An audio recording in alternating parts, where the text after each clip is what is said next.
Autumn Championship marks the first tournament that Greatsword, the newest weapon to be added to Brawlhalla, will be legal. So, of course, we figured it would be a good idea to kind of talk about it. It's a completely new weapon that we have not seen in competitive, and it brings with it a bunch of different things to the way that the game will be played. So, Sparky, why don't you start us off with kind of a general overview of some things, some different terminology that people are going to be hearing today?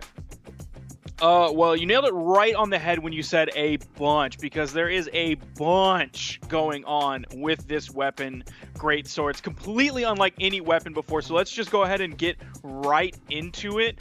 There is a lot here. We're not going to go super into detail because this isn't a weapon introduction video. This is just a pre-show for the tournament today, but you are going to see the Greatsword. So there's 3 parts to strings. There's an opening move, there's a bridge move, and there's a closer move. You'll be able to kind of denote those on screen. The opener will look like any other move. The bridge will kind of have an orange glow on it, almost like the same color when you hit your opponent and he's in orange. Then a closer will look red. You'll see that kind of red flash on it. It should be fairly obvious once you're actually looking at the moves. If you do 2 moves in a row that are the same, say you want to do a sidelight opener, there's no such thing as a sidelight bridge out of a sidelight opener. You have to go straight into the sidelight closer if you do 2 moves in a row while you're in that stance. Dude, tell them about the rest of Greatsword, because you work at BMG. You help make the weapon. I did not help make the weapon. We'll make that clear. But I do have a decent understanding of the weapon. Of course, to your points about opener, bridge, and closer, there's gravity cancels. Those of you who've been watching a lot of esports or playing Brawlhalla, you are familiar with the ability to gravity cancel, spot dodge in the air, and you can throw out a grounded attack. With specifically Greatsword, doing a gravity canceled move will in fact give you only the closer version. So you get that hard, heavy swing. You might see some of that come out later today, and reaction in particular, we've seen a lot of people be doing gravity cancel downlight. It'll do a spin around, swings really hard. That's just something to keep in mind. You're not going to be seeing like this soft setup hit off of a gravity canceled move. Other than that, you did talk about the opener, bridge, and closer and how it will generally string one into another with those light attacks. But the big important thing that is going to be where you see a lot of the tech is how do people break that string, break out of that opener, bridge, closer. Of course, opener, bridge, closer, no true combos within that, but there are different ways to add into that system to break out of it, change it up, mix it up, what you're going to be doing. And ways to do that include spot dodging, dashing, jumping, and you're going to be seeing a lot of really cool things where people will chase dodge in different directions to reset that opener bridge string into a new opener and bridge. It's going to be really cool to see what people can do. I've been watching a lot of underground esports with the Greatsword, and I'm really excited to see what people are going to be bringing out. But that's going to be one thing that hopefully we'll get to see some really cool tech for. Of course, again, with these new weapons, it's always kind of a mystery on whether or not people are going to be playing it. Of course, you know, a new weapon being added to the esports scene, not everyone is going to be jumping on that new thing. They're going to be seeing that, oh, hey, this thing, you know, I haven't had the time to play it. Sparky, are there any players that you think might be bringing out the Greatsword today?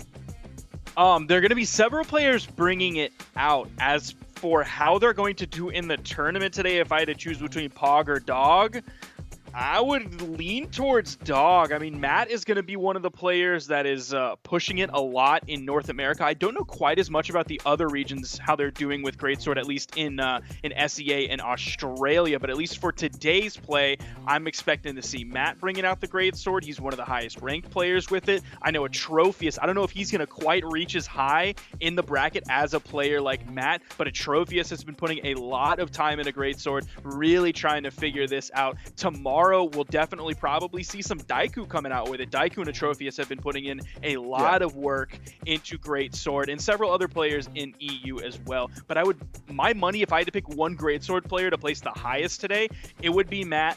I think there are going to be several people who might try Greatsword and be like, it's not developed enough yet. My Greatsword isn't developed enough yet, so I'm going to swap to my more comfortable character. Okay, well, you did talk about a couple of the North Americans who might bring it out. You talked about Matt. I'm also looking forward to seeing Parallel, another one of the top ranked Greatsword players.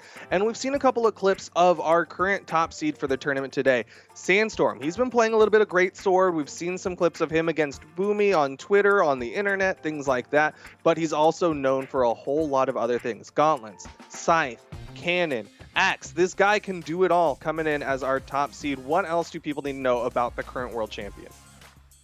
You mentioned a lot of weapons. One weapon that you did not mention that we might see a lot from him today is blasters. He's been playing the Nyx on stream quite a lot lately. He's been tweeting about his blasters, tweeting about his Nyx, so I expect to see some of that today.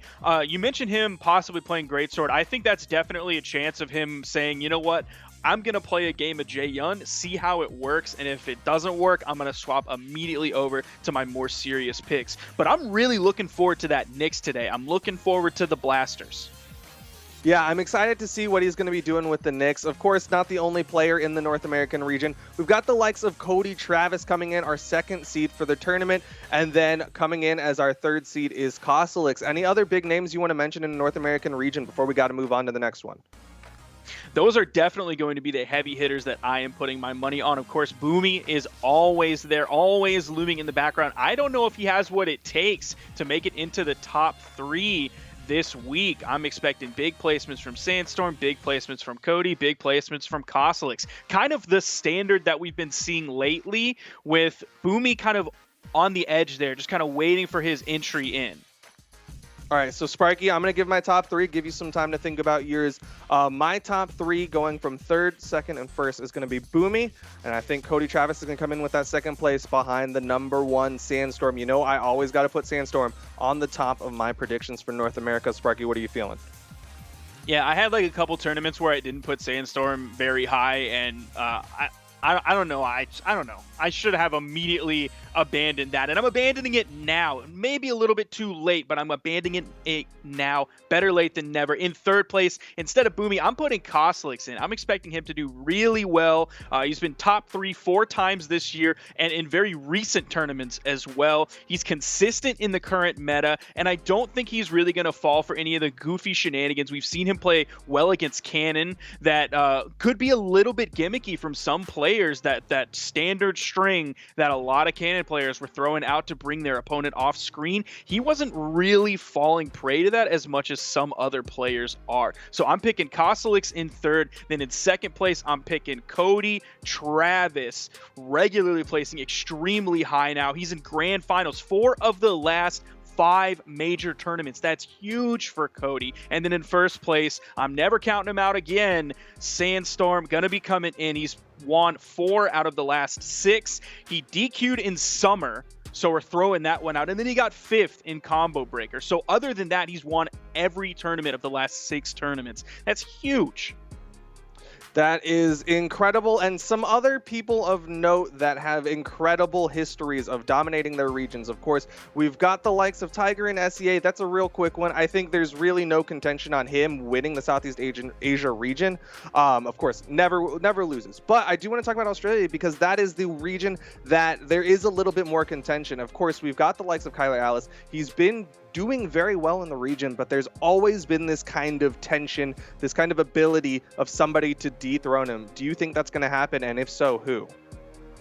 I don't think it's going to happen, but I do think it is very possible. I think you're exactly right saying that there is a potential for it. If I was a betting man on it, and you know me, I love to bet, I would be putting in maybe a doggo, maybe a goddess in there to take it out over Kyler. But Kyler has been so consistent lately, playing really well, even when his tweets have led me to believe the opposite. Like, I think it was for Steel Series 1s that I was not feeling Kyler based on some recent tweets he had made. Yeah. Maybe a little bit of burnout, maybe a little bit of demotivation, but that didn't really matter. He still came out on top. So even in the bad times, Kyler's still the man, and I think he's still going to be the man this weekend as well. Okay, so you're picking Kyler Alice as your top prediction. I hate to agree with you, but I do think he is the favorite for the Australian region. Of course, he does have that kind of ability to show weakness, and maybe that's what humanizes him. Maybe that's what makes us like him a little bit more, is that ability to show weakness. Whereas you have the likes of Sandstorm and Tiger kind of sandwiching Kyler Alice in their just pure dominance of the region. You got Kyler Alice looking a little bit more like one of the homies, but I do think he has that potential to win it all out for the Australian region. So then for my other top three, in third place, I'm putting Goddess, and that's because I'm putting Doggo in second place. Goddess has been placing really well, but Doggo has seemed to like always just place a little bit better than Goddess, including winning tournaments as well. I don't think Goddess quite has enough skill yet to get right past Doggo. Doggo's just a little bit better than Goddess right now, but the gap has been shortening. Yeah, I very much agree with a lot of the opinions you have about all of the regions that we're going to be seeing today in the North American region. But I know someone who really likes to disagree with us is the likes of TWK. I want to know, TWK, are you going to be revealing some things, or are you going to be holding those close to the chest and waiting for us to leave before you talk bad about us? Listen, man, I know Sparky likes to argue about things, food, players, whatever, it doesn't matter. So I'm not going to get into it right now. I'm just really excited to see if some of these things that you guys have been talking about actually pan out, or if I get to do a little bit of I told you so. I won't actually just play the, the back card of I'm not even going to say what I'm thinking. I'm going to save that for a little bit later, because we got the top of the show starting soon. This is going to be absolutely crazy. Autumn Championships 1v1. I'm ecstatic. Now, we haven't moved on to the final region. We still have SEA here to talk about. Let's just run that real quick. I know the viewers at home are raring to watch the beginning of North America. I know the casters are ready to get into that place. So let's just blow through SEA real quick, because they deserve some time here. Tiger. Jerry K. Okay. Done. And third, the podium has 3 places. Come on, man. All right, Far. I'll put Far. I think Far is like the surprise pick, but I think Far is my third. For me, it's going to be, of course, Tiger in first place. In second place, I'm putting Far. The Petra players have been coming out in force lately, doing well. I expect to see a Petra in second place. And then in third place, I think Jerry K is a little bit shook up. I don't think he's going to be coming in for the silver medal. He placed 5th in Steel Series. Then right before that, he placed 33rd in the AUS S. Yeah, he placed 33rd, so might be a rough showing from Jerry K. But without further ado, we are going to be taking a short little break, and when we come back, it'll be Taza and TWK bringing us the North American portion of the Autumn Championship.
Time is ticking.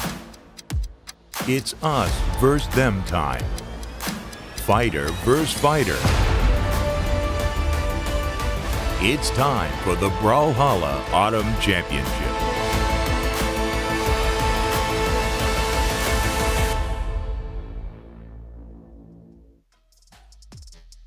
Over 4,000 players have come to compete in the North American Autumn Championship 1v1, and less than 100 of them remain. The best of the best Brawlhalla players are here in the tournament that we're going to be watching as we finish out the day. I am Tazza, joined with me is TWK, and we are going to be getting into top 128 all the way into top 32. It's going to be exciting. Yeah, this is going to be absolutely crazy for a couple of reasons. I know they talked about it in the pre-show. This is the first tournament where Greatsword is legal. You've had people just speculating who's going to bring it out, who's going to perform well with it. How are players going to play against it in the tournament? Yes, I'm very excited for this tournament in particular because Jaehyun, the one Greatsword legend that's available, has Sword as their secondary weapon. And in North America in particular, Sword was very popular for a very long time. So I feel a lot of players might have Jaehyun as a pocket pick for a potential Game 1 or Game 4 scenario. Yeah, and I mean, that's the big question, right, is who do you think is going to perform the best with it? Who do you actually think is going to perform the best in the tournament? Yes, and we'll just have to wait and see depending on who is coming up. Speaking of the players that are coming up next, we have our schedule graphic. And on this, we can see Remy versus Ethan is going to be the first match that we have streamed today, followed up by Noel and IThrow, and more matches we'll find out as the tournament progresses. I'm very excited about both these matches because I was thinking about it. I was saying there's a little bit under 100 players left in the entire tournament, yet we're having such amazing names like Remy, Ethan, Noel, and IThrow at the very beginning. Man, everybody's got to be in this thing. I mean, this is crazy just because everybody's become a household name at this point. There are so many that could potentially make it into top 8. It is a rough road, but you know what? If they lose one of those matches, they are not entirely out. They are starting off in the winner's side of the bracket. This is a double elimination tournament, which means you need to lose 2 full sets in order to get knocked out. So if they still lose here, they've got another shot, but it's going to be even tougher.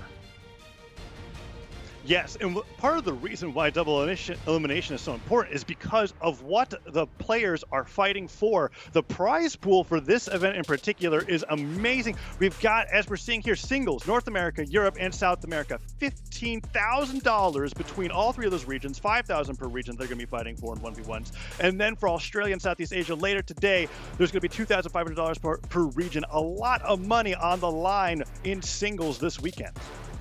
Yeah, and that's not all, because doubles next weekend will mirror that exact same distribution, bringing the grand total up 5,000 per region for North America, Europe, and South America, another 2,500 per region for Australia and Southeast Asia, bringing the grand total to $40,000 across this event.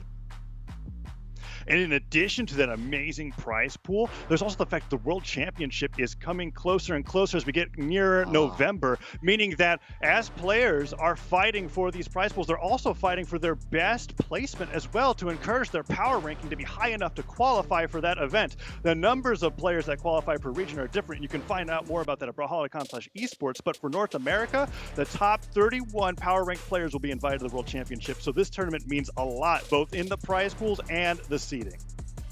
Yeah, that is rough. I mean, a lot of those players that are at the top, you know, it's really just fighting for the best seeding possible going into the World Championship there. So I'm going to go with, who is your top pick for this? I know Duke and Sparky asked me. I'm going to lead it off by just kind of maybe stealing your thunder a little bit. I'm going to say Sandstorm.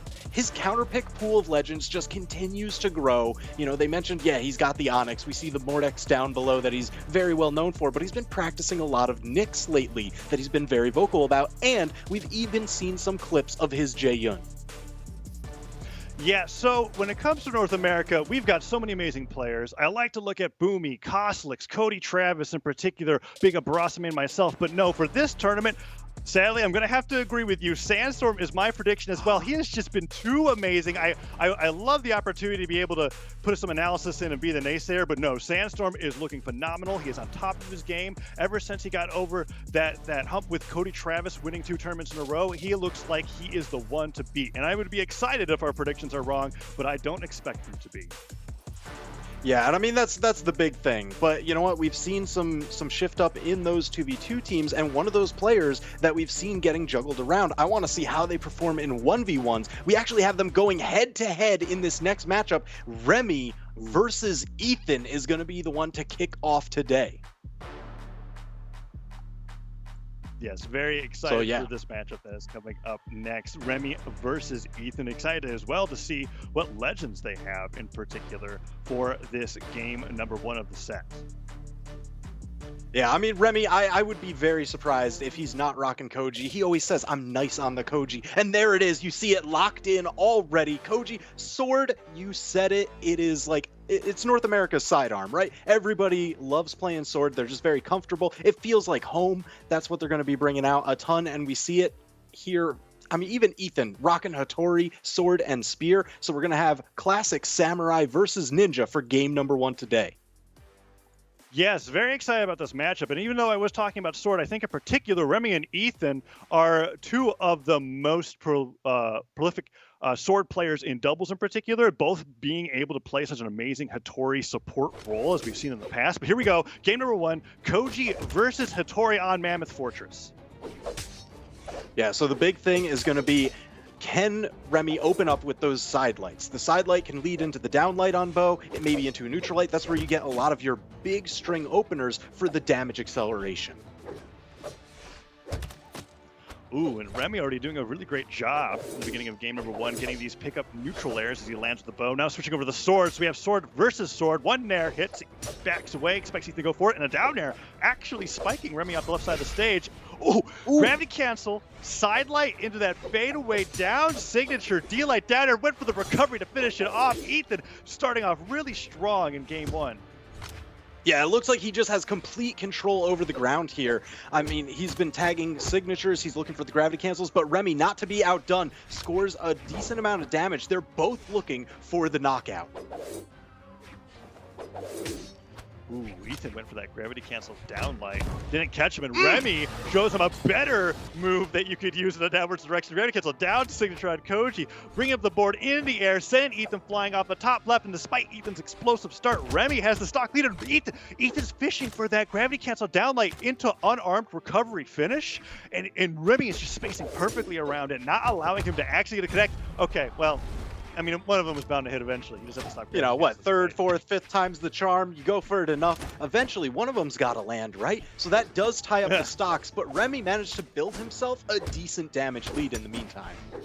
Yeah, that's the notable fact, that Remy was playing around it so well that he turned what was originally a deficit in Ethan's favor into an advantage for him, still having this damage advantage until that nice side air pickup from Ethan, leading into that downlight side air. Oh, he went for a chase dodge read, but Remy stood in place, stood his ground, hit him with the neutral light, snares him off the stage. Dodge is gone. Remy, will he go for it? He does. He goes for the ground pound. His recovery is still there, but poking away. Remy has no chance of making it back, and Ethan steals the lead once again. Yeah, man, this is an absolute roller coaster of a match. I mean, I really thought Remy would at least be able to hold on to the stock lead, just keep it even back and forth, but it looks like now, can he land this edge guard? No! Ethan fighting his way back onto stage. And Ethan doing a great job on the second stock, getting a little bit of extra credit in, has the spear picked up. Oh, Remy going for the down stick, but because he descended a little bit during the animation, canceled it into the wall, didn't travel the full distance. Now, trying to go for that neutral light edge guard, but Ethan snares himself back to safety and gets some more damage. Ground pound into recovery, the classic spear combo, what every new spear player likes to go for. You love seeing it work in competitive. Remy finally takes him down, but is in orange damage.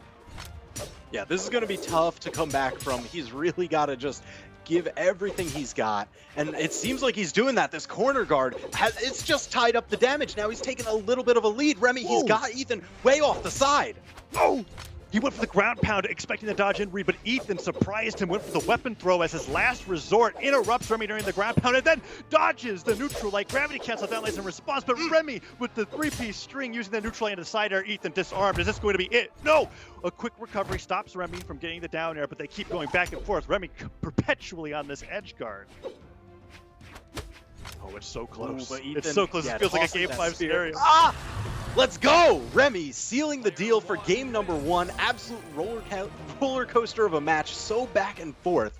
It's really important to get that initial footing. You know, you really want to open up these sets with the lead if you can. Yeah, particularly in a matchup that is as close as it is between these two. I mean, I would say that the last stock was in Remy's favor when it comes to momentum, considering how often he had Ethan recovering, but that matchup went back and forth with leads constantly. I'm wondering if we're going to see a scenario where somebody downloads the other going into game 2 and game 3, or if it's going to continue being this close throughout all the set where it's going to be hard to tell who's going to come out on top.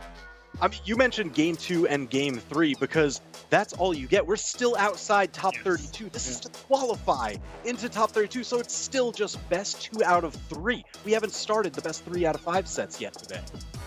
Yeah, I guess I'm being hopeful that we're going to be getting to a game 3 when I say that, because it could potentially just be a 2-0 for Remy, and that's it. We're going to find out as we're going into the next game. Remy still on Koji, Ethan on the Hattori, and we're going to an even smaller stage. This is Demon Island, Hattori's home turf. Game number 2. Can Ethan bring it to a game 3, or is Remy going to quickly 2-0 and move on in the winner's bracket? Man, that is an excellent question, because even though this is Hattori's home turf, I get so nervous fighting against a bow player here because those walls are so small, and the bow ground pound has so much force behind it. Even the bow side air, the down air, it has a lot of downward directed attacks that can just end your stock early before you can make it back to the stage. Well, that neutral sig follow-up was perfect. But yes, as you were saying with that ground pound, we saw Remy try to go for a maneuver similar to what you were describing at Mammoth Fortress, but the wall was so low. We got it again. We got it Never again. mind. While we were looking down, he sent him up. That was the dodgeball classic. You're watching the wrong ball, man. So now Remy with a pretty healthy stock lead. I mean, that was 2 neutral signatures from Koji's bow finishing there. That requires some precision off that string. And now Ethan is fighting back from a deficit with the double neutral light. I thought he was going to go for a third for sure. But then Remy with his double sidelight, downlight, neutral sig, just constantly catching Ethan, sending him towards the top of the down sig. Off the gravity cancel, catching Ethan on the left side. And oh my goodness, this is utter destruction. Remy is up 3-1. I mean, whatever happened in game 1, we're not seeing a close game 2. I mean, if you need the definition of momentum, right now, that is Remy to a T. Took game 1, yes, it was close, but he's just taking that all the way through to a 2-stock lead and still beating up. Oh, he has a sidelight. I feel like he's going to... Oh, downlight, down air. He dodges in place. Didn't cancel into a neutral light. Weapon throw neutral light. Oh, he was going for it. He went all the way down. All right. I respect it. I respect it. I can't blame him at all for going for that ground pound, because that would have been it. That would have been absolutely it, and one of the best highlights I've ever seen. Just pulling the bluff of the spear ground pound. Now, he did bet a little bit too hard, but you know what? He's got the real estate to do that. He's still got a stock lead, almost a 2-stock lead going on here still. Yeah, losing a stock like that. Oh no. Okay, I was gonna say losing a stock like that isn't necessarily a momentum killer, because you know you lost your own stock by ground pounding there. You went for it all, but. Yeah, Remy just did amazing there. Fully charging that side stick. Ethan had nowhere to go to fall straight into the air. Oh man, I can't believe he had to have been so close. And how are you even supposed to gauge position when you're in those magnifying glasses down there? But this almost full charge on that side signature. Insane. Absolutely insane. Well, Remy made his case for making that a 2-0. Game number 2 was nothing like game number 1. They were just done with that matchup, and they move forward to the winner's side of the bracket. Ethan is down, but not out, as they go into the lower bracket and have a chance to fight their way into top 8 still. But our next matchup is coming up, and I am excited to see Noel get onto the screen.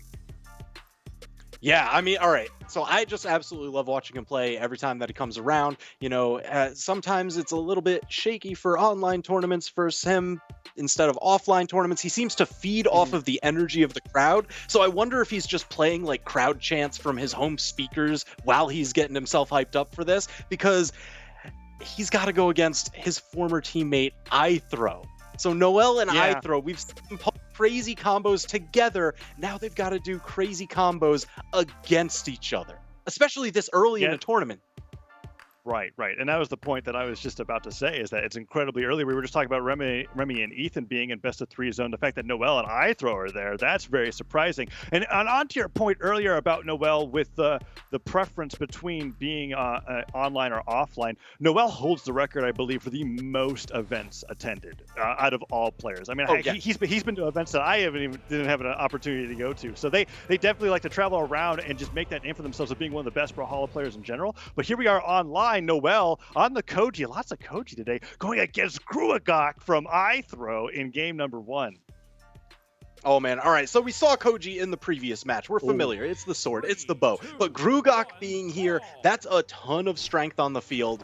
And man, does it matter here. Tell him why.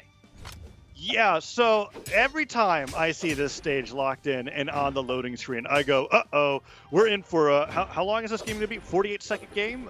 Possibly, because I see a Gruagok, Axe and Hammer, high strength, going up against the Koji, not exactly the beefiest legend, so if a side stick hits to a light orange, you can kiss that stock goodbye. Of course, the same can happen for essentially any other legend in the game. These blast zones are so close into each other, and players play so crazy out the edges that I honestly don't even consider damage a factor when it comes to leads. And look at that. Right. I mean, IThrow just bounced all around and out. Yeah, Pinball Wizard takes him out off the side. That's going to happen so much more quickly here. But now Noel, he's looking to press this advantage. So how much damage can he build before getting knocked out? Because as you mentioned, it's never that far away. Yeah, that is the question. I feel like at this point, Noel's trying to get himself a stock, like a 2-stock lead, rather than a damage lead. And he's already making that happen with that gravity cancel side light, getting the nair right afterwards. Because if IThrow takes out the stock, it might as well be a completely even game. I mean, at this point, Noel's in danger, right? Side stick hits. I mean, I would honestly be thinking even from center stage, Noel would be gone. But Noel's doing a great job navigating that danger and getting in the down light, down air, avoiding the siders from the hammer, knowing the dodge is gone, getting the side light, D-light, side air, repositioning with the recovery. Does he go for the ground pound? No, he gets nared, but Noel playing impeccably in game number 1. Yeah, I mean, I don't blame him for not going for the ground pound there. Beautiful knockout off the top. That gravity cancel downlight on sword, definitely paying dividends. One of the more popular knockout opener options, because you're going to be going for that follow-up combo into the recovery. And this is the lead that I was saying Noel was working towards, right? That 2-stock lead is 3 stocks to 1. I mean, Noel's playing in a way where it's just kind of like, okay, I just don't ever lose a stock to Gruagok, and it's fine. Which, I mean, in theory, right?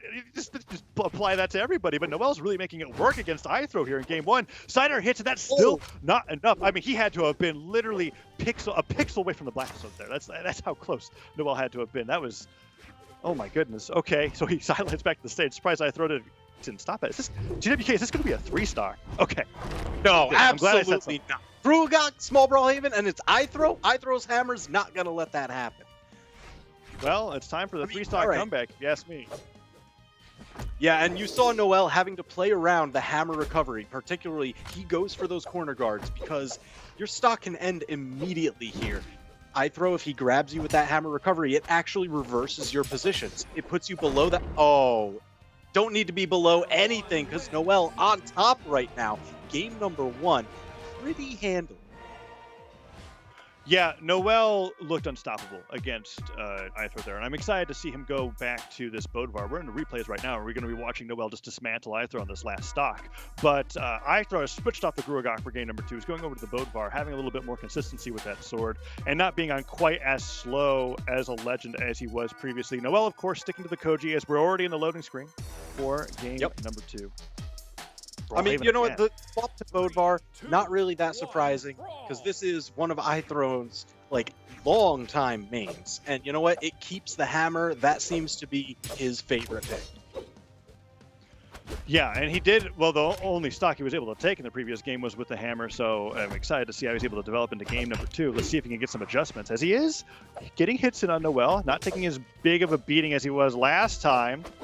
Let's see how he can do here as Noel gets hit with that side light, down air, doesn't get the nair right afterwards, but a lot of starts these combos, looking good for IThrow in game 2, goes all the way around, scoops him out of that gravity cancel down light, nice read on the read that Noel was going for, and IThrow continues to extend this lead. Ooh, fighting back and forth, tooth and nail, damage certainly starting to build up, but it is IThrow. Oh, I thought he was going to tag him with just the edge of that sword side there, but beautiful dodge read. Noel really putting the hurt on that tatami mat. It hurts so much. Yeah, and what was awesome about that read was that it was a sidelight, and then he slid forward, charged the down stick for a while to wait for it to catch at the end of the dodge. Still, despite all of that, IThrow surviving on the stock, seemingly takier on Bodvar than he was on Taros, and is a stock ahead as he hits one sidelight, and the amazing K-dodge read gets the pivot downer onto Noel and attacks on a little bit more damage before Noel says no. No more extra credit for you. Downlight recovery off the top, keeping it clean and simple, brings it to a 2-2 score line. All right, so that's the thing, right? This game being so much closer than the previous one, at least in these early stages. But right now, Noel, he's doing a phenomenal job just weapon-starving IThrow. IThrow finally got the hammer, but he gets smacked again just for the trouble of picking it up. But he is getting some damage back. Downlight, down air into a nair afterwards. Every hammer nair that tacks on might as well change your damage from one shade of color to the next. That's how powerful it feels like sometimes. Now IThrow hitting another nair. Oh my god! Oh, Noel just didn't respect that IThrow was going to go for it. Nair into double jump nair off the top, deleted, and Noel a little angry, stomping on his opponent, trying to even up those stocks real quick. Let's see if IThrow could do even more damage. And Sarah, neutral light, that's a great start. Side light almost gets another neutral light. IThrow, he's looking like he's going to bring this to a game 3. So many hammer moves are connecting, and Noel is already in the orange, and these slightly charged side sticks, they're just not connecting. Yeah, IThrow, I mean, he even delayed his dodge there a little bit to catch the late release. So, oh my gosh, I thought Noel was going to tie up the stocks there, but still just a little bit shy. Finally manages to do it, but man, he has quite the hill to climb. Deep in the red, and IThrow fresh as a daisy. Yeah, but this is where you have to be a little careful, right? We are on small Brawlhalla, and that's why I'm saying stocks are really all that matters when it comes to these leads, because Noel, he's hit 4 or 5 attacks. Downlight Cider, damage is looking a little even. IThrow avoids that ground pound narrowly, and Noel now fighting on the edge, trying to hit something, a Cider, a weapon throw. IThrow, knowing his jumps are low, goes in for the stop, misses it with the gravity cancel sidelight, pokes him. Sarah bounces him off the ground. One more Cider, a recovery, anything could do it. Will IThrow get the game? He does! Delay, recovery off the top. Well played by IThrow. It was looking like a comeback from Noel for a second, but no, IThrow manages to take the game and brings us to a game 3. Yeah, I mean, that was absolutely crazy. It was exactly Sabers at dawn. Noel, he went for the grounded down light, but IThrow just a little bit above him, dodges that, and gets a down light of his own, just slicing off across the forehead. Oh, and right back to Brawlhalla. You know, this is a Noel classic. It doesn't matter if it's a best of 99. I bet you 98 of those stages are going to be the same, because that is how Noel likes to play. Win or lose, he likes to adapt to his opponent in the scenario he was given on game number 1. And here we are again, Brawlhalla for game 3. Yeah, I mean, we saw it in his clan tag. It's FGC. He's all about the adaptation. Change as few variables as possible to help you find the answer. Oh, and they're fighting off stage. Ground pound gets countered by the down air, spiked off the bottom of the stage. Amazing play from Noel, and he has taken IThrow down with, I'm pretty sure he's taken like an unarmed downlight worth of damage. Finally, gets nared a few times. He was so incredibly healthy there that may as well have been a 0 to death to kick off game number 3. Ooh, but IThrow fighting back. Gets a down air, D-Light Cider to put even more damage on. I don't think he wanted that ground pound to connect with the ground. Gets a little bit of extra landing animation, and Noel was able to get a punish, but he's still moving forward. Oh no, the charge side stick worked, and that's also something that Noel, over time with his Koji, I feel like has adapted better than anybody else that plays the character, which is that he'll hold on to those side sticks at varying lengths to mix up his opponent's dodge reactions and really punish them when they get used to one form of his side signature. Really great play from Noel. Oh, yeah. And man, you could see he was already looking for the next knockout. The tatami mat almost sealing the deal. So now he's over on the sword. IThrow couldn't even grab a weapon before going down, and now Noel is working on a 3-stock. You know, I could have sworn IThrow locked in Bodvar. Why does this feel like he's playing Gruagok right now? The score lines are so similar. Noel has just adapted that well to IThrow's Bodvar, and it is looking rough at this point. Noel, if he keeps hitting these sidelights, it could be a 3-stock. Oh, his dodge is gone, and Noel knows it. Side air into down air. Noel wanted to end the stock there, and then can make it back to the stage. But honestly, Noel could go for so many risky maneuvers. He's got 3 stocks to play. Yeah, he can take those chances. He went for that knockout right there. IThrow managed to turn it around on him, but I wouldn't call that yet a turnaround in momentum. Yeah, definitely not. We'll have to see. Although IThrow is starting to get the upper hand. If he keeps Noel off stage without a weapon, I mean, he could spend the next 5 minutes edge guarding, and it would work out perfectly for him. Noel now finally getting back to stage, gets the sword, but he still hasn't hit IThrow the stock, and that's the important thing to mention. IThrow constantly hitting sidelight stops. There, Noel manages to get something through, downlight down air, and that's huge. IThrow has to hit Noel basically 4 times for every time he gets hit once if he wants a chance. I mean, right now he is doing exactly that. He's ready to take this stock. I can't believe he's actually about to make this comeback. Oh, he's going deep for that recovery. Oh, Noel's dodge is gone. Are you kidding me? Dancing on the edge. But the Sarah at the very end, Noel dodges. It gets the gravity cancel down. So they both dodge through each other. Recovery, unarmed hits. IThrow. Oh, he gets hit by the sword recovery. How is he still alive? I have no idea. There. That will do it. Noel takes it with a 2-stock. IThrow looked like he had the bearings to be able to make it come back, but no. Noel says no. Makes the win happen 2-1 over IThrow. Jeez, man, that was absolutely crazy. I really thought IThrow was starting to make that comeback. I mean, he had so many unanswered hits in a row, especially when they were dancing on that bottom left-hand corner. They were playing leapfrog with, like, no space to any of them. I mean, that's like part of respecting Hammer off stage is that game that we saw off stage where you're like, okay, is he going to use Hammer recovery? Is he going to use it? And when there was a moment when Noel dodged straight up where I was like, that's it. That's the end. Noel's going to go down. But IThrow just couldn't get the spacing right, which means Noel played that incredibly and definitely earned the win in game number 3. Yeah, so that puts him up into top 32. So now he's top 32 winner's side. His matches become best 3 out of 5. IThrow, he's got to still go for 2 out of 3s for quite a while. He's got the longer road ahead to make it into top 8 later today.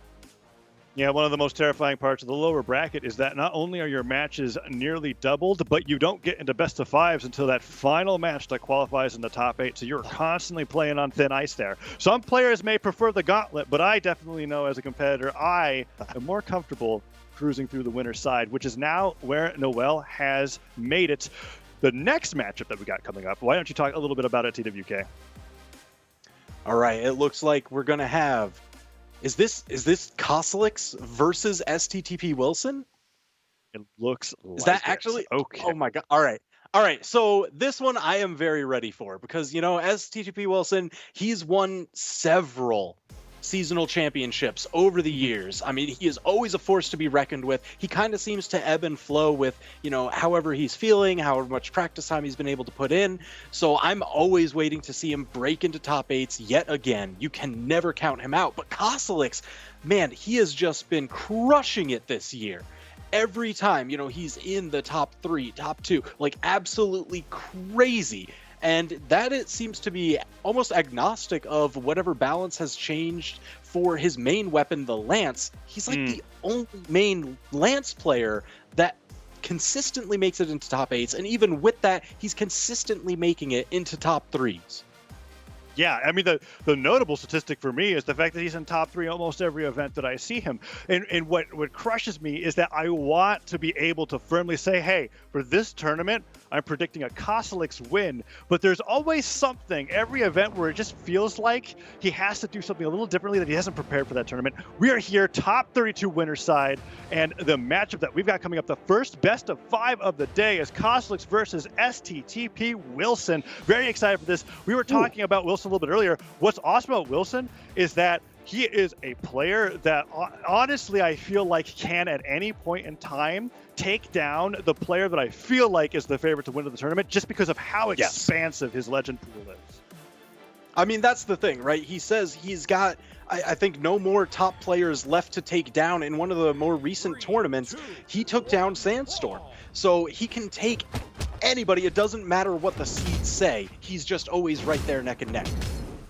Oh, but Kosolix opening up with the Macho Man with the Lance already saying, Wilson, I don't even want you to pick up a weapon this game. Wilson gets through with those guitars, though, and that's definitely what he has made a name for himself on. But if Kosolix has anything to say about it, he won't even get a few hits in. Sidelight Nairs galore coming out from Kosolix so far. Another Nair sidelight. No side air through, but man, he's almost going to take up the stock in under 30 seconds. I'm expecting a side sig or a neutral sig read here, but no, the sidelight recovery, the classic, and he knows exactly when it knocks off the top on Demon Island. Kosolix is insane. Yeah, I mean, that's going to be the big thing, is finding when he can actually go for the dodge punish version of that sidelight recovery, when he can charge those recoveries to read a dodge through. It's really just timing out when you can go for your knockout options, so that way you don't get caught punished. Whoa. Kosolix is kind of looking it's good on this Lance here. I gotta say that neutral stick was the right read in my opinion. Was going for the dodge and threw a whole.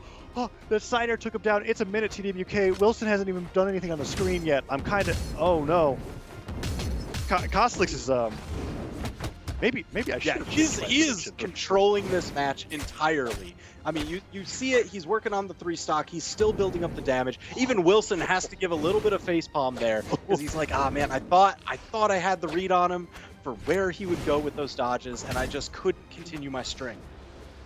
You know what? Here, the reward for Wilson is that we are in winners top 32. What does that mean? That's game one. You could treat it like a warm-up game. It's the best of 5. It's fine. And not to mention, it looks like Wilson's getting a general idea of like, okay, that's right, Kosolix, Lance. This is the only Lance in North America. I have to remember how to play this matchup. Oh, that's right. That's how I do it. Focus a little bit more on the axe. And now, when Kosolix is on the axe himself, arguably the weaker weapon of the two for him, Wilson is cutting him up with these guitars. Ooh. The gravity cancel neutral stick. Is Kosolix done? Oh, the axe recovery just barely hits Wilson, but he's still fighting back. It came so close to a near 3-stock comeback.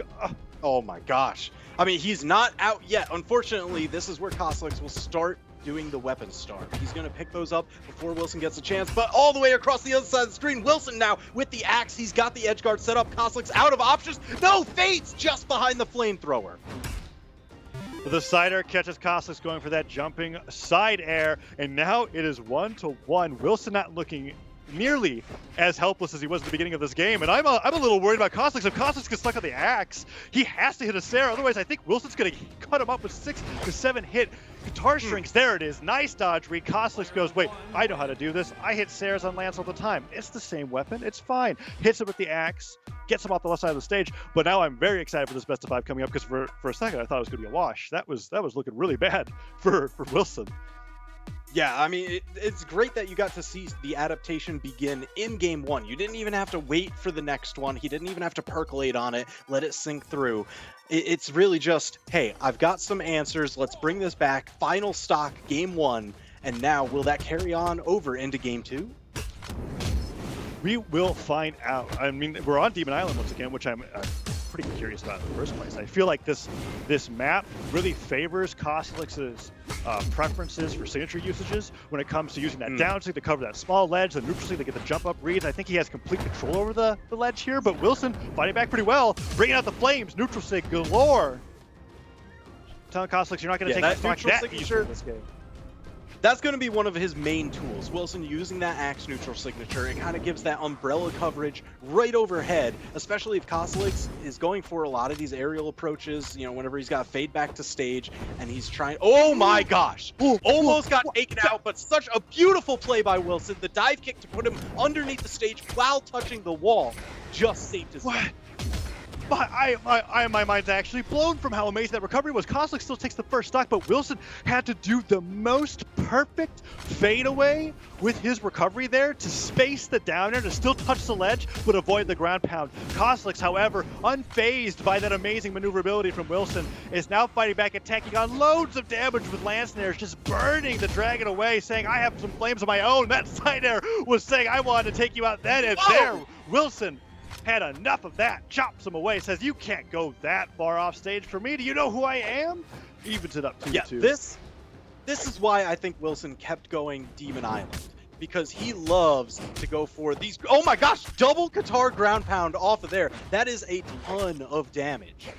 He likes playing these stages where you have to contest his corner guard, because he will do those side signatures on Act. He'll do the down signature on Qatars. He loves just poking right over the corner. He's gonna have to find some of those pretty early on though, because now Kosolix with the stock lead and the extra damage. I can't believe he got away with that. Oh wait, did Are he? you? The ground pound hits. Kosolix may have gone too far off stage. Oh, but Wilson delays the ground pound in the last second, and can he make it back? Kosolix goes to the ground pound a little bit delayed. Wilson with the facepalm tactics, apparently causing Kosolix to make those mistakes off stage, but then he makes it right back, goes, wait a second, you haven't given up yet. A neutral six sends him flying, puts out the flag taunt and says, stop facepalming off stage. It's driving me crazy, Wilson. Actually, that might be me saying that. But you know what? I'm going to imagine that Kosolix said that with the way that he just destroyed him on that last stock. It is now a 2-0 lead for Kosolix. Yeah, you see this happen a couple times here, is where Wilson, you know, he gets juggled by those lance neutral airs, and then he kind of fades to the inside direction, and Kosolix is already charging the lance recovery there. So Wilson, he's going to be looking to try and catch on to that, you know, shift it up. Ooh! Yes! Yes! Yo, It's game first three. J-Yoon of the We've been day. talking about this. I am excited for this. Okay, for everybody that doesn't know, Greatsword is a weapon in Brawlhalla, and this is the first tournament that you're allowed to use it, and Wilson is definitely the player that I was expecting to bring out something like this in a Game 3 scenario. TWK, I'm very excited to hear what your input is on the Greatsword, assuming you can pick one up. Kosolix is kind of knocking him around. Yeah, I mean, right now, he's just happy to play unharmed. He's just beating up Kosolix. Now he's got the sword, which, you know what? We've said it before, everybody in North America, they've got at least a pocket pick with the sword, but it's going to be that neutral signature that carries up so high, covers the anti-air. You can see Wilson just scheming for it.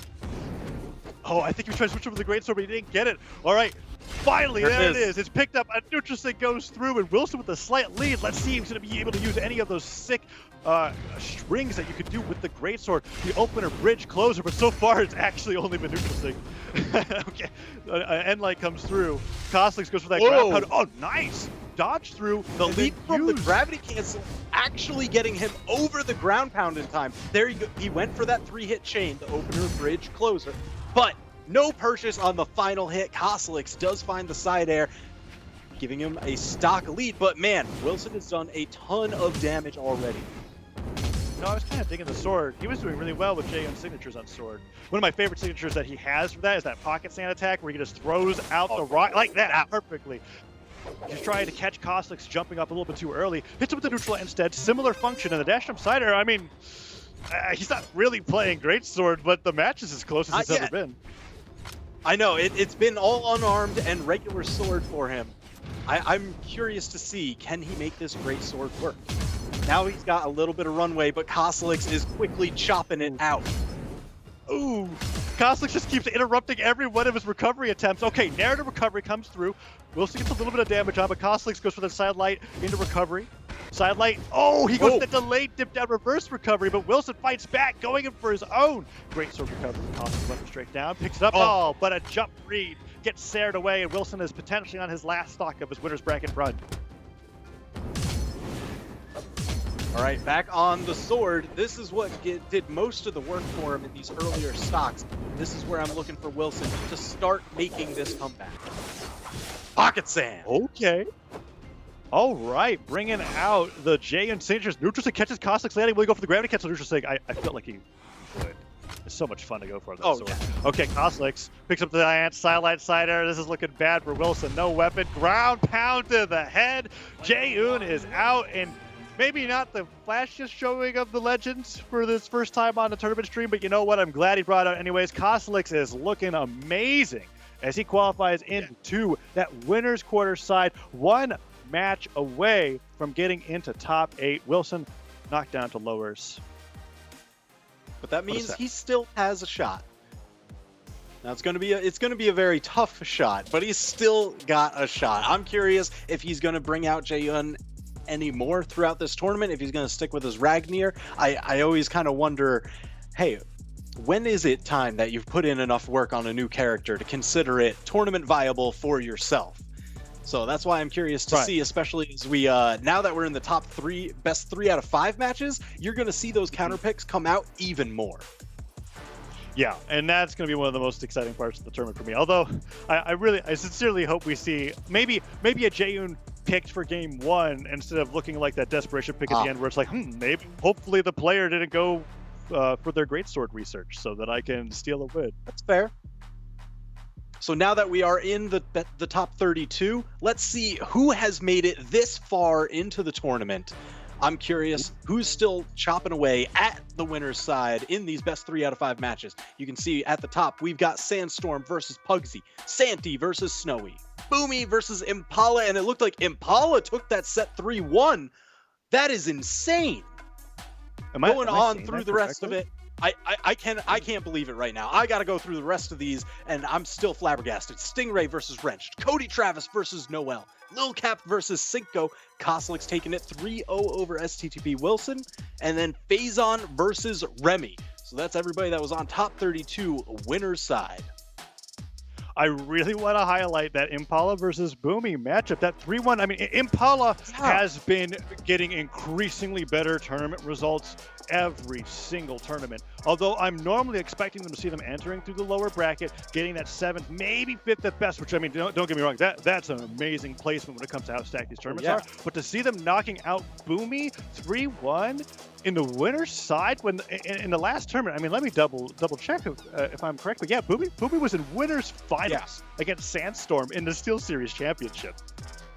I mean, that's just absolutely crazy because, you know, Boomie, he's got several world championships under his belt for 2v2. He's got so many tournaments under his belt, just taking them home. He's a monumental player, and I just cannot believe this early on. I don't know, what was he mostly practicing Jaeyoon and the Greatsword, and he was determined to stick with it through best 3 out of 5 set. I'm really curious to catch up with his later matches. I can't imagine he washes out in the losers bracket this early. We've got to see him later today. That is absolutely huge. So big props to Impala setting themselves up. Now they're sitting in poised to make a top 8 qualifier over this crazy bracket path that they had. Amazing job. To add on to what you were talking about, Boomie, it is possible. Boomie is one of the players that I feel like likes to prepare a legend for a tournament. I've seen that before. Like we know them for their Diana, but maybe they had a specific legend they were bringing to this tournament that they just brought all the way to game 4. It just didn't work against Impala. Maybe they'll bring out something that they are more used to. I'm looking forward to seeing more from them in the tournament. Hopefully they don't go out in the lower bracket, but congratulations to Impala. I'm excited to see them play in their matchups later today. Yeah, but you know what? One player that I'm not expecting any crazy counter picks coming from, Lil Cap. He's up next, going up against Sinko. Lil Cap, it's going to be Bodvar, it's going to be Xavier Woods. That's all. It's just going to be purple color schemes and hammers all day. And Sinko on the Koji, which seems to be like the legend of the month when it comes to North American competitors. I mean, we may just be rolling the lottery there, but no, a lot of Koji players, I guess just the opinion that Sword and Bow are in a really great spot, not to mention that Koji signatures, I mean, have always been highly respected. There was time when they were even better than they are currently, and I still think that they're some of the best signatures when it comes to that weapon combination. But Lil Cap bringing Koji to Small Brawl Haven. It's Hammer versus Koji once again. It's going to be a really quick match. I'm excited for it. Yeah, I didn't expect Small Brawl Haven quite so much as game 1 picks, just because of how volatile it can be and just a little bit less information gathering that can happen here. But it just seems to be a preference of a lot of players. Okay, and that was it? That was all it took? Perfect example of a volatile map, right? Oh, I just hit you with a sword down there. I was trying to get damage in. Oh, your stock is gone. Yep, it just passed the blast zone on accident. That's how small Brawl Haven really is. So Lil Cap with a nice solid lead in game number 1 against Sinko. Lands that side air, is waiting in place to go for those stomps. I mean, Lil Cap is, in my opinion, maybe he's not the best, but in my opinion, he is the best when it comes to using the hammer stomp, just with how many crazy follow-ups or lack thereof he has after he connects with the move. Which, by the way, he connects almost every time he goes for it. Sinko gets an edge guard, though. Oh, yeah. So Sinko managed to connect some of his own strikes there before taking too much damage. But, you know, being an orange on small Brawlhaven, that's knockout potential, especially with how low they are willing to fight on this stage. We saw him lose that first stock so incredibly quickly, and Lil Cap looking to just repeat that on the right-hand side. Yeah, Lil Cap has a huge damage lead right now. Went for that really low to the ground nair, trying to catch Sinko going for a dash jump at the downlight recovery. I mean, he was just putting in for the damage. Maybe Cider would have been better if he calculated that the recovery was a KO there, but I think Lil Cap's fine with his lead. One more downlight will definitely lead to Sinko losing this stock, and he is just looking for those landings. He's been doing so great for it so far. There it is. Not even a landing. He just picks him up straight out of the air, uses that sword downlight, sends him flying. I mean, that's the thing. If they're going to peek their head right over that corner, you can catch them. And Lil Cap, he's just always ready. You see Lil Cap now it's going to be for the Sinko. Oh yeah, go ahead. Yeah, I mean, it's up to Sinko to make this comeback here. He needs some massive bowstring. You know, maybe some of those early bow knockouts with the side airs, the down airs, ground pounds, anything to just starve out the recovery options from Lil Cap before the damage even needs to be built. Yeah, something that I would like to see from Sinko that we saw a lot more from Noel is that side stick connection nearly takes off that last stock. Is the usage of down signature and side signature on bow to really encourage these early knockouts. I mean, we see that down stick, Lil Cap dodges in place, turns right around, punishes with the end light. I'm expecting to go for, oh, that's not what I was expecting. Is it going to be a weapon throw finish? Oh, goes for the dive kick. Ooh, nice threw down, read the low recovery, but Lil Cap managed to get over it. There it is, the tatami mat stomping, covering the corner, and now we've got it. Final stock each, but Sinko needs to play this flawlessly. Yeah, happy to see that down stick come through. Oh, and the weapon throw to gravity cancel downlight stomp, or ground pound, means that Sinko is getting a little bit of extra damage on the Lil Cap despite being so damaged. I mean, I guess sword downlight and sword sidelight would not knock out at this point. Okay, there it is. Yeah. Even from the other side of the stage. Other side of the stage and bounced off the stage, which slows the momentum of the knockback too. So Lil Cap really tagged on a lot of damage that game. Small Brawlhaven still left open, so I'm expected to go back there. Honestly, Lil Cap, if he's choosing the stages, yeah, there it is. I mean, hey, he just won there. Why wouldn't he want to go back? History tends to repeat itself, and without any bigger change from Sinko, because right now he's on the same legend. They're running back the exact same match. We're looking for any significant change in playstyle. Yeah, I'm looking for it as well. There was a few down sticks that were used towards the end of that game from Sinko as they were just trying to get those stocks finished, and I'm thinking that it's looking at least a little bit better this game. This neutral game that's being played is very different from the last time as well. Sinko finally getting in some damage there, but Lil Cap now fighting back, trying to get those sides. Yeah, so this is where the bulk of the damage in the first early game came from, was Lil Cap's hammer. It took him a little while to get over to it because his first weapon was sword here. So now that he's over on the hammer, I'm expecting, yeah, those falling neutral airs to just cover right in front of him. That's going to be so much damage, and it sets up for further juggles.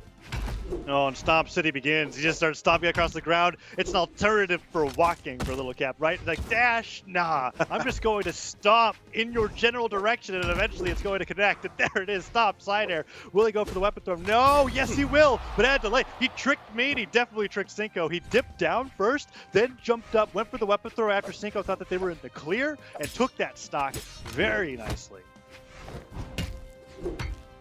Yeah, so now it's the question. Sinko almost getting Lil Cap up off the top. He's got the sword. It has a ton of very reliable knockout confirms, and there you see it. The gravity cancel downlight gives it a little bit of extra height. They can't really jump over it. It catches them even if they're still standing on the ground, and just knock out off the top. Ooh, Sinko has been remarkable with these gravity cancel sidelights and downlights in the middle of the air, catching Lil Cap in a lot of positions where he might be floating to look for a weapon spawn, and he's been getting some good damage off of that. I just would like to see that reaction that Sinko's applying in that air game apply to the ground game as well. Lil Cap being kept airborne, Sinko doing a pretty good job with the neutral lights, and there's the down stick. Okay, Sinko. Oh, that neutral stick was almost beautiful. If Lil Cap didn't jump in place, he could have lost that stock in an instant. No dodge, but Sinko no punish. Gets nared. Weapon throw comes down, misses the neutral air on the way back down, and Lil Cap is actually like, I feel like he's flubbing, and then Sinko is panicking on the punishes, and then Lil Cap's doing a better job punishing Sinko misses. That's what it felt like that entire stock. Yeah, I mean, that really just seems to be how it's happening. And unfortunately, that once again puts Sinko on the back foot, not only in the set count, but here in the game. He's back a stock. He needs to find some big knockout hit. But right now, Lil Cap just not even letting him have the chance. Nice jump over the weapon toss. Gravity cancel down. Sig catches. Lil Cap trying to recover. Takes him off the top right. And that's what he needed. Any more damage that stock, and I would have written this game off. But now Sinko jumping with that down light, neutral air, putting a ton of damage onto Lil Cap onto this last stock. Has a chance to bring it to a tie game. Once again, off stage, deftly maneuvers around the edge guard tap, puts one on his own. I mean, that was awesome because Lil Cap was already low on jumps in general. Being able to get that chase dodge down and then go for the ground pound right afterwards could just ended it. But the Brawlhalla curse side sig. The first side sig that I think I see from Lil Cap all set on the sword, and it just deletes Sinko and orange. Man, you just hear it hit that sour note, the trombone going off, and you're like, not like this, man. Not like this. Yeah. Xavier Woods is quite brutal to lose to when it comes to that trombone hitting, I gotta say. Stomp side air on that replay right there, and then I think we're gonna be seeing that finisher anytime. But Sinko so fighting back, tying it up, but can't tie it up against the trombone. Go Francesco. And that side takes him down. No legend swaps coming out from Sinko. And we're back on Brawlhalla. Wow. It is astonishing to me how popular this map is today. I'm loving it personally, but still, it's a very different game, Brawlhalla, when you play it on Brawlhalla. Oh, yeah. I mean, it is till death do us part, but you don't gotta wait long. I just can't believe that they're going back to it so many times in a row, even when it hasn't been a back and forth set. Lil Cap sitting up 2-0. He's poised to move on. He just needs to win this one more. But I guess Sinko, he's just determined. He must think he's got the answer somewhere. Well, and so that's the thing. For the first time, Sinko went for that slightly charged side stick follow-up after sidelight that I was talking about that Noel was doing in the earlier matches that we watched today. And there it is again. He's starting to put in a little bit of those adaptations that I was saying, hey, Sinko, I like the Koji, I like the neutral game that you're playing. Let's bring out some of those hard-hitting moves that's going to force Lil Cap to respect your position. And down sig, sniped, just teleports across the stage, blinks right into his face and sends him flying. Sinko for the first time in the lead. Yeah, this is big. He's definitely working the just about that one jump height a little bit better. The falling side airs immediately into some grounded pressure. I love this kind of mix-up style. Lil Cap, however, doesn't want that lead to go anywhere. Nice falling side air to catch Sinko jumping a little too quickly. And evens up the stock 2-2. Sword picked up. And Sinko looking for that weapon. I guess we're not going to be able to find out. Lil Cap continues starving him like this. Oh, he's got to get that one. Yeah, so now it is sword versus hammer. But Lil Cap on hammer, you know he's always good for at least a truckload of damage. Yeah, sword mains definitely like to connect their side lights and down lights, but when it comes to Lil Cap, he's got complete control over the ground. You're going to have to change up how you're going to want to approach your opponent when it comes to that neutral game. Side light goes through, misses. Lil Cap doesn't go for the ground pound or recovery or anything. But the side sig, the pancake skip so close to hitting, but Sinko manages to slice through, gets the neutral sig, sends Lil Cap flying towards the top, and the side sig connects, sends him flying. Yeah, that signature, the charge portion is actually in between the two hits. He did that one as quickly as possible to get that final send. I know the first one actually missed, but the little bit of step forward, he had the spacing perfect. Sinko now with the stock lead, so I guess he does have the answer. And I like that mix-up of the side air dashing back. Lil Cap dipping down super low to get a scoop. And Sinko fearlessly fighting him off stage. Another down sig hits. And these are the adjustments that I'm really enjoying seeing from Sinko. Sinko may take this to a game number 4 at this rate. Lil Cap isn't dealing with the signatures from Sinko well at all. Look at that. Yo, let's go! The down sig. Sinko 2 stocks Lil Cap to end game number 3. And that is exactly the kind of changes that I was hoping to see from him. Now, what will Lil Cap do? I feel like they've been cruising on the Xavier Woods so far. Will it be another Brawlhalla game where he just adjusts slightly to how Sinko is playing? Or now that Sinko's fully comfortable, are they going to get this reverse 3-0? I would be shocked if Lil Cap was just like, all right, well, now the set's 2-1. He's going to run it back. He's just going to run back the exact same thing. It hasn't proven to be a detriment just yet.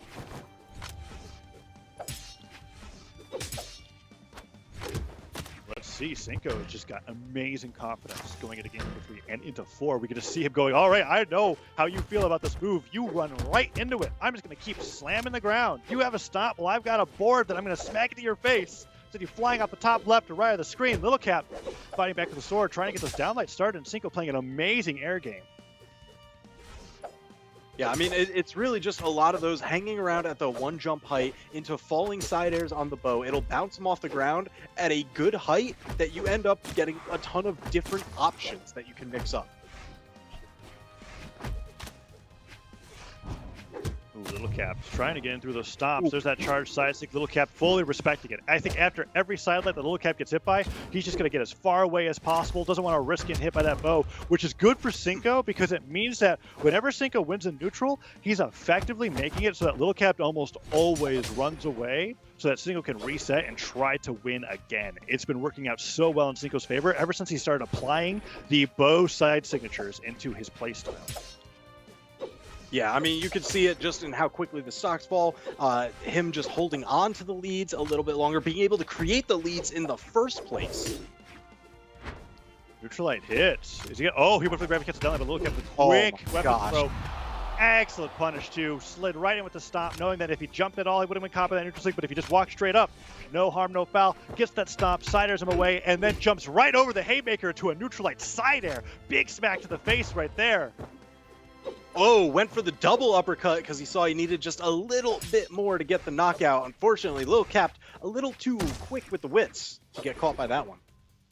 Oh, yeah. And now Lil Cap's entering that amount of damage, whereas honestly, it sounds weird he's this damaged, but in pro play, sometimes it can be more difficult to knock somebody out when they're at a damage where your usual strings don't work quite the way that you expect them to. So now he has to really just hit those strong hitting moves like such. Bow neutral air, actually, now that I think about it, pretty good on Brawlhalla. I guess that problem doesn't apply on Brawlhalla as much as other stages, but right. Yeah. Yeah, it's definitely something you got to watch out for. Maybe just those little bit of adjustments. But now it is up to Sinko. He's still, once again, on the back foot. We're not seeing a repeat of the previous game, so he's got quite a bit to just tie this set up and stay alive in the winner's side.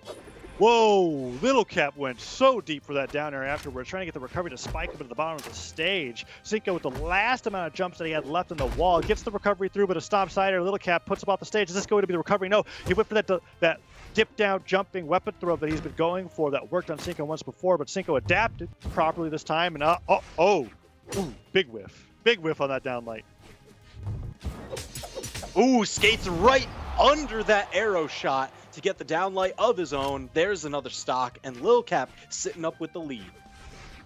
Yeah, I suppose Sinko was going for a dash jump read with that side signature, and Lil Cap just walked right underneath it, picked him up as he was falling at the end of the move, and a quick sider ended that stock. But Lil Cap goes down, and we have a dead even game on our hands. 1-1, no damage on either side. Who's going to break neutral first? It's Lil Cap with that nair, picks up the sword as well, and a downlight recovery will tag on even more of a lead.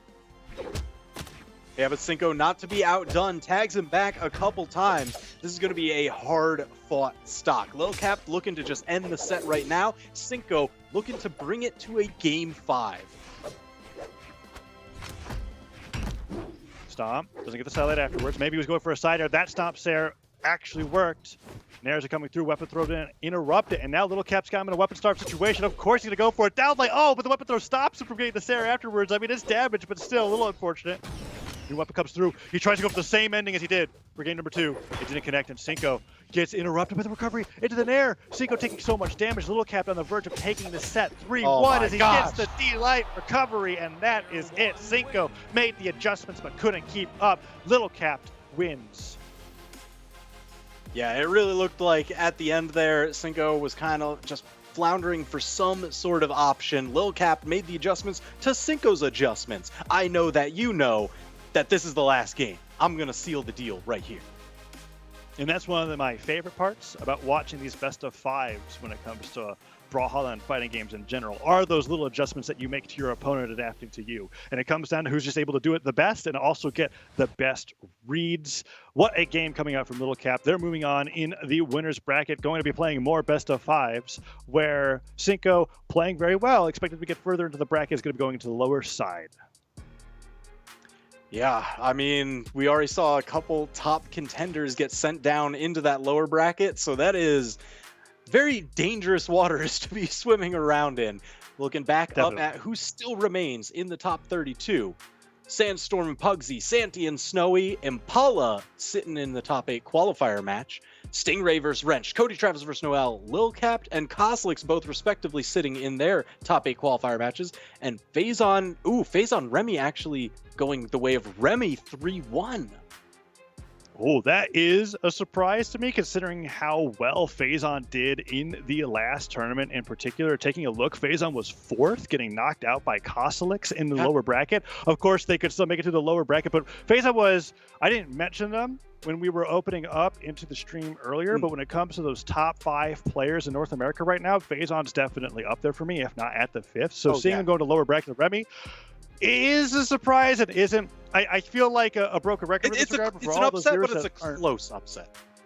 Yeah, for all the viewers that's that aren't just used to what I this, Remy, in my opinion, at any time, any day, has the potential to knock out anybody in North America. But they also have the potential to finish like not even in top 100, right? It depends on how they're feeling at that day. So when I look at this, I'm like, is this a bracket where Remy's going to make it through in the winner's side top 8? Because that would be incredible. We've got the match schedule coming up. I'm excited to see this. We've got Stingray versus Wrenched coming up as our next matchup. TBK, talk about the next matchup that we got coming up later in the day.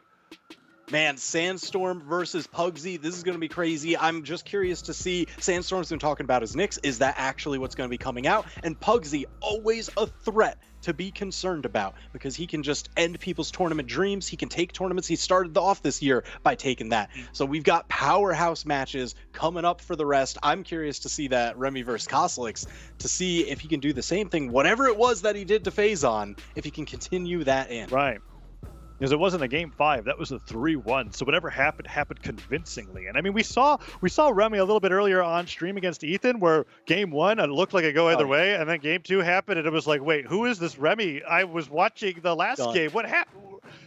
And so I'm very excited to see that matchup later on in the day. But this match that we got coming up next, Stingray versus Wrenched. Very excited for this because just like Pugsy, Stingray at the very beginning of the year showed everybody that they are a top 3 contender.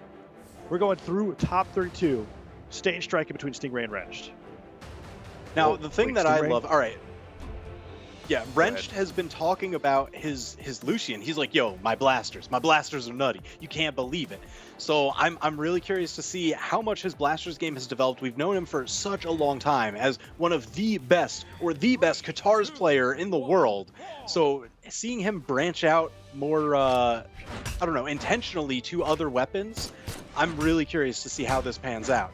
On the other side, Stingray, you know, he broke out into the scene, like you mentioned, playing Orion. So it was another Lance player that everybody was looking at, but then he shifted around. He had other spears that were really just in contention. And now playing a Taros and going strength stat, he's always got some sort of crazy pick. Another fun fact about Stingray's crazy picks is he sends Wrench flying in under 30 seconds with that cider. Holy cow. Is that Stingray... That's why you take the extra strength! Stingray, being one of the newer players, I've also noticed his favorite of some of the newer maps, as well as some of the more unusual maps. I see Stingray pick Small Enigma and Crystal Temple more than any other player on stream.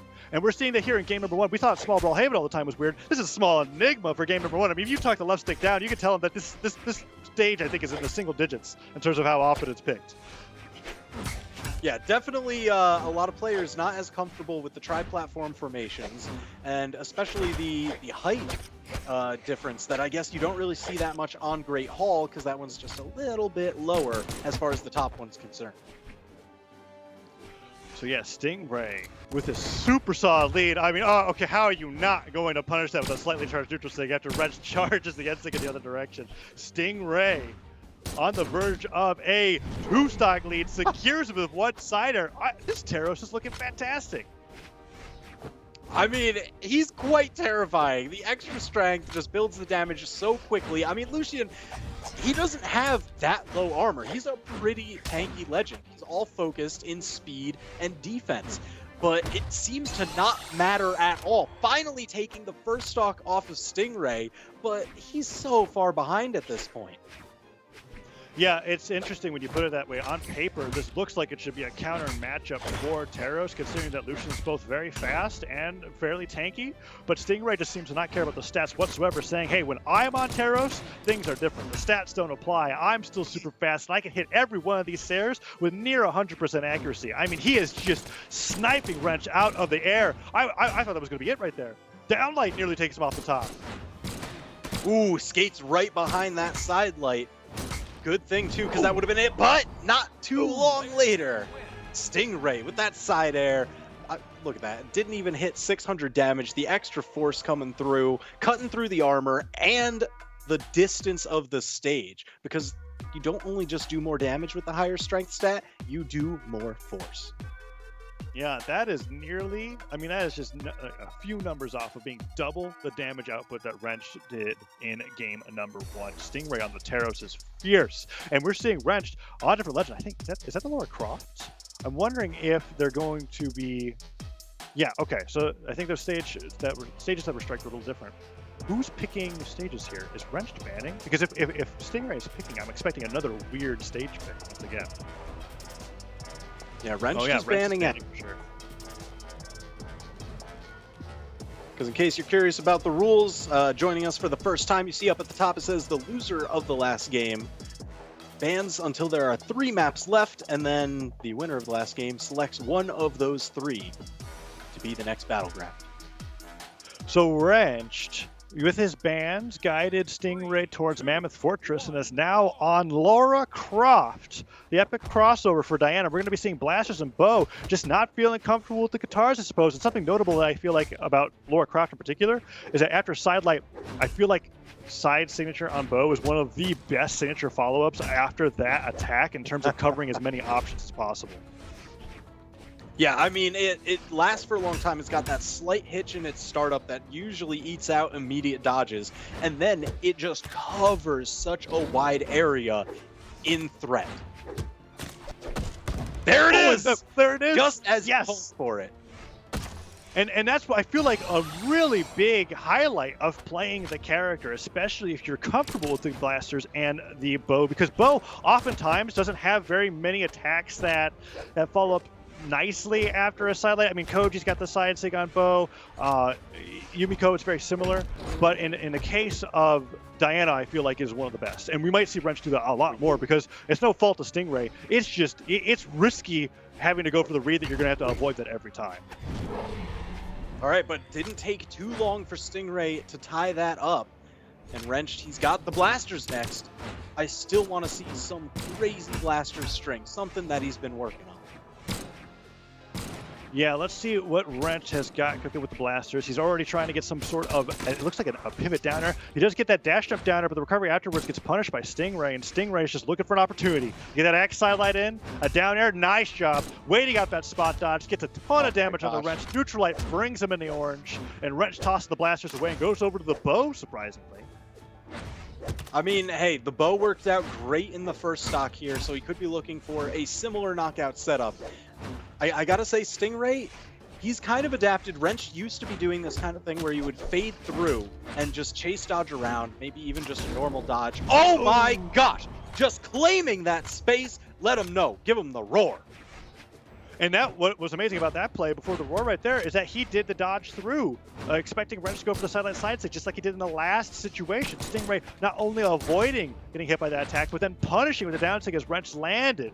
Is now getting even more extra credit on here on the stock lead, but the deal of recovery, that's going to be it. Wrench gets the blasters combo off down light to finish him off the top, and has brought the stocks down 1-1 without too much damage to his name. Yeah, I mean, that's the most solid knockout confirm you're going to be looking for. But that downlight, it does last quite a while, even on miss. So it's a little bit riskier to toss out. Wrench definitely trying to keep a little bit of... Oh my gosh! That signature, I can't believe not only did he land it twice, but he landed it the last 2 knockouts. Yeah, Stingray is utilizing that down signature in an interesting way. He's basically calling out a player's tendency to dodge or fastball onto the edge of the stage and catch them with the very end of the radius of that attack. Like right there, right down, it's like caught Wrenched going for a sider or a downer. I think it's going to happen at the end right here in this replay if we get 2 bits, as I'm already like really surprised seeing what Wrenched locked in. I mean, you guys will see it in just a second, but I want to see this down. It's like, there it is. Yeah, slides right in, going, hey, Wrenched, I noticed you like to recover on the side of the stage. And now Wrenched on the glow box. 3, 2. The glow box? Brawl. Yes, Really? yes, the The glow glow box. Yes. Yes, it's on the glow box. Blasters and Hammer. I mean, Wrenched has kept one thing consistent in all these games as they keep switching legends, is that the blasters are there. But more often than not, I'm seeing him try to use the other weapon on the character's kit to try to get anything to work against the beast that is Stingray. Yeah, I was really expecting, usually, he'll bounce around between different Qatar legends. But here, he really just believes in the blasters. He started hitting more of them, more of their attacks more consistently as he was getting a little bit more used to the spacing and how Stingray likes to maneuver. That's going to be the biggest part, because those blasters attacks, they do have a dead zone between where it hits and where you are using them. So you've got to be careful, so careful with your spacing, and there's not a lot of space down at the bottom of the stage. Yeah. Even if he did diagonal dodge, I think the weapon throw still would have taken him down. That was a rough situation to recover from, and Stingray handled that very well. Actually went for the double recovery. That blaster recovery, it does take a while to get to that final shot where all the knockout power is, but Stingray, he was able to catch a beat on it too early.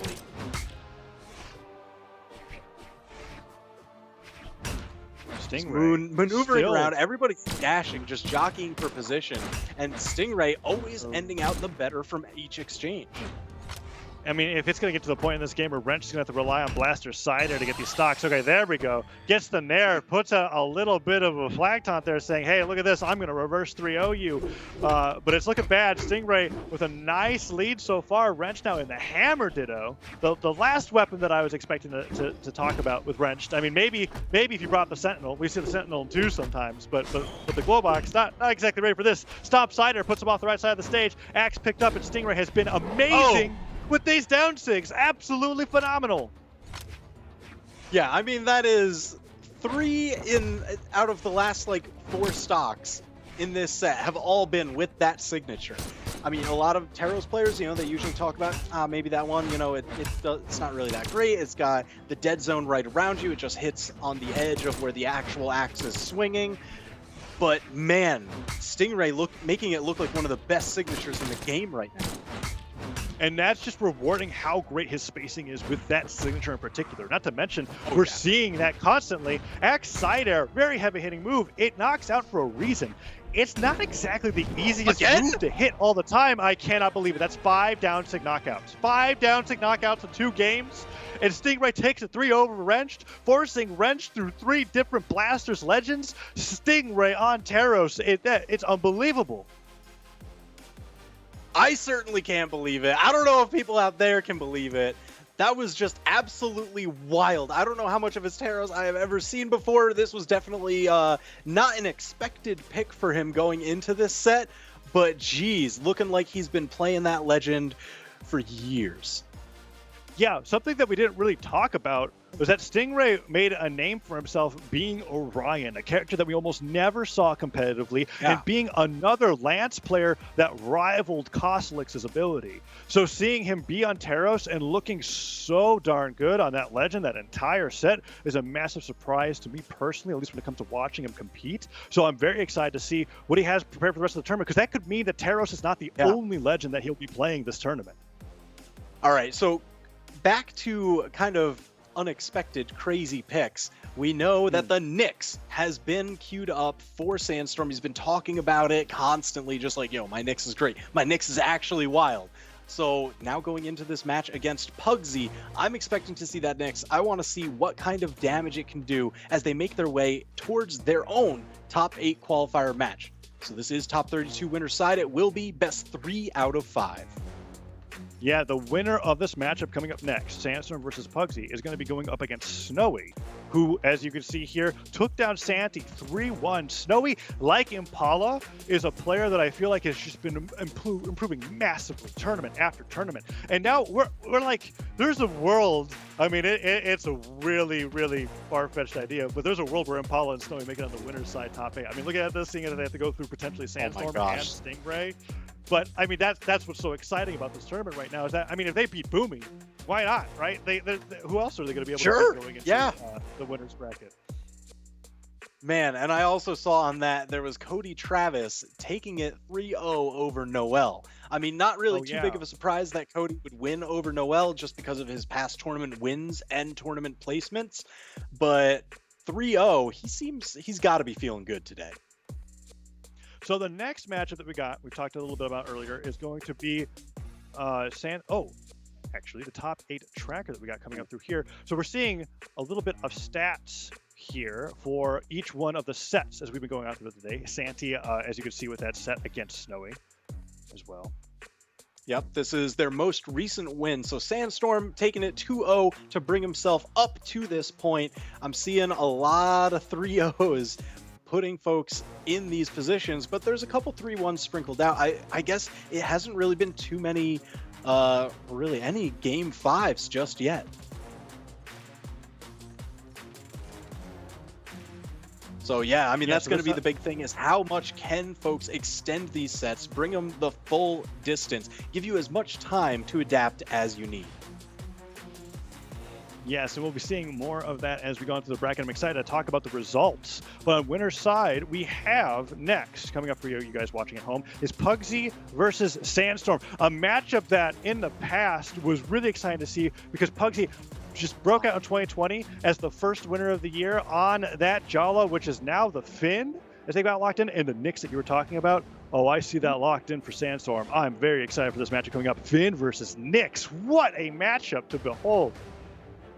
Yeah, so Pugsy, always a threat. I mean, he is an absolute powerhouse player, just so incredibly smart. He's got the reactions. He's got the general game sense. So you can never count him out of any match. Now, I do kind of like seeing Sandstorm on this Nyx. A lot of people, just the return to the site, it's what the fans want. Oh, and Sandstorm already trying to open it up with an amazing offstage exchange, but for the gravity cancel down like that Nair afterwards, just trying to get Pugsy to remain off stage and not have any jumps left. But Pugsy, a master at recovering against the Scythe, makes it back and fights back as Sandstorm's now over to the Blasters, which is what I'm most excited to see from Sandstorm throughout this tournament. Yeah, because we've seen his Scythe on other Legends. The Blasters, a bit of a new addition to his stable. Trying to get those gravity cancel down. Satellite puts him off the stage. Oh, I felt like Pugsy was just so close to perfectly spacing outside of the downlight from the Blasters, and then he was going to side stick to finish Sandstorm off, but no, the last blast on the ground hit Pugsy. Really close exchange for this first stock between both of them, but we see this all the time with Sandstorm. I feel like between these two players, whoever takes the first stock is going to result in them just taking the next one right afterwards. Yeah, definitely going to be very momentum-based. Oh! Even dashing into that neutral signature, just gripping him with the chain, send him on down. Beautiful. I want to highlight how like purposely mind game that was from Sandstorm, because he could go for downlight recovery on Blasters. Pugsy's dodge was gone, but by knowing Pugsy's dodge was gone, he went, I can make this look that much cooler with the slide charge, neutral sig, sending him down with the chains. Pugsy, however, unfazed by being taken out by such an amazing move, takes Sandstorm down right away, evens it up 2-2. Ooh, really just playing leapfrogs around him. Yeah, I mean, Pugsy is just maneuvering around so incredibly well, always just able to catch Sandstorm right in the shoulder blades. I'm really impressed by how often Pugsy's hitting the back end of the down air swing, where it looks like he's spacing it perfectly to catch Sandstorm with these dodge-ins. And then he's getting the Nair right afterwards. Another falling Nair, catching Sandstorm, jumping, really just dominating Sandstorm as he's trying to get into the air with these Blasters. Down sig punished, but only one hit comes through. Oh, so many whip punishes. So many neutral sigs are coming through. Sandstorm, what, downlight, recovery, that's not going to be enough just yet, but still, I mean, it's damage. Its damage is the threat of the knockout. Ooh, Pugsy always dodging so well away from that side signature, one of Nyx's farthest reaching tools, particularly on that site. Now Insider hits Pugsy, takes the lead against Sandstorm in game number 1. TWK, I'm very excited for this set because Pugsy, ever since the beginning of this year, hasn't made it nearly as far as often as they did at the beginning, but still sticking to the same legend almost the entire time, is now doing wonders against Sandstorm's Nyx. Side air hits, puts Pugsy a bit deeper into the red, but they're still holding on. Oh, that goes... I'm surprised actually that they knocked out. But he's down, and it's back to an even game. Yeah, I mean, I guess that's just a testament to how low Finn's defense is. Because the Blaster... Oh no, come down here! Chop him right! Pugsy's still just everything. more to come. Okay, Sandstorm was super patient there. He didn't go for any nairs, any dares. He was just like, hold on, let me back out of the stage. I just took 3 axe moves off stage. Down air, side air, dribbling him into the forceful hitting move from the axe. Nair hits as well, and Pugsy just jumping around. This is the majority of the axe play that we've seen from Pugsy so far, and it's looking beautiful. Sidelight, side air, knowing that his dodge was gone from the gravity cancel neutral light. Pugsy takes game number 1 against Sandstorm's Nyx. Man, absolutely phenomenal, especially with the first knockout. You just saw it there with the Nyx gun chains bringing him down, but Pugsy always wanted to rise back up. Oh, I'm excited for these solid sword matchups. plays, those knockouts. Is this the tournament where, because we both predicted Sandstorm, we're going to watch him go into the lower bracket super early on, make everybody doubt everything, and he's going to win anyways? I don't know. We'll find out. There's still a lot of games to play. Pugsy's on game 2, 1-0 against Sandstorm so far. And Sandstorm picks up the scythe, which honestly, I want to see him lean towards a little bit more. The Blasters weren't doing nearly as much as I had hoped, and Pugsy seems to be comfortable against Sandstorm with any weapon at his disposal. Yeah, I mean, he was able to just deftly maneuver, swap between the sword, the axe. He just always had the right answer, and right now he still has perfect spacing to get the launch angle on that the axe recovery. It's at least a ton of damage, if not the knockout. It was huge that he fast fell out of the string that Sandstorm was setting up there because his dodge was gone from the gravity cancel neutral sig.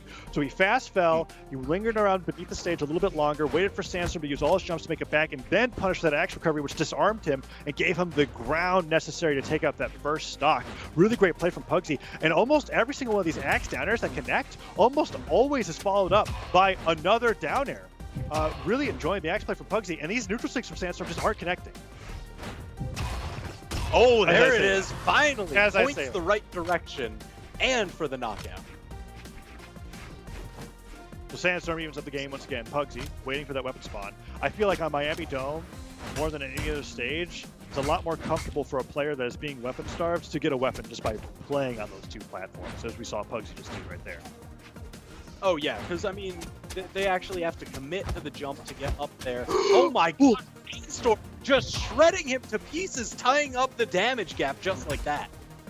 What a read with that gravity cancel sidelight, kicking him up so they can get the recovery afterwards. But the side stick coming through just barely misses against Pugsy. The sider from Sandstorm puts up the lead, and the momentum has definitely been stolen from Sandstorm. Pugsy running back to center stage, just trying to find his bearings, but Sandstorm not letting any neutral light connect. He goes in for that dash jump, ground pound, doesn't hit, but the Nair catches him out of the neutral sig. Weapon throw goes down, recovery connects, and Sandstorm on the verge of taking the lead. Not weapon starved for long. Pugsy and catches the dodge. That wasn't enough to knock out, but you know that's going to stick in Sandstorm's mind. Recovery hits. Not enough still, but Pugsy seems to be fighting back, taking the momentum. Who's going to take it? Oh, but the recovery drops. You just barely got it, but the recovery from Pugsy that time connects. They're just exchanging recoveries at center stage. It just so happens that Sword a little bit easier to get that strong portion of the knockback out, and Pugsy takes the lead, albeit barely, 2-1. With that sidelight in air, maybe that makes that barely lead into a solid lead. As Pugsy is looking for those sidelights. Nope, no downlight. Gets it yet again. Man, Sandstorm not able to connect off of downlights. Yeah, and these downlights are so risky because he keeps gravity canceling them. And when they don't connect, that's 3 seconds where Pugsy's just kind of like, I'm going to go absolutely ham with the axe, sidelight, nair, side air, 2 nairs, 3 down airs, whatever he wants. So much damage from that weapon. Sidelight down air now. We've been seeing Pugsy get that so much on Sandstorm as he's been jumping out of the attacks. And Pugsy continues to extend the lead. Pugsy on the verge of a 2-0 lead against Sandstorm in Winterside. Yeah, I mean, he's got a healthy amount of damage built. You see, he's already hunting for those signatures. He's not getting caught out by Sandstorm signatures. Sandstorm tossing the scythe. He's got a chance to swap over to the blasters, but Pugsy not even letting him get close to the weapon. Oh, throw that weapon, Pugsy. Deny it. Don't let Sandstorm onto that side. The sider hits Sandstorm low and jumps. Yes. Weapon comes bouncing down. The axe is picked up, and the neutral light catches Sandstorm trying to stare over the ledge. Pugsy, 2-0 lead over Sandstorm. 1 game away from, I was about to say, qualifying the top 8. He's not even close to qualifying in the top 8. He still has to go against Snowy. This is a winner's bracket, top 32 round 1 match. That's what this is right now. That's how insane it is. I can't handle this. I can't handle this. Pugsy up 2-0. Sandstorm, we see him locking in yet again, going for the Knicks. There is a little bit of a map change, though. We're no longer on Miami Dome. We are now on Apocalypse. Okay, Sandstorm, I absolutely believe in you to be able to get these reverse 3-0s, but Pugsy is playing amazingly on the fin. But as I say that, Sandstorm's really making these blasters come alive. Finally not wasting too many of his dodges, those gravity cancel down lights. Getting some damage on the Pugsy, but he's got to be careful. Every axe hit that hits, I mean, is the equivalent of 2 or 3 hits from the blasters. Right. Ooh, that that is just a ton of damage. Now, here's the thing. You know, Miami Dome, I know Pugsy a very vocal fan of it because it has that pillar underneath the stage. What? Catching with the back end of the whirlwind. Oh, and he gets the dodge move, that recovery, denies all the weapons, picks the axe right back up and tries to get the cider. Yes, that down sig was amazing. The back end of the whirlwind, what's cool about gravity canceling Finn's down sig is that you get a little bit of that descent as well. So you can cover a much larger part of the air than with other signatures. And without weapon throw securing the lead, oh my goodness, Pugsy is just dominating Sandstorm. Nice read, however, and I just take that word back. It's a dead even game. Yeah, I mean, he absolutely had to do that. Sandstorm can't let Pugsy run away with even a little bit of a lead here. Pugsy being up 2-0, he's poised to take the set. Sandstorm just can't let it happen, slides right into that neutral signature again, sets up another one, grabs Pugsy, and that's it! Now he's got a full stock lead. 0 to death, using 2 Knicks neutral sigs in a row, bringing the chains down to the depths of hell here on Apocalypse. Sandstorm is now back online, and he's making that 3-0 reverse sweep comeback a reality. Pugsy fighting back against this now. Sandstorm with so much momentum in his favor is just destroying him with the scythe. I thought he was going to go for the nair for sure. Downsig's coming through. My goodness, those blasters were just amazing in that string. Barely misses the downlight, but he's still getting so much damage, and as that down air connects, and Pugsy is on the verge of being 2-stock to game number 3. Oh! Sandstorm just fading away from that signature that would have ended his stock. Now Pugsy in the danger zone, gets caught, unarmed off the side, and bounced off the wall. Sandstorm is now on the board. Home run off the side of the stage just sends him flying. Pugsy, I mean, don't get me wrong, they're still in the lead, but that match was just utter destruction. If I were Pugsy, I'd say get back to Miami Dome as fast as possible, because that did not look great. That was amazing from Sandstorm. Seeing in these replays here, I am excited to see the neutral sig combo that's coming up. Look at this. Just being able to get that gravity cancel neutral sig, and that was off the back of one hitting earlier, but I got what I requested. Another Miami Dome pick for game number 4. It is 2-1 in favor of Pugsy, but momentum arguably in favor of Sandstorm. Yeah, so I mentioned it before, Pugsy, a big fan of Miami Dome, especially for that pillar on the bottom. Because when you set somebody up for an edge guard, it guarantees they will have to make it back on that side. They can't duck around under the stage. It kind of seals the fight over on either the left or right. Ooh, and Sandstorm trying to keep up that theme of being a little silly with the signatures, but this time they're just not connecting, and Pugsy is just destroying him in the neutral game. One down air puts Pugsy off stage, but Pugsy doesn't let him get any more off of that. Side lights are hitting. Pugsy makes it back down. That down air, oh no, I mean, that, I think a recovery will actually take him off the top. It definitely will this time. Looking for it.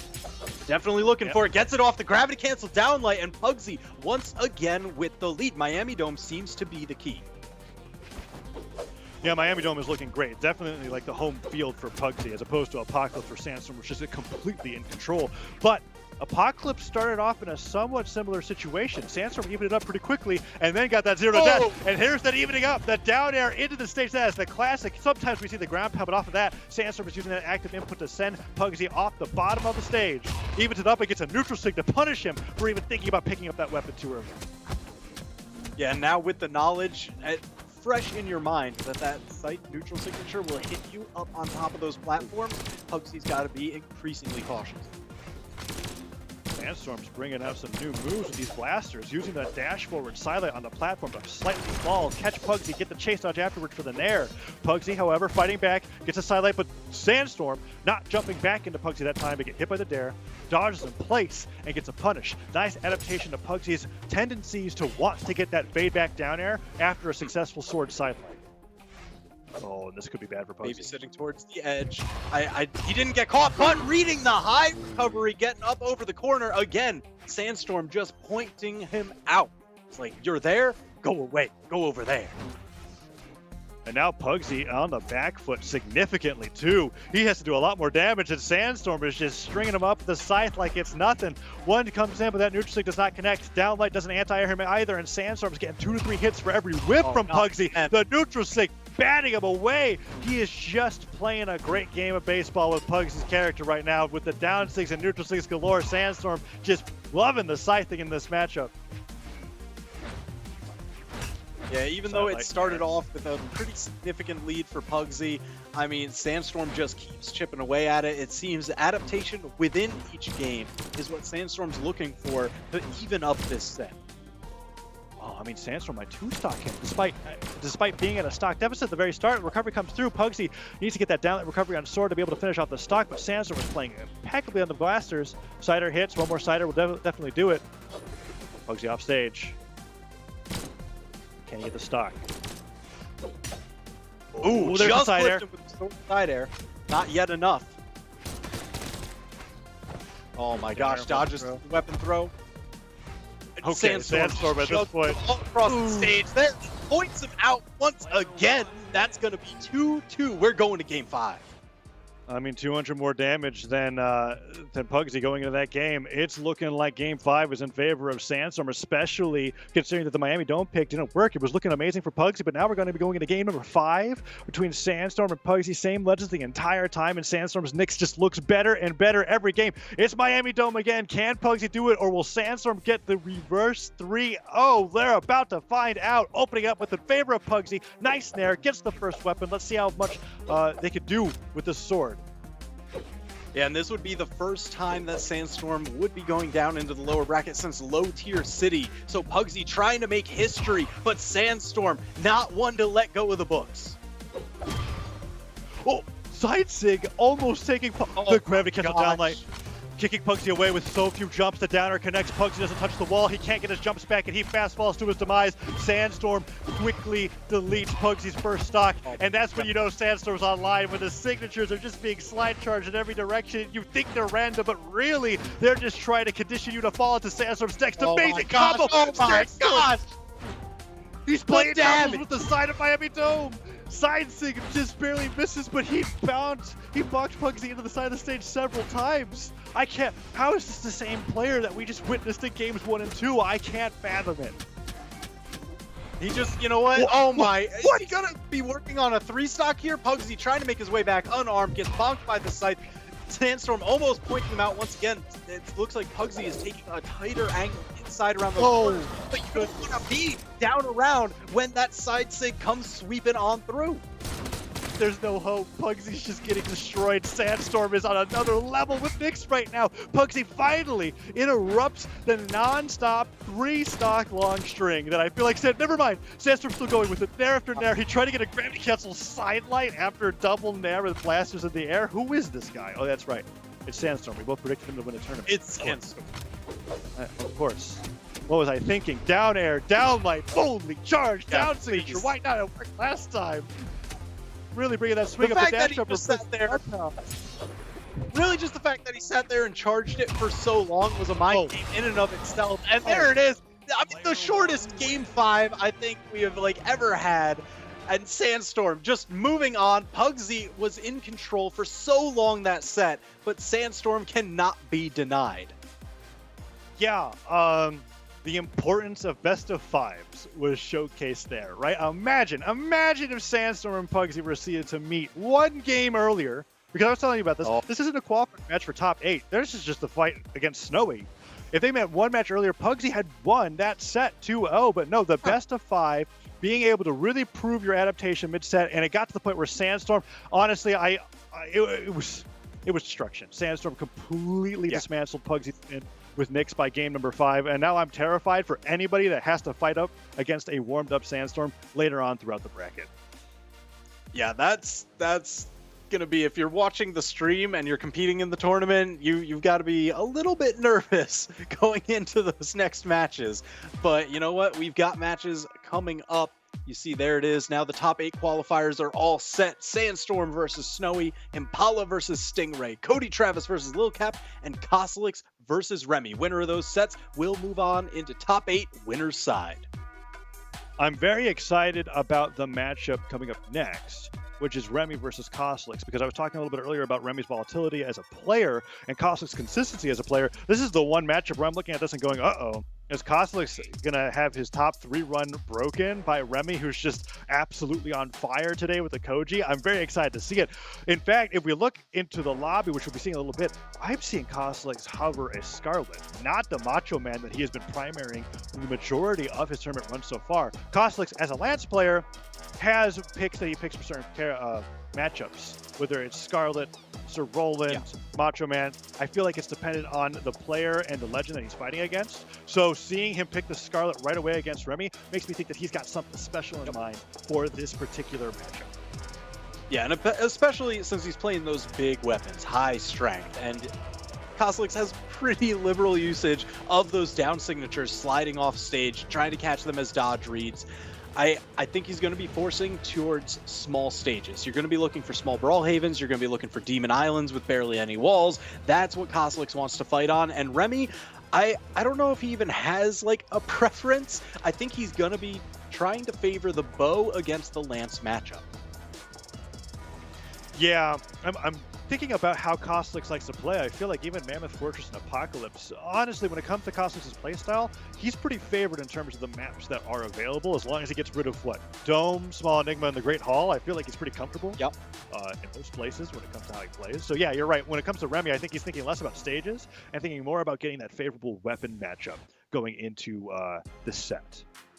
Yeah, because we did see in previous tournament Sandstorm breaking out the Koji against Kosolix Lance. It seemed like, when other folks were, hey, how do I figure out, how do I play against this Lance? What are the actual options that I need to do to beat it out? The bow seemed to be working out incredibly well. And Remy, he's got one of the best in the business. So I am really just expecting him to stick onto that. There will be some sword play in between, and then he's going to try and weapon starve Kosolix to keep him off the Lance. But whenever it really gets chips down, it's going to be bow versus the Lance. Yeah, and it's going to be interesting seeing Kosolix fight against the army of Kojis that has apparently come out in North America today in the winner's side of the bracket, assuming that they keep moving on in the way that they did. Speaking of Koji, you were talking about how Sandstorm played Koji last time, and we didn't even see from Sandstorm a different legend other than Nyx going into that bracket. They were actually so confident with it going into Game 3, despite being down 2-0, that they didn't even switch over their legends. So that's exciting, because Sandstorm might actually bring another one of the Kojis that we'll see in the bracket moving on throughout the day. His counter picks, he's got too many. You never know. You can never know. Jeez. So now Remy, I am curious to see, just because, he took that over Phazon to get to this point, and it was a 3-0. 3-0ing Phazon. He's got to be pretty clean on it today. We saw his previous match to that, where he looked to have it pretty convincingly, but now that we're in 3 out of 5 territory, you've got to push that even a little bit further. And yep, there it is, Demon Island. That's exactly where Kosolix wants to be. He wants those Scarlet side signatures with the hammer right over the edge. He wants to slide charge. He wants to just hammer recovery, anything to just send you down before you're ready.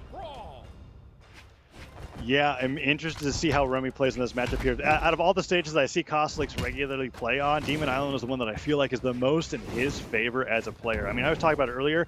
When he gets Silent Recovery to work as a read or as a dodge punish, he knows exactly when that move is going to be taking people off the top, no matter what their defense stat is, and he has just been absolutely consistent with his edge guards here as well. Yeah, right now he's got quite a healthy damage lead building. So it's up to Remy to control this ground space so that way he can get his own bowstring started. But the problem is, Kosolix has a ton of priority on that lance. So you're going to see, you know, try to backdash into bow side lights. You're going to see the bow down lights to engage from even further away. But right now, Remy doesn't even have a weapon to call his own. Yeah, Remy just now picking up that sword, pretty heavily damaged, and Kosolix could hit any number of hammer attacks to take him off the top. I feel like maybe 2 nairs is necessary if he does the falling air, but the or one down air. That's enough. That works too. Yeah. Yeah, that was more than enough. Maybe I was wrong about the nair prediction, actually. I think he was just really, really damaged. Kosolix now, a stock lead. Gets hit by that neutral light. It's going to take a few more bow neutral lights before he's able to take that off the top. But the recovery with the additional damage from the side light and the down light takes him off the top. Yeah, that was the full 3-piece. That's the bow player's dream. And now just cutting them up, Kosolix kept over onto the hammer.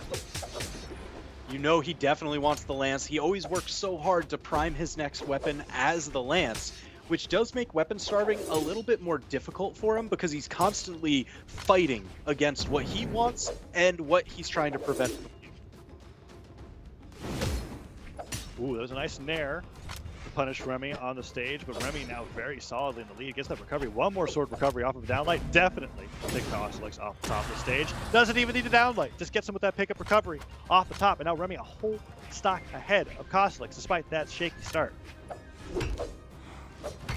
And again, Kosolix, now he's on the hammer. I mean, Remy, this is really just where he can actually open up. Seems like, I don't know if Kosolix is focusing on the hammer or if he just hasn't really gotten the chance for any weapon drops to happen near him. Whoa! Covers it there. I love that mix-up. Everyone, you got to expect he wanted to switch over to the lance there, but as Remy was coming back to stage, he's like, no. I still have pretty good corner coverage with that neutral signature. So holding onto that hammer for a little bit longer definitely brought this back.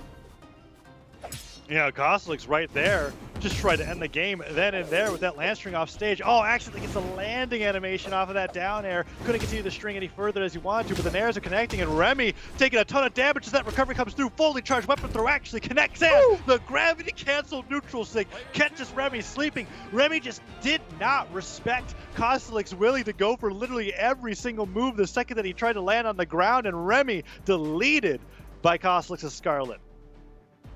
Yeah, so even though there was a ton of damage done by the lance there, actually all 3 knockouts were scored by Kosolix's hammer. So that's pretty telling. You've got to really think about that one, just because usually it's his other weapon that is, you know, kind of lagging behind, and mostly it's the lance play. But right now it seems to be he can play with anything. That was a weapon throw into weapon throw combo with the follow-up. Let's go, Kosolix. Rarely do I see those ever happen intentionally, but he did toss the hammer up with the intention of the lance hitting right afterwards to continue the hit stun and then get the strings moving forward. Now ahead, trying to get more of those slide charge neutral sticks, and he's getting them. The backswing hitting. The nair just barely missing, and Remy making it back down to the stage, but Kosolix with a solid lead so far. Remy trying to fight back. It's difficult to tell whenever it comes to Remy in these matchups because I feel like at any point in time I'm like, yeah, that player's totally in the lead. Wait a second. How is Remy a whole stock ahead? Wait, how did Remy lose that game? So here we go. Kosolix getting the first stock, but how long will he keep this lead? I mean, it's incredibly volatile. It really is just so much damage can pour out so quickly when you've got such a high strength legend and such a small walled stage. So Kosolix really just looking to use it as full runway to take Remy for a ride. It's up to Remy to try and slow this thing down so he can catch his breath. Ooh, Nair's interrupting the recoveries from Remy. Kosolix continuing the extra credit, uses the recovery instead of the cider to make it back to the stage, throws Remy off, and is once again back on center stage, playing the neutral game. Remy interrupts that Nair with a down air, but he still hasn't gotten the stock from Kosolix just yet. And Kosolix getting through that side air. Oh, how beautiful! Using the weapon throw to cover his head, so if he did get hit by a downlight, there was no way the recovery was going to follow. Remy got interrupted by the weapon all the way down, and Kosolix with the recovery catches Remy with no jumps, and they're off the bottom of the stage. It is 3 stocks to 1. Remy just trying to kick Kosolix off stage. He's got the bow in hand, finds the gravity cancel signature, and that is the beginning. The beginning. He has so much left to go. It's a full stock lead for Kosolix. Please, Remy. we'll see what Remy is able to do on Demon Island. I mean, I feel like the more we play on this stage, the more that I'm feeling like this is Kosolix's home turf. Falling down with the sword here, Remy spacing very carefully around Kosolix, but it's, no matter how good you are at this game, oh, it's hard to space around Lance and Air. Oh no, but these neutral things are something else. Kosolix is actually, he's just, Remy. Jeez, he's he just gets hit by going a for it. side- Oh, Are he you tried- kidding me? He went for it. He went for the haymaker to the weapon throw highlight reel. I cannot believe that Kosolix could do that against somebody like Remy. What on earth happened? Kosolix is playing out of his mind. That is actually the dodgeball classic. You toss the slow one up and then just straight fastball through the center. His weapon throw comes at up. that. He's like, I'm gonna hit wow, it. you're right for that. He had too much damage. Jeez, it even Couldn't get forced out the connected. dodge. It even forced out the dodge. I can't believe that. It also forced out the Bodvar from Remy. That Koji is long gone. He feels like he has to do something to deal with Kosolix and Scarlet. And this may or may not be it. We're about to find out as Kosolix is up 2-0 against Remy on the verge of qualifying in the top 8.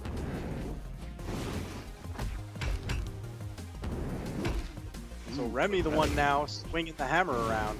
He's getting decent damage, but you know, if he just goes back and forth, he's gonna lose out on the trades. Just because he has lower force, not enough defense to contest with Scarlet's force, it's just bad equation. Ooh, he went for that neutral stick again, but Remy is this time a little bit more wary of it. Nairs are coming through, and Remy, nice stomp, punish into the side air, forces the dodge out, means he can go for a ground powder at downer, but no, Kosolix with the early, unarmed recovery, makes it back to the stage, gets sared away, another weapon throw trying to force out a dodge, and Remy gets the recovery, and that's it for Kosolix to stock. If you get bounced against the wall, you don't get your jumps back. Kosolix knowing that, down airs so that he can get into the blast zone faster, and back to the stage to avoid getting weapon starved. And look at that, rewarded, picks up a hammer, and it's like the stock differential wasn't even there. Yeah, I mean, it's really just how quickly can you get those revenge knockouts. Keep them from spreading the lead even further, and you'll be in at least decent shape. You don't want to do that for too long because, I mean, first one to lose all their stocks actually loses. So you've got to make Yes. the turnaround somewhere. Yeah, making those turnarounds very early on in the set is always incredibly important. Kosolix on the back foot now as Remy has been taking the stock lead very well. Trying to get that gravity cancel stop punish. He's been, it feels like Remy is actually adjusting his playstyle to punish Kosolix for going for so many Lance neutral airs. And it's working out pretty well for him so far. Forcing him out of the hammer, just barely missed that stomp there. But Remy, with another stomp, could probably just take the stock, even a down air at this point. Yeah, this stock is going to be very telling. Remy didn't take too much damage. He's got himself a decent lead, and he's going to need to make that work for all it's worth because he's down 2-0 to Kosolix here. Kosolix just needs to win one more game. He's got to reverse 3-0 here. Ooh, and even with his dodge down, he was able to immediately pivot around, catch Kosolix with that scoop.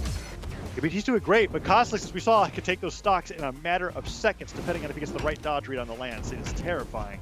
But Remy is hitting all the right attacks. Hammer, nair, after hammer, nair. Kosolix doesn't get that neutral stick. Remy knows better. He's recovering high. He's dodging low, and he's kicking Kosolix away as he picks up his hammer and wants to get a 2-stock at game number 3. Stop, side air. Is this going to be the recovery that ends it all? Whoa. The ground pound comes through. It's dodged, but Remy still has 2 stocks to 1, and Kosolix is playing really risky. Oh my okay. gosh. That's a treat to see. You don't really get to see that down stick actually connect and take a stock. Yeah, just caught him by the foot there, whipped him right out. But now, you know, Remy, he did manage to do all the damage he needed. He's ready to score the knockout, just needs a general confirm. And, you know, downlight into recovery would probably even do it here. Let's see, Kosolix is looking for that lance. He knows what he needs to win, and that's Remy can't hit him anymore, and Kosolix has to get like 4 nairs into a recovery, and that's not it. One good down air. Remy takes the stock and shows a little bit of life in this set, as it's not going to be a 3-0 for Kosolix this time around. So Remy, the map change, the Bodvar pick, definitely working out, seeming a little bit more comfortable. Now it's just a matter of, can you keep this up for 2 more games? Oh no, but being that the stage striking and picking balance has shifted, now we're back on the Demon Island. It looks like Remy just didn't find this important enough to get rid of, and now Kosolix playing back. Let's see what he can do. So far, every game on Demon Island has been a Kosolix victory. Yeah, that gives me a little bit of pause here. Not sure how this one's going to play out for Remy. He does have a number of really good tools on Bodvar to be able to contest with that. Oh, but man, Kosolix just juggling him everywhere. Yeah, oh, and then the steam, that down sig sends Remy flying. I mean, what choice do you have? It's Demon Island. There's so little stage to recover to in the first place. And something else that I noticed that Kosolix has been doing very well on stages without platforms is using that weapon toss-up upwards to just stop any of this vertical gameplay that Remy's been going with the sword, whether it's falling down airs, falling nairs, or D-light recoveries. And Kosolix has just been dominating Remy because of it. And now the nairs are coming through, a new weapon spawn is in, and I am expecting Kosolix to toss that weapon straight up, pick up the hammer, and keep Remy floating around, trying to find a way back onto the stage. But of course, Remy did it instead of Kosolix. Oh, and now he's got the juggle. Each of those hammer swings, so much damage, not yet enough to find the knockout. But, oh, he caught Kosolix before he landed. He didn't have enough options to even make it back. So that is the big pivotal turnaround point that Remy needed. Here they are fighting on 2 stocks to 2. Remy fighting back on the sword, but Kosolix is beating those nairs. When those nair strings start happening, 1 or 2 after them, you can expect a recovery for sure. But Remy's maneuvering around them very, very well, and that is the adjustment that I saw in the previous game that Remy won. He's just been playing around the fact that he knows that Kosolix likes to go for these nairs at a dash jump height, dodging them and getting a hit in, a down air here, a nair there, before he goes over to the hammer and gets that stomp side air finisher. But Kosolix, oh, he's still getting other moves in. Oh, and Remy's jumping low. Can he even make it back? He only has, no, his needed a hit. He never touched. He needed a hit to get a chase dodge there. Kosolix knew it. That's why he backed up off onto stage and was just like, I'm gonna just let you fall, man. So now Remy, potentially on the last stock of the winners bracket run, is getting destroyed by Kosolix as that neutral sig comes through, gets the read. He tries to get another neutral sig, but doesn't hit. And Remy fighting back, needs to get that stomp sider, but no, another end sig connects. Lance picked up once again. Kosolix, of course, he always has a Lance primed. It's part of his play style. And the neutral sigs, he's saying, I've got 2 stocks to 1. I'm just gonna keep pressing this heavy attack button until one of them connects. The sider comes through, and Remy's done.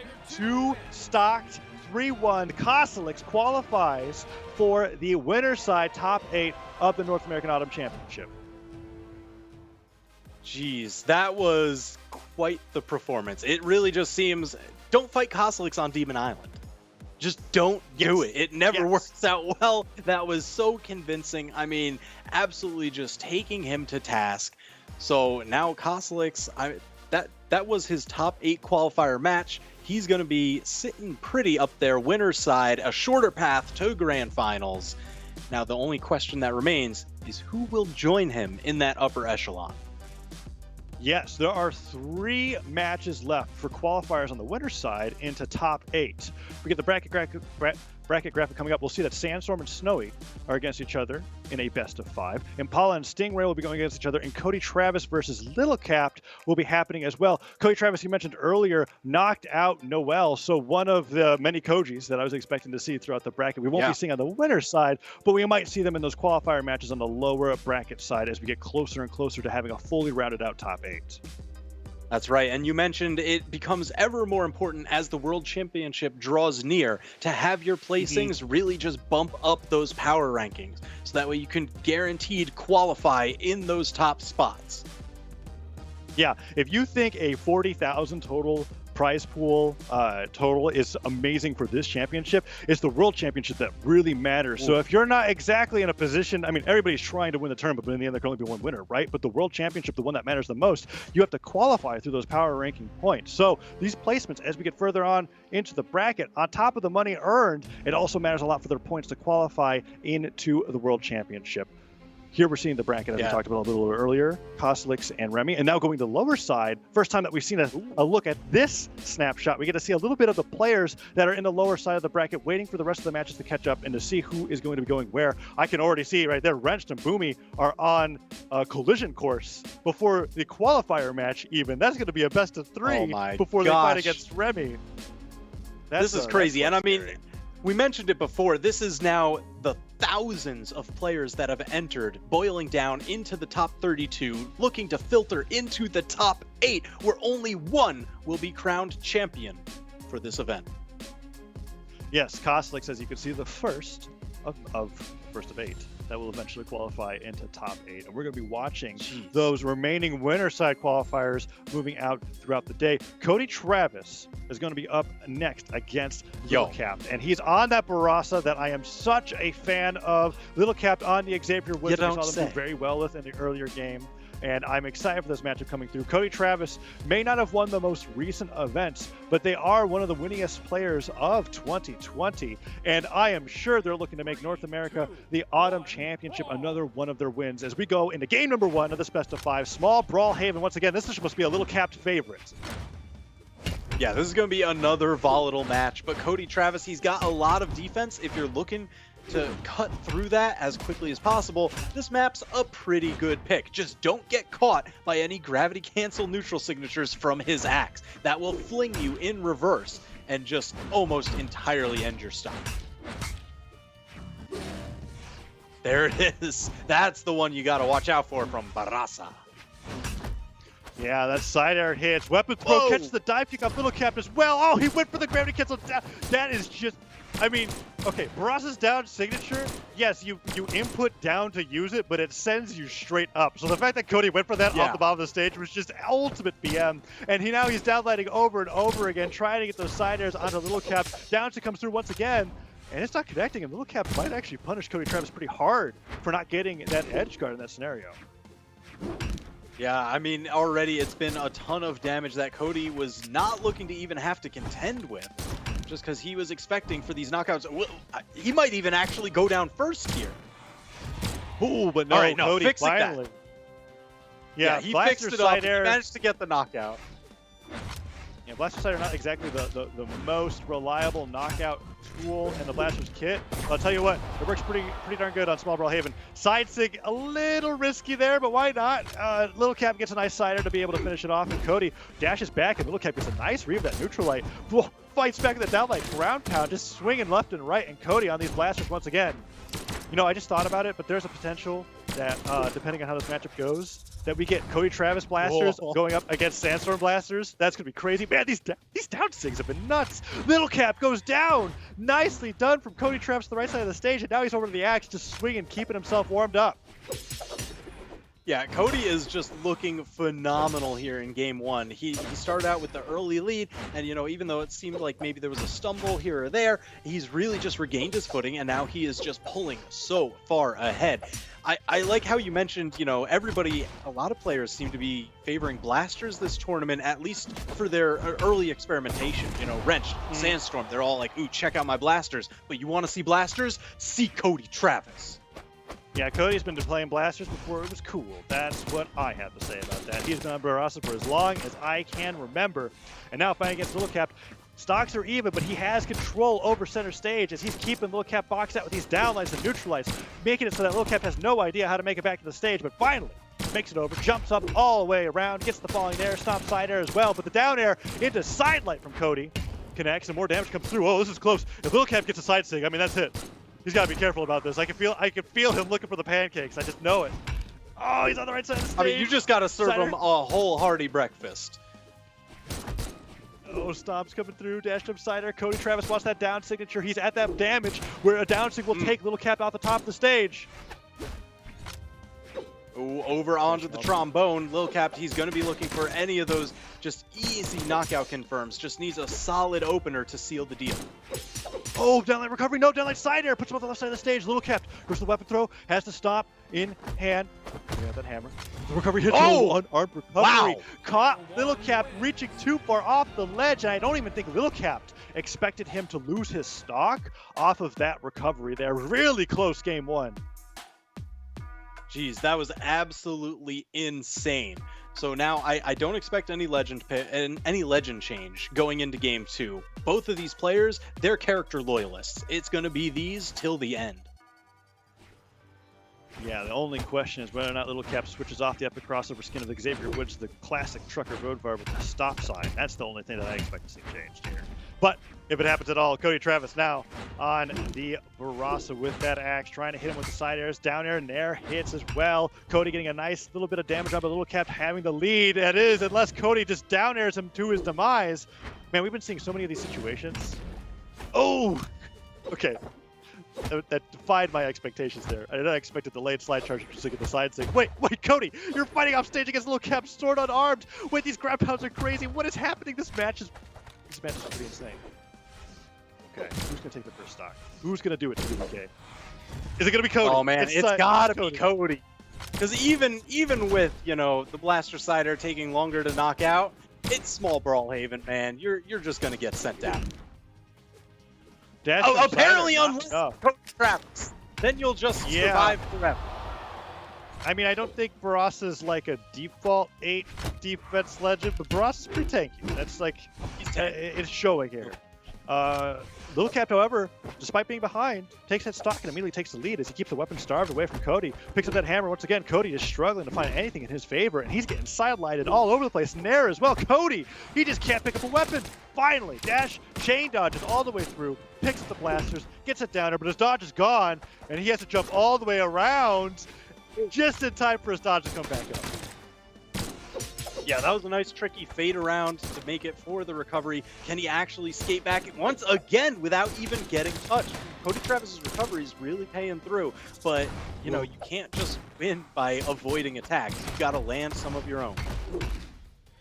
And then Stomp Cider takes Cody down, but Cody did a remarkable job coming back in that second stock. We saw that down air into gravity cancel side light, and then he pivots it into the double nair afterwards, attacking on so much damage on the Lil Cap. But look, okay, Lil Caps, what is this hammer streak that you got going on? Finally, Cody breaks out, but oh no, Cody, the side sig, why would you risk it?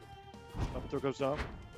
Manages to make it back to the stage, but why would he weapon start himself? Okay, picks up the blasters. None of those down six have been connecting, and Lil Cap's on the verge of being able to take this game too.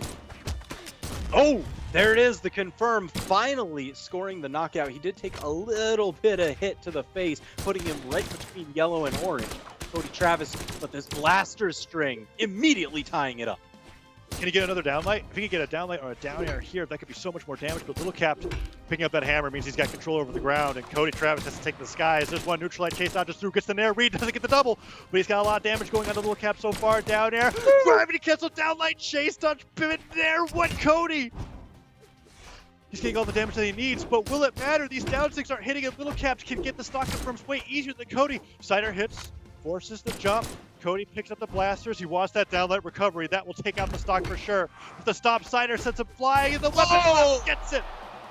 Player 2 wins. Man, Lil Cap just reading the recovery high. I mean, so many of those weapon tosses had gone low. So Cody, he was poised, he was conditioned to make that high recovery, and Lil Cap just ready to cover that space. We have ourselves Beautiful. a set. Back to Brawlhaven again. I can't believe it. I'm looking forward to how this first stock is going to go, because both these players seem to be getting really silly with how their off-stage exchanges are. I mean, these slide charge pivot down signatures from Cody just trying to pick up Lil Cap, and then Lil Cap the side sig punishes on the neutral sigs. I mean, here it is again. I'm just waiting for somebody to get impatient and go crazy, but no, Cody instead, calm, collected, sidelight, nair, ground pound, down air, side air. Lil Cap, you're just going to be gone. Down sig, just that was the right idea. Just didn't charge it long enough. Is he going to go for it again on this corner guard? Yeah, at least shows it to him, but then covers the space behind with the neutral light, tosses the axe away. Lil Cap trying to find his footing, but just gets picked up into the recovery. That's stock number 1, going to the way of Cody Travis. That was really quick thinking off that pickup as well. Cody picked up the blasters as they spawned in the air, and before even touching the ground, got the pickup recovery onto Lil Cap, catching him off guard and taking him off the top. Silent Nair comes through, and Cody continues to extend this lead. Nice neutral light as well. Chase dodging all the way around. That down air was smart, just didn't space it quite right, but Lil Cap's struggling to hit anything.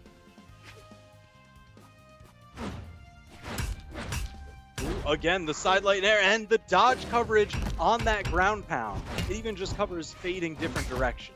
So strong. Cody not happy about the outcome of that last game, and finally the down connects, charged it for good measure, going, I know you're going to dodge through here. I've played 2 games against you. I've got you completely understood. Cody is now 3 stocks to 1, only an orange on small Brawlhaven. That is just bonkers to me. Sidelight just barely missing, but Cody extending this lead even further. Yeah, and it's still surviving. Lil Cap, he's just fishing. He's got to land some big, strong attack. You see him going for those signatures there. Some way to stop this machine that is Cody Travis. Double down air, tries to go for a third. Those siders are forced. Lil Cap on the right side of the stage. I mean, okay, he's got those side six a few times. Not once have I ever agreed with them. But you know what? He's a Barasa main, so he has to use every signature in the kit. That's the rule of playing Barasa. Just stating that clearly now. Cody now 2 stocks to 1. But still really solidly in the lead. Downlight recovery comes in from Lil Cap. He's getting a lot more of those, and Cody keeps hitting back. Downlight recovery, that's going to be it. Oh my gosh. Stop. Player 1 Yeah, now Cody with the 2-1 lead in the set. Lil Cap, is he really going to leave small Brawlhaven open once again? I mean, just look what happened last time. Yep, Look at no, it. It's up on the screen right now. We see history can repeat itself. Cody Travis just absolutely phenomenal there. And we're just running it right back with Cody Travis on set point. For Lil Cap, it's not the stage. You just have to believe in the pancakes, and that's what he's looking for now. He picks up the hammer, and he's trying to fight against Cody Travis, this unstoppable monster of the Blasters and Axe main. Suddenly comes through. I mean, that game felt like it was really decided by that early momentum. Cody just destroyed Lil Cap for a stock and a half, and by the time Lil Cap got his footing, it was too late. We'll see if that happens again on this game, because so far Cody Travis is just not putting it back on the stage. These sidelights, these downers, everything. I mean, everything that you see Cody's doing is just hard read after hard read. Yeah, that is a mechanically difficult thing to pull off. That down air into the right timing of the chase dodge diagonal stare afterwards is a combo that you could get and is a great finisher on small Brawlhalla. Yeah, and I mean, he's even landing it at low damage, where instead you've got to chase dodge downwards, just that way you hit the falling side air. He just has it all, man. His blaster's looking impeccable.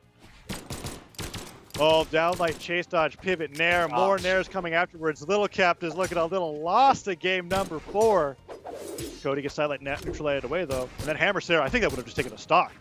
His jumps were already so low. But he manages to make it back, and the gravity cancels downlight nair. That's so much damage. And the sidelight comes through. Oh, Cody! He does the jump and then dodge down to fake him out, trying to get the side. To Cody is mad after that one loss. He is playing so well. Yeah, I mean, just massive lead built. He's now got the blasters back on it again, babysitting for the edge guard. I mean, it's so tough to get over that corner against blasters. Lil Cap managing to find and thread the needle somehow. Oh my gosh, just fighting on the left-hand side. I can't believe this. Who's going to score this next knockout? That's got to be it off the top. Finally. Lil Cap, he's got a shot, but I mean, it is still, he's hanging by a thread. Yeah, but that was what he needs to do in that exact moment. I would like to see a few sidelight stop reads from the hammer, get Cody maybe into deep orange before losing the stock, and he has a chance of bringing us to game number 5. Cody has been playing really well with the blasters, but now he's got Cody on the axe. Okay, newsflash, Cody is actually good at both axe and blasters. So the side air connects, Lil Cap goes flying.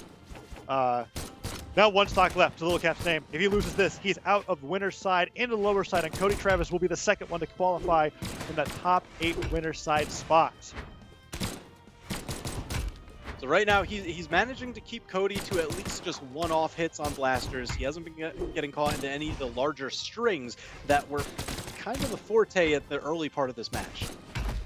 Well, and there's that downer sider that you were talking about, perfectly connecting there at the lower part of the damage. Okay, Lil Cap, that was interesting. For the downlight down sig. This is the stock. Downlight sider. Okay, that's it. Recovery stuffed. And Lil Cap's not looking too hurt. I mean, this is small Brawlhaven. You get like stomp, sidelight, get another stomp, sidelight or cider or something, bring Cody in the orange, hit that slightly charged side sig, and that's going to game 5 for you. Let's see if he can do it. There's one stomp, but he misses the sidelight. And Cody punishes. Ooh. Good interruption there. And now Cody's setting up another corner guard. Just don't go for anything too crazy, Cody. I'm like wondering, like, is he gonna go for the slide charge pivot neutral sig? I know it's the Barasa staple, but maybe not at this point. Down air, side air is not gonna connect at this amount of damage. Lil Cap actually super damaged. If he just avoids X side air, I think he's in a good spot, but no. Can't avoid it forever. Cody Travis sealing the deal, 3-1. Gonna be moving on over Lil Cap. Yeah, you can't just avoid Axe side air forever. Cody, he's got the mechanical eyes. He's laser locked. Cody Travis winning 3-1 over Lil Cap. And this winner side top 8 is fleshing out to be more and more of what I expected. The 4 names that I mentioned when we were talking about our predictions were Boomie, Cody Travis, Kosolix, and Sandstorm. One of them is out, but the other 2 are already into that winner side top 8. So I'm excited to see how the rest of this bracket plays out. Is it going to be Impala or Stingray that makes it into winner side top 8 to take the spot of which originally I thought was going to be Boomie? Yeah, I mean, this tournament, we've seen some crazy ups and downs, but the end destination so far has kind of been the same. I'm still curious to see if anybody else is going to bring out Jae-yun, just because we saw a little bit of it, and, you know, I know... I mean, it was a real little bit. I know there are people that have been practicing, so I am just so ready.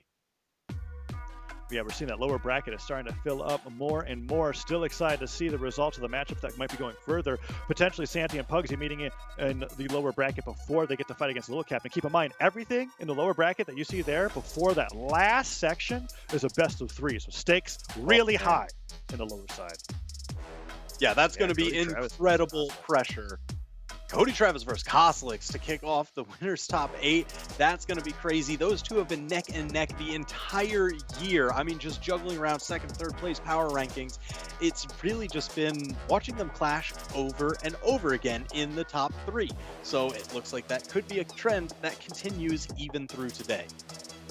So we've got 2 more qualifier matches going in the top 8. I'm excited to see what Sparky878 has to say about the matchups that we've got coming up later on in the day. Sparky, welcome to the cast. How are you doing?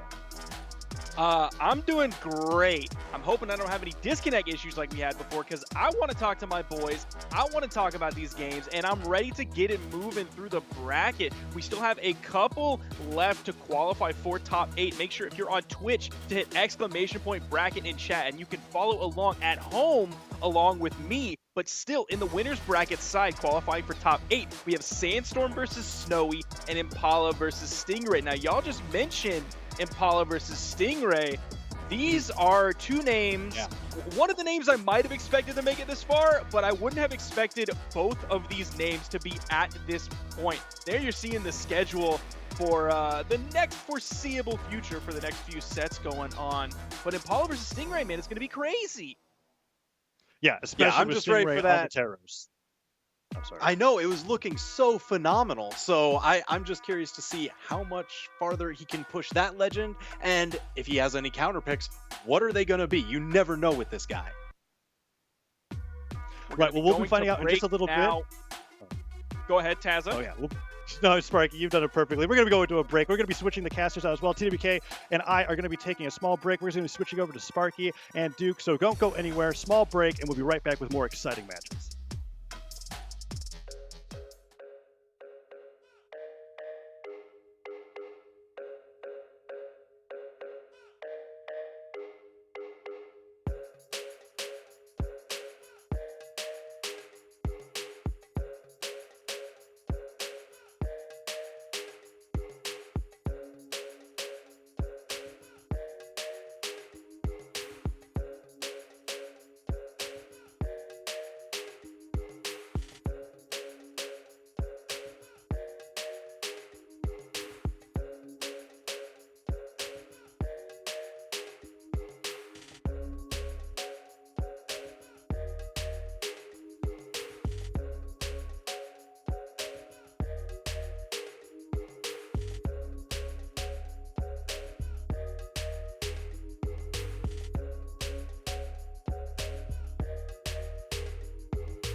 Welcome back to the Brawlhalla Autumn Championship North America Doubles.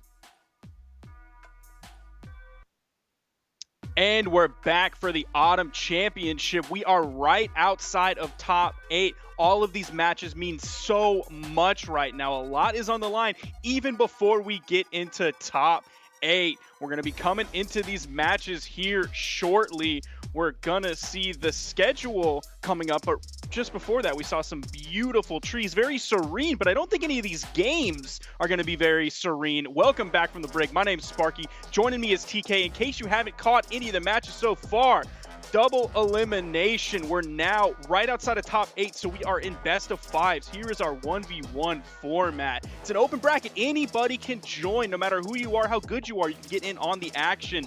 8-minute timer, 3 stock, no gadgets here on the board. Those are the rules for today. We are in best of 5s now. The best of 3s are done for today, so it's all about adaptation and learning about your opponent. But thank you for continuing to watch today. TK, how you feeling? I'm feeling great, man. I'm seeing this first match. We got Stingray and Impala about to step up, and I'm over here. I've been on the character select screen with them for a while, noticing that we got the Taros versus the Kaya. This Taros is going full force, man, and I always like to see the Taros double down in a full force. Let me get the 9 instead of the 8. Meanwhile, though, you will definitely need that when you're going up against Kaya, as she does have a lot of defense and a lot of speed to go ahead and try to outrun this Taros. But I mean, everybody knows Taros gets 3 hits, and you're pretty much ready to get launched out of there. Now, one thing I really like about Stingray as a player is, and I don't want this to seem disrespectful, but he plays kind of cheese characters, kind of gimmick characters. Like, you think about, he used to play Orion, which, I mean, if you go on the Brawlhalla subreddit, everybody's talking about Yellow Man bad, all he does is spam SIGs, and Stingray was throwing out a lot of neutral signatures on.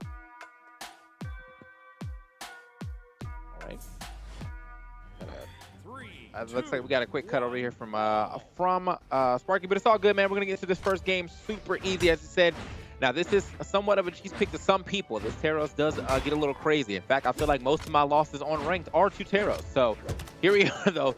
I mean, we're seeing the top of the tops of this Brawlhalla sphere right here. So we're trying to see who actually ends up taking this first game right now. A lot of dancing around.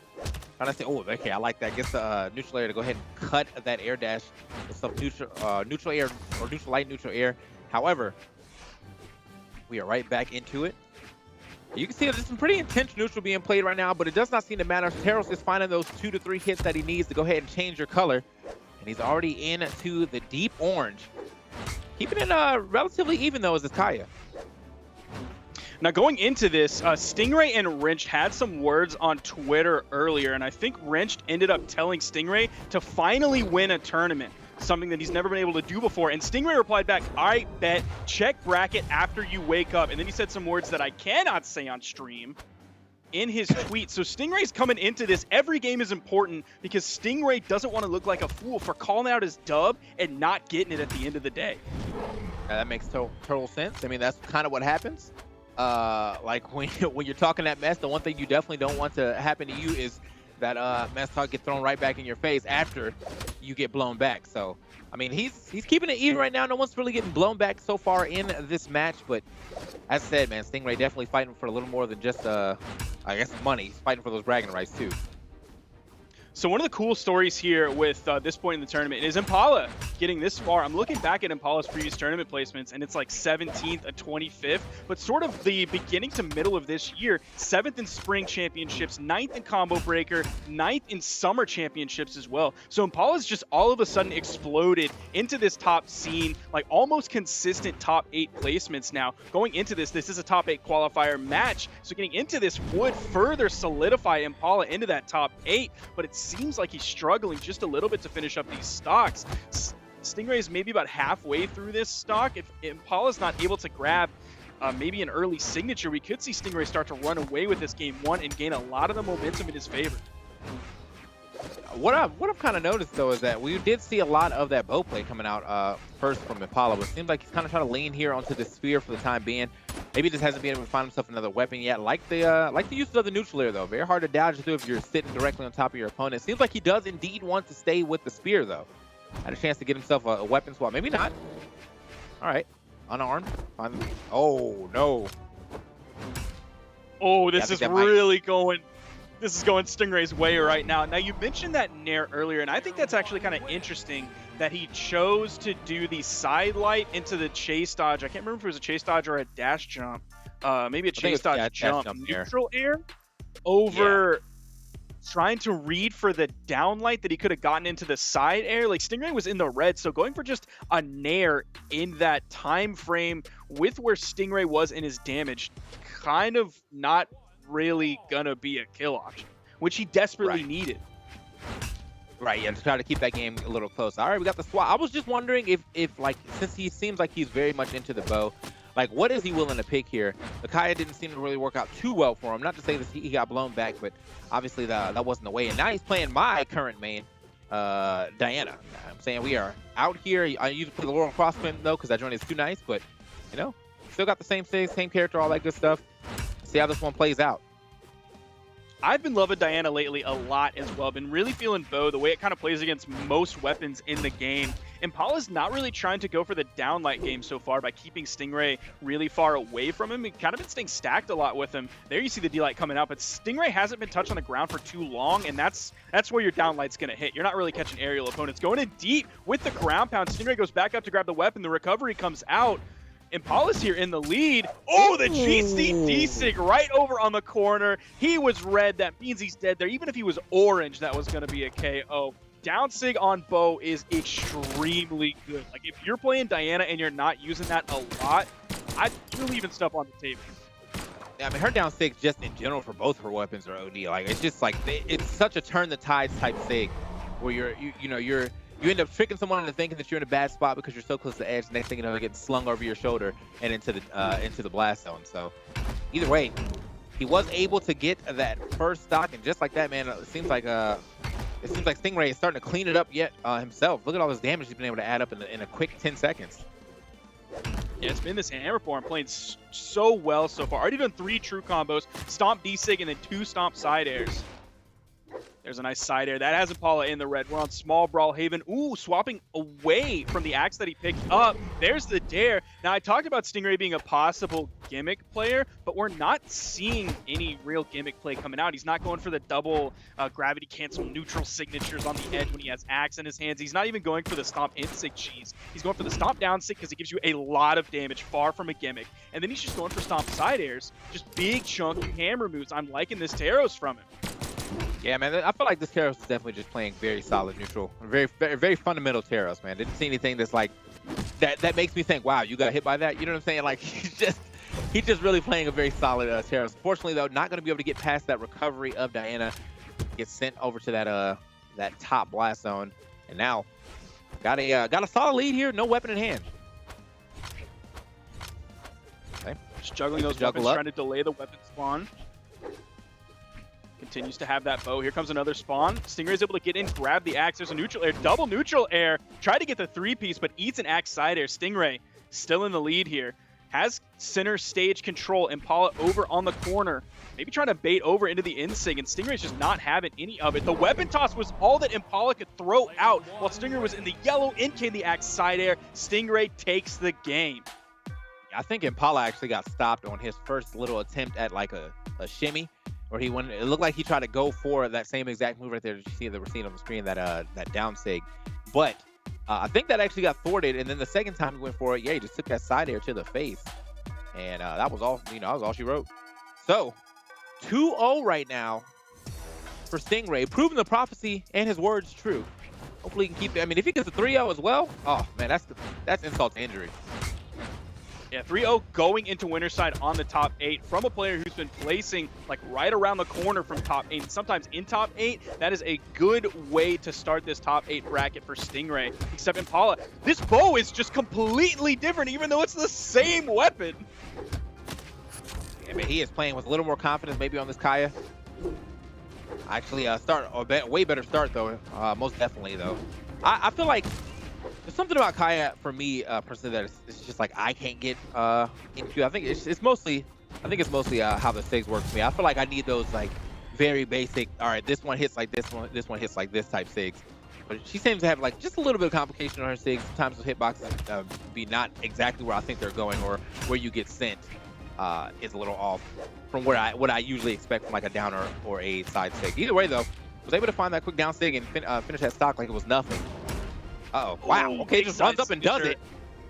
That hit in orange from the middle of the stage, and it's still sent off screen. The defense of Kaya just holding on there. GCD signature sending upwards at a 45-degree angle. Not going to be the earliest killing sig out there, but something you mentioned earlier is that Impala looks like he's playing with a lot more confidence, and you can see that in his movement. He is all over the place. Playing here on Demon Island versus small Brawlhaven, that gives him a lot more room to walk around, to use his dashes, dashing in, dashing out, using his jumps, his fast falls. Like, everything is completely different with this Kaya pick, with the Demon Island pick. I would not go back to small Brawlhaven if I was Paul.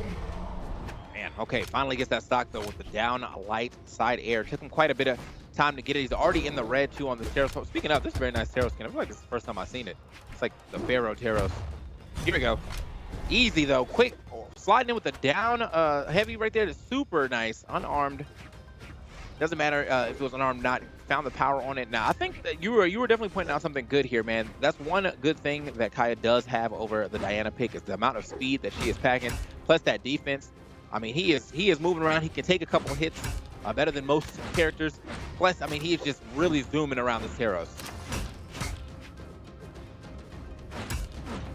Okay. Ooh, grabs the sidelight, sending Impala up. Went for the neutral light follow-up, but Impala was just a little bit too high for that to be the option. Big chunks starting to come out from Stingray. Impala's not getting quite the flow that he had previously. We're not...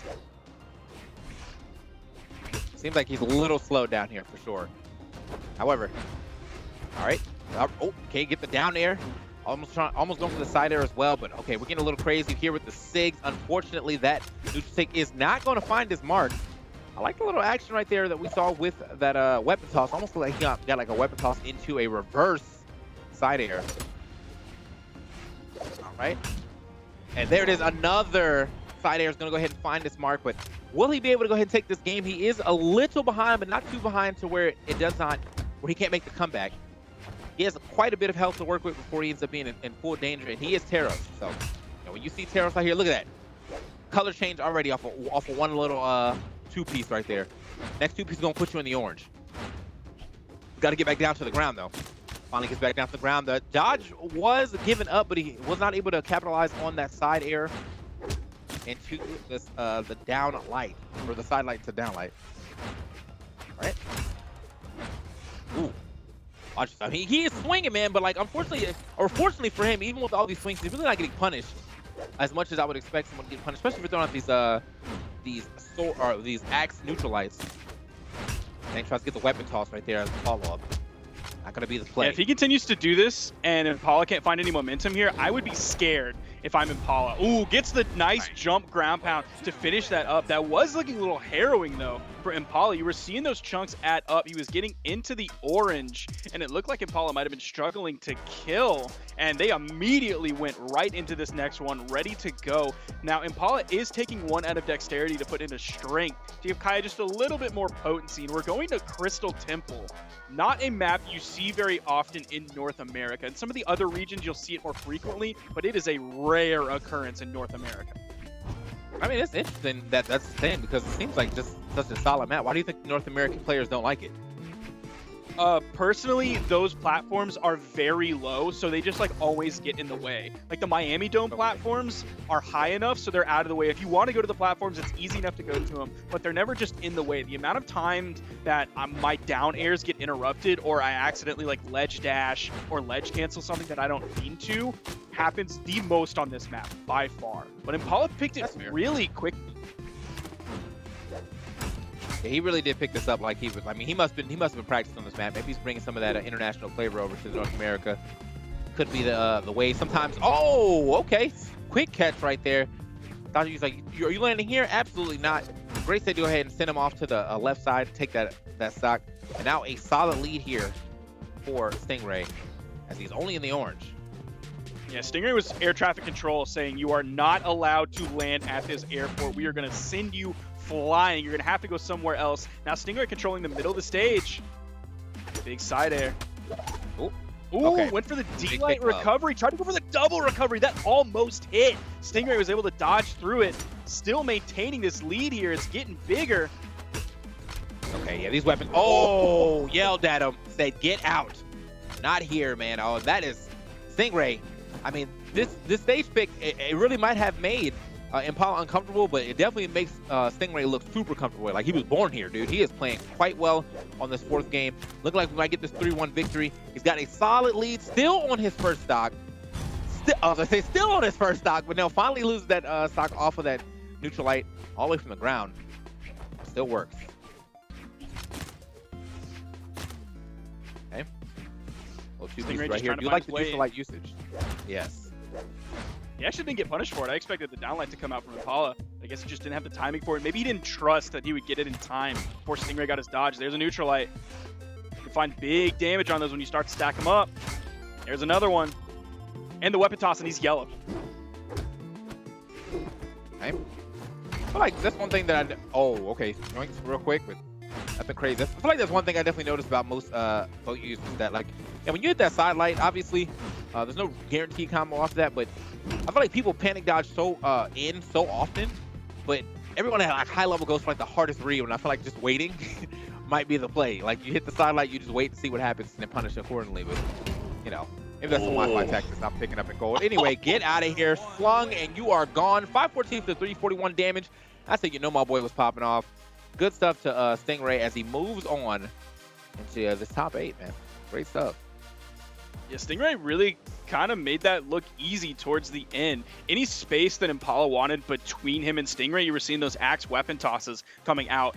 I swear, axe players know how to just throw the weapon the most irritating and frustrating and annoying way compared to like any other. Even like Lance players who have that really long horizontal hitbox, like, they're good at being really annoying with weapon tosses too, but it seems like axe players are just the best at it, especially in neutral. They'll just throw that across the stage more than any other player out there.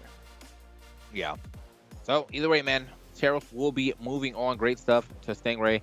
I mean, this winter side of things, so Apollo's still in it, right? Yes. All right, so we still get to see some more of that a little later. Definitely enjoying to see some bow play. I am a super huge fan of bows. I know last time we talked, I was telling you that I was looking into Lin Fei, and you said why, and then I played like 5 games with her, and I was like, he was correct. So, all right, man, we're gonna take a quick look at this bracket, guys. Let's go ahead and see what we got here on the bracket side of things. It is, look at that, man. Sandstorm and Snowy will be going up against each other up next, but as we can see on the loop side of things, Apollo will be waiting around to see what happens between Phazon and Crocky. Big shout out to Crocky, name I've seen for quite some time. Noel, Java will be playing as well. Wrenched and Boomie. Oh, that should be a good one. Whoever wins that goes up against Remy. And then Santi will be waiting for what happens between Pugsy and Ethan. And then whoever wins that will go up against Lil Cap. Shout out to my boy Lil Cap as well, man. Great bracket that we got. As I said, we are in the thick of this thing. So we're starting to get some of these real good matches here at the top. And here you see on the top 8 winner side of things, Cody, Travis, and Kosolix. I feel like they meet each other every week. So here we are, man, doing it again. Yeah, they do come into contact quite a bit. I'm trying to look back at their previous history with one another. At Winter Championship, Cody Travis lost to Kasalix. And then it looks like here recently it's mostly been Cody. At like low tier, Cody won. At Summer 2020, Cody won. At Combo Breaker, Cody won. At Spring Championships, Cody beat him twice.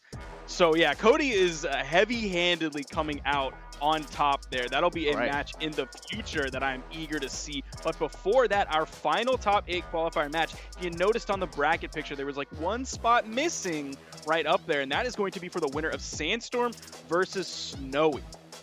All right, man. So Sandstorm, man, I almost never know what he's going to pick. Looks like he's going with the Knicks right now, but you know, we've seen Sandstorm kind of slide around this year, character select screen quite a bit. A couple legends under his belt. I mean, I mostly known him for his Zol.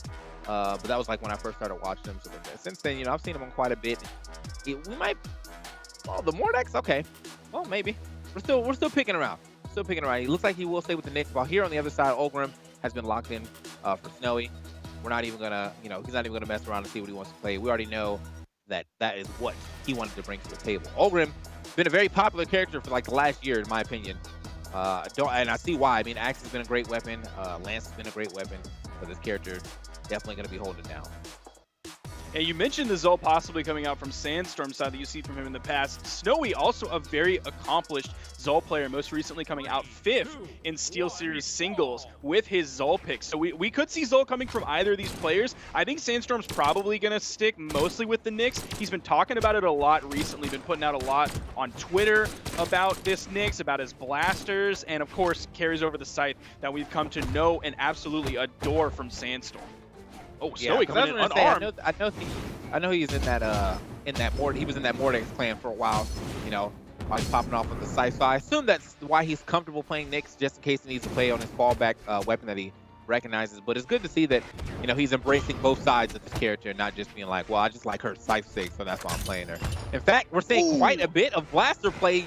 Yoink, and oh, he tried to set that one up a little too hard. I think like the ground pound would have just been enough, but I guess he wanted to guarantee it. Yeah, he probably wanted to push some stank on it with the D-Light ground pound, but I think you're right.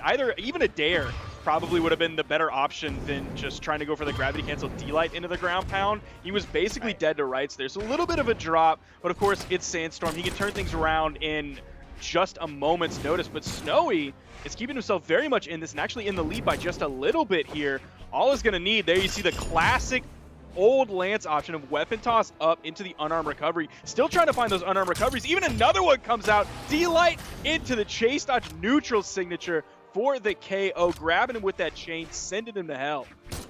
Now, I'm going to assume that he had already got that dodge out, and I just didn't see it because that does not look like it's true, but it definitely looks super smooth. Okay. Hold on. All right, now you can see him definitely trying to space out these side airs, man. One of the good things about side airs, very long-reaching, or side light, one of the very long-reaching move for the blasters. Unfortunately, has that super huge dead zone in between you and the blast. But if you're playing that great space, then it doesn't really seem to matter. Either way, finally loses that stock. Gets some decent damage here onto this Oberon. There's the neutral light. Tries to go for the jump down air. Oh man, it's Sandstorm punishes big. Nice 3-piece coming out that ended in a signature. Has Snowy already in the orange. Definitely big read on that air dodge down. He knew it was coming. And now Snowy, though, definitely with a good weapon starve, keeping his lance on deck. Finally, oh, okay, lucky for him, that is not enough for us to go ahead and push him back past just yet, but you will definitely not be able to eat another one of those, man. That down light into the recovery. That's a great and guaranteed way to take stocks with blasters. Scooped. Don't even need it though. He's sliding under him. Oh man. Oh my How does he gosh. Just touch that right over the corner, reach up and grab. He's hitting that more than any other Nyx that I've seen ever. Even in, like, I don't even want to call it Nyx's heyday, because Nyx never really had a heyday. But at like peak popularity, people were not hitting it that consistent. I really like what Sandstorm tried to do up there for that. Oh, yeah, you're Alive at wait. least? Yeah, he Okay. I was gonna say I really like what Sandstorm tried to do at the top when he went for that recovery after the recovery at whiff. He would have been so close to that blast, but I'm pretty sure that would have taken the game in like yellow. But both of them able to live, trying to get that neutral sig yet again. This time pulling the demons up from the ground. Sandstorms, blasters right now. Okay. His blasters are just really clean. They're not like frighteningly overwhelming, but like, what is that? The side light into the gravity cancel side light there. It's a nice down air. See him looking for the side air follow-up afterwards. The side air might be the KO option. Going for the big read of the side signature. Probably Nyx's weakest signature in the kit. You're locked in that for so long. That double blast seems to take forever. Okay, great recovery right there. Kind of mixed up what he was doing. Snowy. Oh, doesn't matter though. Just kicks. Just big kicks Nyx right there every time. And now we're seeing the Zol coming out, but before that, look at that. The D-Light into the neutral signature. Again, that was beautiful. See Sandstorm over on the edge. He gets beaten out by a side air. Is this the dash neutral sig? Yep, it is right there. Using that really well. Took out 2 stocks with that last game. And the other stock was with the D-Light. No, it wasn't with the D-Light recovery. How did he get the last stock again? Last stock was side with this kick. The side kick. Oh yeah, it was a strong D-Light. Yeah. Ooh. Nice nice edge guard, though, coming up from Sandstorm. Already has Snowy in the yellow. 1 or 2 more hits, he might be orange. Hey, hold on now. I mean, the idea of the switch is definitely, I mean, if you feel like you're not doing well your first character, no reason not to swap to something that you're more comfortable with, especially with this all the power that that Zol can have. But you're still playing against Sandstorm. He's doing quite well. He's got a little momentum on his side. Either way, though, it's still a pretty even game. As you can see, we actually have a lead here from Snowy.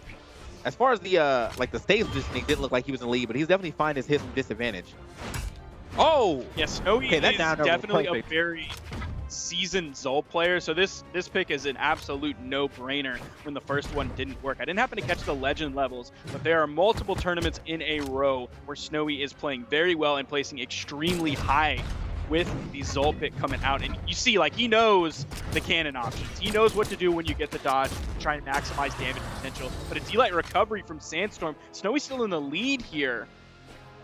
We'll see if Sandstorm even attempts to go for the weapon start. He didn't really. Just wanted to maintain stage control. Now he's putting some work in onto Snowy's second stock here. Somehow wins priority there. I was gonna say, yeah, man, he barely touched that edge, truly. So he played a pretty dangerous game. Luckily for him, he's been able to dance past. Oh, I like the idea, though. Could have got a nice little weapon start going if he was able to find that neutral sig to send him away. He had already dropped his axe too, but luckily he was able to get over here and get himself another cannon. Zol was blasting. Keeps the cannon on deck. Unarmed play right here from Sandstorm, but ooh, GC D-Light into the neutral air coming out from Snowy to KO off the top. Now he actually has a lot more room to play with here as he's about halfway through this second stock. The blasters are not coming in from Sandstorm, so his potential to get that like crazy neutral signature KO is not going to be quite as good of an option here, and it might not even happen at all as Snowy has already put out more than 100 damage on this final stock, going for the big read there. Yeah, bro, he really just kind of swiped him left and right there on like multiple combos. Got him all the way up to the red. I do not think that Sandstorm will be making this comeback, and we should be looking into game 3. Zol with all that power, he's got a pretty good edge guard positioning here, but goes right back for the cannon. Oh yeah, yeah, got a little too obvious right there with the recovery. Okay. Hey, man, though, Sandstorm still kind of got a little bit of fight of him, but oh, why? Why though? He didn't have. The dodge already came out. Sandstorm was there, just ready for it. He knew Snowy basically had to fall in it. Maybe he could have drifted just out of reach, but I don't think so. All right, well, I was saying, man, Sandstorm does have he can make the comeback if he keeps playing like this. I was just gonna say it's a hard comeback for him to make. Snowy literally one hit away, and it's somehow this hit is eluding him. Like one side air from anyone on this stage should be able to take it. He's definitely going to be looking for those side airs, maybe for the neutral air, could go for the D-Light that'll lead into a neutral air. The weapon toss up goes for the side light. He wants to stick with cannon though. Feels better about his setup options, I guess, compared to the axe. Doesn't want to just fish for that side air. Okay, Sandstorm playing a very patient game now. Okay, nice yeah, weapon toss. Scared. Oh, just barely holding on. Oh, Sandstorm. no, this is bad. Sandstorm. Oh my God. Bro, your mental is gone, bro. No, your mental's gone. Like, there's no way you could drop a lead like that and think, man, I'll get him next time. Your mental's gone, bro. Like, it's over. Like, oh no.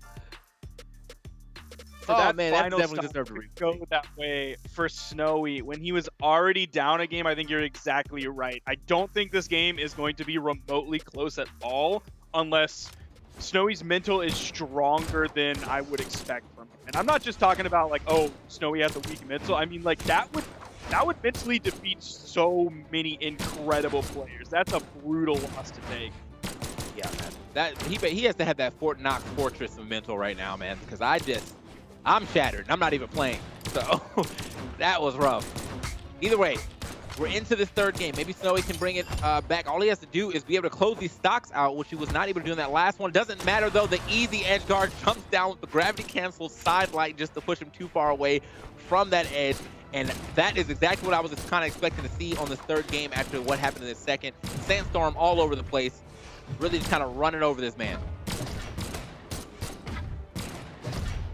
Oh, Future Light coming out. Snowy backing up just a little bit, hoping he can get Sandstorm's dodge and really take him off the screen with cannon, but it's not working. And already Sandstorm has got more damage on Snowy's second stock than Snowy has on Sandstorm's first.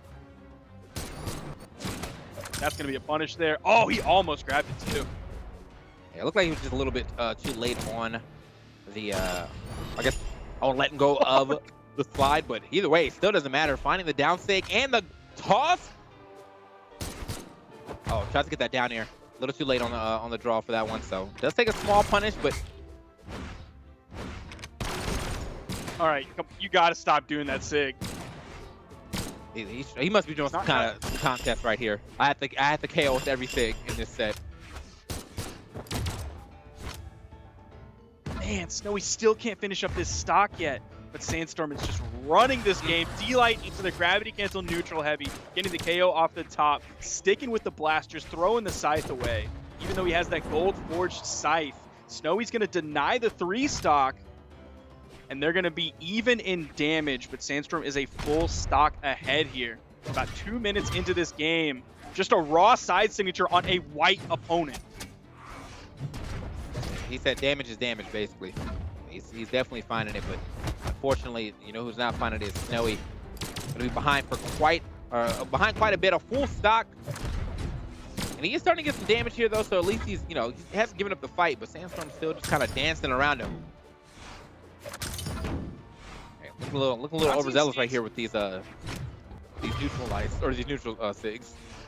Yeah, he's not like full committing to them. He's just kind of throwing them out. I think maybe just to add a little bit more mental damage into this game. Snowy can't find any momentum whatsoever. Neutral signature, about 1 or 2 more hits is going to be orange. It was 1 more hit. Ground pound not going to come in and get the edge guard Snowy wanted. Toss coming in. There's the back up in the dash forward into the sidelight. Another weapon toss. Snowy's not able to convert these weapon tosses into hardly anything. Oh. Okay. There we go. Get him out of here. Look for the looks. Oh, that is going to be it. And just like that, Sandstorm does it again. Every time that down light into the slide. Neutral sig. Oh, man.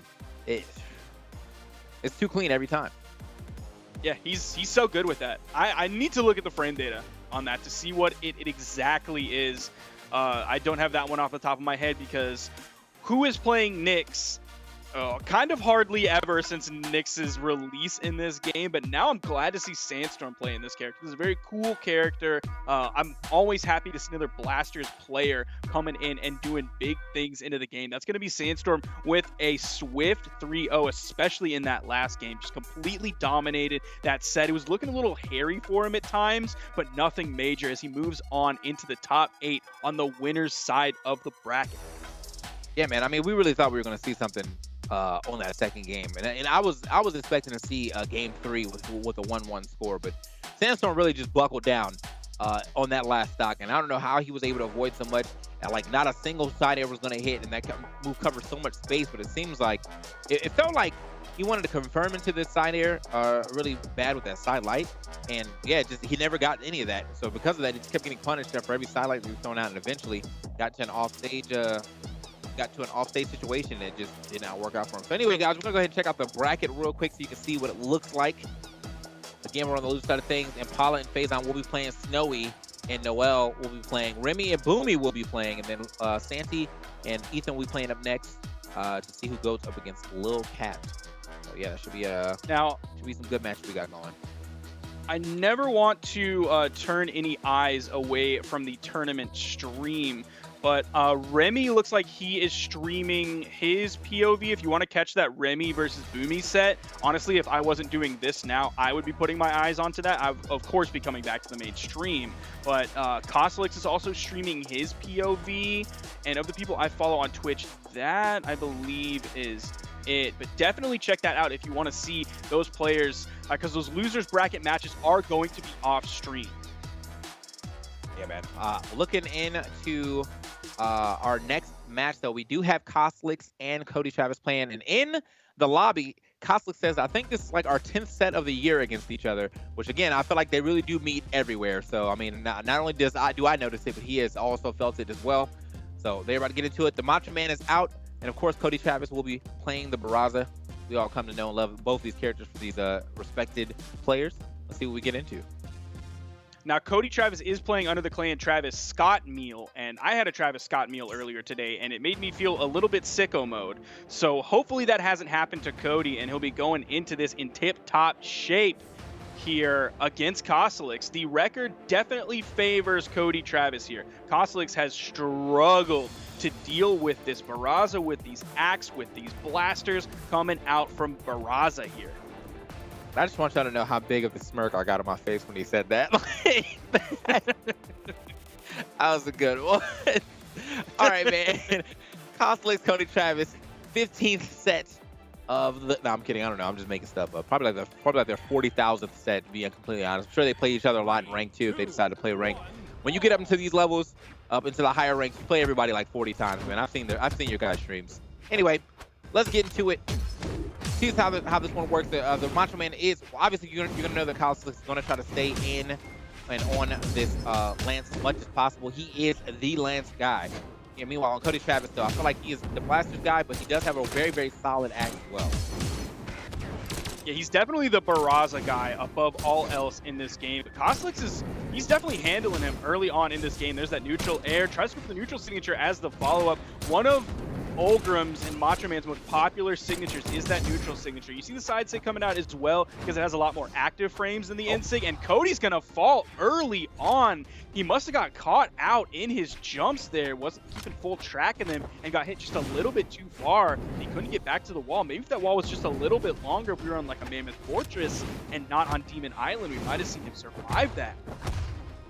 Yeah, Miami Dome type wall definitely might have been it for him, but unfortunately, yeah, these walls are a little thinner. Kind of makes you have to think about your recovery a little more too, and avoiding ground pounds and down airs and things of the sort, since you don't have as much space to reach up the wall. Kosolix, though, looking really good at the beginning juncture of this game. He does have a pretty solid lead, and he's building up on it quite well. A lot of nairs coming out, finding those flames. Cody's trying to find this KO so badly. He threw out like 5 or 6 side airs looking for that KO move. None of them hit on a Kosolix. Finally, over on the left side of the stage, it took the bounce off of hitting him against the wall to finally KO. So much damage was done on this second stock.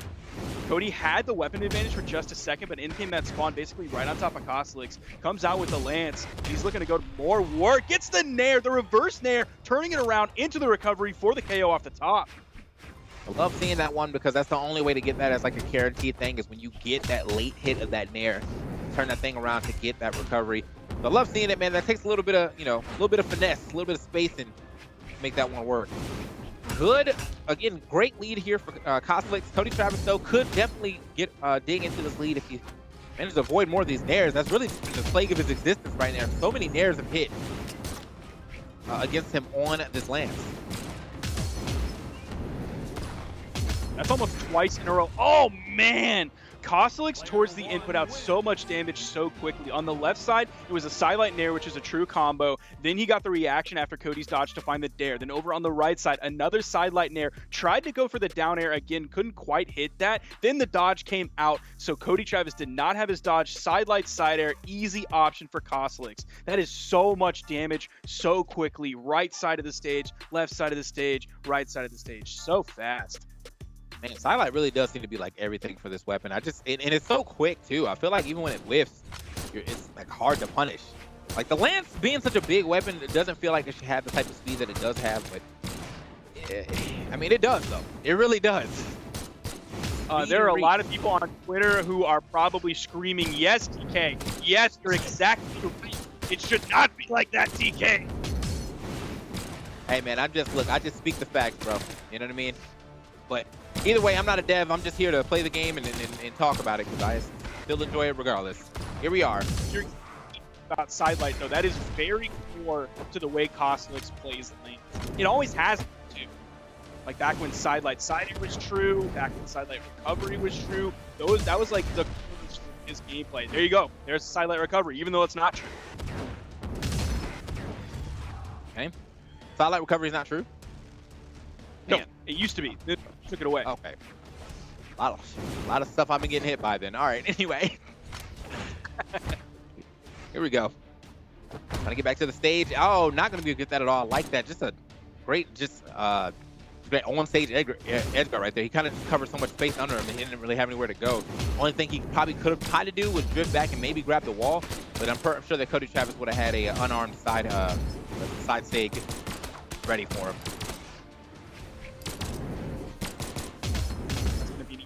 Punish for Kosolix there. You saw it was GCD light that came out from Cody Travis, so his dodge was down. So the sidelight side air was easy for Kosolix to pick up. There's another sidelight recovery. He's hitting so many non-true options onto Cody Travis. Okay. Hold up. Like that, gets down there. Kind of thwarts that recovery as well. You saw the stars come out. Okay, yeah, gonna have to avoid that rarely. What? I thought he had his recovery still. Oh, okay. Well, Hopefully we can replay that, because I don't know what exactly Kosolix burned in all of that. He was in the air for a long time. Right. I was for sure he still had his recovery, but I mean, it is what it is. Like, he was super close to actually touching that wall. Just unfortunately did not actually get it. So. Right? Oh, I didn't catch the Sinko replay. Hopefully we can play it big, because my brain can't see things that small. Ooh, D-Light side air from Cody Travis. Has the lead here on Kosolix. This could be in a very important moment of the match. Obviously it is because it's the end, but it's Kosolix behind here on Cody. All right. Kosolix, though, managed to make it back to stage. Cody Travis doing a great job with these blasters, sorting out these beginning, I guess the early frames of this Lance team, trying to get them started, but keeps getting blasted away with the side light or side air. This could be good. Oh. Yes. Yep. Now, because Kosolix was playing Lance, even though all of his options were burned, he was going to be able to get back. No problem, because he had the side air, he had the down air, and you saw him using those. Unfortunately, he didn't have his dodge as an option. He didn't have any jumps to get higher into the air. He maybe could have thrown his weapon, but Cody was just waiting there, ready to punish that landing, because Kosolix had burned basically everything. Yeah, I was thinking maybe the weapon toss would have been the thing, but even so, wasn't guaranteed that he's going to get anything crazed off that. Maybe just a little bit of space to try to live somewhat longer. Speaking of the weapon toss, tosses that axe immediately, says, I don't want it, but wasn't able to get the next weapon in time. And wow, Cody Travis racking it up on him.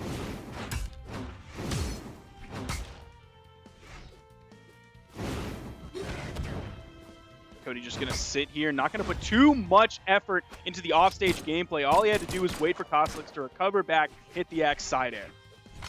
Easy cleanup. Now we are on small Brawlhalla, so Kosolix might not have to put in too much work if he plays this very well to get the KO onto Cody and even this up. Already has Cody in the orange. Started off strong, but now Cody's trying to find some momentum. You saw him just waiting there, figuring out where Kosolix was going to go. It's another down air, a lot of unanswered damage. Okay. Big moves, big moves. Keeps juking again. Good stuff right there. As he's trying to find himself off the wall. Should be enough. Should be an easy edge guard for him. Unfortunately, no. He actually ends up dropping a great air dodge through from Cody Travis. So he's still holding on to this first stock. See Kosolix definitely trying to point him out in any way he can. Finally gets it with the side light recovery. Good stuff to Cody Travis. Or good stuff to Cody Travis for keeping that lead so long, but Kosolix finally being able to jump into that. Cody's starting to find a way to get out of these follow-up options. Oh, gets the desync! Just starts to proc him into red to get him off the top. Getting that KO, that's a huge lead for Cody Travis. But I'm saying he was starting to find his way out of the 3 hits. Like, Kosolix has been going for the side light nair. That's a true option. Then his follow-ups after are not true. And he's been hitting them frequently. All of a sudden, he's not really hitting them anymore. That's twice now that Cody has jumped up, gone high after. There's the side light side air, though. Kosolix attempting to mount this comeback best he can. almost an orange. The side air, it's still not enough. He's guaranteed going to finish it up with the down air. Okay. Here we go. Kosolix able to get himself back to at least a even game on the stocks, but still feel like most of this momentum is in Cody Travis' favor, although it may be shifted a little bit. Kosolix is finding some good hits here and there. Cody Travis. Oh, okay. Great recovery catch right there as well. I mean, he kind of put himself in a really interesting position right before that. He could have got down aired, but now Kosolix was just trying to get back to stage as quick as possible. And because of that, it's scooped up by Cody Travis' recovery, sent off the top. Good stuff. Now this is going to force the character swap that we expected to come out from Kosolix. Once he starts to lose multiple games in a row, now that he's down 2 games, you expect to see the Scarlet swap. He's going to be throwing away that axe, picking up the hammer. Definitely a stronger signature kit here coming out from the Scarlet. My least favorite character to play against in ranked by far. And I know I'm not the only one who has that opinion. You know what? If she's not my least, she's definitely top 3 for sure. Yep. For sure. But here we go. The Steampunk Princess herself about to pop off. Or at least try to. Started off really strong, but Cody now all of a sudden came back. Finding a lot in his favor.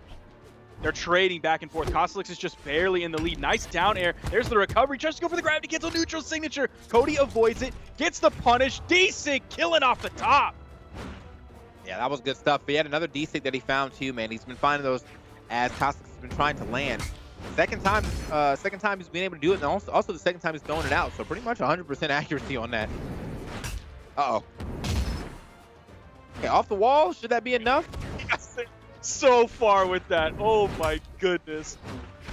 There's the downlight. He doesn't, or the downer. He didn't immediately go for the downlight after he did hit the grounded dare on that. The steam, you talk about the Steampunk Princess. She's ready to use it, get far enough away from Cody to remain safe while still putting out that long range hitbox. Yeah, that's a super huge hitbox too, man.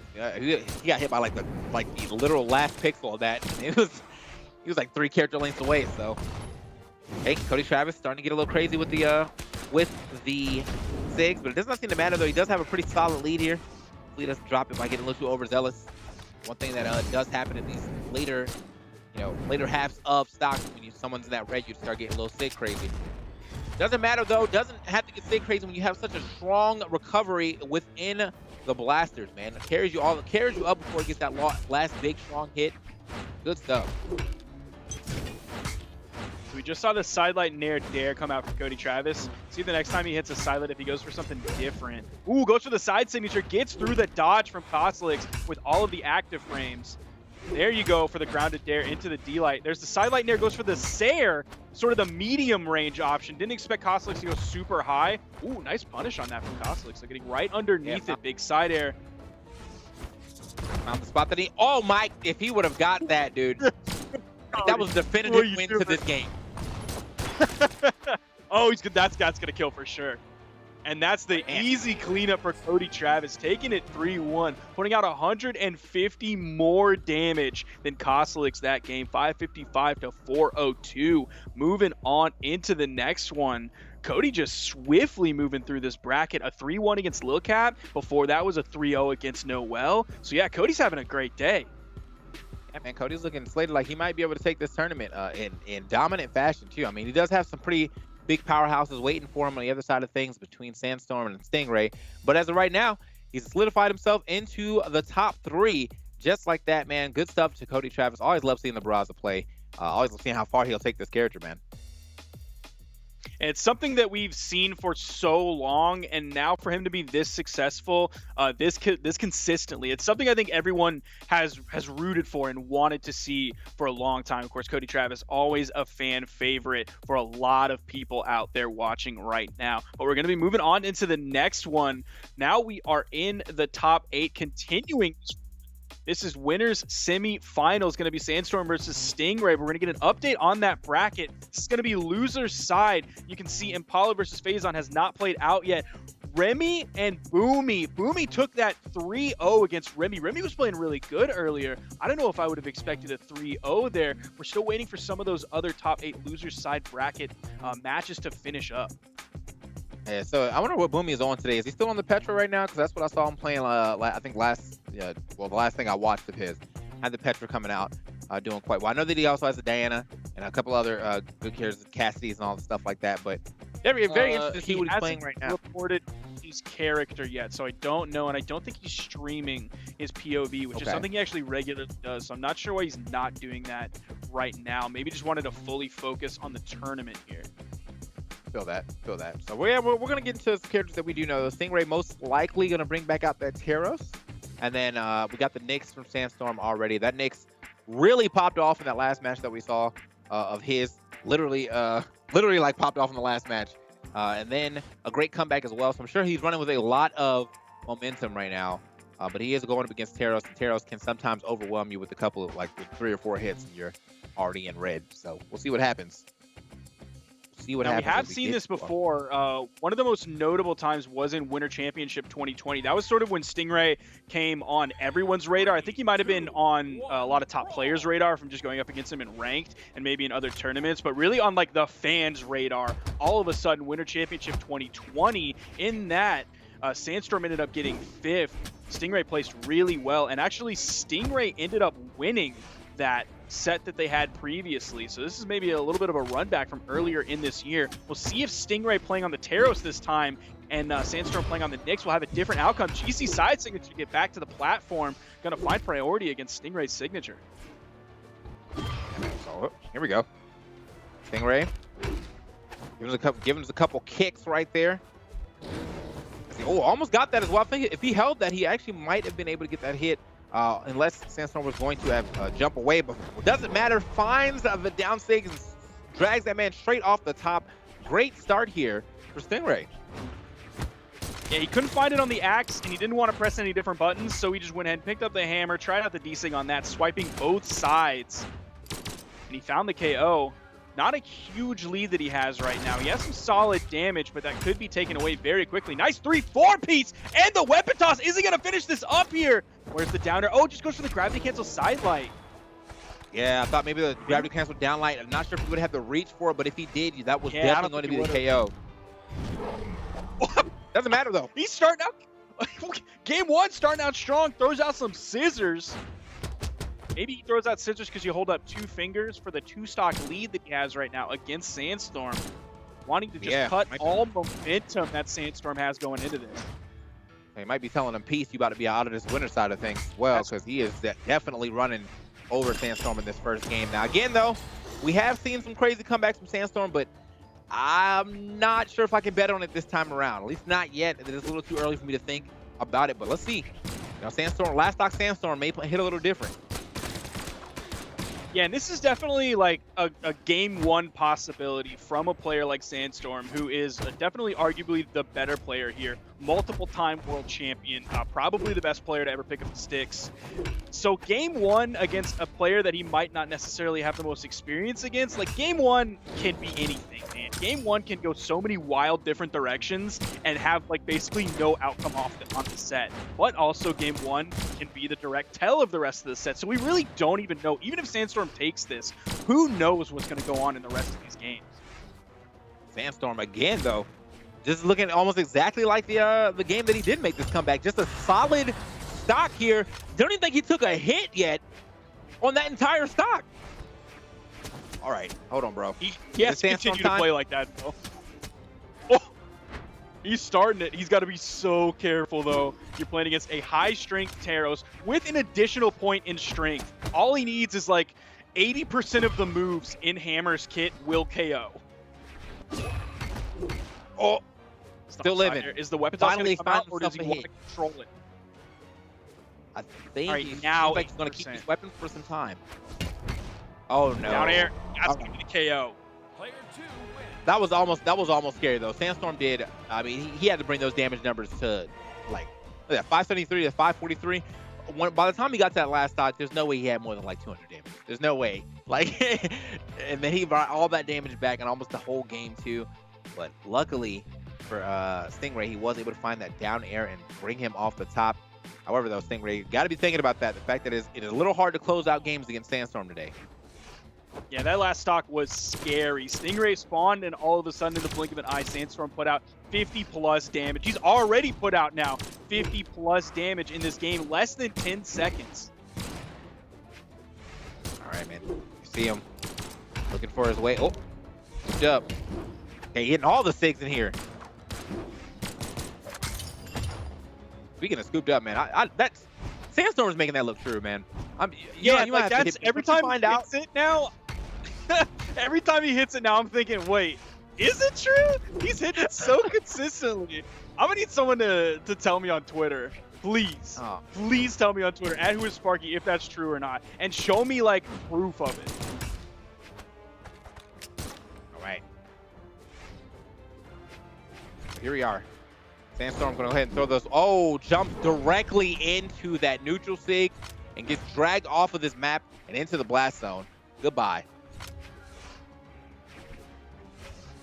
The chat says it's 2 frames. Yeah. Oh wait, Twitch chat said. Well, look, I don't. Who said in Twitch chat? I missed it, bro. All right. That's fair. That's fair. That's fair. All right, here we go. All right. Said 1 to 2 frames. Okay.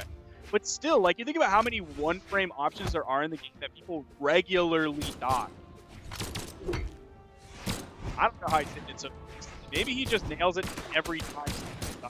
I'm not sure. I'll have to pay closer attention to that. Knowing that it's consistent. It's crazy. Yeah, he's getting quite a bit of these neutral lights too. I mean, like that's been most of his damage. I'm used to seeing obviously a crazy amount of down lights, but he's got quite a few neutral lights to go ahead and rack up some of that damage. Oh, where were you gonna go? Beautiful. Where were you going to go? Wow.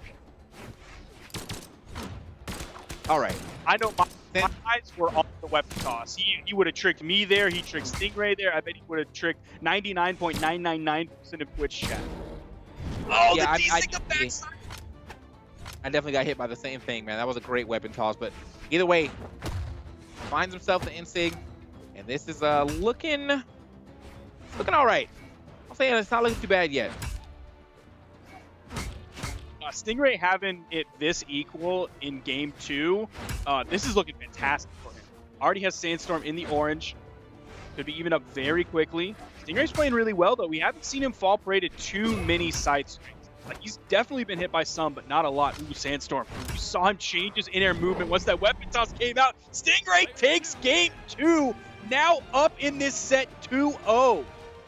Wait a minute, bro. What did y'all say Stingray said? It's time for him to win the tournament. He said, all right, bet. I mean, he is proving the prophecy true. Check the bracket when you wake up, and then some not PG words. This is looking good. This is looking good for Stingray, but not looking good for Sandstorm. He's going to bring it right back to the Knicks. Hopefully this Knicks will be able to bring it to the table, or we will see a 3-0 over what is arguably the best Brawlhalla player right now. I mean, he's, if not the best, he's definitely made quite a bit of winnings to say such. Stingray, man, he called his shot early, too. That was like winner's round 1 of top 32. After he beat Wrench, he called his shot. All right. Nice. Ooh, that's going to be bad. Got the dodge there. Stingray chose to dodge back in and was punished by Sandstorm immediately.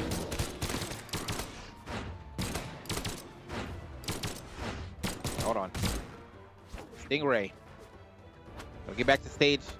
Weapon toss yet again. I'm loving the uses of the weapon tosses from Sandstorm. It keeps doing a little misdirection. That first one going straight up, and then he threw the second one down, covering so many angles at once. Now we're kind of seeing from Sandstorm what we saw between Sandstorm and Pugsy earlier, where Pugsy took the first 2 games, and it was looking like he might take the set, and then all of a sudden, 3 games in a row, the reverse 3 came out from Sandstorm, and he closed it out. This is starting to look pretty confident for Sandstorm all of a sudden here in game 3. Okay. Nice. Sent him real easy.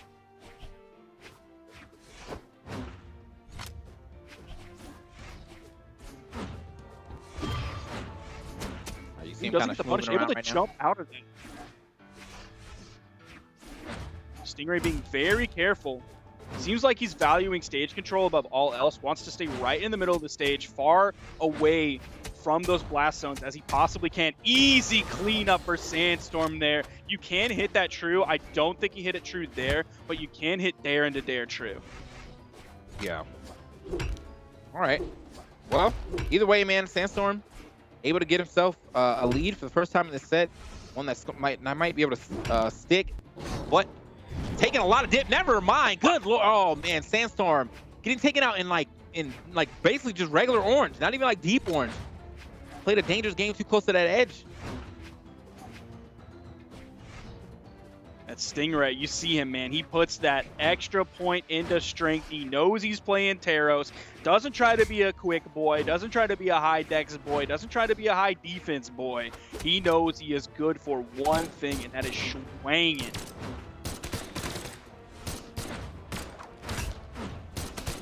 Sidelight inlight. Interesting choice from Stingray, though. Must have just missed the input on the sidelight nair.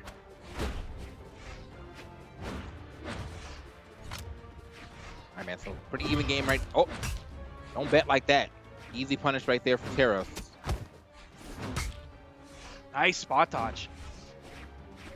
Gonna utilize all the 20 frames of that spot dodge that he possibly could to get through the recovery from Sandstorm. Yeah, a lot of dancing being done right here. No one wanting to be the first person to whiff to take that punish, but nice, Sandstorm. Finding his way around those weapons. Man. Sandstorm he stayed at the perfect level of Stingray. Towards the end there, he hit like a side air and then stayed at the perfect level with Stingray. Just exact perfect spacing. So beautiful to see. He's so good at these blasters. His spacing is impeccable. Sandstorm's going to take that game, keep himself alive here as he fights back. As he kind of needed to, man, because it was looking a little rough for him for a second, but yeah, he was able to fight his way back into this set, and hopefully maybe he'll be able to fight his way deep into this set by getting back into a game 5. Again, we're going to Crystal Temple. Second to third time we've seen this today. Sidelight into side air from Sandstorm. Has a nice, healthy damage lead here. D-Light recovery not quite going to be enough, even with the little bit of raising into the air that you had from that soft platform. If Stingray would have been red, that might have KO'd. Oh man, this damage is adding up. Okay. Damage indeed, and pulls him out from the underworld, bro. Where you going? Out of here. And so now Sandstorm very solidly here, only in the yellow. What a turnaround from these first few games. Ooh, side sig, almost KOing in orange. See if Stingray can find. He has the axe in his hand. Maybe he's gonna look for a D sig. Maybe he'll just look for a sidelight side air. It's a sidelight nair. Win for the side air. Spot dodge comes out from Sandstorm. More damage coming out. Ooh, nice 4-hit. Ooh, even gets the side signature. Oh, is that it? That's it. Oh my gosh, Wow, just completely takes away that stock. Was that like 20 seconds? Maybe less? Yeah, this is looking like it's going to a game 5, folks. For sure, with the way that Sandstorm's playing. I mean, straight up dominance. Whatever, I don't know, like his adaptation is like so good. Like he just, every time, he's just there. Like he may get body for the first game, and then by the third game, he is the one doing the body. And it's like every trick that you had, like he knows now. And it's so crazy that it's happened now twice today, where he's gone 0-2 and then all of a sudden turned it around on game 3, 4, and 5. It's happened twice today alone. Oh, I'm throwing out Sigs, but simply is there. I think Sandstorm might have expected maybe a dash jump there. I'm gonna drag him off. Don't know if that's gonna be enough yet, but it's still not going to be enough. However, at least I was able to get Sandstorm to relinquish that weapon. So, just like that, we're back into it. Sandstorm still got the lead, but got to find himself a weapon. Getting that weapon started quite well. You can. Oh, okay, I like that. And we're going to go ahead and get that second weapon as well. Sandstorm is trying to get himself, try to get himself into this game 5, but Finally finds himself a weapon, gets his blasters as well. Is that going to be enough? Not enough yet, but we'll not be able to eat another one of those for sure. Okay. Possibility is still here for Stingray to take this D-Light recovery. He's done. Not anymore. And Sandstorm is going to take game 4. You're exactly right. Moving on into game 5. The band's coming out very quickly. Small Brawl, Small Enigma, and Crystal Temple. Sandstorm wants to go to Crystal Temple. Now, I don't necessarily, if I was Sandstorm and I'm hitting those insigs so well, going to Crystal Temple is probably a good idea. You want to sit on those soft platforms. Insig's going to reach up perfectly. All right, man. We're going to see if that's exactly what works out for him, though. As we get into our game 5, Sandstorm, great adjustments from game 3 on. Now he's got to a game 5 and very much into his, I guess his momentum, his sway. He's now up to Teros, aka, what did I say? Snowy, my bad. Stingray, to go ahead and close this set out. He already had the first 2 points on the set, but unfortunately was not able to get that third one yet. It looks like Sandstorm will be working his way toward that a little faster. Solid lead here, though. Got him in the red, and he is playing Teros. Honestly surprised I didn't send him a little bit further. I don't think that would have, Yeah. I didn't expect that to kill, but I would have expected him to be off screen. Oh no, whiffs the punish on the side signature. Stomp goes for the dare, even turns around the dare to get the hitbox that starts behind you first. Wise move from Stingray just in case to confirm the KO. Has a nice lead here. Maybe about 120 damage on the stock, so it's not even red yet. Neutral light coming out. Gonna put big double-digit damage out on the Sandstorm. Has him in the yellow, already 50 on this stock. He is swinging right now, though. Okay, finally gets back on the stage.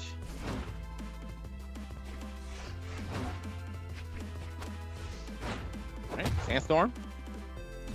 Got to figure out a way to get the stock off sooner than later. He doesn't get too crazy with the SIGs here. We have seen him kind of throw out some I'll say some randy ones, but some interesting call-outs. We'll put it that way. Either way, he finds the B&B right there with the down light into the recovery, keeping this game close. Got a slight yellow into a fresh white, but it's a little damage there. Yeah, if I'm Sandstorm right now, I'm not super worried. Doesn't have too much damage on the second stock, only about a Virgil on it. And he's finding this damage on the Stingray, too. There's a sidelight into the dare. And I was for sure he's going to throw that weapon away a little earlier. Just throw it down at Sandstorm, start himself a little bit of that edge guard potential. But now decides to get back to stage first, finds himself the axe.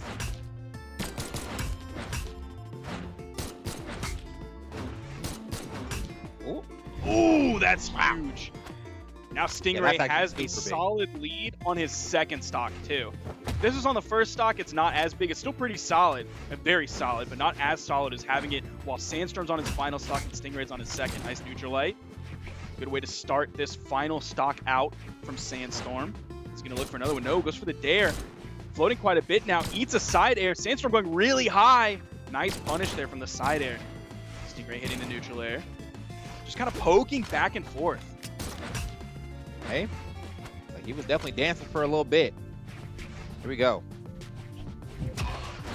Okay, there's a slide over that good stuff to Sandstorm. Or to Stingray, actually. As he was able to get at least avoid a KO on the right side without avoid a KO on the left. But he does have a lead again, but it isn't as strong as a lead as we've been seeing against Sandstorm. Sandstorm's usually in the red around this point. And he's only in the orange. He was just in the yellow. Now, Stingray just has to keep this, play this one pretty close to the chest. Stingray has to be really careful about his dodges because he dodged bad before that led to the KO from Sandstorm, and then he just dodged back in, and Sandstorm almost picked up the recovery, which would have put Stingray in a really bad spot in yellow. So he's going to have to be really careful about his dodges. He's dodging back in a lot. There was a dodge down back towards Sandstorm. Oh man, that not having enough frames to connect with Sandstorm. That might have led to the KO. There's a D-Light almost sitting off the screen. Has the hammer. So many moves are going to KO. The weapon toss going over Sandstorm's head. Stingray, he backs up. Sandstorm gets the weapon, throws it away. In comes the blasters. Oh, this is so close. Oh, man. Stays so brutal. We don't have to go. That was a guaranteed ground pound. Oh, this is so scary for both players. The big stuff. Stingray takes it. Game 5, taking down Sandstorm, the 2-time 1v1 world champion. He's crazy. Stingray keeping to his word. Bro, I was a little afraid at first because I did see Stingray drop that K on the left side. When Sandstorm had to air dodge directly to the edge, that was immediate. He had no other options. That was immediate ground pound right there. But no, he backed off, and I was like, oh no, please don't let this cost him the game. But luckily, he was able to find himself a Sair to the side, to the right side, and go ahead and take the game, man. Good stuff to Stingray. As you said, beating the 2-time world champion. Gotta feel good. That's crazy.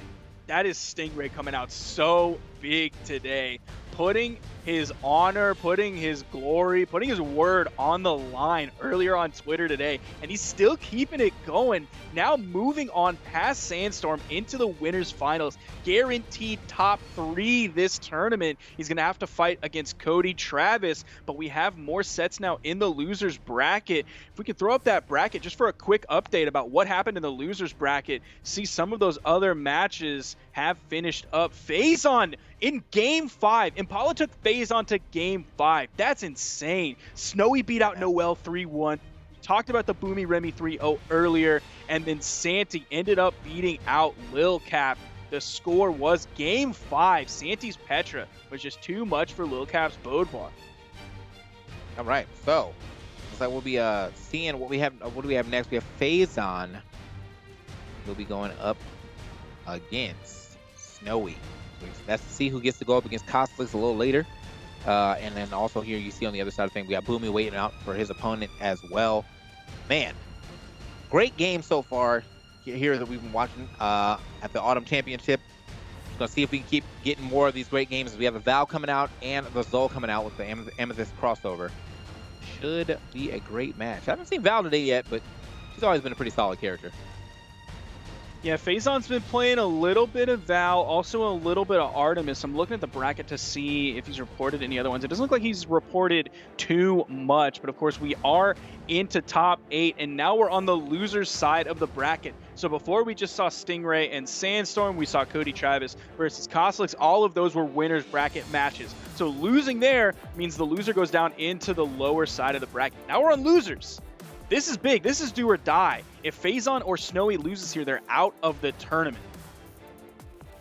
Oh yeah, this is not where you want to go out at all either, man. You just got in the top 8. You obviously want to go ahead and keep your run going. But obviously, who's got more fight between these two competitors? Finding out right now. Phazon and Snowy.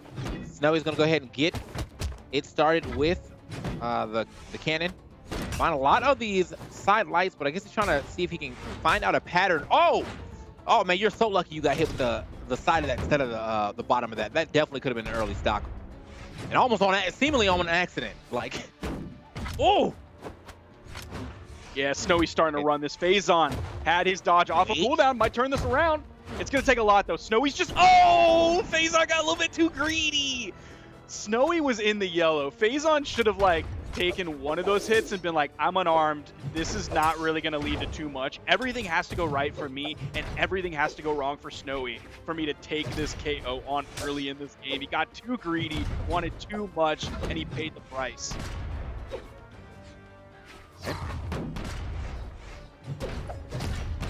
Ooh.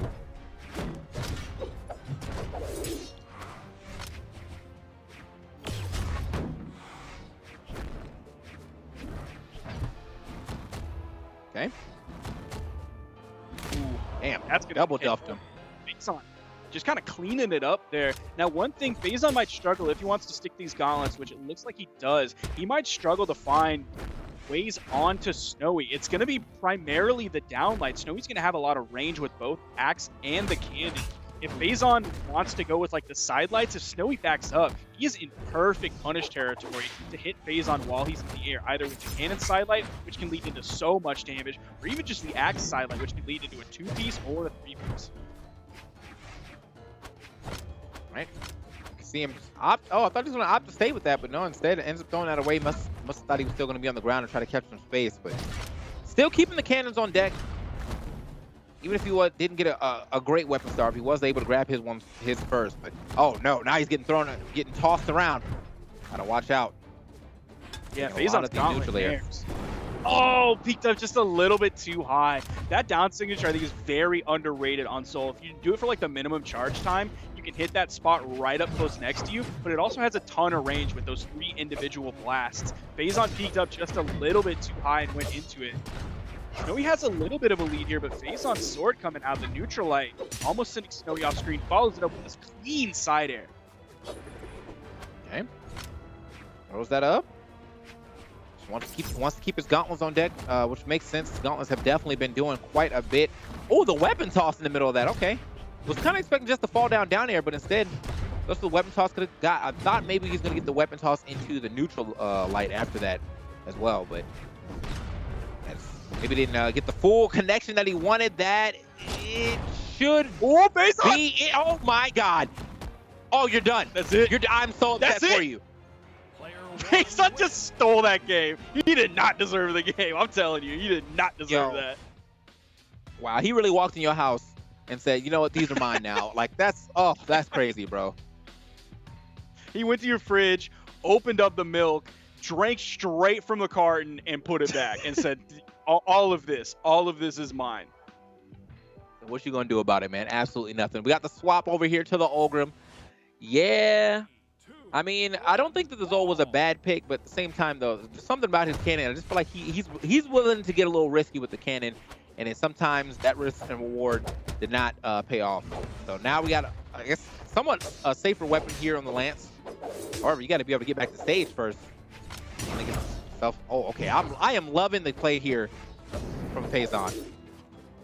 Yeah, he looks way more confident this game, for sure. Just has a handle on Snowy's movement. There's a nice side light, but he's able to jump over the neutral light that Snowy throws out. There's a side light there. Snowy goes for the D light. Not sure if he meant to actually go for the down air to get maybe read the dodge down, or if you wanted to go for the ledge cancel D light. Snowy throwing out these nares. Phazon avoiding all of them, playing really well. Side sig comes out over the corner. Okay. All right, there we go. Right back into it. Hold on. Oh, yeah. I don't even think he meant to land there or even be in that position. But unfortunately, Phazon is definitely going to capitalize on that super quickly. Gets that ground pound. Phazon just opens up Snowy spawning with a sword desig on a white opponent. All of those active frames just sitting there ripe for punishment. Oh, bounced up a little bit too high for that to connect somehow. But either way, still gets that good damage off the down light. Speaking of the down light, the down stage is going to hit, but not going to be enough yet. Man, sitting in that red. I was sitting in that red, looking real suspect to a KO, and there it is. Finds it with the side air. Either way, though, he got a pretty solid lead here. Got him into the orange. Hopefully, he's able to not get too crazy while he was unarmed. Find himself a nice little combo there. Down light. Man. He's finally he almost picked that up, too. And, like, normally I would say with the way Snowy was when he got the KO on the Phazon, like, there's 100 damage on that stock. That's not too bad. He's not in a bad spot. With the way Phazon is playing, like, no, this is Phazon's game to lose. He has a full stock lead here. So far, Snowy's not been able to find too much momentum. There's a nice little 3-piece Nair juggle coming out. In comes the neutral light. Phazon's ready to go off stage already with the ground pound. In comes the D-light. Phazon. Neutral light comes out. No major momentum swing one way or the other. Phazon might have something big here. He's going to grab the gauntlet Nair. No, just goes for the recovery. Snowy recovers back to the main platform. Okay. Cool. Okay, tried it again.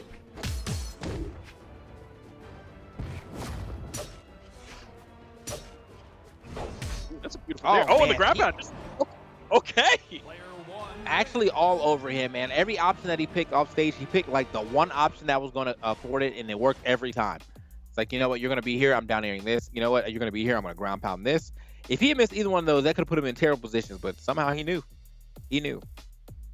It felt like all of those that Phazon wasn't meaning to go for those options. I think it was laid out exactly like you said. Like, he hit the first dare and was like, oh, all right, he wants to do that. All right, this is kind of a nice spot. And then he throws out another dare. And he's like, oh, okay, well, he's going to be down there. I mean, I guess I'll go for a ground pound. I'm a full stock up. He's in the red. I'll get the KO. It wasn't the original plan, but he thought, why the hell not?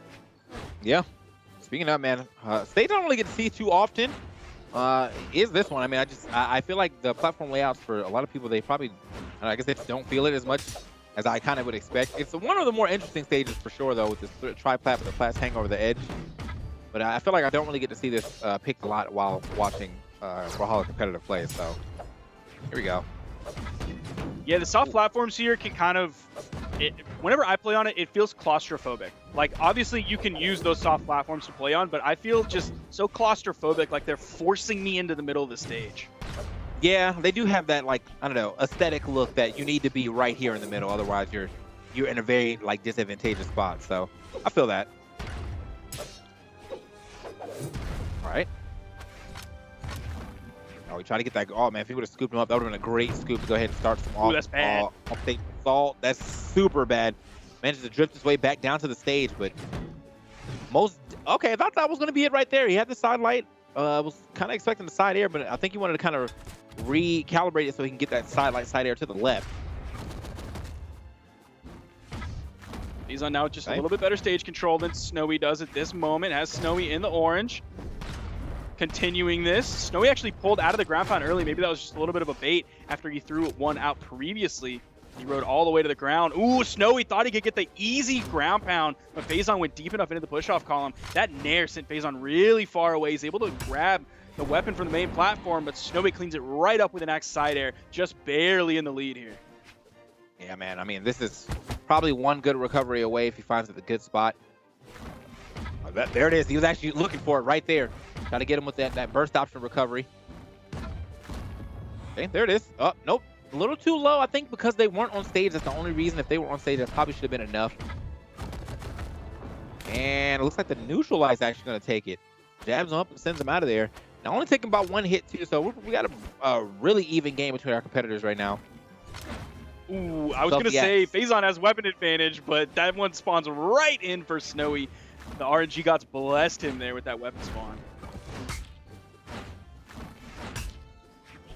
Okay. Yeah, definitely hearing these hits are finding their mark. Throw these down airs, down air, ground pound. Getting whatever type of damage he can get off of this. Oh, he went for it. He wanted to hit that big cannon string that you can get if you hit the first side light, get their dodge, and then you go for the sideline. Take him over to the edge. Oh, what? That killed an orange? I mean, he was off stage, dude. Like, that was still, I mean, definitely feels like, I mean, it felt like it was a guaranteed kill, too. Like, it had red force instead of that orange force. But you see him trying to get the same thing, trying to get his own KO in orange. Not going to be enough, though. Let's push him off the side and get some good damage. Tries it again, not the second time. He wants that orange KO so bad. You see now two side signatures come right off the edge. Side light, side air into the down air. Doesn't follow him fully off stage, just maintains that corner pressure.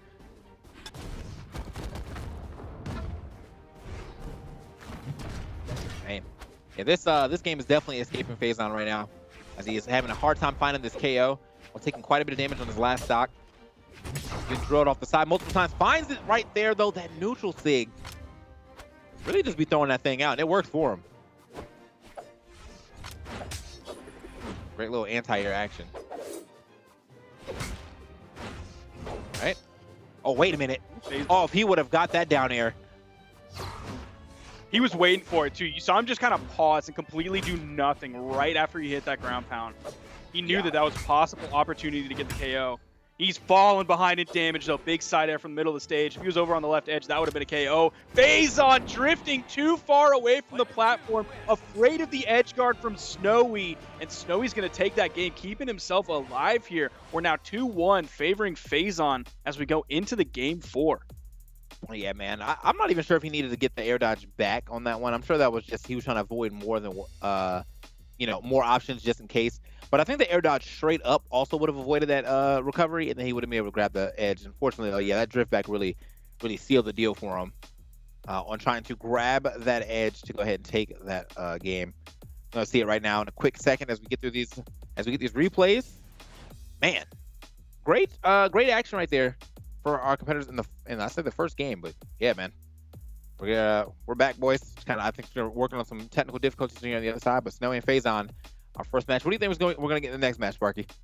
Yeah, Phazon needs just a little bit of a break here, and I don't blame him. after that game that Snowy just kind of confidently won, I would have needed a breather too. We're going to be going into this next one right now. Stage Bandit coming through. FaZe has one more ban on the table. Small Mammoth, Apocalypse, and Demon Island and Crystal Temple were left on the board. FaZe finally going to ban Apocalypse down. Small Mammoth, Demon Island, and Crystal Temple. And we're going to Small Mammoth. I almost expected, based on what we've seen from a lot of players earlier today, all of a sudden Crystal Temple pick that seems to be reasonably popular among players now. Yeah, that Crystal Temple pick has definitely showed up out of nowhere here, as you said, in the NA. But we are going to our tried and true, that Small Mammoth Fortress, bro. You know it, you love it. We all play here. Let's go ahead and get into it. The first weapon going to go to Snowy, but doesn't really seem to matter too much as FaZe was able to find that second weapon really quickly. But now he's already off stage, man. Snowy doing a really good job keeping the stage control, finding all the hits. All the momentum is basically on his side right now.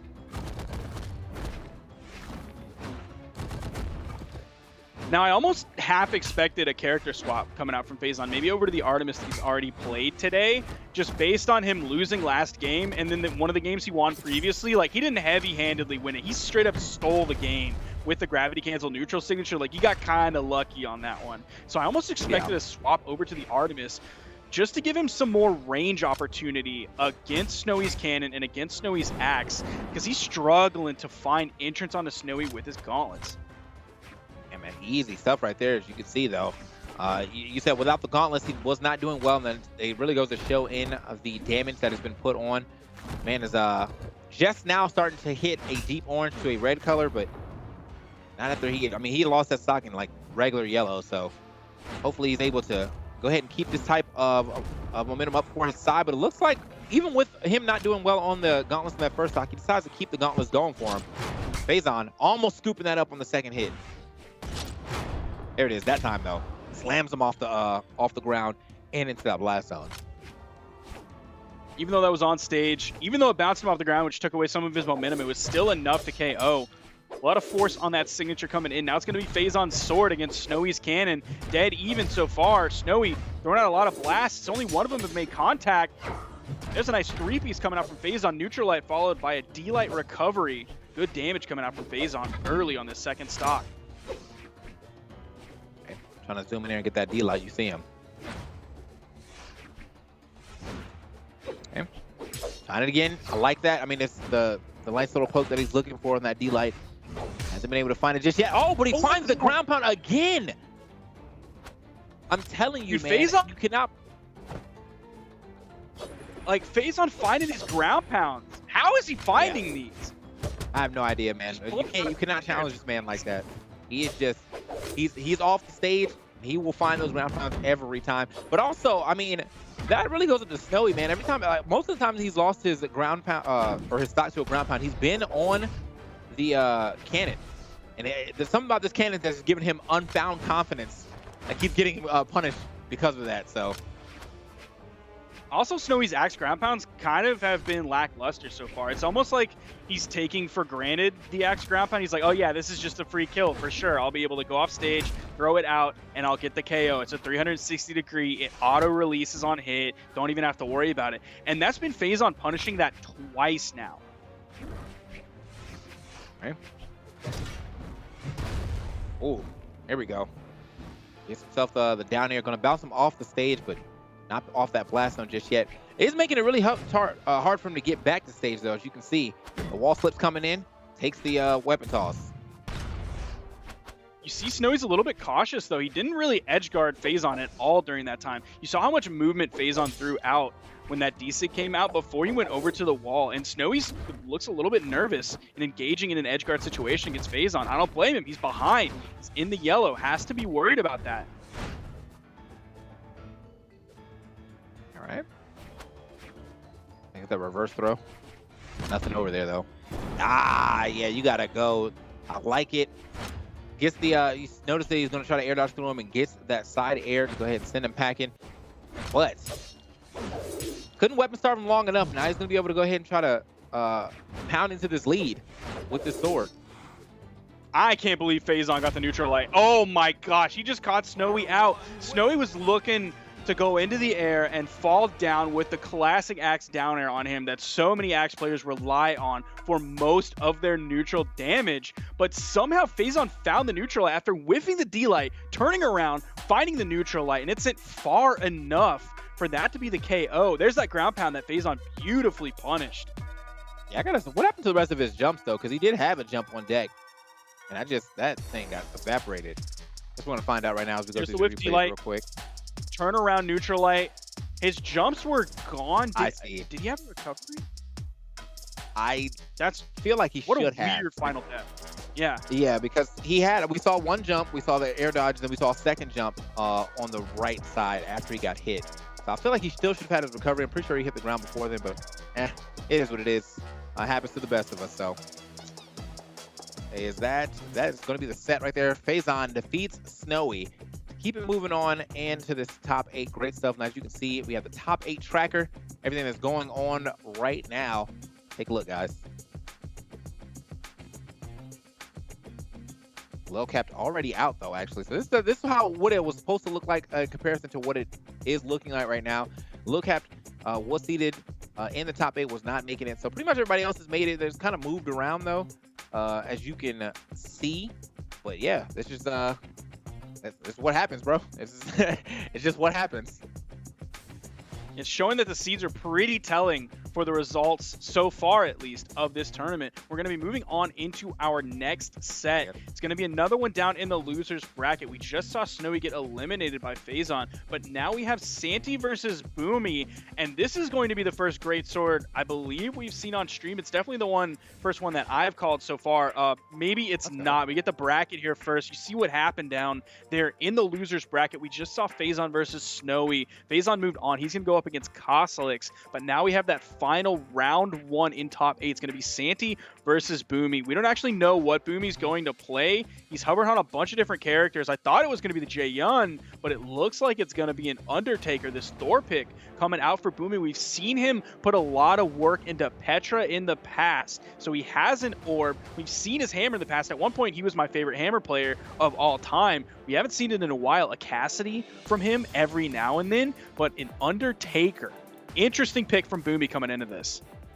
Definitely an interesting pick, seeing that now he's going against a character that we also seen him play, which is that Petra. So it's just like he feels like he should know the tricks of the trade here. And yeah, I mean, as I had talked about, man, the last, I think 2019 BCX, or not BCX, but the 2019 DreamHack I did over in Sweden, that one had a lot of Thor play. So I mean, this character did. Yeah, that was it shine. That was back when Thor was like the hottest hotness Thor has ever been. A very strong character. I think still arguably a strong character, but a lot of players have kind of strayed away. And with this sort of new Ryzen orb play, it hasn't gone over to the Undertaker. It's gone to a lot of Petra. Yeah, that makes sense. I mean, she does have some pretty 6'6", great stats as well, but oh, there we go. Kicked him out of that. Try to get the recovery close to the ground, and unfortunately, I think that is going to cause you that stock. I like the idea of the Tiki recovery, though. Oh, man. A lot of damage on entry. Not sure what he was doing. You do get invincibility until you hit a button, or until, like, time runs out. But so he must have hit a button as both of those weapons came down. Took both those hits and the neutral light. Ooh, almost a perfect punish for Santi. He was just a little bit slow on it. There's the side air from Santi. He needs to clean up this kill, but he doesn't want to risk an offstage engagement against Boomie. There's the sidelight side air. Still not going to KO. That's one of the powers of Thor. He stars. Like, I'm not even sure if he's going to die here, but he finally loses that stock. Undertaker's going to be back yet again, though. He always rises. Cannot kill the dead man. Ooh, beautiful signature. Reading the high option. Coming out from Santi. Stomp side air. Boomie gonna clean this up. He makes it look so easy. Yeah, bro. He's got Santi looking like he's playing in gold right now, man. That was a beautiful double bait, honestly. Same option too. He's like, you're gonna land here, I'm gonna do the side light down, or the down light side air. You're gonna land here and I'm gonna do it again. So good stuff to him. Oh, Boomie just juggling with these nairs. He is handling Santi. D-Sig as well. Is there going to be a weapon? Oh, Santy's just done. That game 1 did not go well for Santy. Not at all. That's just. I mean, that was just straight up, like destruction. We even got Sandstorm in the chat saying, "Nice job, Boomie." Santy's saying that he's having some connection issues, so we're gonna take just a moment while he resets everything. Gonna, of course, want Santy to play at his absolute peak going into this. It's tough to have at this point of the bracket, but of course, it's possibly an inevitability going into this. We'll see if he's able to fight back from it. It's Santy. We've seen him play so well in the past. Recent tournament placements, he's kind of honestly been hard stuck 7th here recently. Steel Series 7th, Low Tier City 7th, Summer 2020 7th, and right before that, a little bit of a rough placement outside of top 8 and 13th, but before that, Spring Championship inside of top 8, inside of top 7, coming in at 5th place. So he definitely has the potential to place really well in tournament. All right. They've been chatting it up in here. I was like, yo, let me see that Jayon though. Just see if I can see if I can motivate someone to do something here. I just want to see it because Jayon's been out for quite some time now. We had a lot of time to are gonna see it, figure it out. But let's go. Let's go. Santy's swapping over onto the Koji, and Boomie's just gonna run the Jayon. We'll see what he's practiced with it. He has a stance selected on it. I don't know if he pre-selected that or if he's already had it selected. It's just automatically that way because he's played Jayon in the past. I mean, we'll see what happens. We're top 8 and we're getting a Greatsword. I don't know how this is gonna go. Yeah, I mean, I really want to see how this Greatsword plays out in some high level. I've only seen it in low, and everyone literally spams like one combo finisher into like the up, just so they can be in the air at the end. But I want to see like what it's really like. If we even get some good gameplay in here, it's kind of getting danced around. However, we're starting to find some hits. It seems like Boomie has some of the idea. He dropped the grounded dare into the inlight, which is going to be a 1-frame. He ended up hitting a later one, but the first one, it seemed like his inlight was super slow. He went for the backup into the neutral signature rather than going for the 1-frame. I don't think the neutral signature would have killed there. Okay, got the sword on deck though. Okay. What is this, Jay? Oh. That thing is so good. That thing is so good.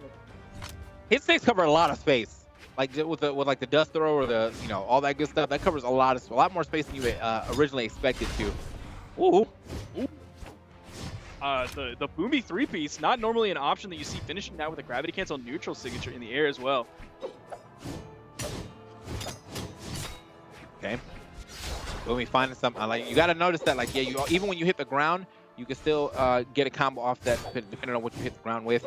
So he's been coming down a lot with those down airs, and they're turning that to a grounded combo. The power of the Greatsword. Yeah, that is a nice bow. I want that.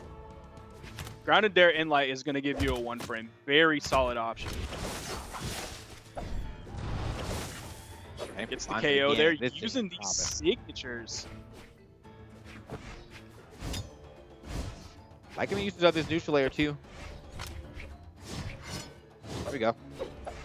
So Koji, man, yep. Another one. I feel like another one of those solid characters. I don't really know if the sword is the play here. I feel like the bow might be more of the option to go for against the Greatsword, but maybe not.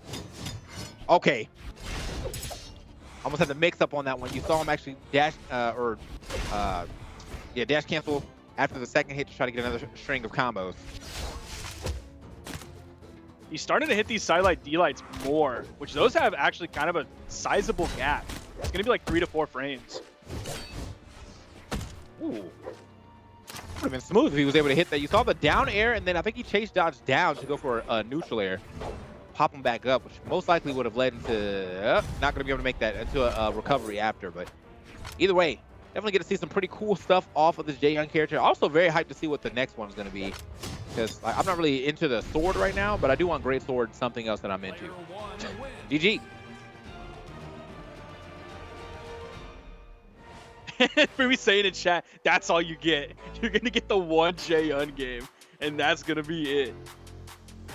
Santi, maybe not familiar with how to play against that. He said 0 counterplay in the in-game chat. So he is not well versed in the matchup. He's going to swap off of the Koji onto an Asuri. He has a level 96 Asuri. This is one of the OG Santi picks. Yeah, say it. When he says he plays this game, he means that. You know what I'm saying? I think my highest level right now is like 35. So like, these guys are popping off. Either way, here we are getting back into it. We got the we saw the Jaeon. He put it away. He's back to the Undertaker, and then we have the Asuri on the other side. Hopefully this level of knowledge for the Asuri carries over into this match. Ooh, I like the respectful start off right there. Boomie is already up 2 games going into this, so this is kind of do or die here for Santi. He must have a lot of confidence in this Asuri. He has like a gigantic character pool. If you go back to what he was playing at Steel Series, he played a Petra, a Val, a Sentinel, a Brynn, a Ragnar. A couple weeks before that, low tier, he played Hattori, Asuri, Kaya, Val, Caspian. So a gigantic character pool that he plays in tournament. He must have the most confidence in this Asuri pick. Katar's not very highly thought of in current meta, but he's going to take this first stock very confidently. Yeah, that's not, I mean, as you were telling me, the Guitars really just kind of lost a lot of their luster because they don't seem to have like the combos that you would expect them to have. You know, fast weapon, you expect combos and stuff like that, but unfortunately, I feel like they have ways where they can be good. There's good position, especially with that how great that neutral air is and things like that. But it seems like there's just a lot of dodge windows, and you always have to be on top of things. And even when the dodge window is out, you still don't have like long guaranteed combos. So, ugh. Stomp side air from Boomie to clean this one up. Going to be juggling his weapons. See what he sticks with. It's going to be the hammer. Santi back on the Katars. Boomie, nice little 3-piece there. Put some damage on the Santi. Almost even in this game. Boomie is in the orange. Santi still in the yellow. Neutral air going to bring Boomie a little bit further into the orange. D-Light into the down air. Not quite going to hit the down air. Boomie bringing Santi into the orange. Nice punish. Has Boomie in the red. Santi! I can't believe he got priority there. And it's crazy too is that, like, you know, as we've been talking about the Guitars, that has been his weapon of choice. Like, that's what he wants to play. Oh, okay. Santi clean! Wait a minute. Hey, I'm gonna keep the sword this time around. I'm surprised he didn't at least try to swap that out to get the weapon star going, but respectful Santi. Gonna be able to make it back to stage, find himself some damage too. His GCD light on the sword to beat out the side signature from Boomie was beautiful, but his lead so far has largely been on the back of his Guitars. Let's see what he has in the case of sword.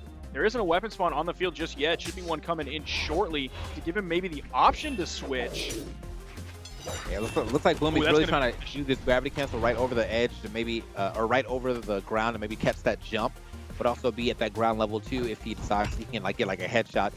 Just a little too early on the cancel though, so he did miss that a couple of times. However, here we go, back to the Guitars.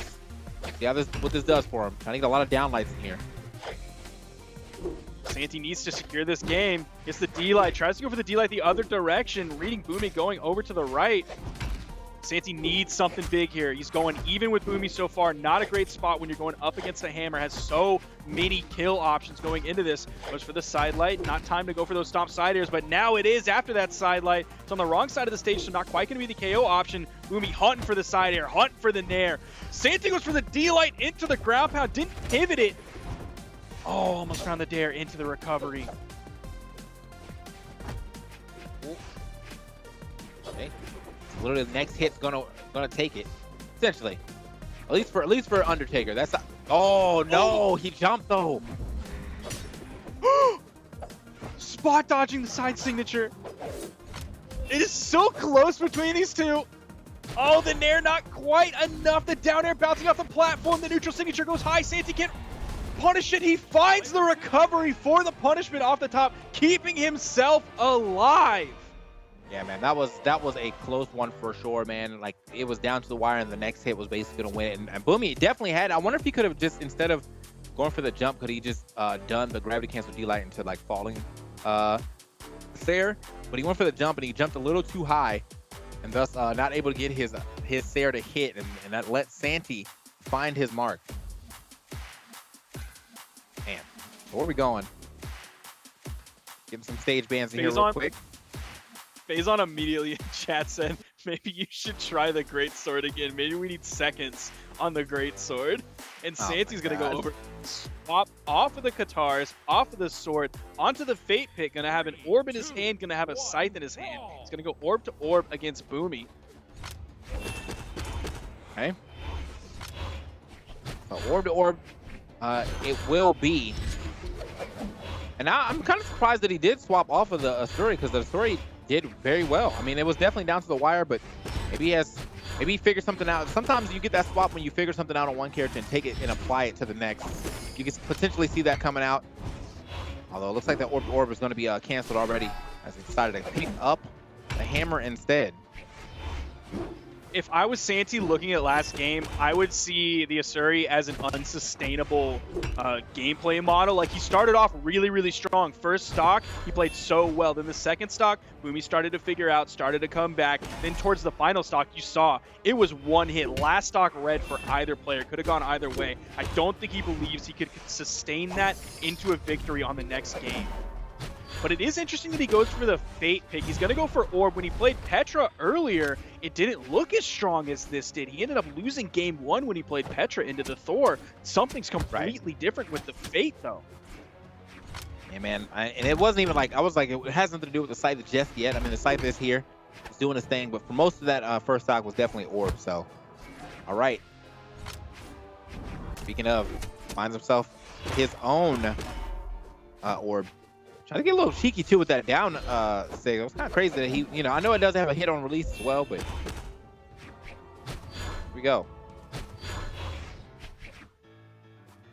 Hey, Big Jukes. Santy putting a lot of space between him and Boomie. Wants the most time he can possibly stand to be able to react to the side light side air true combo, but it's going to be 2 side airs from Boomie to finish it up. Swapping weapons, going to grab the orb after throwing out a neutral light onto Santy. Weapon spawn comes left. Boomie's able to run over, grab it. Picks up that urn that contains Paul Bearer's ashes. Now going over to the hammer, keeping Santy weapon starved. Not a good spot to be in. Santy's been good work of it, though. Doing the best with what he can.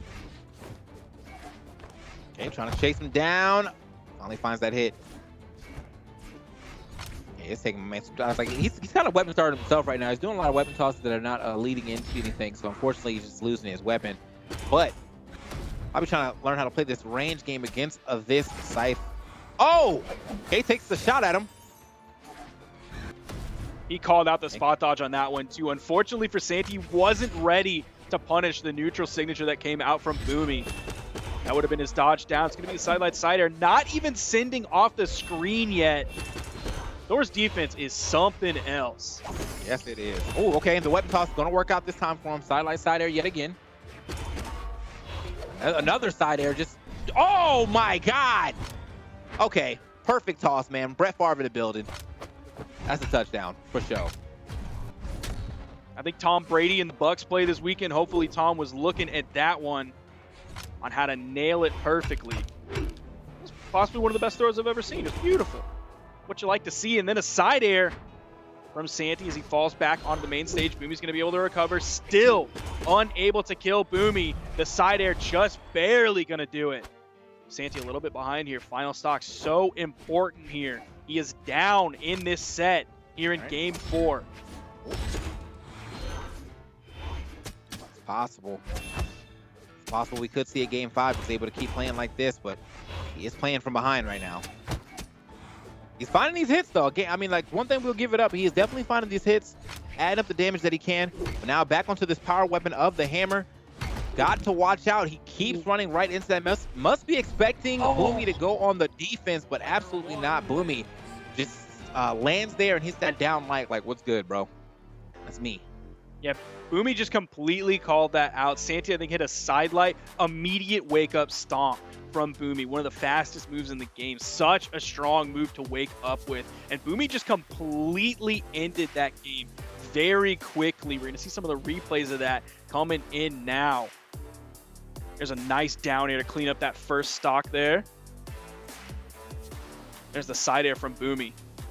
Man, Santy was looking for so many side airs for the KO option. There's that throw. Looking for so many side air KO options, and they just didn't work. Yeah, man. I mean, I just, like, Santi was definitely starting to bring it back a little bit near the end, but unfortunately, he was kind of just put himself in a bad position after going for that chase dodge. I got him scooped up by that down light into the side air, and then the weapon toss was all the zero. So, guys, we're gonna take a quick look at the bracket one more time so we can see what the action has unfolded into so far. We got Stingray and Cody Travis sitting on the winner's side of things, while here on the loser side of things, we have Kosolix and Phazon, and then Sandstorm and Boomie to play each other yet again. That is to see who gets into the loser semis of the lower bracket. So, guys, it's been a great time. I mean, it's definitely been some great Brawlhalla action, but I mean, I feel like out of everyone, Phazon's probably the biggest surprise for me to be this far into the tournament. But not to take anything away from him. It's just like today he's popping off. That's what I'm saying. Today he's popping off.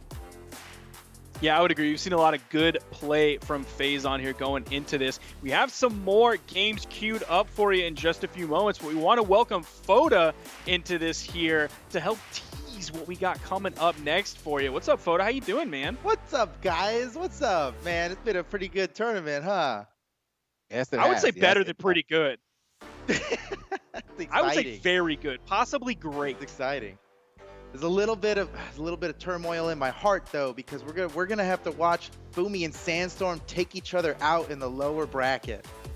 Man, Man, hate you never want to see that. Or Man. do you love to see You never it? want to see that. It's gonna I be feel like fun. I hate to see it. Those are like two of my like favorite players, man. So like when they gotta go against each other, man, it feels bad. But you know what, man? It's how the tournament goes. They have to go against each other eventually. So just happens to be in Yeah, losing side.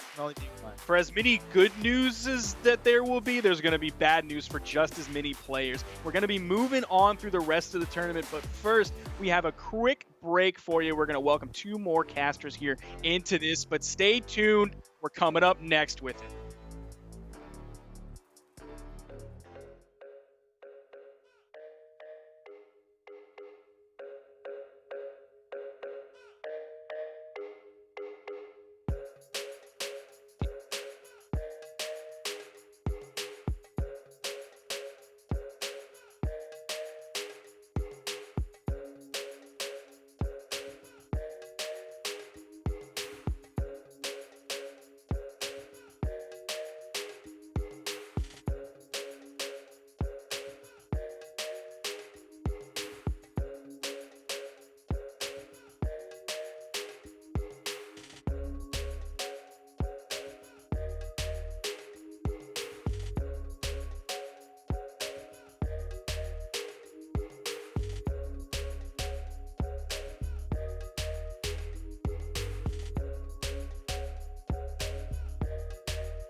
You are watching the Brawlhalla Autumn Championship North America Singles. Welcome back, everyone. You're watching the North American Autumn Championship. We're up into top 6 now with Stingray and Cody Travis on the top side, Kosolix, Phazon, Sandstorm, and Boomie on the lower side. And it's been an amazing tournament thus far, playing for a lot of money. There's over 40,000. Oh, here you go. Bring it. Here we go. $5,000 alone per region in North America, Europe, and South America for $15,000 total. But that's not all. Australia and Southeast Asia happening later today, $2,500 each there. And that's just one of the game modes, because we got doubles happening next weekend with the same prize pools doubling up over there, paying out the top 8 for 2v2, top 12 for 1v1. Lots of money on the line here, people. $40,000 across all regions. Welcome, ladies and gentlemen, and Taza, good to have you back here, buddy. We haven't casted together in quite a bit. How you feeling? It's been a while, Foda, and I'm very excited to be casting with you here again for a tournament as great as this. I was here for the very beginning for North America, and I'm excited to be closing it out as well, because these results have been absolutely nothing like what I was expecting, considering that I see this Tempo Storm duel happening in lower quarterfinals instead of winners finals from last championship. Like, this is a tournament to behold. It's unusual. The Brawlhalla Esports lore says that Sandstorm and Boomie fight in winners final. Nowhere else. That doesn't make sense. Yes, but exactly. They're going to be fighting Anywhere each other else, in the lower bracket. That's very Team confusing. Tempo Storm. They just I was can't- excited they to just see. can't get a good draw. We were talking a little bit about how Jaeun, we were like, okay, how much representation is Greatsword going to be getting into this tournament? We saw a little bit of it from Wilson. And then Boomie just brings it up for one game against Santi, absolutely styles on him, and is like, that's it. That's all you get to see. He for says now. that's And all he you're goes going to back. get. Talking to us. So, Yeah, he's got a great hopefully- Greatsword. I mean, a lot of people are really advanced in Greatsword, actually, but no one really comfortable enough yet to let it ride, let it ride on him. They're not gonna leave it up to the Greatsword, or will they? Maybe it's a secret pocket pick for somebody that we haven't seen just yet.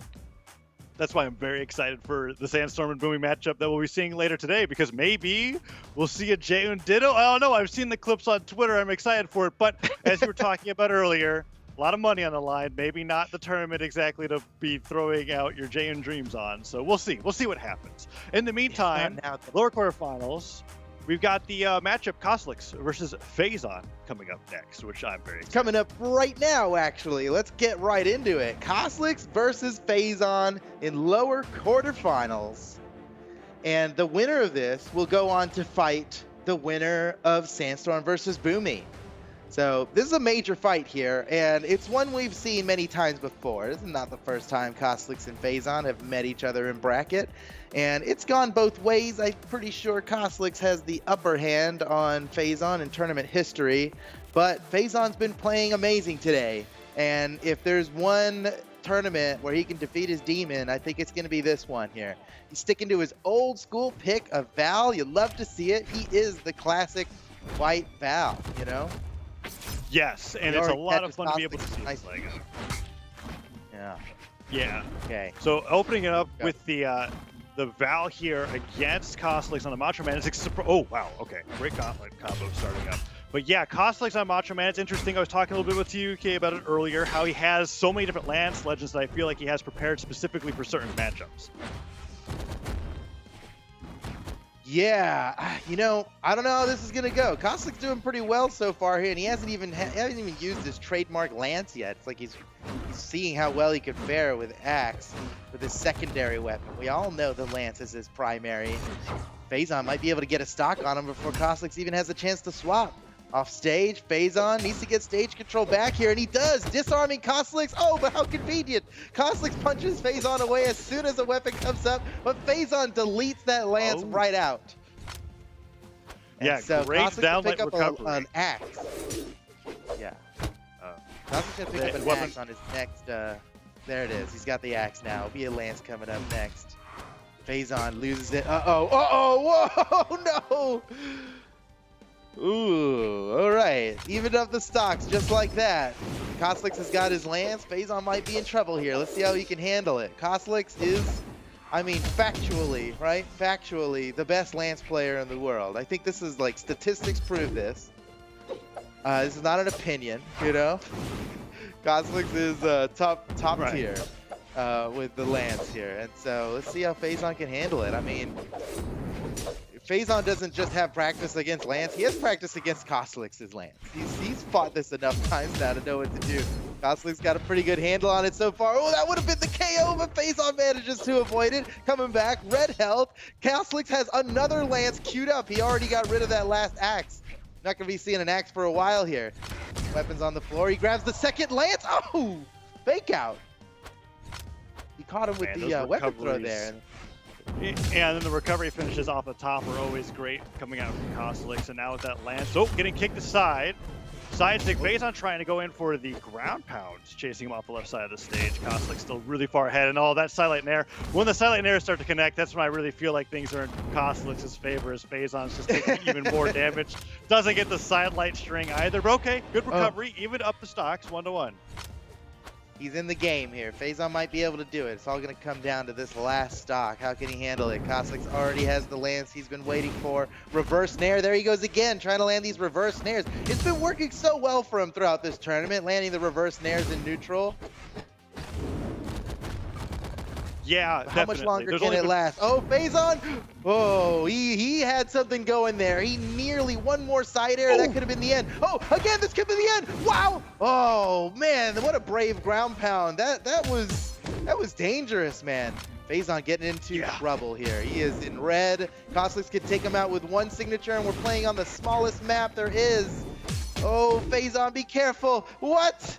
It's barely alive. Kosolix got his second lance, and a recovery's gonna do it. Second time he did that. It's the second time he landed it on Kosolix. Like straight up, just dash jump into a recovery, a raw recovery. Usually he leads into it with a side light or a nair, but that time he's just jumping up into that recovery, and he took 2 stocks off of Phazon doing just that. It's the fake out. There's the first one there. And then second one was that last stock. It's what do you do about that? All right. Yeah, I'm not sure. Kosolix was really good at doing this on stages that don't have platforms. Like when we were watching him play on Demon Island for the majority of the tournament so far, he would just do that exact same maneuver when it comes to ledge trapping his opponents. Oh, but Phazon bring it up. Every attack. He might get the 0 to death. No. No, man. I was really cheering for that 0 to death there. It may have been a little biased casting from me. Yeah, it just sucks at the very end. Hey. 0 to almost death into eventually later death. That's good too. He did okay. Phazon's got a huge lead here. This is monumental. But let's see if he can carry this lead into a round win, because you know Kosolix can bring this back.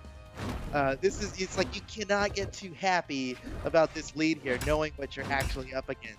And look at this. He's basically one hit away. He had almost a full stock lead, and it's dwindling right before our eyes here. Now, uh-oh. Recovery's not going to land on Phazon this time. Ooh, good ground pound one. Phazon's been taking a lot of those gauntlet ground pounds so far. And the D-Light down air. Oh, but he hits it by the recovery. Can Phazon make it back? Phazon's getting so much extra credit off this stock. And the silent recovery, nice dodge out of the way. Kosolix gets a lot of those, but not true string. But as I say that, look at that. Silent recovery off the top. Why not? He just couldn't get away from it. But he did a pretty good amount of damage on Kosolix's second stock. He lost his first. So Phazon is numerically doing very well right now. There's the KO! Beautiful play! He caught him with the neutral sig, just barely the top of it. And Kosolix is down to his last stock. This is one full true stock now ahead of Kosolix. The best lead you can hope for. Kosolix, nice weapon throw combo there. Another 3-piece. He just keeps it racking up. Look, he doesn't even need the lance. Oh man, and he's going in on arm now too. Picks up the lance finally. Phazon getting a few hits with the gauntlet side light, but that's just about it. Sidelight Nair recovery. Oh, of course, the recovery does miss, but the side air connects. That almost takes Phazon off the left side of the stage. Will Kosolix go for the down stick here. He's putting out a lot of neutral lights. Recovery, nope, but he gets the side air, and wow, I can't believe it. Phazon is still holding out of the stock. Is Phazon going to turn around? Oh, almost. He actually almost caught him there. Phazon coming back onto the stage. He makes it back. He forces his way up with a gravity cancel downlight on the gauntlets. Perfect dodge on that lance recovery, and he is pushing this momentum to victory. What? He catches a neutral sync too. The next hit could be victory. Is this it? Phazon, oh, just barely, but he catches it anyway. The juggles. Come on, Phazon. 2-stock and Kosolix, evening up the set now. 1-1. Wait, was that game 1? Oh, no.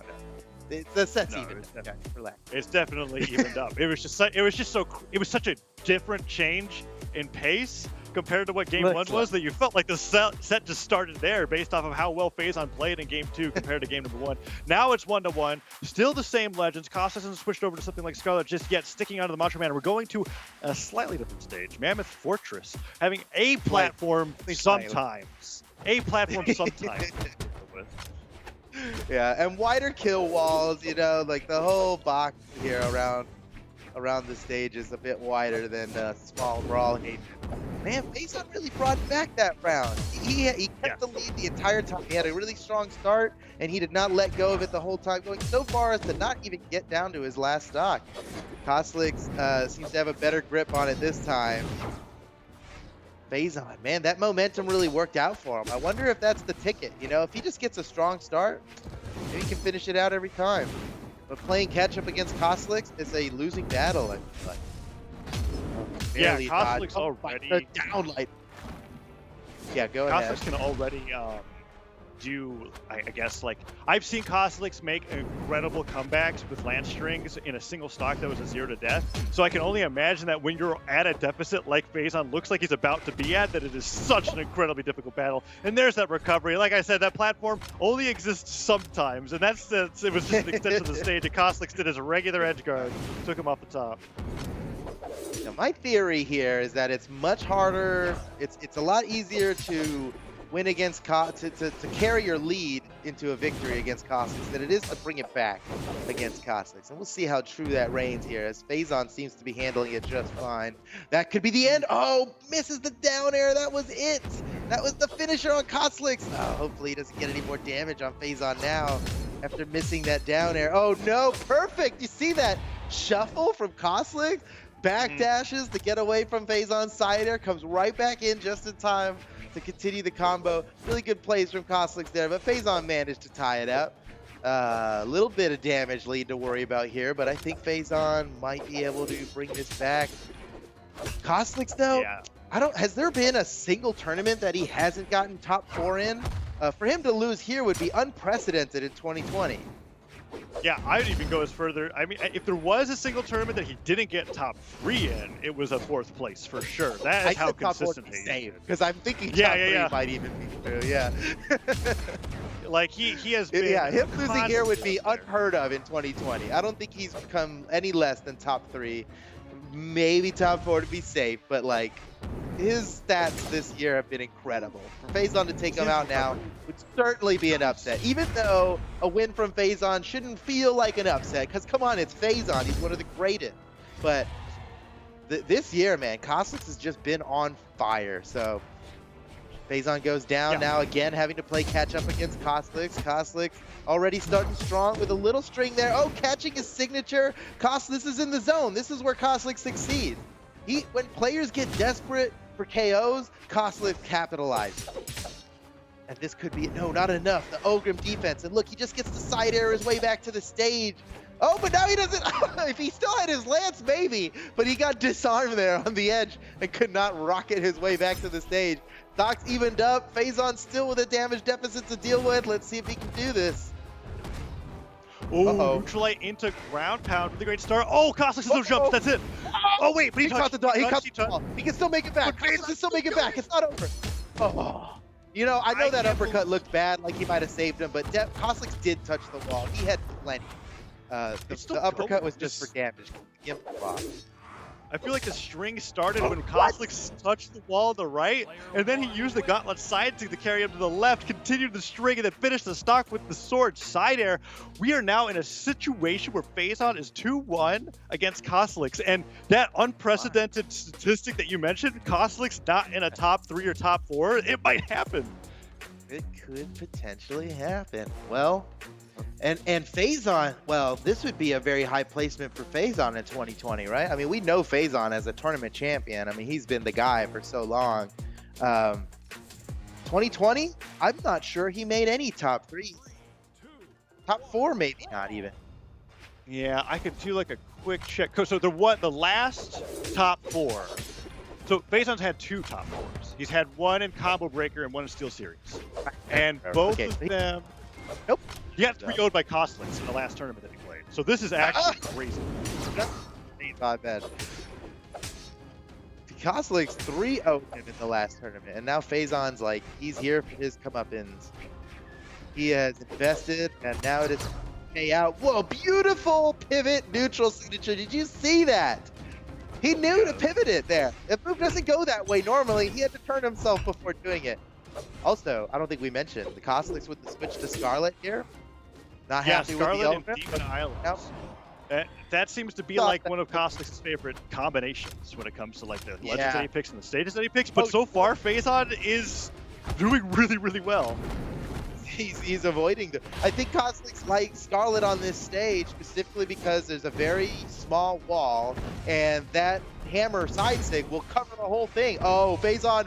Oh no, he got his recovery stuff, and he barely didn't jump high enough to land on that wall and get his jumps back. So he's going down there. A nice KO for Kosolix. That really evened this up. He might have been in a lot more trouble here without that beautiful camp. Stuffing his recovery there. Damage and stocks completely evened here. And oh, Phazon burned his dodge on nothing, and Kosolix capitalized perfectly. That's the kind of stuff, man. I mean, Kosolix is extremely consistent and very methodical with his gameplay. You can't be making mistakes like that. Again with the pivot neutral signature, it just keeps working. Phazon, what the heck? And the recovery, not enough. Demon Island ceiling, way too tall for that. One more, maybe. Yeah, but if Phazon gets one more recovery, I think Gauntlets or Sword might be able to do it, but Kosolix, he's in that situation where he's so great at these edge guards, fakes at one side thing. Oh, the double side light doesn't connect, but he gets the Gauntlet recovery anyways, and takes the lead once again. He picked him up off the floor with that recovery. It's not easy.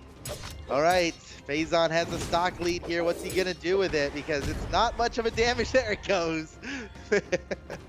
Not much of a damage lead, I was gonna say. We're down to the wire here. This is do or die for Kosolix. If he does not win this, he's out of the tournament in 5th place. And Phazon this would be the first time Phazon defeats Kosolix in tournament bracket in 2020. Coming down to the wire here. Phazon. Yeah, Phazon's got a little bit of a lead here. Kosolix, he can manage those leads. He's never had an issue coming back from the clutch when he needs to. Oh, and now Phazon gets disarmed. I think Kosolix wanted to steal that weapon from him, but he re-picked up his same weapon, and now Phazon has got the sword that Kosolix was trying to steal from him. Phazon could potentially end this right now. That's not going to do it, but he did disarm the lance. That's huge. Another lance on the field. How convenient for Kosolix. Oh my goodness. Dodges the weapon throw. He's coming in unarmed. Kosolix has the hammer on the wall. That's what he's been waiting for. That's why he picked this legend. This is the time. Oh, Phazon makes it back to the stage. So close. And Kosolix with the scoop, stealing the stock from Phazon, tying up the set 2-2. Ladies and gentlemen, we're going to game 5.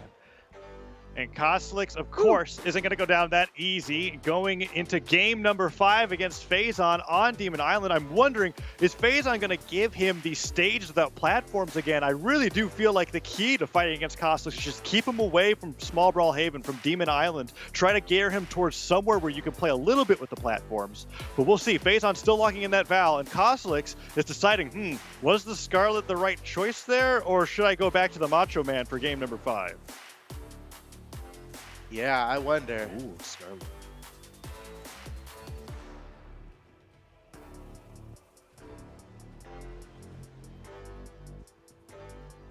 And here we go.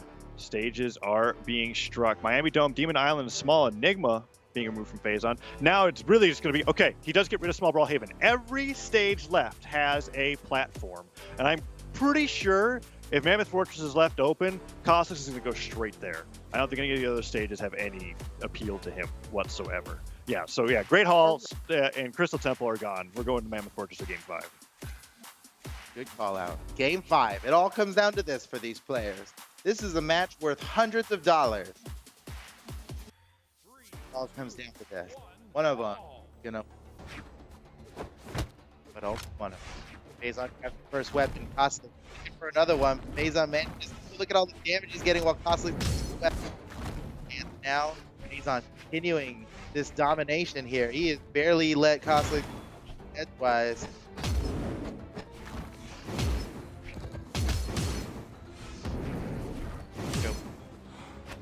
Sideline air, doing some first nairs and neutral. Actually, he's doing neutral. Like now, Kosolix.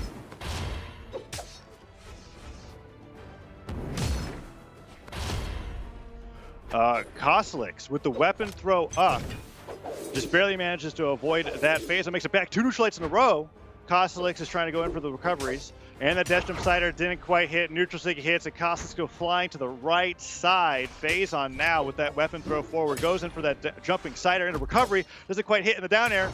Does get through. Nice neutral stick, keeps pivoting those to connect them, and that one takes Kosolix off the top. Faison with a lead in game number 5 so far. Ooh, Kosolix gonna get hit by another neutral light.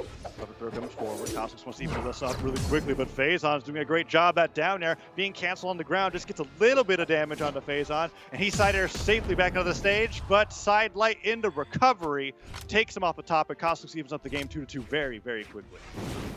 Yeah, he managed to even that up.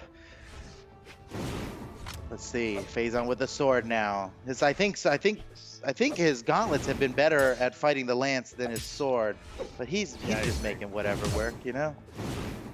We kind of see right there, right? Sword basically has ground pounded down air to land, and Kosolix was right beneath him, just jumping and naring, and Faison fell into several of those. Kosolix now on the verge of being able to make this game completely even. He just has to hit a few more of those reverse nairs. Sidelight nair, no second nair. But there it is. That's a little bit delayed. Every single one of those attacks burning Faison. Oh, I think it's been like 6 nairs in a row besides that sidelight that started off.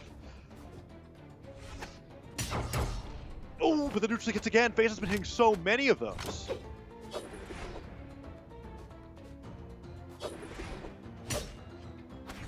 Coming down to the wire here on this second stock, both of them deep in the red. Kosolix a little more so, but it hardly matters at this point.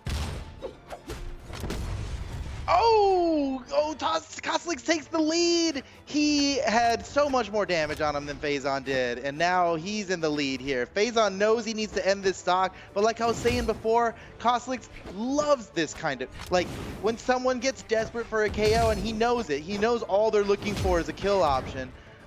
This is when he succeeds. He will not let somebody get an easy hit on him here, and he's got another lance queued up, and everything is as good as it gets for Kosolix. With this lead right now, he might be able to just ride this lead into victory. No, never mind. Faison coming in. Down to the last stock. This is it, ladies and gentlemen. Whoever wins this moves on. Whoever loses is out. With those gauntlet recoveries, and they're not even coming off of sidelights. He's just been getting them like pickup recoveries, something that I would expect from a blasters player like Cody. He's just been getting them with the gauntlets instead. Now fighting against Lance with the sword. Kosolix gets a nice little opening, several nairs in a row. Tried to go for the end, that little tip of the neutral stick at the end to catch Faison off guard. Doesn't get it, but the side air hits instead, and now Kosolix, is he going to keep that? Oh, that could have been it. He didn't expect it to hit. The stomp could have been it. I don't think Kosolix was expecting to land it. Faison has no weapon now. How's he gonna win this? Keeps kicking him. It's over. No. Oh man, what's gonna happen here? Faison is bringing it back. Oh, he's crazy. He's crazy. How greedy could you be? Going for the second gravity, the gravity cancel sidelight. Are you serious? Oh my goodness. Congratulations to Kosolix. He's moving on to top 4. He's gonna be waiting for the winner between Sandstorm versus Boomie. One of those guys is gonna have to fight Kosolix right now. So well fought. Oh my goodness. Kosolix. Wow.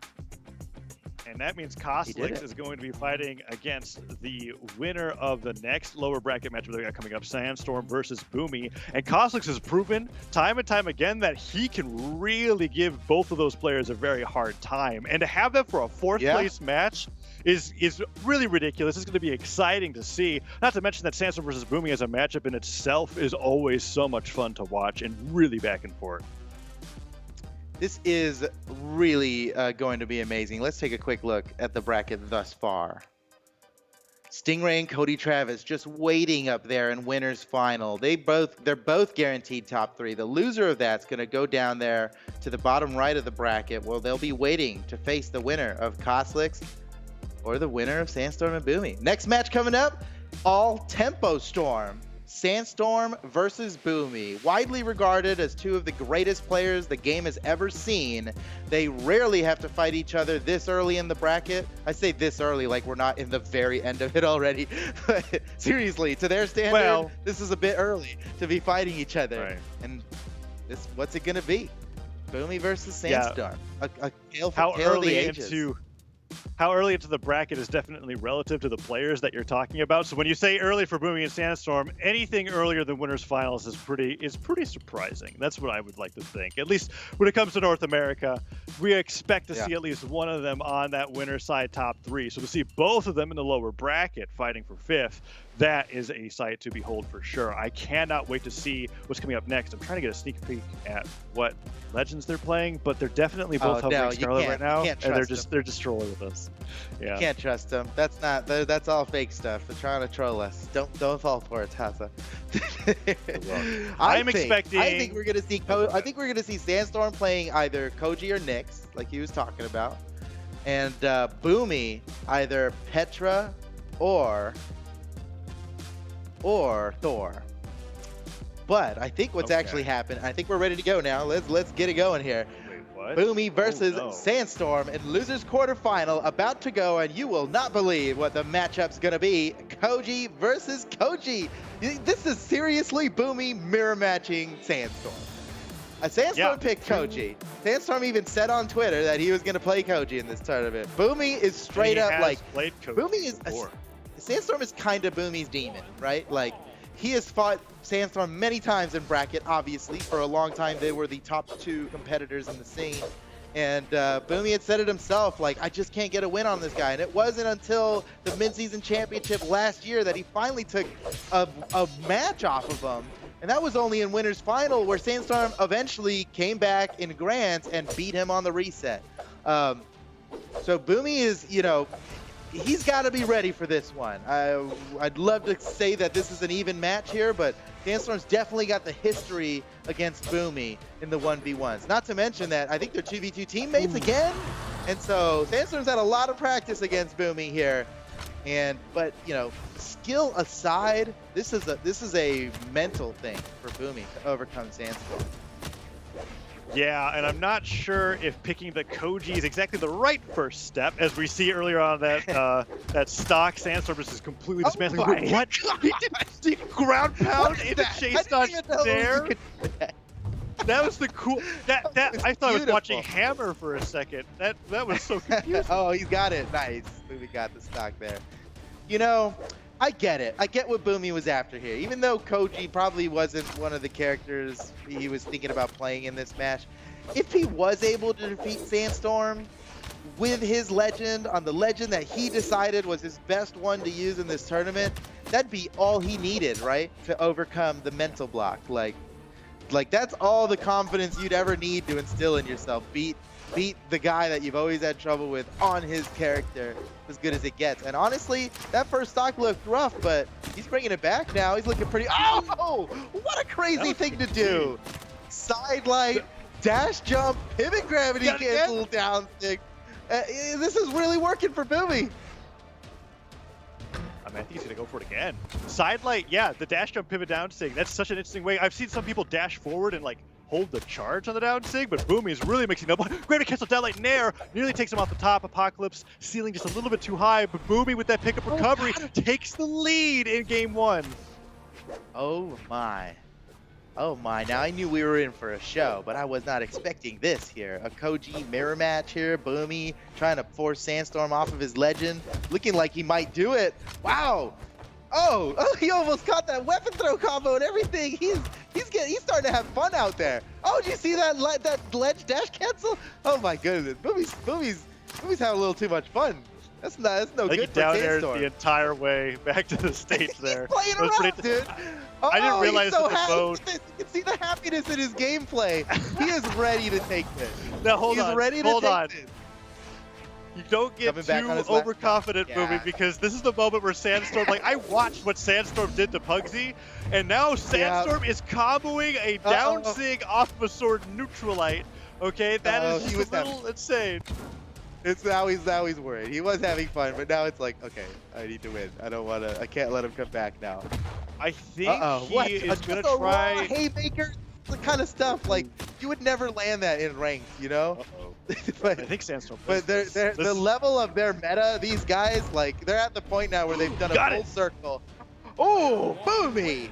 Taking the first game on Sandstorm, using Sandstorm's legend. I didn't get a chance to see, but I think they're going back in with the same characters. They did it so fast. We're not even gonna be able to watch all these replays. These guys are banning stages right now, super fast. We're checking out these replays, but the match is loading up, and they're running it back.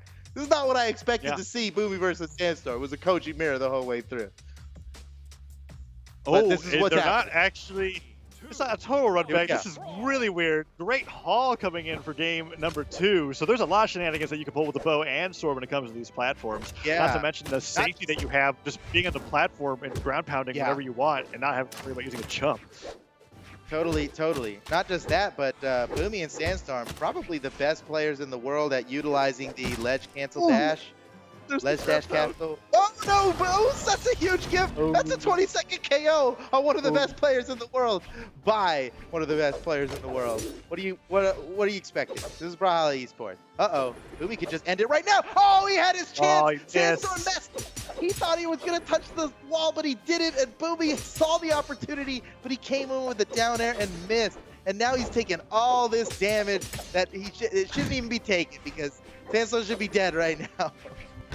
They are going for strings that I feel like they just don't even exist anymore. Like I saw Sandstorm go for double D-Light side air on sword. I'm like, wait a second, you didn't even ledge cancel on the planet.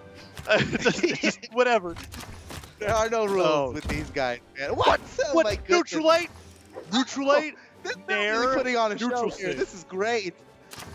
That was every neutral move in his entire kit used in succession as a string. I cannot believe that. That's beautiful.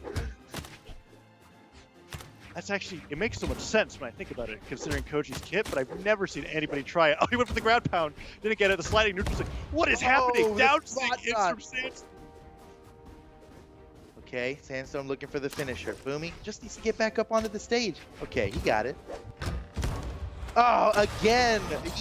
Sandstorm twice now, using the spot dodge to avoid the attack, and then canceling out of the spot dodge with the down sig to finish the job. 2 times in a row on the same stock, he manages to land that. Crazy. Boomie down to his final stock here. No big deal, evening up the stocks. Boomie is ahead by a game here, and now this game is completely tied up. Wow. But even with a 2-0 lead on Sandstorm, you can't get comfortable, right? Pugsy can tell you that. Ooh.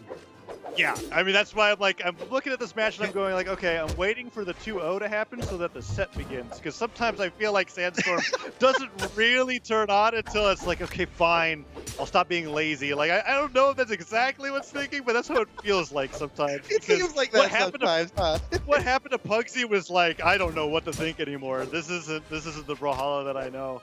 Sandstorm is doing well here. It looks like he could take this to a game 3 where it's 1-1. Boomie's having trouble landing, and Sandstorm just controlling center stage so well with the bow here. Oh, but the exchange weapon throws that was... Okay, he's avoiding these side sticks down air. Down air! Sandstorm was gonna go high. I can't believe he caught that. He's got the bow now. Can he finish the job? Or will Sandstorm take it from him? Yeah! What? Great Hall saved him. You gotta thank the ceiling of Great Hall, man. That's a tall ceiling, and it just changed the game. Not tall enough. I can't believe it. It could have been anybody. That was just who happened to land the last hit in all those series of hits. Crazy. I think they're going right back in. They are running this back. And I did not think that a Koji mirror was what Boomie Sandstorm was going to be this whole set. But here we are. Once again, Koji versus Koji in this mirror match against these two teammates, both under the same sponsor, Tempo Storm. Shout out to Tempo Storm.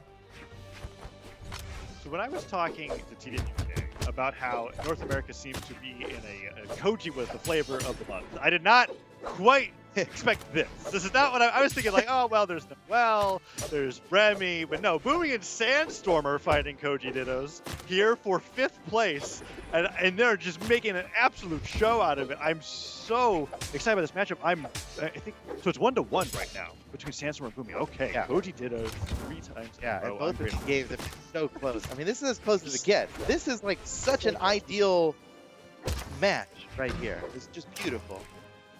Still staying even. The back and forth is incredible. If there's one thing I've noticed, it's that Boomie seems to favor, like, he wants to end the last stock with Koji's down sig on bow. Like, I'm just noticing that, like, the frequency of down signature increases immensely when Sandstorm's on a last stock situation. And I think Sandstorm's playing around It's this the lowest Why- startup he's got. And that's what it's all about, I think. It's the lowest startup move, you know? Low start, and it has a pretty. I mean, at this point, if you're trying to take people off the top on Greathall, you don't really care they're going diagonally. Okay, delay recovery. Finally, we're gonna be seeing them hit sword recoveries like 5 times before one actually does it, but they'll go for it. Boomie with a stock lead here. Let's see what he can do with it. Sandstorm definitely knows how to end it. Oh, Boomie, wow, a real courageous entry back onto the stage there with a gravity cancel bow downlight, but it worked out in his favor. Got a little bit of damage off on Sandstorm. He's really, you know, you gotta just, can he convert this into a KO? Oh, wow. That would have been huge for the set. Even without it, he's getting a lot of damage off on Sandstorm, and this is a pretty big lead in a matchup like this. Stuffing the recovery with a weapon throw. He still has enough to make it back. He's so Unbelievable. So tricky getting back to the stage, but Sandstorm still managed to end it. Yeah, he fast fell a little too far there, I feel like, and Sandstorm with the unarmed recovery was able to take him off the top beneath the stage. That's how damaged he was. Sandstorm now in light orange, on the verge of being deeper in the orange. That neutral light connects, picks up the sword. Oh, the side sig. Oh, what? I thought, okay. Did I say things incorrectly? I could have sworn he just got onto red, but that side sig was just enough. He did. This is a huge lead for Boomie right now. It's not even. Boomie is. Oh, okay. But Sandstorm's got different ideas. What a crazy matchup. This is definitely the best Koji Mirror match we've ever seen in all of Brawlhalla esports history. It definitely breaks all expectations of Koji. What you're not allowed. That's illegal. You did 3 neutral lights in a row. How is it against Sandstorm? Who's landing 3 neutral lights in a row on Sandstorm in the history of ever? This is crazy. Boomie. He's the only one who's allowed to do stuff like that. What? Oh, he keeps doing a fully charged side sig afterwards, and Sandstorm just drifts slowly up and falls down and down airs, and it's hilarious every time. Down sig hits. It's now 1-1, and this is one of those matchups where I'm like, okay, even game. Oh wait, down the recovery hits. Okay, maybe not. Oh, imagine Sandstorm, Sandstorm with that gravity cancel down light up in the sky. That would have been the nastiest give. Okay, yeah. Right, I mean, one more cider. One little tap's gonna do it from Boomie at this point, and there it is. Taking the lead in the set now, 2-1. Boomie just needs one more. Is it time for Knicks? That's the question. I mean, this isn't winner's bracket. There's no cushion at the bottom. The whole set's on the line right now, and they are not faltering from this. Is this a gentleman's agreement? They're just like, you know, it'd be funny, Sandstorm, if we play Koji Mirror. I don't think so. There's a lot of money on the line, and with power rankings now, the results mattering so much as we get towards the end of power rankings here. There's this tournament and one more tournament, and that's it. That's all the tournaments in power rankings. And the top 32 players in North America, top 31 players actually, of power rankings will qualify for the World Championship. Look at what's happening to Boomie. Boomie just got down sig 4 times in a row. Well, I was just making a point, and I'm still going. You got the grip. That's what I was talking about, right? I was like, I'm watching this matchup, and I'm like, okay, Sandstorm's not on. Okay, he's not down 2 games yet. I don't care what's happening. He hasn't woken up yet. This is just an exhibition match at this point. Like they're just showing whatever they want to show, and now Sandstorm's like, okay, all right, I gotta how far first place. That's what I'm looking for today. Okay, let me just get in. Sandstorm got a flawless stock. That was straight up 0 to death, and we weren't even talking about it. We were sitting there talking about something else because, I mean, forgive me for thinking that these guys aren't gonna 0 to death each other. They're like two of the best players ever. Ridiculous, these guys. Boomie's bringing it back now, but we'll be too little too late as it looks like Sandstorm's about to take a 2-stock. Oh, ooh. Yeah, that's a Might be going 2-stock to lead. Sure. I'm feeling like, now the question is, what legend is Boomie going to pick for Game 5 if we get that far? That's what I'm wondering. I don't know. You think he's going to Don't coach you it the think entire Boomie's time? clutch enough? Don't you think Boomie's clutch enough to just end it right here? You think, I there's said no if. way? I did say if. Did say if. Oh, I'm just asking you. I mean, is Boomie clutch enough? Oh, totally. Look at this. Look what he's doing. Oh, he's making it happen. He might actually. Does not want this to go to Game 5. I think he knows. He's seen the story happen before when it goes to Game 5, and he's like, "There's no. I have to end this right now." So it's weird because we typically associate Boomie with blasters, but his bow is insane. He plays Diana all the time, and when he wasn't playing Diana, he was doing double Hattori and 2v2s for a very long time. So honestly, now that I'm thinking about it, Boomie's Koji's probably just like a hidden boss character that he has. Yeah. Sandstorm, it's not, however, yeah, it's not that crazy. Oh, there it goes, ladies and gentlemen. We're going to Game 5. and they're not switching off. Okay, it's Koji the entire time. It's Koji all the way. Wow. This is. I mean, how look at these exciting. stages. I got goose. That's so interesting. Small Enigma, Great Hall, and Miami Dome. Boomie's really like, listen, I'm not giving you any stage that you like. Not a single one.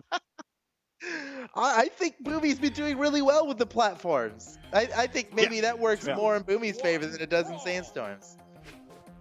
Okay, we got a crazy Here we match. go. Boomie picks the weapon there. Draws Hits. first blood. I cannot. I'm still reeling over Neutralite Nair Ensing. Dude, it's working. Yeah, neutral air into the NSYNC. It just keeps working. It's not true. They're fast falling down into it, and they know that each other wants to get back into the action so fast that they're able to land it. Oh, Boomie, great scoop with that neutral signature. Evens up the damage. He's got Sandstorm on the run now, starving him out from weapons. Sandstorm's still looking for a new weapon. He doesn't care. He doesn't need any weapons. There's another one. Okay. Is he gonna starve it? Puts No, that out. he let that one ride. So Boomie now on the position of recovery. It felt like Boomie's in control the entire time, but somehow Sandstorm actually has a slight lead in damage. Not anymore. Downlight side air. Sandstorm, no recovery. Boomie picks up a sword. Oh, and the recovery hits his. Okay, one more recovery. I think even if it was a pickup recovery, it will still do it. Neutralite sends him off. It will definitely do it now. Can Sandstorm Yeah, make it we've back? seen these guys fight on big stages, but this is a not big stage, you know? What do you call it? Yeah. It's a small stage, and people can die very fast here. We've seen KOs happen at Dark Yellow, you know?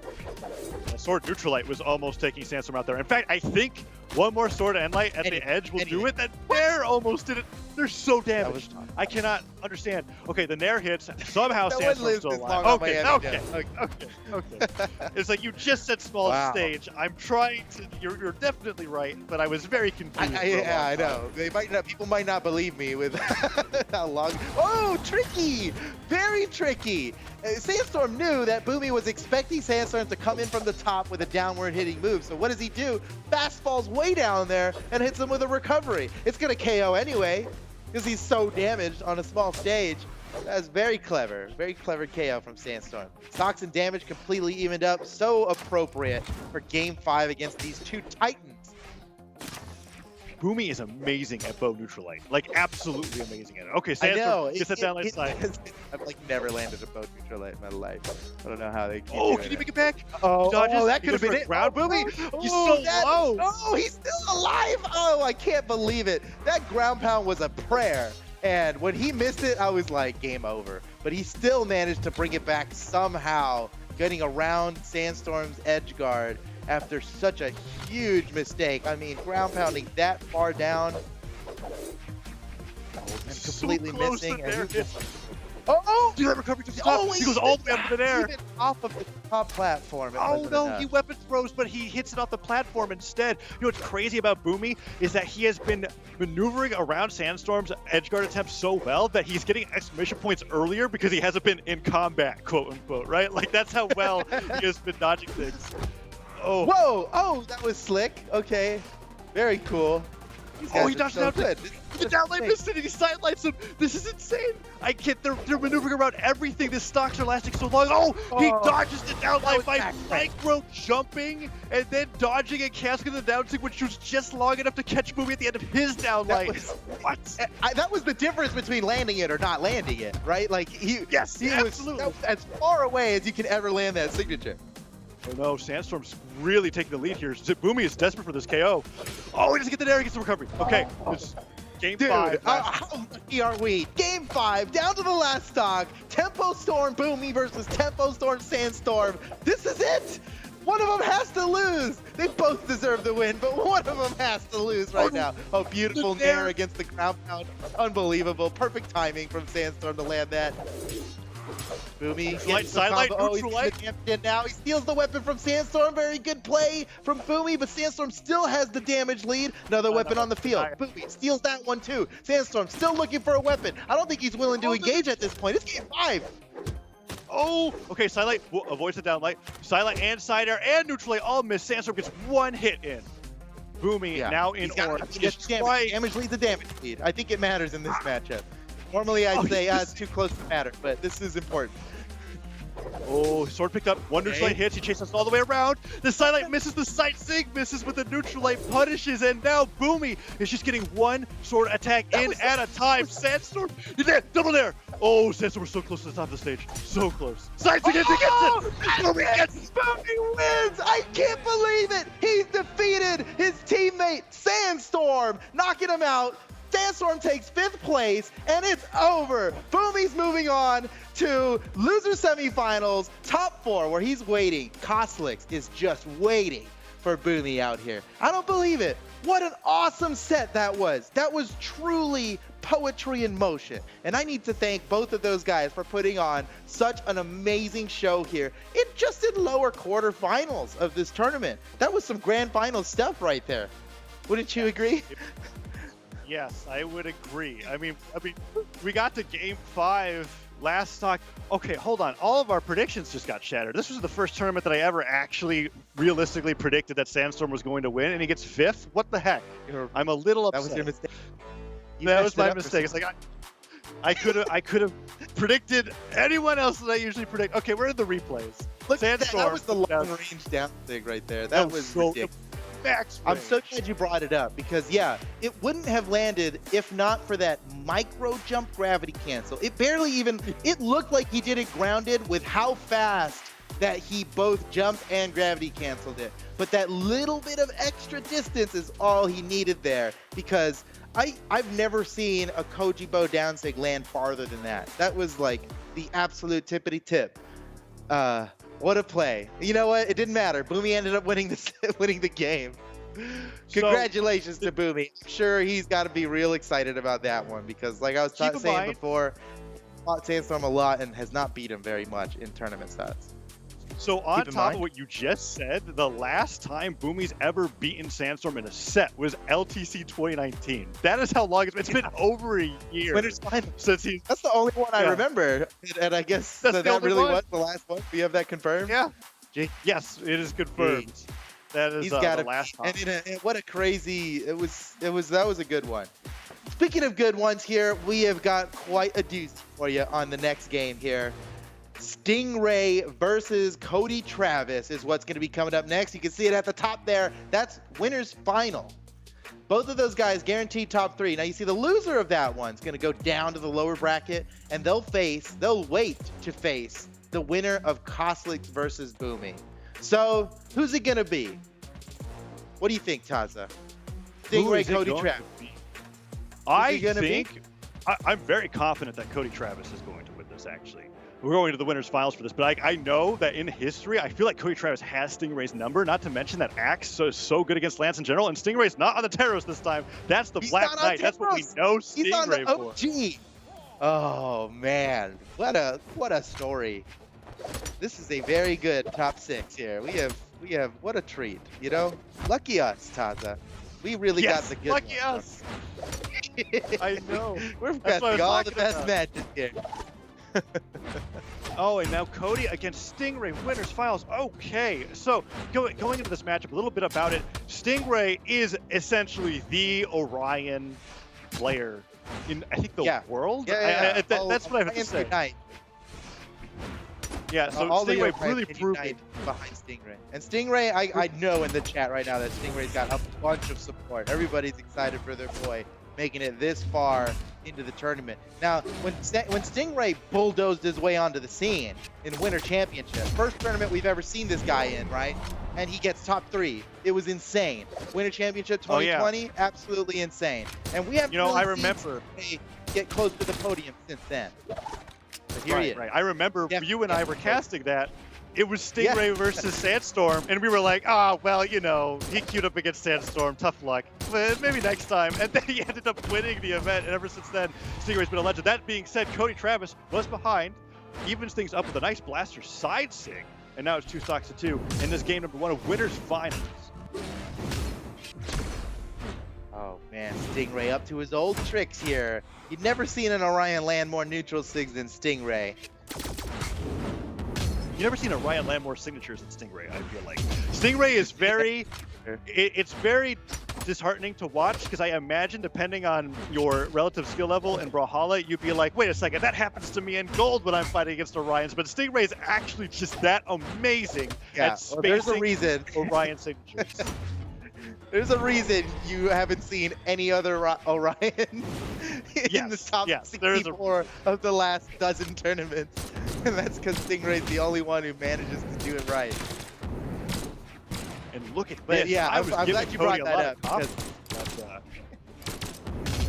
man, he is just doing amazing in this game. Oh, and he siders Cody off of a ground pound too. That down sig was just so close to being able to blast him. Stingray was trying to end the entire game with that side sig right there.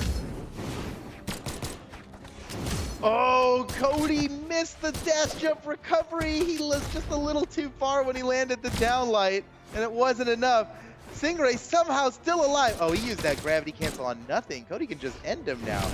I'm surprised Cody didn't get a better finisher on him with that wasted dodge. But Stingray's still alive. Oh man, Cody's in trouble. He needs the KO. Okay. It was a little There's late. always that Better point late than never. as a Blasters player where your opponent gets into a certain amount of damage, and you're like, just okay, fine, I'll just Sarah you 4 more times. I'm not Sarah, doing yeah. it. The only one that... That's exactly what happened there. Cody is bringing the damage back. Downer hits. Doesn't get the sider afterwards. He's trying to get those spaced in sidelights, but Stingray is actually reading him and dash jumping in with those spear neutral airs, really punishing him. But the downlight sider hits, and Cody does he get the nair? No, he doesn't. Stingray trying to go for the recovery. Cody, no jumps left, no dodge. He has to dive back to the stage. That was really smart because got him. never mind. And a celebratory neutral sig to finish it off. Look how happy that Black Knight looks.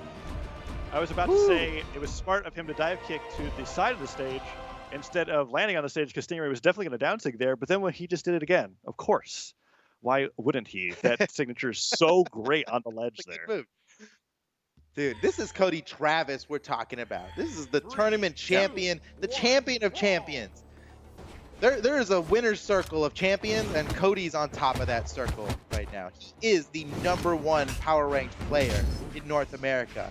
And the regions can't be combined this year because we're all playing online, but if they were, I'd venture to say that Cody would be #1 in the world.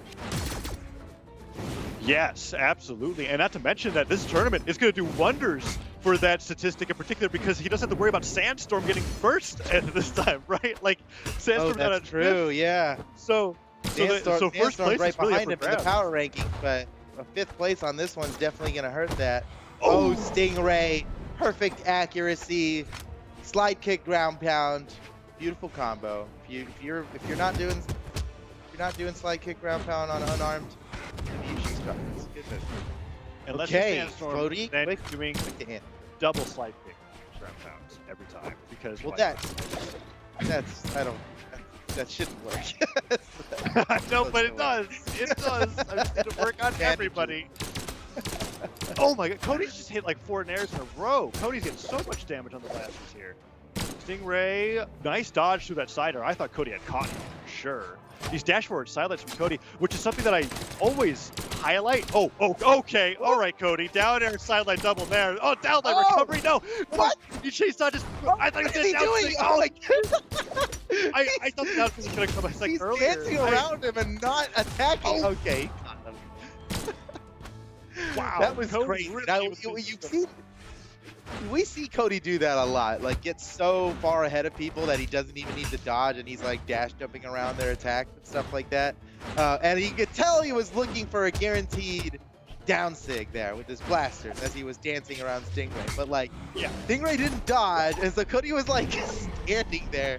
It was crazy. Stingray picks up the KO with a downlight jump recovery on Spear.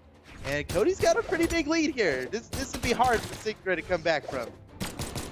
Could be it. Recovery. That's Is it? good. Yes! Wow. Cody That takes was the game. Player 2 wins.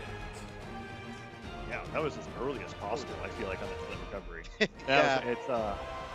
It's 1-1 now between Stingray and Cody Travis. Much better look for Cody Travis, although it's still a pretty close game. Cody got some amazing blaster strings, and I really want to highlight the word string and not combo. A lot of what Cody is doing is just purely off of saying you're not gonna dodge here or you are gonna dodge here, and then getting 4 to 5 hits afterwards, and it's insanely tough to do. He's truly in his head with that stuff. Looks like Cody Travis is reconnecting or something. Must have a little bit of internet trouble. He's restarting real quick. Restarting. I don't know if he's restarting the game or his computer. Either way. Oh, whoops. Let's check out some replays. While we're waiting, you know, wait for Cody Travis to come back. Let's watch some replays. Like this, the DI ground pound. Slide kick ground pound. Beautiful, beautiful. And then It's a good save. easy side air. That was the answer back after losing that first stop. I liked that. Beautiful We didn't catch. see the beginning of that, but before that pickup recovery from the air came through, that was when he was doing all the footsies with the down sig, right? Just like trying to look for that guaranteed knockout and just like, okay, none of this is working. Fine, I'll just fight you in the air. And he took the recovery off the top. Really crazy game too. So you had predicted that Cody Travis was definitely going to win this. Stingray seems to be putting up a good fight. It is 1-1 now, tied up. It's first 1 to 3 is going to win this. But whoever loses is not out of the tournament yet, right? They're just going to go down to the lower final. Both of these guys are guaranteed top 3. The loser of this is going to have to face the winner of Kosolix versus Boomie, which is also going to be a super exciting match. Looks like Cody Travis is back, and we are in business. Let's get this going. Oh, I'm excited for this. Okay, game number 3. What were you gonna say though? I wanna hear it. Oh, Kosolix and Boomie is such a scary matchup for Boomie. I feel like Kosolix has just time and time again actually just erased him from tournaments. So that's gonna be like, I feel like all of Boomie's grand final matches are happening before he gets the top 3. He's had a tough run in general, from going from Sandy to Sandstorm to Kosolix. All right, here we go. Stingray versus Cody Travis. Game 3 is a tied up set. Whoa! And Cody's already doing so much damage. He was in orange in 10 seconds. Yeah. That was incredible. Well, I'm thinking about it, and I'm not sure that Cody Travis has much experience against Stingray. So he's kind of dialing it in here in winner's final. I mean, I don't think we've seen Cody Travis face off against Stingray very often. I think I recall one of our a guys. matchup. It wasn't recently, that's for sure. Not in the last 4 tournaments. But I do recall sometime in 2020 where I was like, wait, or maybe I'm thinking Cody Travis was Kosolix, mixing up the 2 Lance players that exist in the top 8. But no, I still give it in favor of Cody as the game's going on more and more. We can see Cody adapting in front of our eyes, I think. And so really good start on that one. He's only in orange health. Got some room to push a lead here against Stingray. Stingray arming himself up with the spear now. Cody not having any of it. Just knocking him out. Home run swings from Cody Travis here. Keeping it going. My goodness. All this damage is really starting to add up here. Stingray's got to answer for these. It's like, what if Cody was actually lagging in those first 2 games? Nice read. Beautiful read from Stingray. Flawlessly executed. Gets the KO on Cody Travis. Very well done. I like that recovery finish. Stingray's been getting a few of those recovery finishes from Cody. And now over to the Lance. Really great start against the Blasters. Cody opting to take towards the air. He's been going for a lot of these down air gun blasters string starters, and then he's been trying to go for like a chase dodge diagonal downside air or diagonal upside air, depending on how much damage that's on him. But so far, looks like Stingray's adjusted. There it is. Oh, but he didn't. He missed the side air. He went. Oh, the finisher. Yep. Cody Travis ahead once again. This is the same deficit that there was on the last stock when Cody was ahead. Oh, that was clever. Really good. That was a really good one by Stingray. Covering himself with the weapon throw directly upwards, comboing it into a neutral light. That's really well done. Stingray's definitely got some. He's got some moves with the weapon throws. Did So you? many I down know airs you saw. going I know on. you saw the triple down air. Yeah, that's what I was like. Oh, that just hurts. Like hearing, just watching a quick concession. Just down air hits, and now, okay, Oh, Cody. crazy. Okay. All right. Sidelight hits, and I think that recovery may have gotten him if Stingray jumped into it. Cody was going for a pretty hard dodge in read there, I think. But he's got to be careful. Stingray's getting a lot of siders through. One sidelight connects, one more sidelight, and I think Cody has a lot of options for finishing off the stock. Oh, he's trying to get that pickup recovery so hard. Looks like we're just waiting for Cody to finish this, but Stingray just keeps Oh, getting no, Cody's- closer and closer. Cody has no jumps. Oh, he kind of had a Sounds like he has- guaranteed one there with the neutral air, Oh. the neutral sig. Uh-oh, all of a sudden, Cody's in trouble. He had this locked down a second ago. He was so far ahead. What's happening? Uh-oh. Oh, what? Stingray, he brought it back. Can you believe a complete reverse sweep on that last stock? He basically didn't get hit the whole stock to survive that. I can't believe it. And I guess I can't.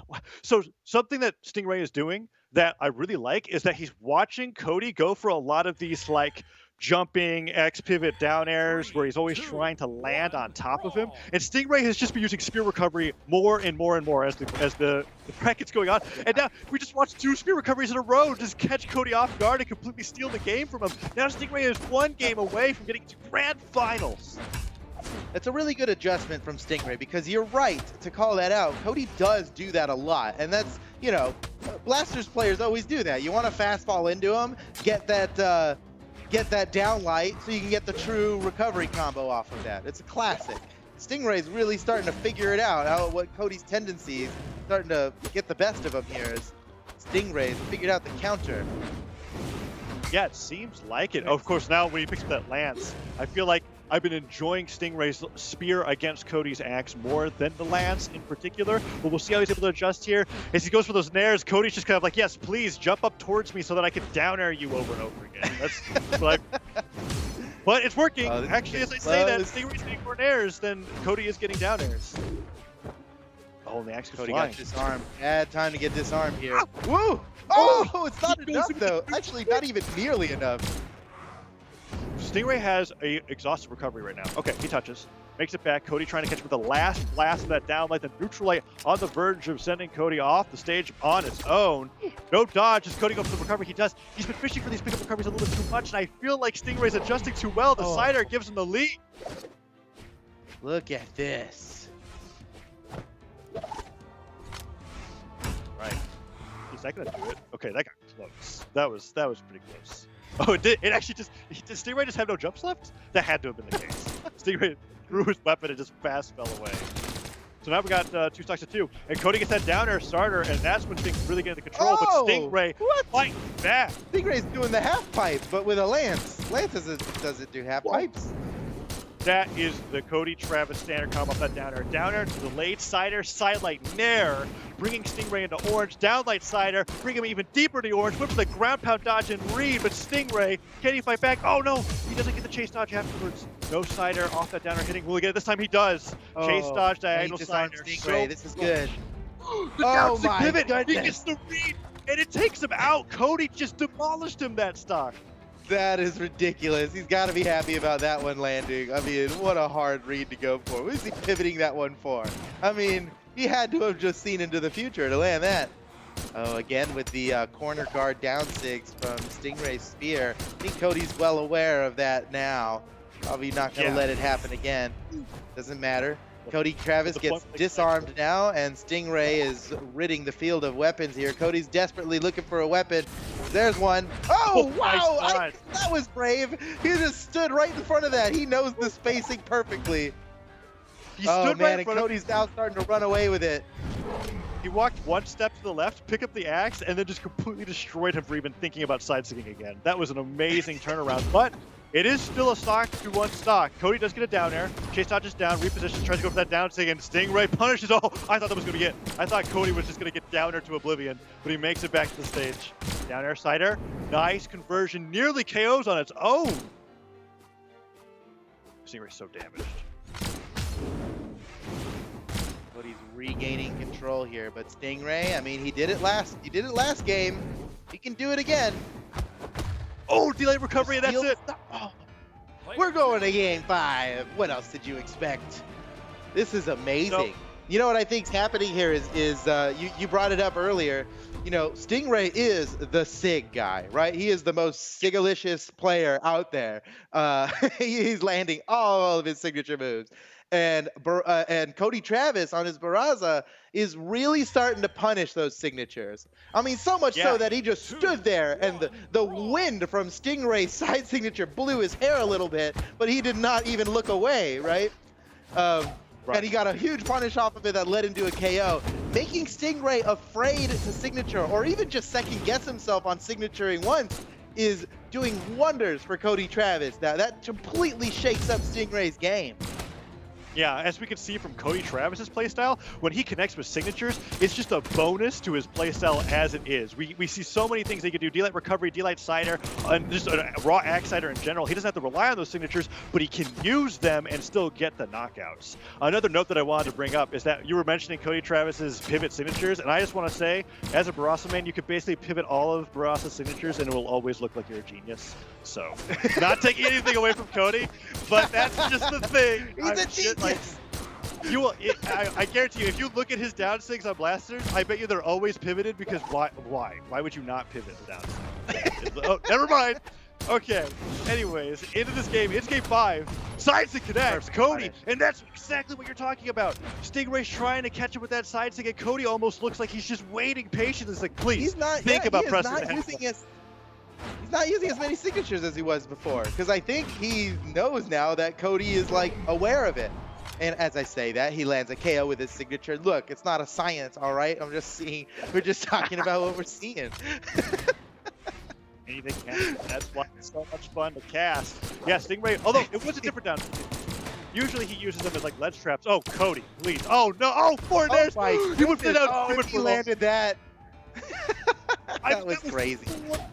Blaster neutral airs in a row. He just catching Stingray left and right. Signer comes through. Cody is just putting the hurt on the Stingray. But even then it's still he's close though. He's close, and he's on the cusp of making history here. I mean, he's never been in grand finals on winner's side. We've never seen that. We've never seen Stingray in grand finals ever. For him to make it to grand finals here would be monumental. Ooh. And it looks like he's on his way as he takes the lead from Cody, overcoming a damage lead as well as he takes this stock. Stingray is looking good. He might actually be in winner's side grand finals. That would be crazy. That'd be a first in Brawlhalla esports history. Okay, Cody, he's not playing any games. Wants him to come back up. Slams him with that home run swing. That's how you know he's playing for the long game. When you start seeing him use axe downlight at high damage, that's like when you know it's like, I'm not taking any risks. This is gonna take you off the top eventually. But Stingray putting in a ton of damage.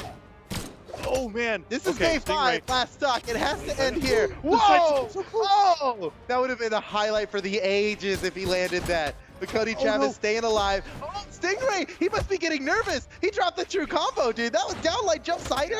He missed the jump. Oh man! Okay, but Cody, he's getting so close. He's gotta be shaking right now. Can you imagine being up against Cody in winner's final? He might actually take this.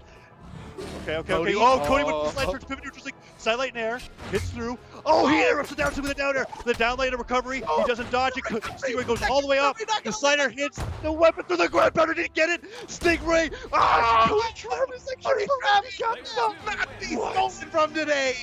Cody Travis taking this tournament. Do you believe it? Oh my goodness. Okay, look, wait. Not over. That's final. That's just chill. That's just winner's final. All right. He's in grands.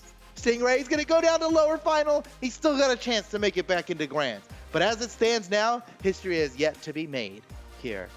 That was the scrappiest ending to a winner's finals I've ever seen. That was so. Okay. We're gonna watch this here. So really good. What a show from both of those players, man. I'm just elated. Woo. Look at this. And the weapon throw, perfect. Yeah, and I was just about to comment about how Cody was adjusting those weapon throws really well. So how did he get him here? Yeah, the downlight. So that was like the mode where Cody's like, okay, hyper focus, everything. And that recovery there could have been the end, and then boom. Oh Like, man, that was incredible. What a game. What a match. Yeah, What match, a- you know? what a- As Foda said, we're not. It was not grand finals. That was winners finals. There's still like we still have second. We still have second and third grand finals, and then fourth grand finals actually. As we get through this bracket, that's what it feels. That's what it feels like. We have Yeah, to let's change move on all to the- second finals here. Also known as the lower semifinals, where we've got Kosolix and Boomie about to face off against each other, the winner of which will go on to face Stingray to see who is worthy to face off against Cody Travis Are they? in grand final. already. Oh, and Boomie's on So here we Diana. go. Boomie is on Diana going up against Kosolix on the Scarlet and Small Brawlhalla. This game is going to last 20 seconds. It's not even going to... They're just going, the stocks are going to be flying. This is interesting. I love this because of the blast from the past. You know, Boomie playing Diana is like... Boomie's main in 2017 was Diana, and pretty much since then has not been his main. I mean, he's still amazing with her, played her plenty of time, but you know, not the tournament winner, not the one to go against Kosolix, who has Kosolix has taken a lot of tournaments from Boomie. I mean, of all the people Boomie goes against, I think of anybody in all of Brawlhalla, the two people Boomie's worried about most is Sandstorm followed by Kosolix. And Yes. if that's the matches he's playing here, Sandstorm followed by Kosolix. Beautiful down sync to take the stock, evening up the stocks here. I mean, that signature already takes out stocks in yellow on, like, Mammoth Fortress. So the fact that happened on Small Brawlhalla is no surprise to me. Boomie doing a good job of being able to come back here. But yes, you're absolutely right. Out of all the players in a bracket, whenever I see Boomie on a collision course with Kosolix, I'm like, oh, that's not great for Boomie because pretty good for Boomie. No, he's not pretty- happy about that. Like, he'd fight anybody else right now. But Kosolix, that's a kryptonite. And we're seeing it here. I mean, Boomie, his damage has got to be really, really low because the one stock he did take was like a down sig Gimp in light orange. Kosolix has just been putting on a ton of damage on the Boomie. The Lance weapon throw up to keep Boomie starved and add on even more damage is doing so wonderfully for him. But Boomie's on Diana, and let's face it, both down sigs are exactly the same. So, but the D-Light recovery takes him out the top. Nicely done. Even it up. And it could still be Boomie's game. It could be Boomie, yeah. Kosolix has had control this entire time, but all of a sudden it's completely evened up. Boomie's got weapon control, never mind. Kosolix steals that weapon right from under him. Got the hammer. Bet he wish he had a lance here instead. Double down air? Come on. Another Three one? down airs. Oh, he's going to He go for might a fourth finish one. I this. feel it. We're coming into the final moments. Is it going to be a pivot down sig? Oh no. No, He's got to be no, really no, careful. no. I feel like Kosolix is going to go for a down Can't sig on a swing that hammer. on the left. And instead of flying, down the recovery. That's it. Oh, Boomie taking the game at the last second. Close. Wow. That, I really, and Kosolix banned out Brawlhalla immediately. Okay. He definitely doesn't want to go there. Good play. And he guided him Boomie towards three of picks the newer basically he's picking basically the next best thing here with Apocalypse. It's like small stage, not a small kill box, right? This is actually a wide stage. It's just that this main platform we're on is not all that wide. Yeah, and he didn't choose Demon Island, which I would honestly consider Kosolix's home my- stage. And is that it? Boomie? Oh no! Oh, he touched he went for the kill. He almost, cannot He's oh another my neutral God, six. he's unlocking his full potential here. Oh goodness. Okay, Boomie trying to make it back to the stage. Kosolix really got a lot of damage on there, but Kosolix is not the type of player to even care about losing a few exchanges of neutrals. We see here the down stick. If he slid just a little bit further, that Steve would have sent Boomie flying. The down airs are knocking him against the stage. Boomie goes all the way. Okay. He can't make it back. Wow. I think Boomie had to hit the Sair. Otherwise, he wouldn't have made it back anyways. I think he went for it all. It's not unlike Boomie to go for such a crazy all-or-nothing type of play. And catches him with the blast recovery, evening out the stocks. Man, That's that very was fortunate insane. for Boomie. Because Boomie had such a good start there. It looked like he was in total control of everything. And just little by little, in the span of 30 seconds, Kosolix managed to take it all back. And go so far as to take the stock before Boomie even took his first one. But it hardly matters now as we are at completely equal damage and stock on the second stock here. Ooh, Boomie went for the sidelight side stick, but Kosolix very aware of that string coming out from Dana. But oh no, the sider hits. He ground pounded just a little early there. Kosolix, he didn't have long to stall, but he stalled as long as he could off the side, and it worked. Catching him with the sidelight recovery, I think Boomie had burned his dodge there, so for Kosolix to pick that move is the perfect move to do. Not a true combo, but it's close, and if they don't have a dodge, it doesn't matter. Boomie went for the craziest read off of that respawn there. Kosolix was trying to set up a weapon starve. He got in right away, kicked him, stared him, and then tried to go for a full-length unarmed ground pounded and almost hit. Kosolix, however, managed to survive and now has gotten so much extra damage on the Boomie that I'm feeling like this is going to be rough. his game. Oh, nice dodge. You can't get any of these recoveries. The only stock that Boomie's taken so far was honestly a fortunate recovery to connect at all. Let's see if he can do it. Downlight recovery? No, downlight side air. Is that it? Oh, no. That's what you're talking about. If he went for recovery, it wouldn't have been true, right? Yeah. He landed it too far. So he went with the true option, which I agree with, but it just was barely not enough. The clash. Wait, Oh. what? I think the hammer dare interrupted bow recovery, and it was the weirdest looking thing I've ever seen. Okay, that has to be. Yeah. Like he stuffed this recovery, but he sent him upward anyway. Sets tied up 1-1 as Kosolix takes that game. Okay, and somehow Kosolix gets his way on game number 3, and we get to go to Demon Island, which, now that I think about it, maybe it's more of a neutral pick than I originally thought, because of how well Boomie's been playing with the neutral sig and down sig on bow. So we'll see. Oh, sure, yeah. Yeah, that makes sense. We'll see if Scarlet has a few advantages on this stage, like we were talking about before. A lot of advantages, really. It's a good stage for Scarlet, but Boomie left it open. I mean, he's aware. Oh no! Uh-oh, this could be it. What?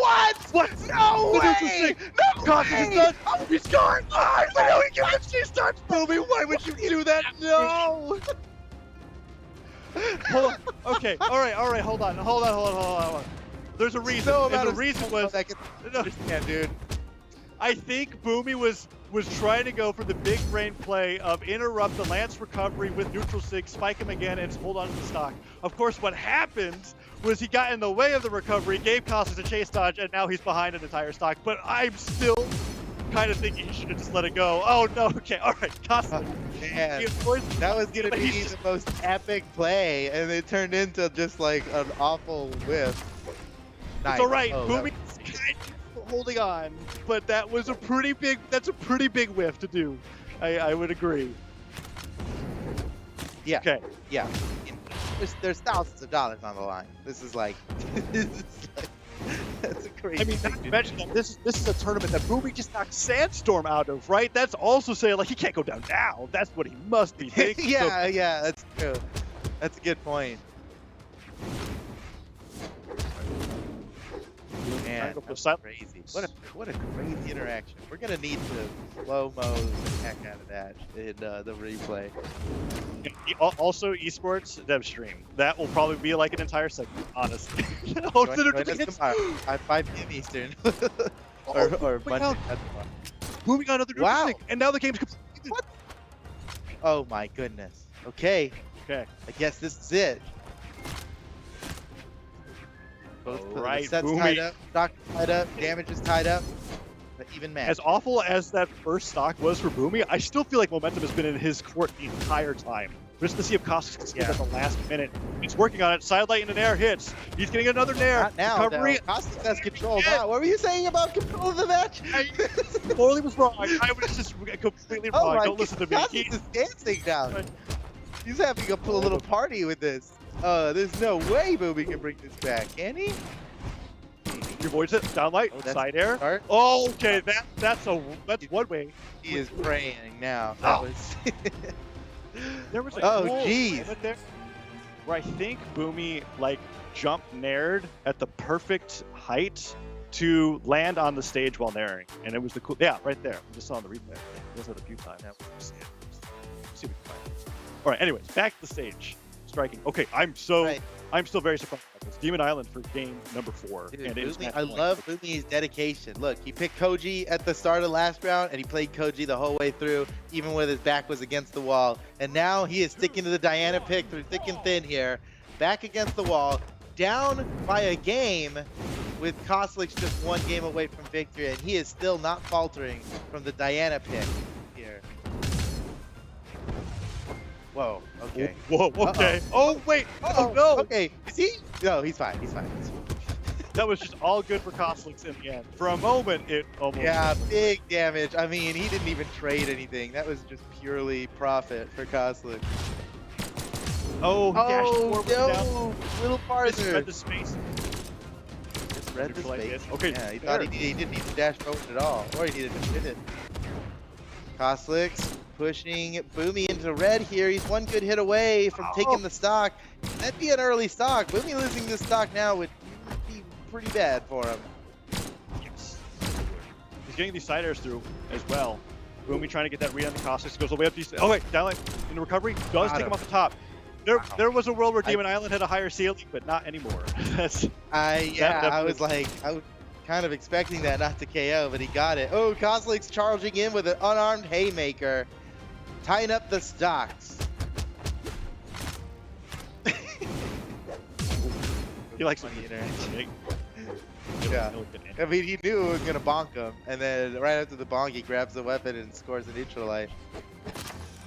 Nice down air. Chase dodge, chain dodge forward. Didn't get anything off of it. Now he's got to be careful here. Kosolix gets into this mode where once a nair connects, I feel like it's going to guarantee that the next 4 nairs are going to come through. Will Boomie go for it? He tries the side air not spaced correctly. Sidelight recovery disarms him, and Boomie is now a land side air away.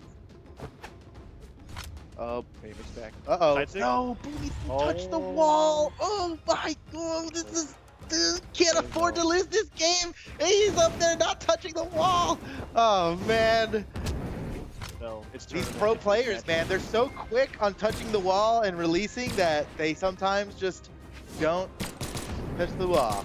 You know, Boomie looks like he backed off a little, but 1 more D-Light recovery, I think, would actually do it. Boomie's just got to play this perfectly. Don't go for anything too crazy. Recognize that you're at 1 stock left, and there it is. He gets the last hit of it. The D-Light recovery connects. It's like it doesn't even matter. Completely dead even game for game number 4. Boomie trying to bring it to game 5. He has to do this right now. If Boomie loses, he's out of the tournament in 4th place. String what is a still start. going. Oh, man. What? Kosolix firing back just D-Light as fast. side air. That was a really good pivot on the gravity cancel down light there. He's got Kosolix in red. This is looking like Is that Boomie's it? game. Not enough. Oh, he needs tries one more to D-Light blast side. him. It's not over. Kosolix could still take this. He cannot get comfortable. Oh, he chased out just straight up. Kosolix trying to get the airs through. Down recovery. No, he missed the recovery. Kosolix gets in there. Side air hits. That's it. Boomie gets the stock, and we're going to a game 5. What was I talking about? We're at 3rd grand finals here today. 5. I think every match we casted, Taza, today has been game 5. Yes, it has, actually. We have casted 20 games in 4 sets. Dude, cast 20 games. GG, let's go. This is a really good tournament.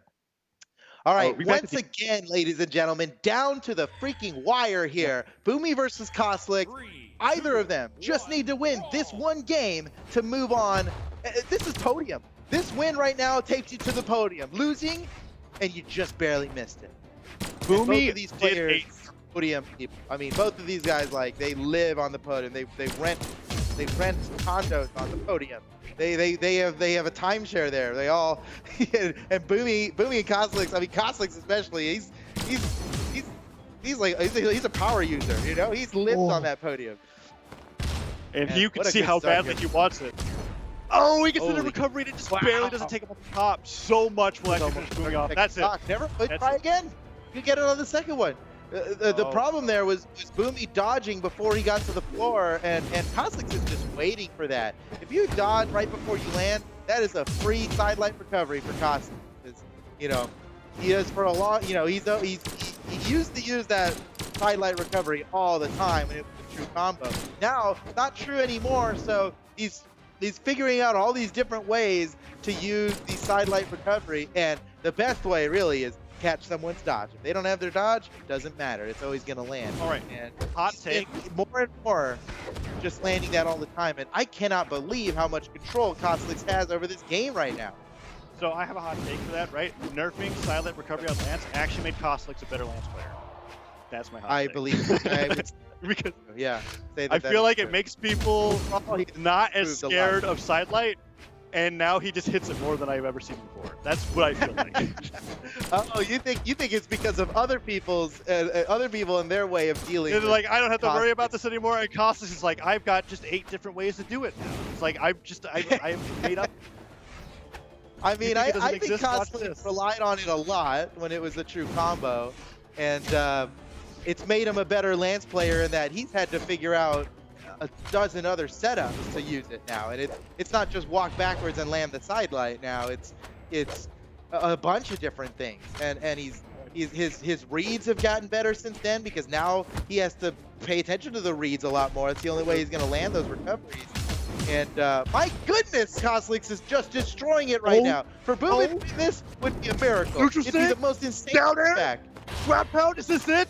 Kosolix Oh, touches. he touched the wall. He touched Hitting the a wall. discard. Oh, he gets a bit of recovery. yeah. Oh, And that's that's it. Kosolix wins. What a determined victory that was. I mean, with a show of force, Kosolix takes that, beats Sandstorm, beats Boomie right after Boomie beats Sandstorm, and is going to move on to the lower final now where he's going to face off against Stingray. And how appropriate is this? The two best Lance players going to be fighting each other. Then again, Stingray could be using the Taros instead. I don't know. What a game. What a game. Congratulations to both of those guys. Boomie really, that was awesome. That was an awesome match. Kosolix, he won it in the end. No doubt about that. He was the better player in that last round by a long shot. I mean, he was in control. But well fought. And so here we are, ladies and gentlemen. Bottom right of that bracket, Stingray versus Kosolix. The winner of that moves up to the grand finals where Cody is waiting. Who's it gonna be? You already know your podium. Cody, Stingray, Kosolix, but we don't know the order yet. It could be in any order, really. Anything can happen from here on out. But you know it's gonna be Cody, Stingray, and Kosolix. So let's get right into it. Next match coming up here is going to be Stingray versus Kosolix. So tell me, Taza, what do you think? The new school or the old? First of all, give me your read on, do you think Stingray is going to play Lance? Or is he going to go to the Taros because he's going up against Taros. Kosolix right now? Okay. And I totally didn't well, just say Taros at the same time that he locked it in the corner. it looks- But I wanted to say that I was going to say Taros because I just think if there's one thing that I believe is concrete, it is that Axe has a pretty good matchup against Lance. And Stingray on the Taros was looking great earlier on in the tournament. I was surprised he didn't play it against Cody Travis, but he still brought it to a game number 5. Now, as to who's going to win this matchup, I feel like that's really up in the air just because of how many strategies Kosolix has for every opponent. I feel like he has like a ton of them where it's like, in this scenario, go to this map with this legend, and I could just I never know what Kosolix has prepared for each tournament. I can never predict it. Have you ever seen his notes? Has he ever showed you his notes at a LAN? He's got notes, dude. He's got pages. He has notes per player. Of per player, all these different strategies, their tendencies. He is a studious competitor. I mean, he knows his stuff. This is not messing around. It's not, oh, I get in there and I feel it out. He's like, he knows what to do. But Stingray on the Taros, that move is like the name of the game. He hits so many down signatures the last time that I casted him that I couldn't believe it, and he does it in a way where like he takes advantage of that spacing that he mastered on Orion, and he applies it to Taros, who also is a character that I feel like you don't go like, oh yeah, their SIGs are the best in the game. It's like, no, those are SIGs that you learn how to play the game against. But he makes it look like it's the opposite. Right. They're all great in gold when nobody knows to expect it, and then they're useless later. But somehow Stingray manages, and he just keeps surprising everybody here. Oh, nice pivot. Oh, but he didn't get the side air off of that. Doesn't matter. He is in control right here. Sideway recovery doesn't work. Stingray manages to dodge that one. Very fast reaction speed. to get out of that one in time. It's like, it's not a true combo, but it's still so fast. And look at him once again getting out of it. And Kosolix feels safe enough trying for it because he knows that it can land. Like, people don't react fast enough to the sidelight. It is just so quick that you might not press the button in time. Stingray seems to be on top of it, but you know, you do that too many times and Kosolix is now going to start pausing after landing the sidelight, letting you spot dodge and then punishing you with a neutral signature. And that's just the kind of stuff that Kosolix does now as he's leveled up his lance more and more, further than previously thought possible. Super even game here again. Ooh, he's hit so many nairs. The comeback from Kosolix on the second stock has been amazing. I mean, he's almost in the lead. Like, he gets so, that was, I'm pretty sure that was a near 0 to death, if not a 0 to death. Kosolix was so behind, 3 stocks to 2, and now he is up 2 to 1 and continuing to get more extra credit. Okay, I think it was like 2 damage. Weapon throw, point blank. Maybe that's 1 damage. I don't know the exact numbers. I think it's that 2. was very low. I think any weapon throw is 2, but you know, I don't know anymore. Whatever, he got something. That wasn't good. You know, it wasn't nothing. It's greater than 0. Exactly. And we are down to an extremely even match here in game 1 of this set. Ooh, it's so close. Stingray jumping around looking for those first few down airs to start bouncing Kosolix into the air. Maybe get a side air follow-up. Oh, neutral light misses and Kosolix gets a nice punish. Primes the lance. You see, he wasn't going for a weapon start there. He was just going, I don't want the axe next. This lance has been destroying Stingray. The weapon throw catches him dive kicking, and there's the new lance fresh off the stage. Goes for that side stick finisher. One sidelight recovery will definitely do it. And in fact, I feel like just a dash jump recovery, which Kosolix likes to go for so much, will do it as well. Recovery time. Oh man, Stingray's in trouble. That's gonna do it. I mean, anything would have done it at that, but definitely a side air will finish him off. Kosolix takes game 1 of the set against Stingray. And Stingray, man, can't be happy about that. He's done so well this tournament, so far as to get into winner's final and take it to game 5. Now in the lower finals, he can't be ready to give it up. Not yet. And okay, I like this switch. You know, Taro's not working. How about Gruagok? Yeah, the golden Gok. The golden guy. The He's golden ascended Gok. to his true form on Crystal Temple. I love watching Stingray games because he picks the maps that nobody else picks. Small Enigma, Crystal Temple every time. He always guides people to the stages. And now we're here for game number 2. Oh, I bet that was supposed to be a down light and not a down air, but he hit it a little too early. It just sat there swinging at nothing. Kosolix got a pretty good amount of damage off of that, but Stingray's making up for it now. Nice side air from Stingray, trying to get some more damage on Kosolix. Those sidelight nairs just give him so much more mileage. Reverse snares, get the sidelight afterwards, gets snared away. Oh, and no lance. Stingray just needs an axe side air. It's a pretty close opening stock, though, for both players. What? Wait, what? Did he weapon throw, pick up, clash, recovery, gravity cancel, down sync? That was so weird. I don't even know. I swear, you heard the interrupted recovery effect there, right? Yeah. Before the down sync? Okay, well, stock goes. I believe you. You're not crazy, but it doesn't matter. It does not matter. You are correct. Stingray is down to stock, and now he is down to damage. Let's see, Kosolix gonna push his damage lead here while he's a stock ahead. Every little bit counts. Oh man, look at this. He knows Stingray wants the KO, so he's playing back. This is what I was talking about before. Kosolix really good at dealing with somebody who he knows is trying to get a kill move. Didn't matter though. Stingray managed to find it before too long. A little bit of damage deficit to deal with now, but oh my goodness, never mind. It's an issue. This damage deficit is an issue. Kosolix is starting to run away with it. He might get a whole stock lead here in a second. Stingray finally gets some damage in edgewise, but it might be too little too late as Kosolix is about to take him out.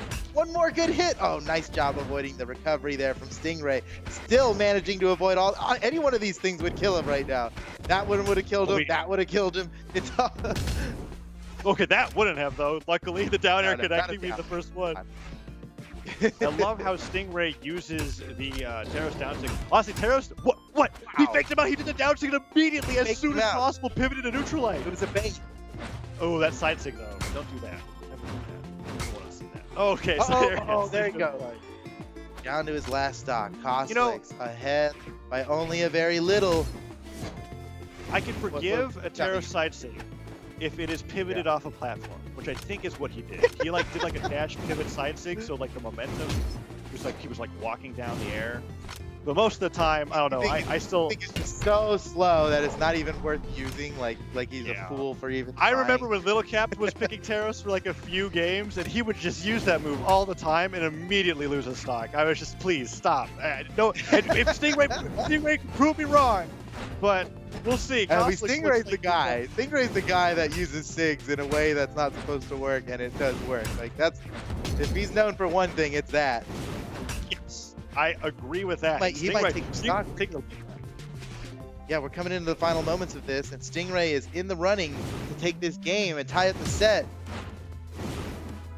You don't want to go down 2-0 to Kosolix because that's hard to come back from. He doesn't really give up the reverse sweeps like ever. Stingray's movement looking smooth there. Like, oh, silent air recovery. Oh he my did a chase goodness. dodge Oh up my. fastball there recovery. He's in Kosolix trouble is- now. All of a sudden he's in trouble, and he doesn't have the weapon. He can't grab that weapon. Kosolix stealing it from him. He's got the lance. What's Stingray gonna do? He's running away. He can't run away from the lance. Kosolix takes game 2 on his way to shut out Stingray, but Stingray could answer back with a reverse 3-0 sweep. What? That is a ooh. crazy pick. He's on the brim, Yeah. which actually isn't that crazy. It mixes the axe from Gruagok with the spear from Orion. So I actually like this. Oh, interesting. Man, it seems clear that he is just not willing to lance mirror Kosolix. And that is a Am I remarkable wrong? statement. Maybe it's, yeah. Well, so what's interesting about that Maybe it's is that at the beginning of 2020, I remember Kosolix specifically mentioning that Stingray was the real deal, and there was a time where Stingray was beating Kosolix in lance mirrors. Yeah. So I think you're right. I think something happened during this year to now where Stingray is just like, nope, never, not diddling Kosolix in the lance mirror match ever again. Yeah. And whatever that is working Intentionally very. avoiding it. Is working very much in favor of Kosolix. Because, I mean, we know he still plays Black Knight. He just played against Cody Travis in Game 5. So it's there. Right, yeah, it's there. It was good enough for him to bet it all in winner's final. I mean, come on. The Bryn's not looking bad though, you know. I must admit, I was like, well, this is how you lose, you know. You lost that character select, but proving me wrong. His Bryn is good. Will it be enough to take out Kosolix in a place where his Taros could not? Absolutely. Oh, that's a good way to start. Yeah. And so the that thing was is, the dash jump pivot down thing too. That's what we saw Boomie and Sandstorm doing with the Koji so much. yeah. And the thing is with Bryn in particular, I feel like Stingray just has a knack for picking these legends that have very like, I guess some would say clunky signatures, but really they're just very different in how you have to utilize them. And Bryn is definitely one of those. So let's see what he can do with the spear here. Goes for that down stick once again. Kosolix waits it out. Nice down air punish. Goes all the way in for a nair. The recovery from Stingray hits. Very close game. But every time we're in these close situations, Kosolix always just barely takes the stock before Stingray. And that is making a huge difference in this set.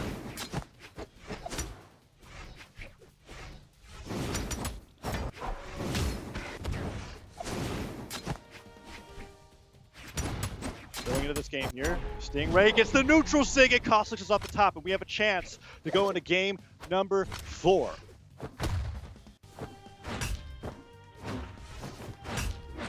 Ooh, sidelight there, just get the ground pound. Kosolix fastball straight through, trying to dash jump up, and down air A little hits. bit of this Down air once lead that again. Stingray's got here. This could be everything. He has to push this into victory.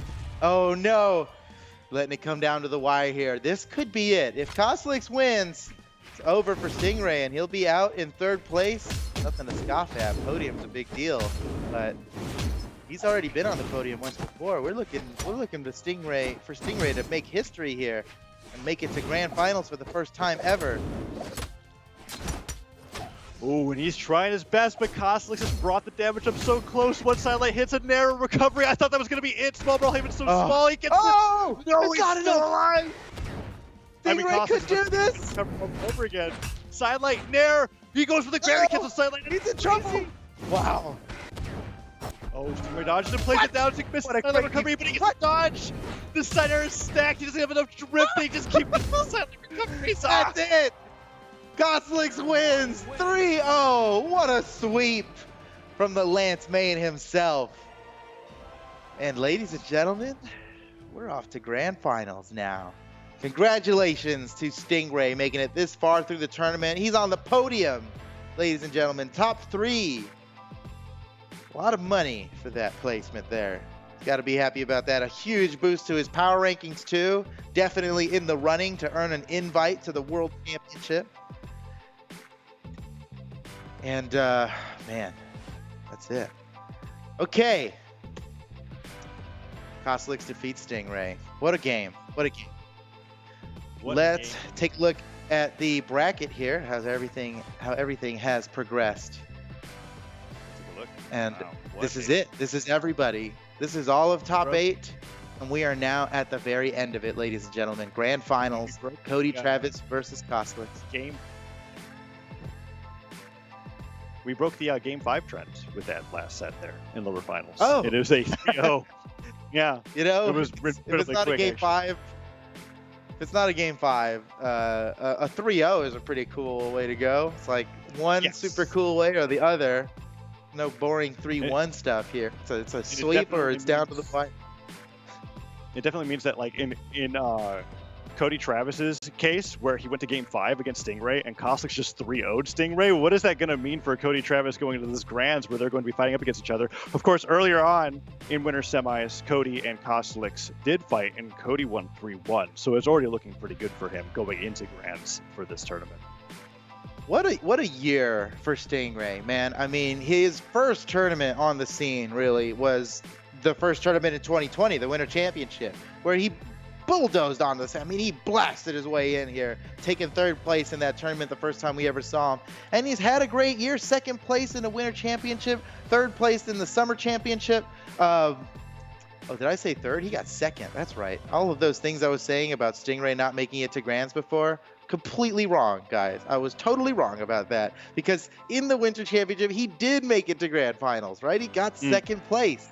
Whoops. Yeah, that's right. I think it was against Pugsy for that. It's all right. I forgot that as well too. Yeah, Stingray. Well, right. It was a crazy championship, because I feel like even more notable to me than the 2nd placement, which was amazing, was taking out Sandstorm in lower bracket, which very, very few people could even say that they have even done. Right. Yeah. Taking out Sandstorm and Boomie and plenty of other notable names, but that was an incredible breakout performance for Stingray. Still killing it. He's on the podium. His power ranking's looking good. Congratulations to Stingray. So Taza, Grand Finals is coming up, and I want to know, what are your predictions here? Who do you think's gonna win? Do I even have to say? You know what? Funny story. We had these little rehearsals for the predictions yesterday, and you know who I said was going to win it? And I thought about it. I was like, okay, no, Sandstorm's been doing really well for a long time. I was going to put all my money on Cody Travis. I can't say that for the beginning of the tournament, but I could definitely say it now, because when I see Cody Travis up there in Grand Finals and his 2 opponents are Lance players, I'm like, yeah, no, this is a done deal. Cody's back. He's going to win another tournament. Cody does look like he's back, man, but I gotta say, I think this is Kosolix's tournament, man. I honestly think that Kosolix is gonna be the one to take this tournament. He's long overdue. All right, I can't remember the last tournament he's won. It's been a while, but he's been on the podium this whole time. He's been practicing. He's so ready to fight Cody. He's never been more ready in his life to fight Cody. And if it was going to happen, I think today's the day. So this is going to be a good Grand Finals one way or the other. Who's going to win? Taza or Foda? Oh, yeah, that's right. We're fighting against each other. Don't ignore the people on screen, okay? This is a matchup between me and Foda. Grand Finals. Which caster Let's do it. This is going to be awesome. Cody Travis versus Kosolix.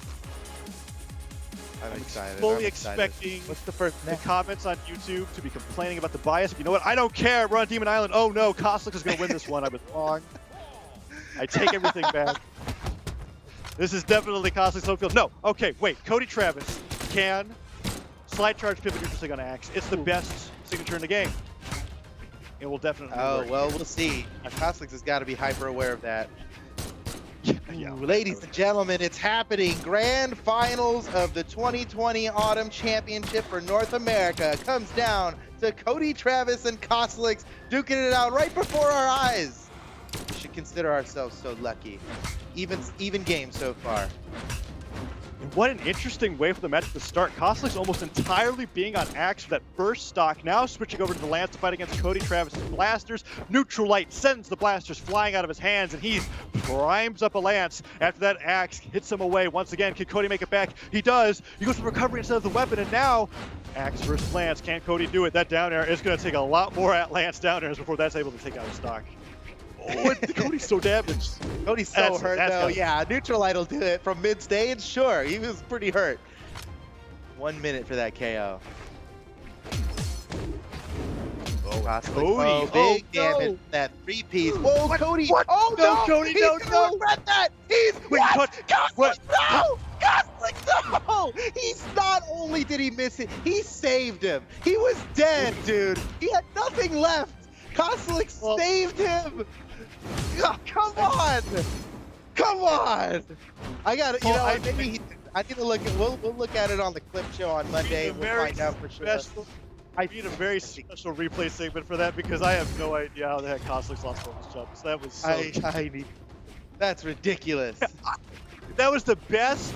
That was the best bait from Cody that I have ever seen in my life from any player. Just ground pound beneath the stage. Why not? They're gonna follow you. Just do it. It's fine. Cody is fine. Genius bait. Okay, Cody is getting back to damage, but it's still pretty good for Kosolix. This is despite all things, Kosolix is playing out of his mind. Dude, he is. I'm telling you, he is ready for this victory here. It's gonna be tough. He's gotta win and then win again. He's gotta reset the bracket first, since he's coming up from the lower side. Ooh, that sider could do it. Can Cody get the edge guard? Weapon throw, no! He misses the weapon throw and mistimes the ground pound. Kosolix just slides right through on the last recovery and does a ton of extra damage on his way back.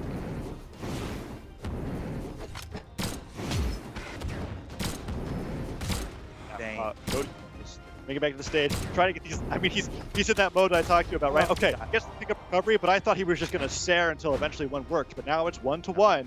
Cody could do it. Cody could do it, but I don't know, man. I'm thinking Kasalix right here. Just one side sig, one quick little bam bam right there. This is it. Here it comes.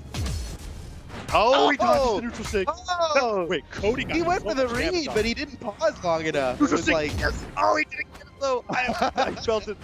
The double, the chain dodge, the pivot neutral sig. Cody's doing so much off of that. The weapon landed, but the weapon throw stopped it. Oh my goodness! Kosolix so lucky to be alive, and he steals the game.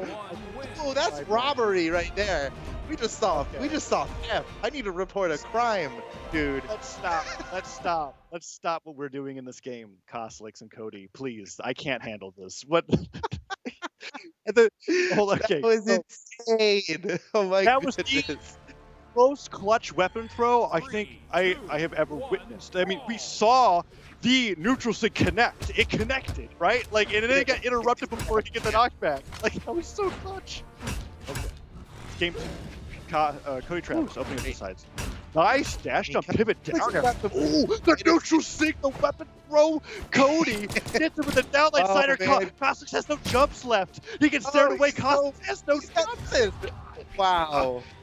Okay, all right. I'm surprised. Kosolix probably should have come in lower on the wall there, because he had no jumps left, and Cody didn't even have to leave the stage, the top of the stage, to knock Kosolix out in a way where he never touched the floor and didn't get any of his jumps back. D-light, side light, nair, another downlight sider turning with the side stick. Cody is furious after that game. I mean, I would be too, right? He's running away with it now. Oh, jeez. Kosolix in trouble. What in the world? What is happening? You all saw Kosolix in the last game, right? I'm not crazy. Cody is destroying. He is unleashed. Wow. Activated. Okay, he's gonna. Is he gonna 3-stock? At least stop the 3-stock. No, he's not. There's no way. Okay. I mean, one neutral sig would do it. Wonder if Hey, do I it. Yes, believe, time. yeah. Here it comes. But You're no just saying, stage. oh, that's announcing the wrong one, Cody. You can't drift with Sarah anymore. Stop that. Okay. It's He's not gonna about pick the up win anymore. It's about the 3-stock. Downer hit Cider. No, a little bit late on that. Falling Cider as well. Kosolix, can you do it? Can you stop the 3-stock? Downer hits. I don't think so. Weapon throw. The 3-stock. Oh no! Cider on the stage. Yes. Show me back. Web Hound. Way back. Oh, what? It's with the recovery, Cody. You can do it. Yes. No! 3-stock. 3-stock. Oh dang. Okay. So that's how it's gonna be. You just have to ban Demon Islands, and then Kosolix has no stages to go to, apparently, because Cody just destroyed him. That was so one-sided. I've never seen Cody hunt somebody down ruthlessly with side airs with blasters before, so that's how I know he went there, dude. That was insane. He really went out there for that last side air. Those 2 side airs on the second to last stock. That was Yeah, nuts. that was wow.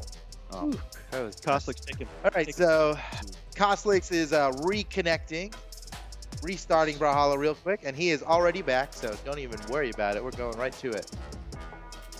Ooh, okay. I'm kind of glad he did because we weren't really getting a break in between those games. Like, it was just nonstop craziness. Take a moment to... Yeah, think of the casters.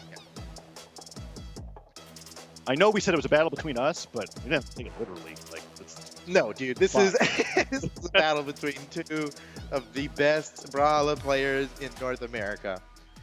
3, 2, 1. Here we go. Brawl. Sets tied up 1-1. Wait, is it? Yes. Yeah. It's Yeah, definitely. it's 1-1. And that's a really big deal for Cody Travis. Cody Travis has to win 2 more games in this set to win the entire championship. Kosolix has to win this set just to have another best of 5, which, if it's anything like these past 2 games, are going to be absolutely crazy. Dude, if he resets Whoa. the bracket, it's over. There's no way. With that kind of momentum, Kosolix will surely win. But it's like, it's a question of whether or not he can make it to the reset. Oh man, I'm just going to have back and forth stocks. That's what I'm wondering. Cider just hit. Cody, That go! was- oh my- oh. A real strong start from Kosolix on this one.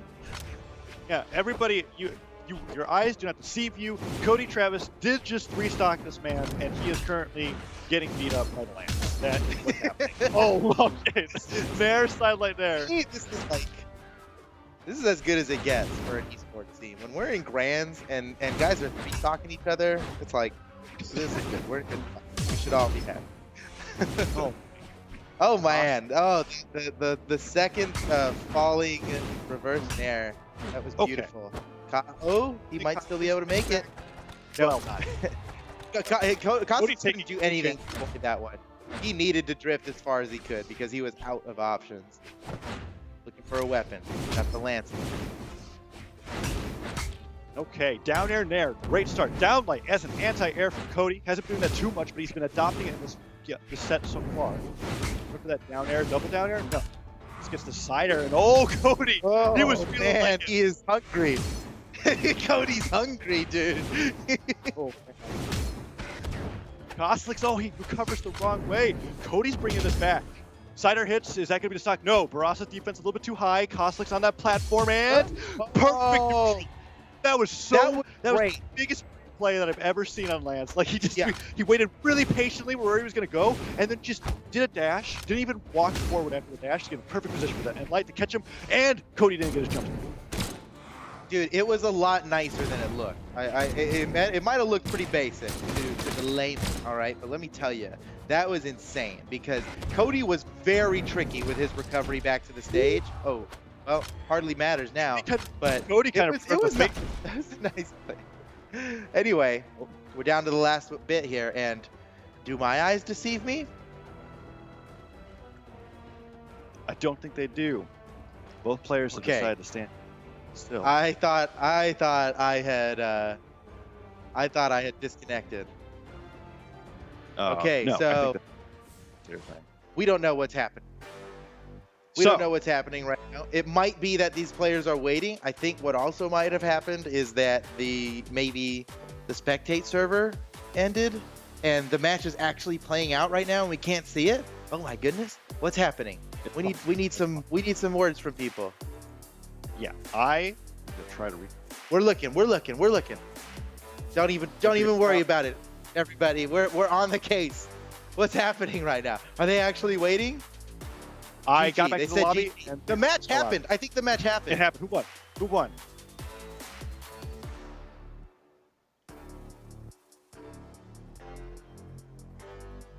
Okay, it's got word. Kosolix. Okay. Not. Okay, Kosolix won. It's 2-1 versus Kosolix. I'm so sorry you didn't get to see the very end of that match. We will put it up on YouTube later or something.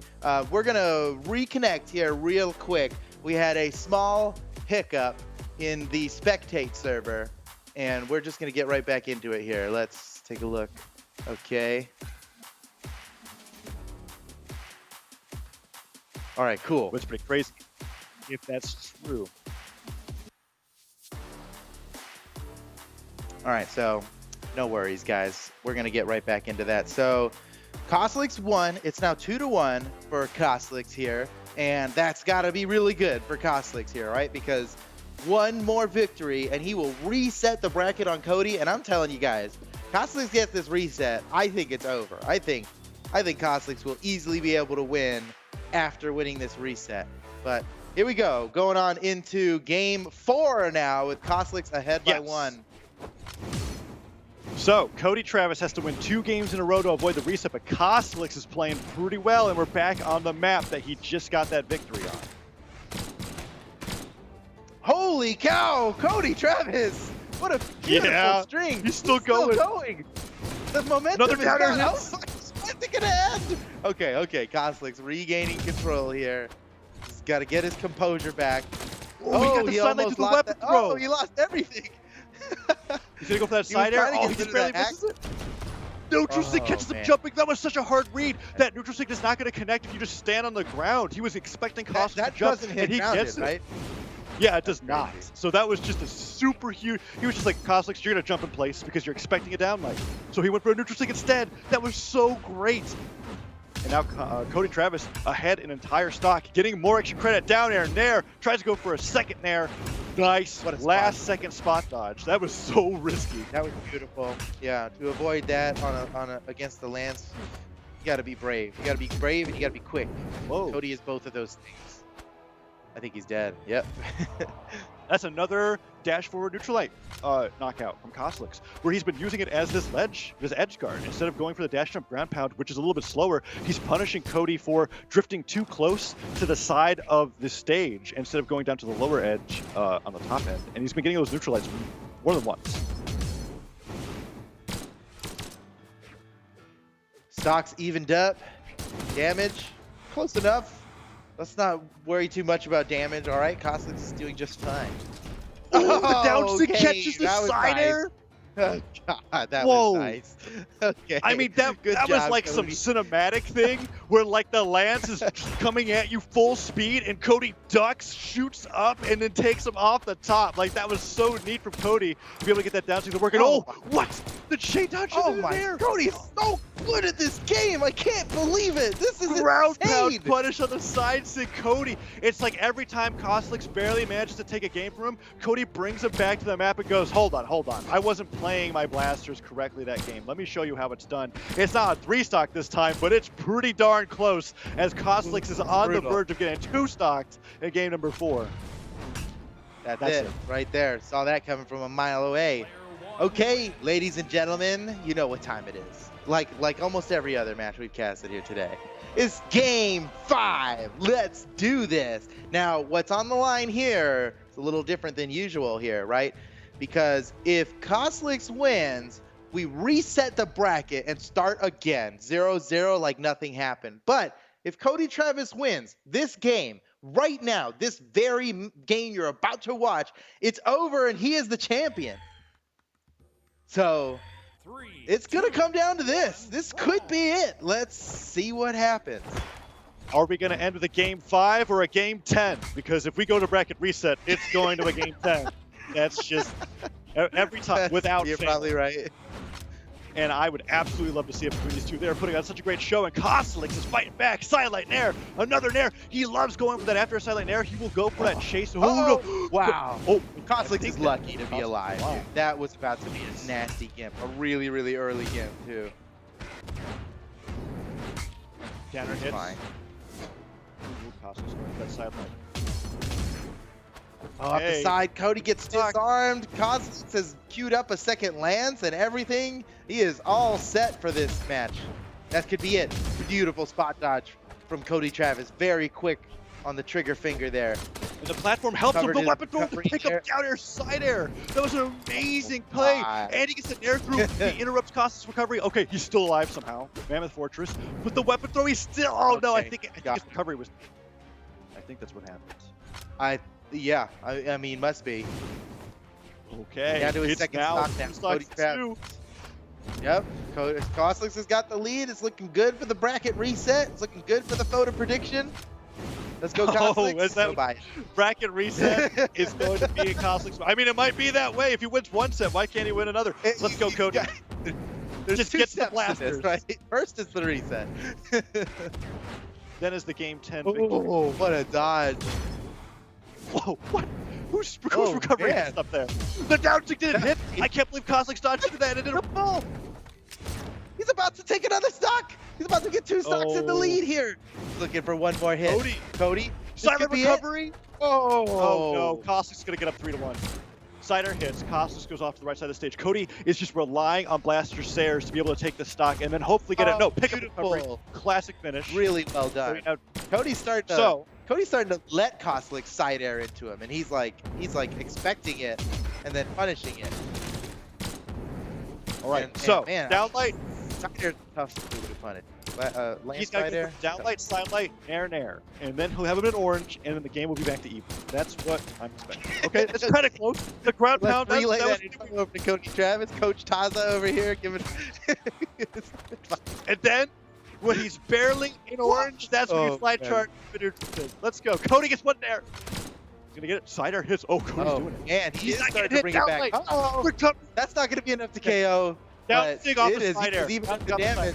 Oh, he doesn't stay on the ground. Kosolix stares him away.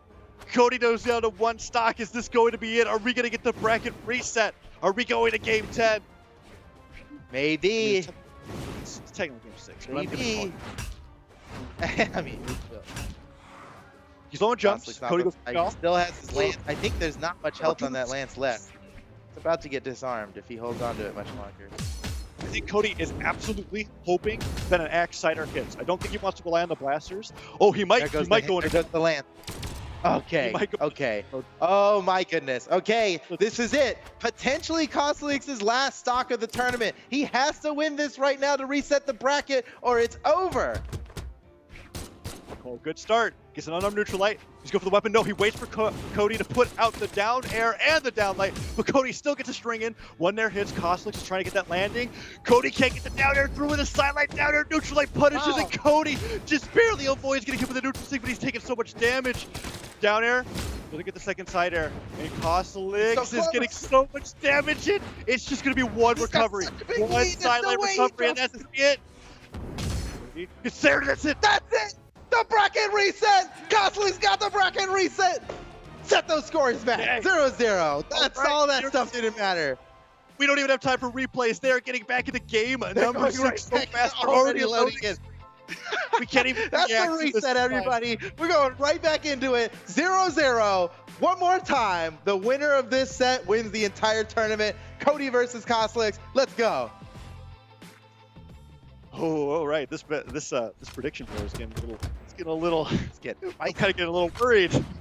Come on, Cody. Game 10. This is where you shine. Well, what the problem that I've been noticing is that Cody has been having this vengeance game after every loss. I'm trying to think, does the math work out? If this is the vengeance game, he wins, he loses, he wins. Oh no. Will he win the entire thing? I'm not sure. All right, come on, Cody. You can do this.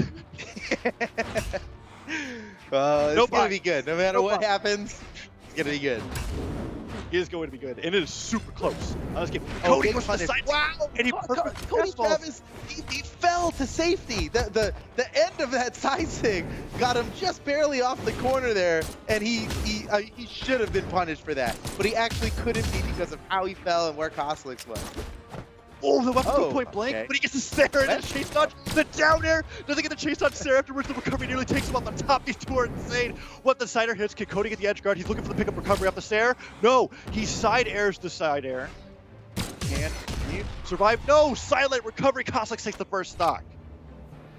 Okay, but not by much. He is so damaged here that another one of those up unarmed recoveries will probably do it. Oh, how about an unarmed side air to finish off the stock? I'm pretty sure that move has been move like was 10 not times hard. over the history of the game, and now it's KOing. Okay. Ooh, Kos. Big Really damage great. Kos, that 3-piece string. Keeping it going here against Cody Travis. Cody going for some reads here. He's starting to put the down air hitboxes where he thinks Kosolix is going to go, but Kosolix just continues to be right. Yeah, nice down here air. we go. Now He went, now he went for like a chase dodge pivot side Okay. air. But he's getting so many down airs. He's getting a ton of damage. Down air hits. I thought he was going to go for a recovery after that for sure. Kosolix went for that. Ooh. Okay, maybe if he pivoted to that. That's broke the #1 rule for Asa. Okay, side air hits. Oh, barely Weapon broke alive. hits. Oh, he can still make it back. Down- But he's got no, nothing. Cody. Oh, Cody not No. Oh, a small error from Cody Travis results in his Oh, death no. as Kosolix takes perfect advantage. I mean, Cody can go for the downlight recovery. Will that even knock out? He's on the blasters now, looking for the pickup recovery, and that's when the extra credit starts. Kosolix with the nairs, trying to take this game, but Cody evens it up. Okay. Only one lance nair to Cody's name. It is such a dead even game. Dude, it doesn't get much closer than this. What a crazy set this has been. Again? Oh my come god, on. wait. Okay, for a second there, I thought I was watching the easy mode bots. That was a little confusing. Kosolix like, neutralized in place 4 times. That was crazy. Why not? Hey, man. I mean, it'll work. It works, it works. Cody just really wanted to dash in. Whoa, he went for a neutral kick up that down air. That might He's gonna go for a go if they ended that. Oh, Slider Cody hits Kosolix out. disarmed. Grab This is the worst time for Kosolix to get disarmed. Oh, he's in trouble. Oh, he's gonna go pick up recovery off that. No, down air cider on the platform bounce. Cody goes all the way up and he gets the Sarah, and Cody wins game 1. He went out there for it again, like we saw in the last set, right? In that Apocalypse game where he just really chased him out there for that last one. Look at this. Look at him. Look at the bloodlust. Look at the. I cannot appreciate enough in that replay. We saw that down air cider hit. He hit that down air cider at the weirdest angle because he caught him while above the Mammoth Fortress platform, but it bounced him off the main stage, and he still got the side air to connect that led to that edge guard. Game 2 is coming up on the Demon Islands. Let's go. Holy cow. All right. Cody wins the game 1 of the bracket reset.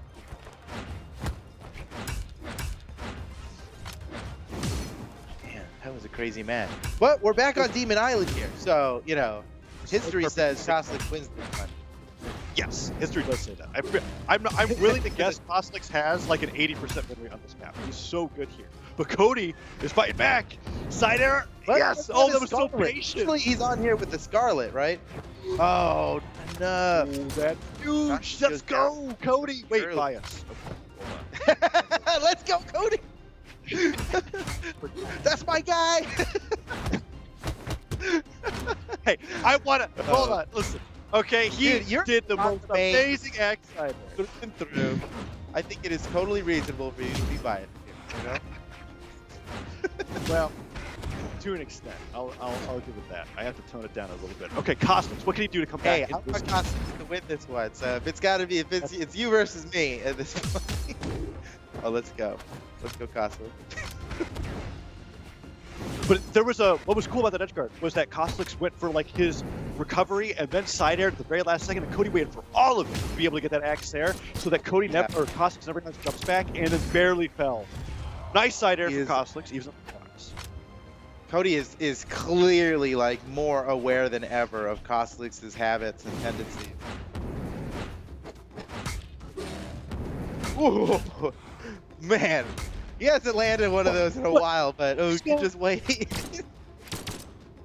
Recovery Full just stock leading lead the for Buffalo. Cody Travis, man. It's looking bad here. I thought when Kosolix got the reset, it'd be easy peasy from then on. But it seems that this has awakened some sort of primal instinct within Cody Travis, and he is a full stock ahead right now in game 2. Look at that. That landing Sarah to chase dodge, diagonal chain dodge to reposition for the pivot down there. Cody is moving with these blasters.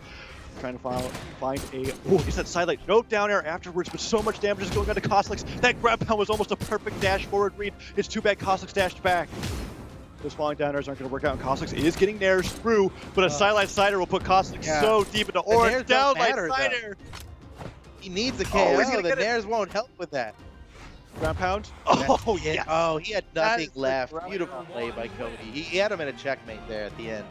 Now, I might be in of Cody Travis, but I want a game 10. I won't accept. So for now, I am switching sides to Team Kosolix with you, Photo. We're gonna be cheering against that guy in the. All right, you and me together. It's all about Kosolix on this one. Let's go, Kosolix. Get us to a game 10. Let's go, Kosolix. Well, we're on the Demon Island again, which Cody Travis doesn't seem to be afraid of anymore. 3, 2, 1, brawl. Okay, yeah, it looked really good for Cody. And those were one of the few situations where I actually saw Cody successfully edge guarding Kosolix on this match, which is just so crazy. Yeah, and it really was like he figured it out. Like he did all the math, and he knew the answer now. And he's willing to show his work, you know? Yes, he is willing to show it. And I know that's a respectable quality of anybody that does work. Right. Yeah, middle school homework tell where you. the math is showing answers and just don't know how they got to that answer. It's like, how do I not know if you cheat? Right? Thank you. Thank you, Cody. Oh man, a really good start for Cody here, and on what is essentially game point here for Cody Travis.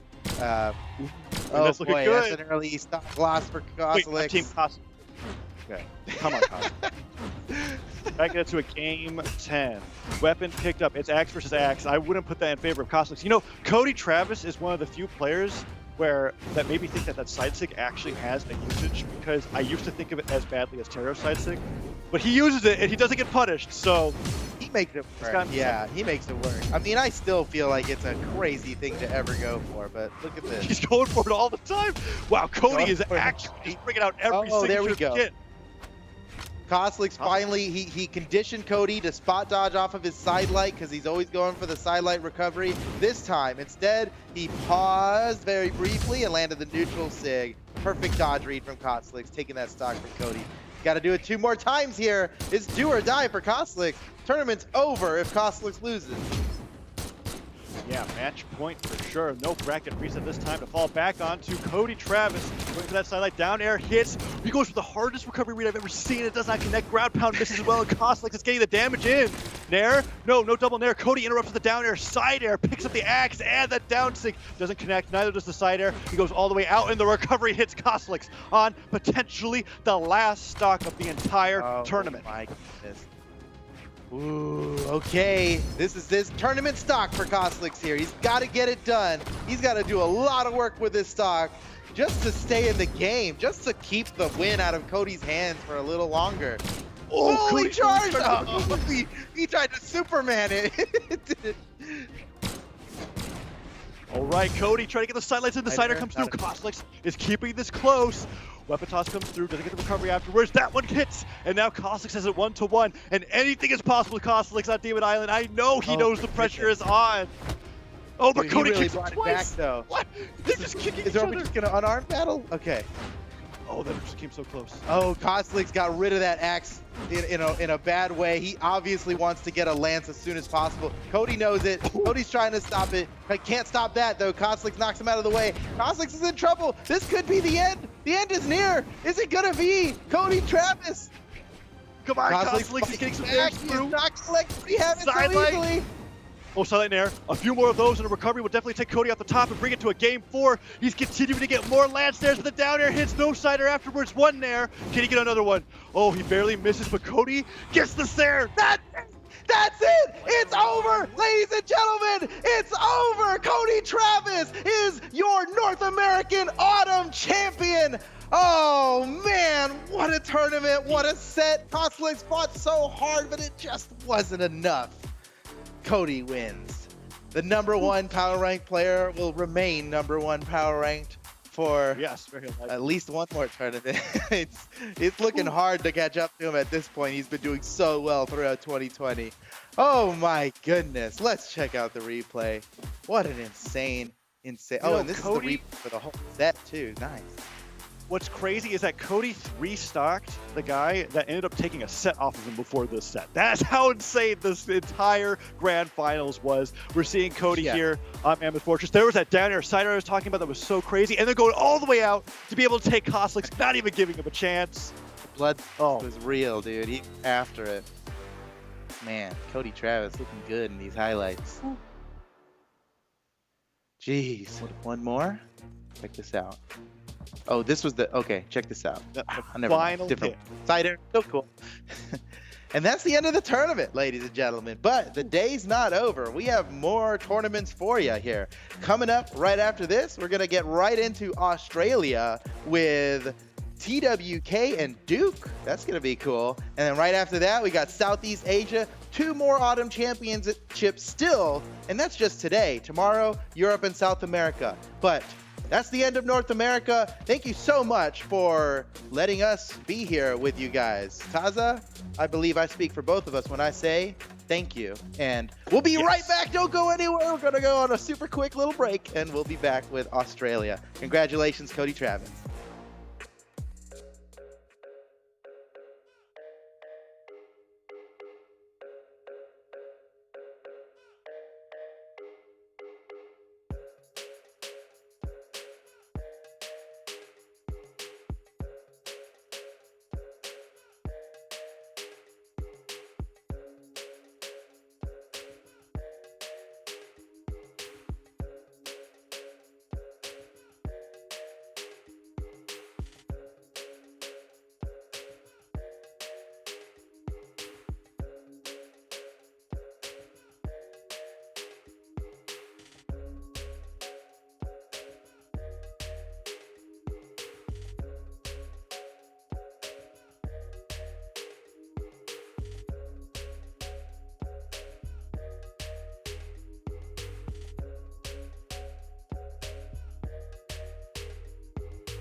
time is ticking.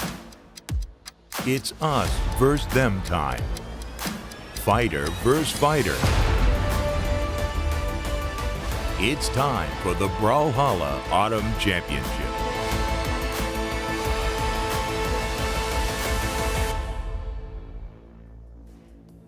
Autumn Championship rolls on with the Australian portion of things coming up in just a little bit. But before we get into that, of course, we got to give you that bracket update to see where everything is when we get into the Australian portion of things. TWK, are you excited for what we're going to see for Australia? I'm really excited, especially because we're coming into it after it's already gotten down into that top 6. You can see sitting on the winner's side, there's Kyler Alice versus Goddess, and then down in the lower bracket, Doggo versus Dummy and Shadow versus Power are gonna be vying to see if they can crack their way back into grand finals. Yeah, very exciting to see who our top 4 are ultimately going to be. Of course, I have my predictions of my favorites for this, and I'm sure you do as well. But we also want to find out how much our predictions are going to be earning when they conclude this tournament. So let's bring up that money graphic. I don't know if that's the right way to phrase that. We got to show them the pricing breakdown, man. Yeah, what's the prize pool? What's up for grabs other than just the all-important power rankings and the glory that goes with winning? Look at this. We've got $2,500 per region for Australia and Southeast Asia. We saw earlier North America and Europe and South America will also be fighting for that $5,000 per region. And then doubles mirrors that exactly, $5,000 per region for North America, Europe, South America, and doubles for Australia and Southeast Asia, $2,500 per region. That means there's $40,000 up for grabs across this entire event. Quite a pretty penny, and our predictions for who are going to be earning those very shiny pennies. I've said earlier in the pre-show, I am a huge fan of Kyler Alice. I've been watching him for a very long time. I think it's another tournament for Kyler Alice. Granted, I was wrong as far as North American predictions go, but I feel confident about my predictions for Australia. How are you feeling?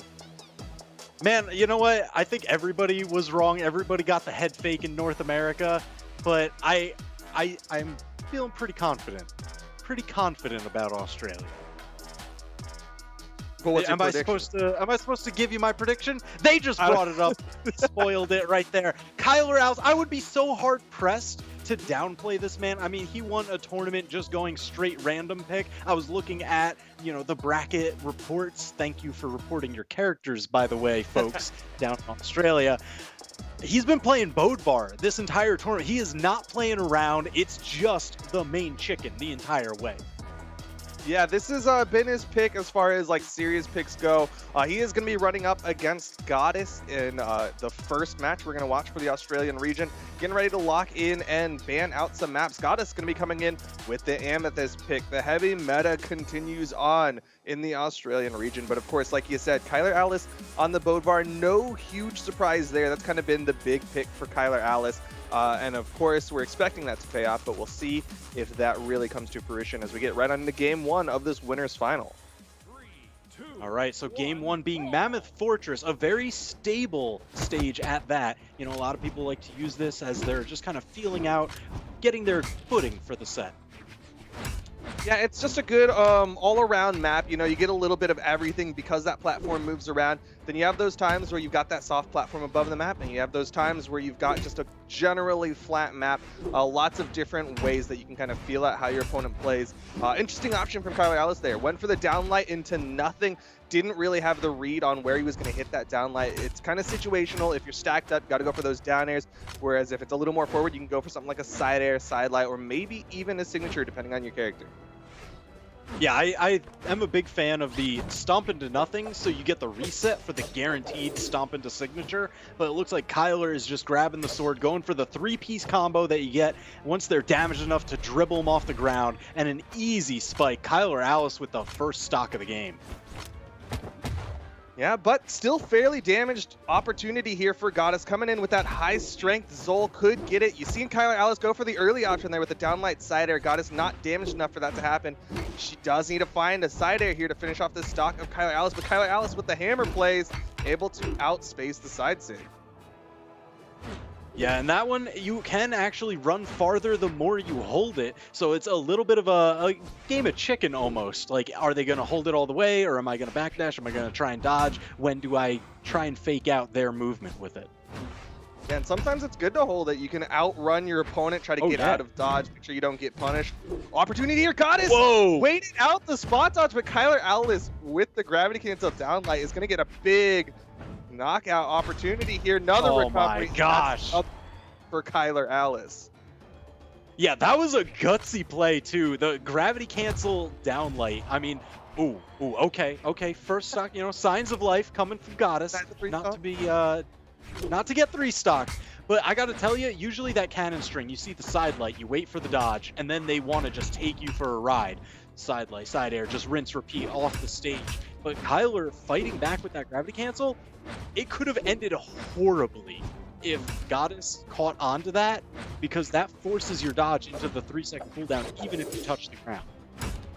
Yeah, to Kyler's credit, though, he did have that extra stock to play with. He was up, had that lead, so definitely could go for something a little bit risky there. You're already seeing him start to bring out some bigger strings with the sword, was able to get that down air into a gravity cancel neutral light extension as he's working down this final stock of Goddess here in game number 1. Oh, just perfect spacing right up those flower petals. And now has all the damage that he needs to take out Goddess. Goddess just tying up the stocks. All right, so this is where it gets really dangerous because anything could actually happen. If Goddess has that cannon, there are some big strings that could take Kyler out, even just from late yellow. Yeah, cannon is going to be Goddess's best friend right now, or apparently not. This axe look 2 and worse for Goddess. Oh yeah, but Kyler just buttoning it up, stomp side air. The truest of old friends for Hammer players. Of course, just a good old classic downlight side air. Every Hammer player has to know that combo because it's such a good knockout tool. Oh yeah, I mean, knockout tool, you build the damage. If you ever just not sure what to do, it's a decent go-to. Yeah, can't go wrong, except for when they have no damage on them, and then you kind of go wrong because then you're supposed to you just miss? Yeah, because then you miss. The stomp doesn't set up blown up, and you just miss, and then you get cannon strung, and whoops. Oh, Goddess with the changeover to Jala. I like it. We saw the work coming out from the axe on that last stock from Goddess, so why not bring a little bit more of an aggressive axe, something that's got that high dexterity, high movement speed coming out from Goddess. Yeah, I mean, like you said, the axe did a ton of work last game. And on a map like this, where it has very small walls, the axe down air and ground pound become that much more effective.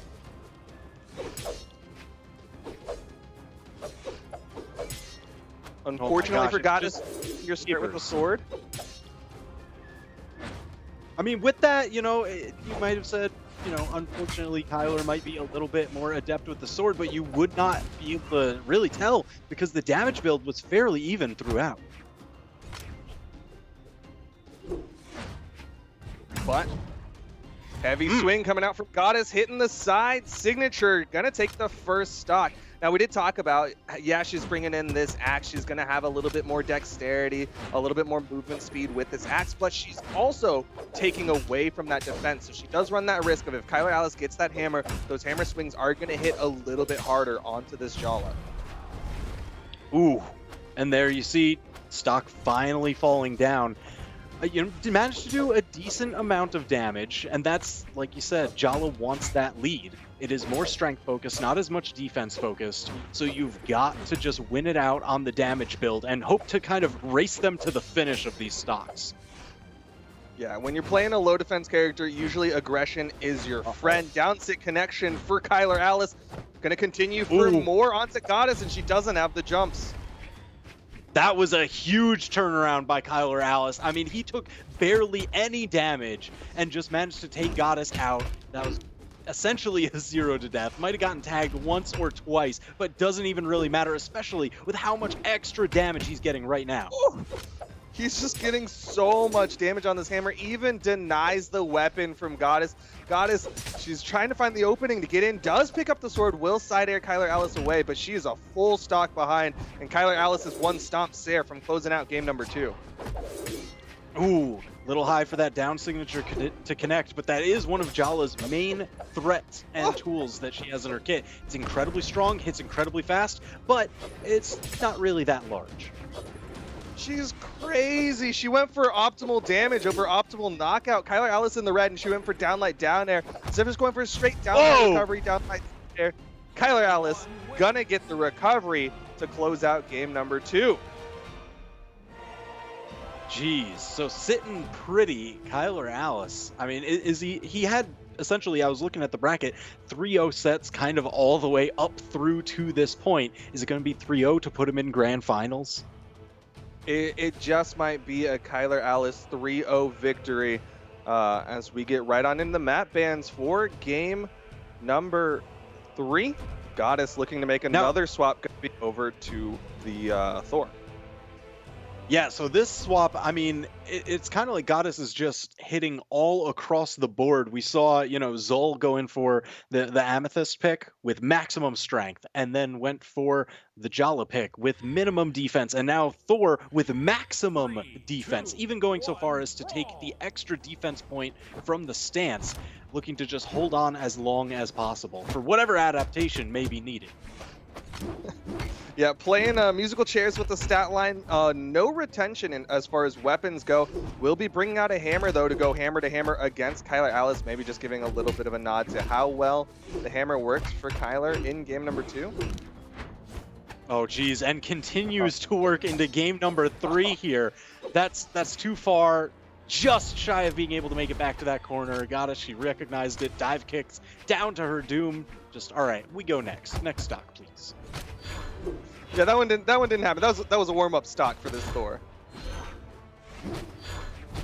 You just got to get a little warmed up, It's I don't know about that, man. It's a little late for just the warm-up. We're already down 2-0 and down yet another stock. You don't have that much time. Well, she's only got 2 more stocks to warm up with. Does find the side signature.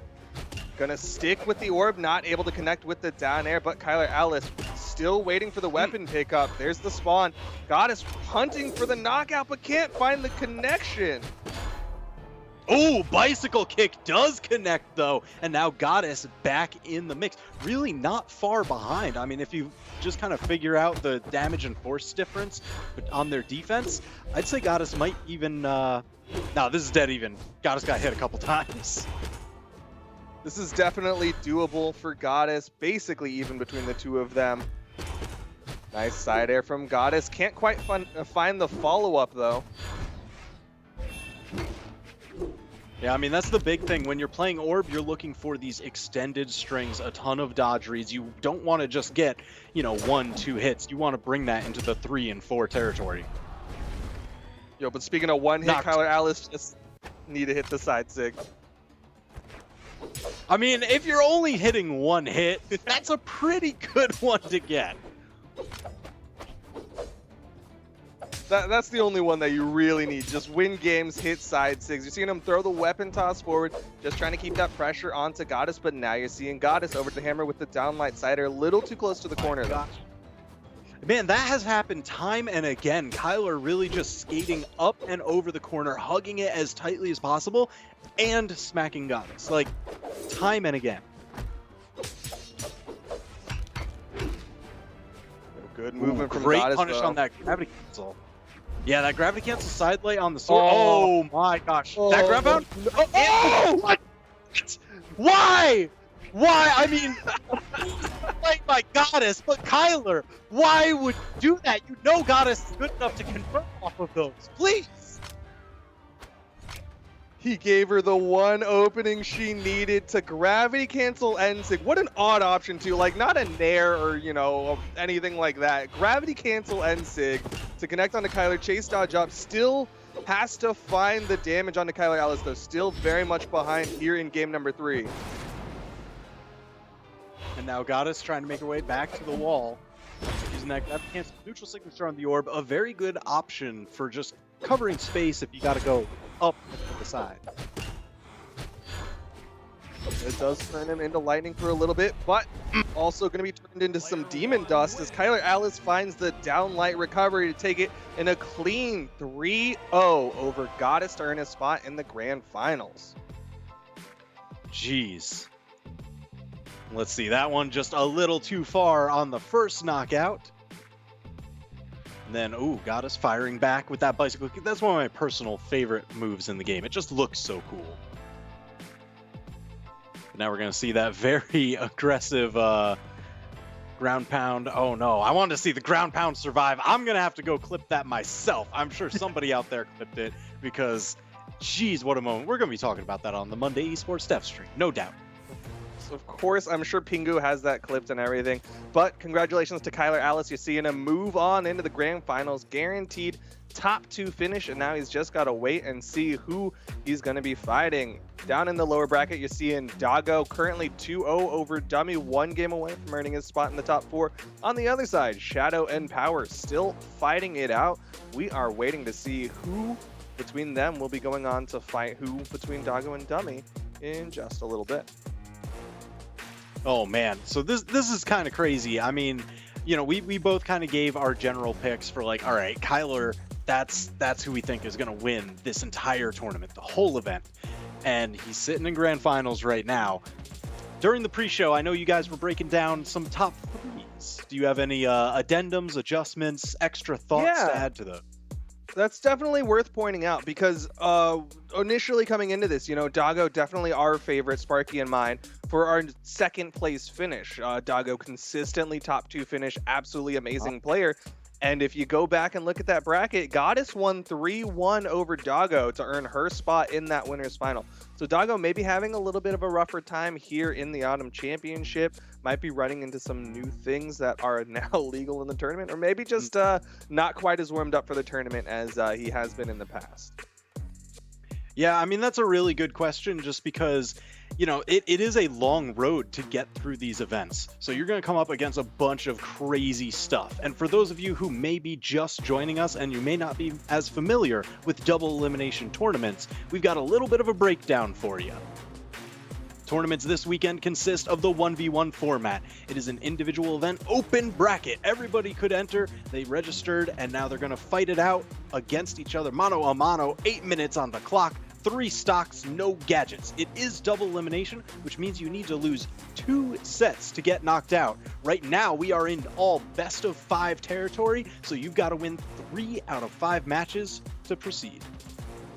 Yes, and like you said, you got to lose 2, so when we get to that grand finals, someone will have that winner's bracket advantage. But for now, we're in the loser's semifinal with Doggo versus Power. Doggo locked in with the Garnet, of course, that Petra crossover, and on the other side, Rayman from the Rayman universe. No, thank you. I mean, listen, everybody, they spam the Rayman pick on the legend screen. Yeah. Just that way they go, yeah, yeah, and you hear the little helicopter hair. That's the crazy thing about this character. Rayman, if you haven't played any of his games, he can actually spin that hair up top, those luscious locks. And that actually gives him a little bit of lift. So he gets to hover around like a helicopter, and that continues into a number of his signatures. So you gotta watch out. Yeah, Doggo's the one giving him a little bit of a lift right now, knocking Power around, doing some really good stuff with the orb, but Power getting the better of the damage trades. That axe will do a little bit more damage. You see that down sig come out. That is one of the big threats of the Rayman, is that ability to throw out that down sig off stage. I also really appreciate the fact that Rayman was holding an axe made of Macho Man Randy Savage. Got to give some love to the other crossovers in the Brawlhalla universe. No knockouts just yet. You do see Power getting sent off by that neutral air, and Doggo trying to get some damage built up with the weapon toss, trying to keep the pressure going. Side stick thrown out. Power avoids it. Big uppercut to seal the deal. Those gauntlets, they're mostly going to be looking for, you know, any kind of downward sending attack off the stage or that uppercut, main knockout threat. Yeah, but now that Doggo's over to the orb, likely will be looking for a side air to finish this one off. Not able to find the side air connection though. And Power able to get back up onto the stage. Going to be able to add a little bit more damage, that extra credit when you get that stock advantage. Yeah, so Doggo is really just hunting, looking for some solid attack. And there it is! Swapping immediately over to the gauntlets and the uppercut. Then you see Doggo going as high as possible before throwing the weapon away. Wants to try to keep that weapon active as long as possible to delay the weapon spawn. Unfortunately, went off stage, so it's not going to land down on the stage and keep it active. And that means Power able to pick up some gauntlets. Ooh. Yeah, so both of these players, they're playing pretty heavy string weapons. Oh, big dunk with that chargeable blast. So they're playing pretty heavy string weapons, so I'm always curious to see, all right, where is the dodge break point, and which way do you favor to go after getting hit by some of those string openers? Because adjusting to that is going to be where you'll see all the big damage build. Yeah, the classic with gauntlet. Oh, wow! What an option. Going for the neutral signature to get up over the corner, and it just chased down Doggo. The heat-seeking lums coming out from Power, and that's going to be the stock advantage opportunity again to extend onto Doggo. Does he have the reads like you were talking about off these sidelights? Yeah, you see it. You always go for that side light, and every gauntlet player loves to do it. Side light into which way are you going to dodge? Because that's where they get to cash out for huge damage with lengthy strings. Right now, it hasn't really seemed any particular way that either player has been favoring, so they haven't really gone. Oh my gosh! No!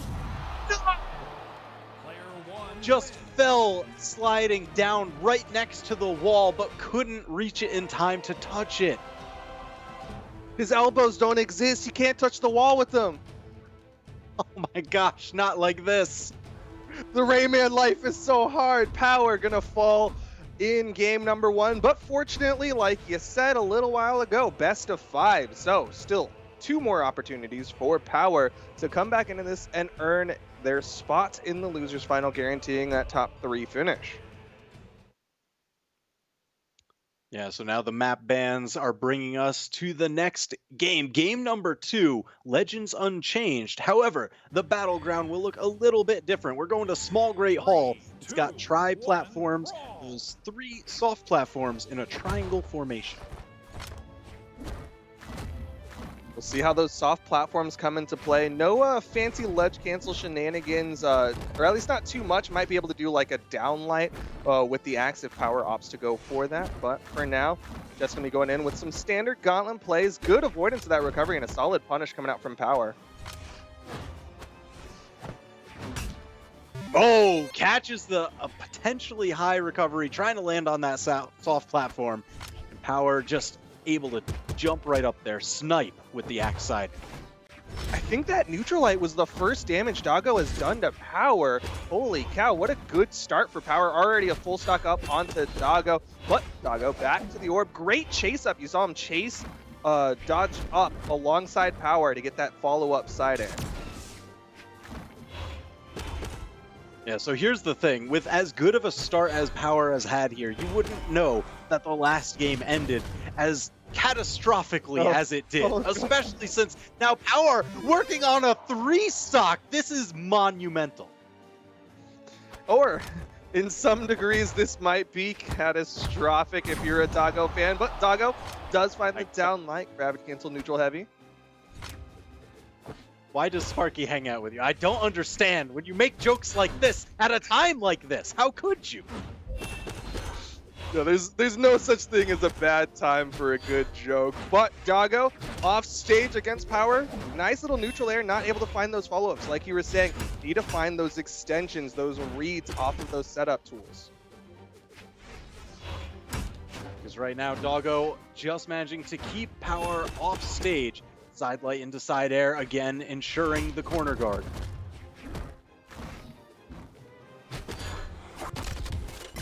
Oh, caught in the rapid fire blasts. Not yet enough to knock him out, though. Power maintains the stock advantage.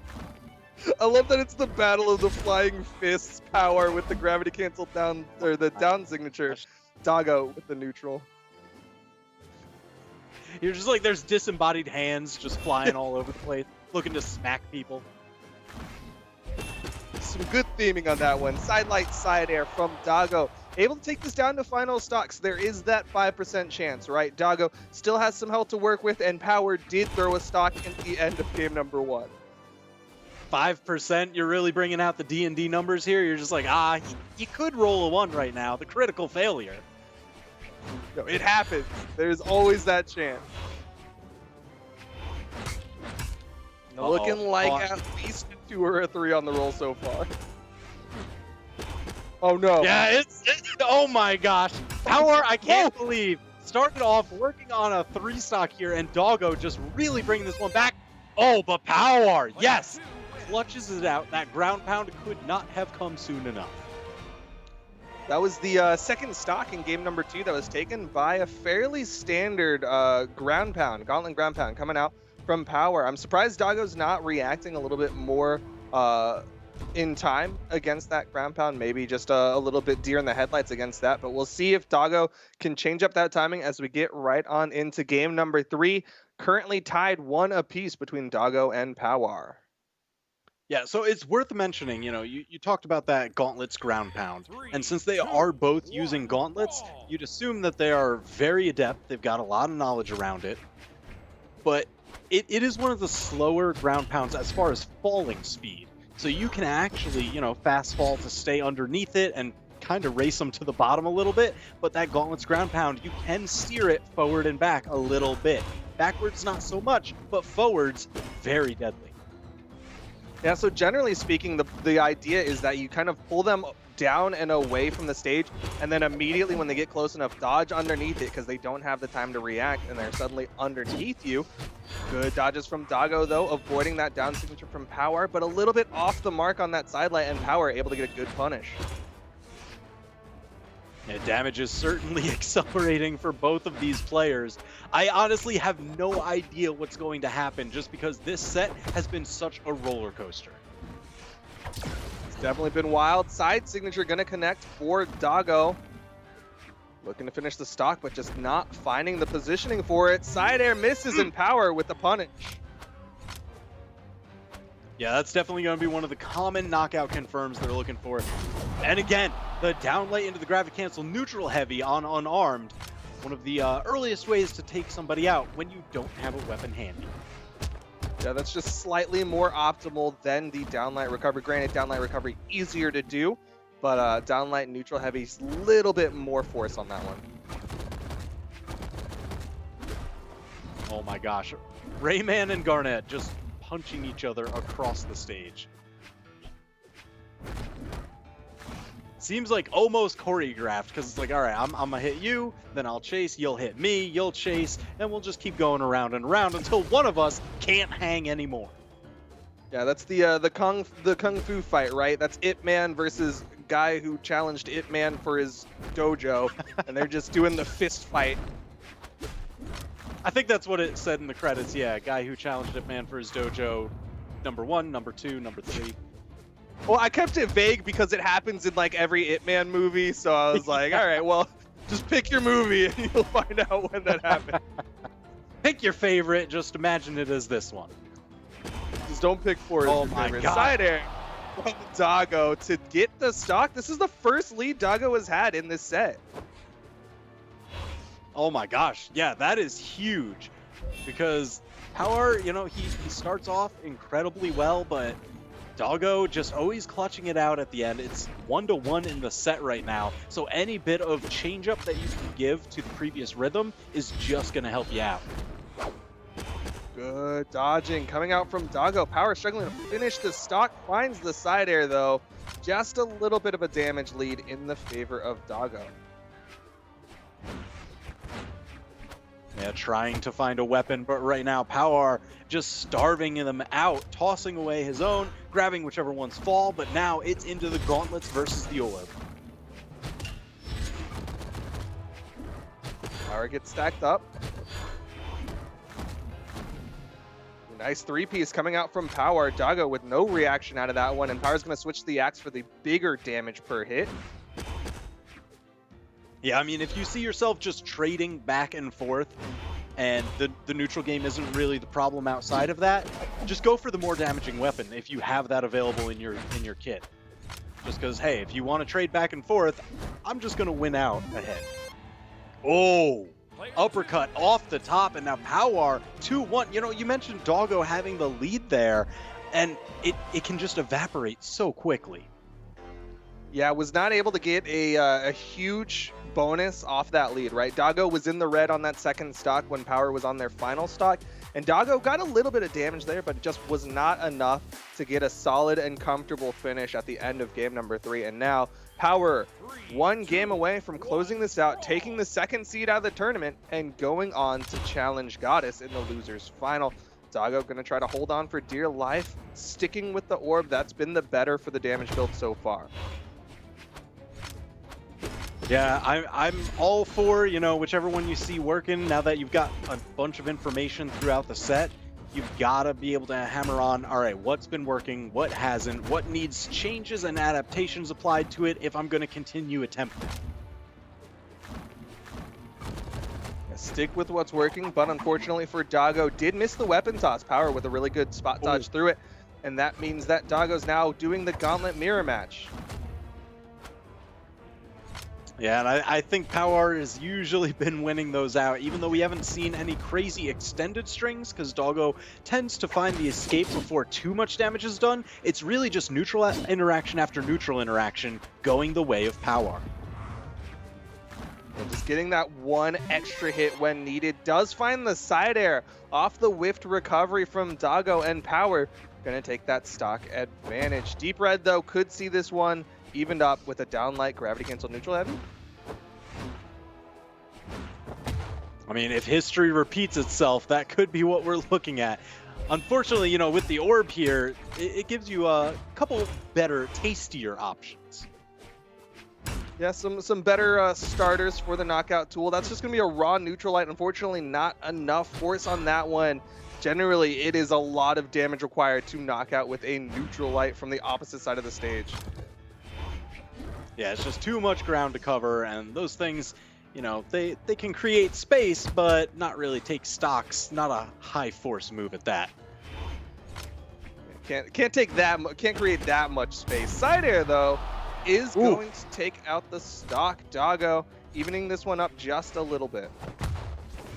Yeah, I mean, finally, I want to know exactly how much damage had to be built onto Power there, because he was deep in that barbecue sauce color. I mean, his health was turning just completely just charcoal. Fantastic stock extension from Power. But Doggo, again, sticking with the orb. I'm loving what I'm seeing. Doggo just getting this damage built up onto Power, finding those extensions, getting 2, 3, maybe even 4 hits off of one orb starter. Ooh, there it is. So now that extra damage the corner guard set up, Power again having to find a weapon. Does slip fast, does find the axe, but Doggo just staying stacked up with the neutral light. A little bit of a faster neutral light on the orb. Oh, but Power's got the range advantage with that axe neutral light. Side light into neutral air. Oh no. Oh my gosh.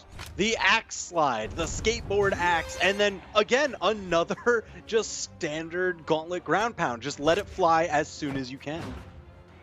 Like, part of me, it just feels like Doggo's reactions are just a little bit slow. That's the second time Power's just done like a raw gravity canceled side signature with axe that happens to go on stage, and Doggo stands there and is like, oh, that was okay, and just like doesn't react. It seems to be that Power is attacking from these ranges that are just, oh my gosh, Nice. Beautiful That was a good bicycle kick. Yeah, that's the thing. You can bounce that orb off the wall and cover some extra space. But yeah, it seems like Power, he just consistently attacks from ranges a little bit farther than I think Doggo expects. Whether you get to hold on to the axe slide to get that little extra range, or you hold on to the ground pound to go a little bit farther. Ooh, yo, bounce them. Oh, good spot on. This All right, time. didn't find the punish. Is it too little, too late though? Found their reaction button, but Unfortunately, not enough health to play with. Power Ranger going to take it 3-1 over Doggo, taking the second seed out of the tournament and earning their spot in the losers final on the Rayman, a character that we don't see very often in tournaments. So cool to see Power doing work with it. Oh yeah. And using that axe slide to great effect so many times. I mean, that was really cool because that's for unique signatures. I still want to go back to the end sig on the corner, man. Like, that's one that if I was Doggo would be nightmare fuel for me.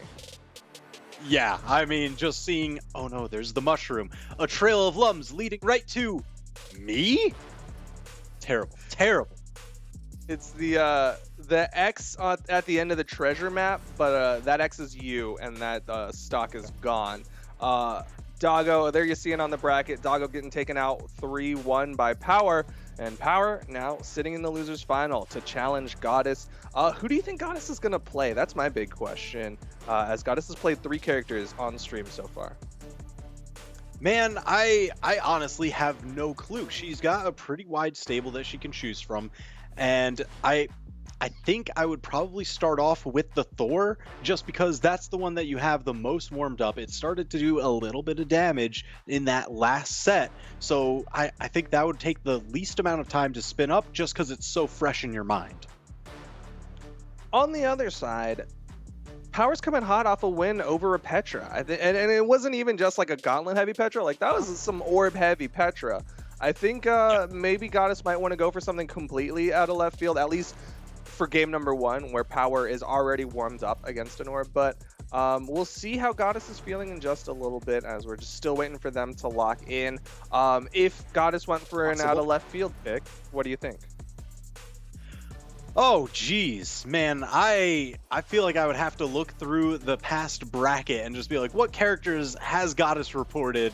What all is just the wealth of options that are available? Because right now, if you're just looking for how do you take Rayman and Power completely by surprise, you bring out something like Azoth. Oh, okay. Sticking with the Thor. All right, I'm privy to a little bit of extra information than you folks, because I'm sitting looking at the lobby here and I see Goddess, she locked in the Thor with that extra point of defense. There you're seeing it. You had the early read way in advance. It is going to be the Thor, like you were predicting, going in for game number 1 against Power on the Rayman for the losers final. All right, so this is best 3 out of 5. The loser of this, they're going to end out in 3rd place. The winner gets a shot at grand finals. Who's going to get that shot at Kyler Alice, who has 3-0'd his way through this bracket so convincingly? Power, unfortunately, going to disarm himself. Hit the weapon toss with the axe, but was not able to pick it up as he put himself into active frames on that neutral line. Right now, damage build not really going one way or the other. They're kind of just scrapping back and forth, looking to get a read. No extended strings just yet.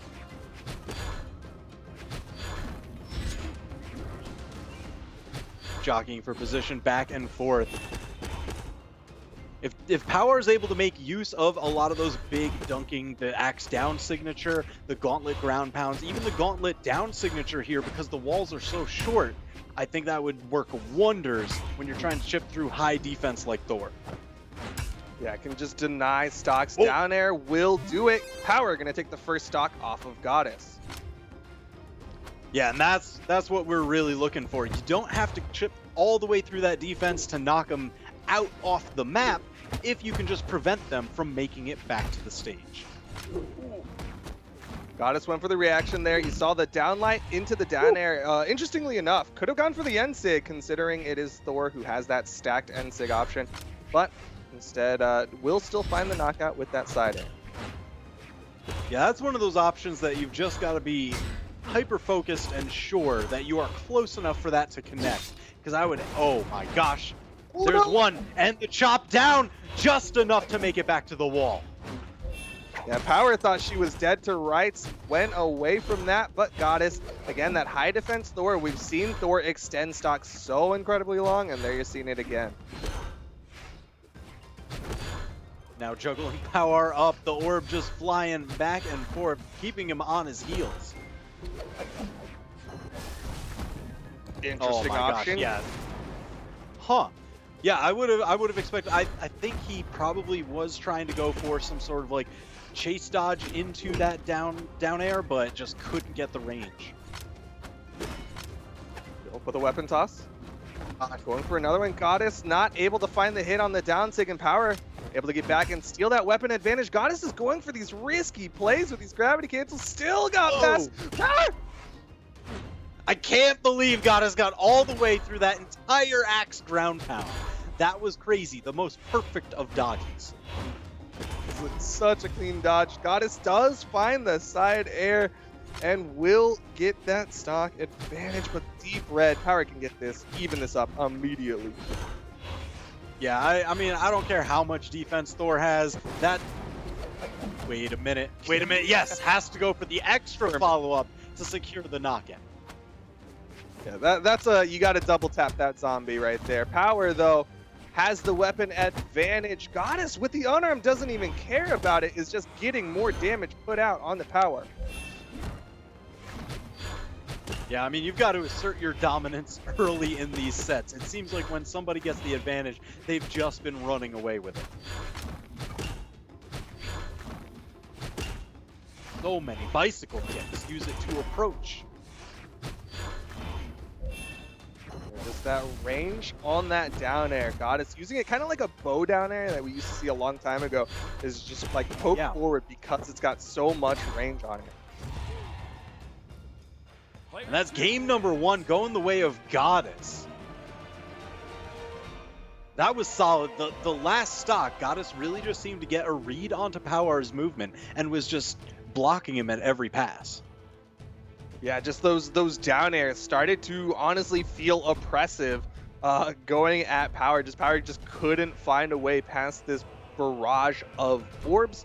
And now we're seeing he's like, all right, I'll just play a different character. Go over to the Val with higher defense, good movement speed, good abilities to move around that orb, and will still retain the gauntlets from the Rayman.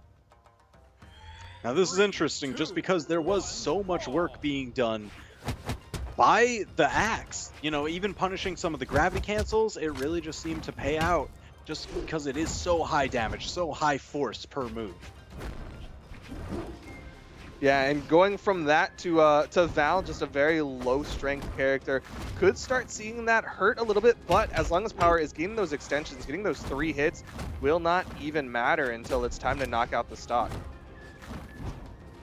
Man, but it seems like Power, for whatever reason, his gauntlets on Val play completely differently from the gauntlets on Rayman. He just seems to be finding every read. Do you ever feel that way? Like, I swear, when I play some characters like that have higher movement speed, like the weapons just play completely different. Yeah, I mean, that is incredibly fair, just because your positioning is so incredibly important in platform fighters. So usually you feel like, that'll be a little bit too far for Rayman to make the jump maybe, but Val, oh, she's right there every time. That's what we're seeing as Power able to get the clean knockout with the down light recovery. Gonna wait a little bit before denying this weapon pickup. Again, trying to delay that weapon spawn from Goddess for a little while, but Goddess does find the hammer pickup. Ooh, stomp side air and clearing that out before taking virtually any damage. Goddess bringing it just dead even between these stocks.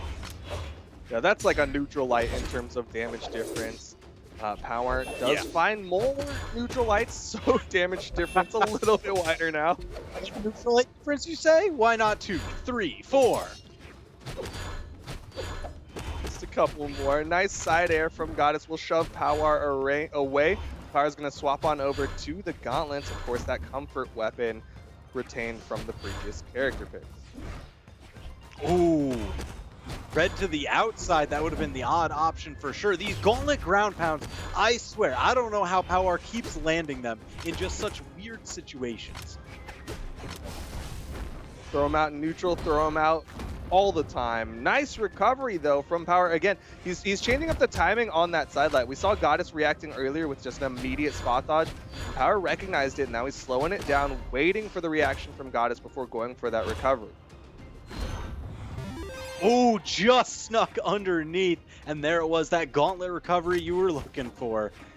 Sealing the deal, bringing it now 2 stocks to 1. Couldn't quite answer. Demon Island does have a pretty tall ceiling.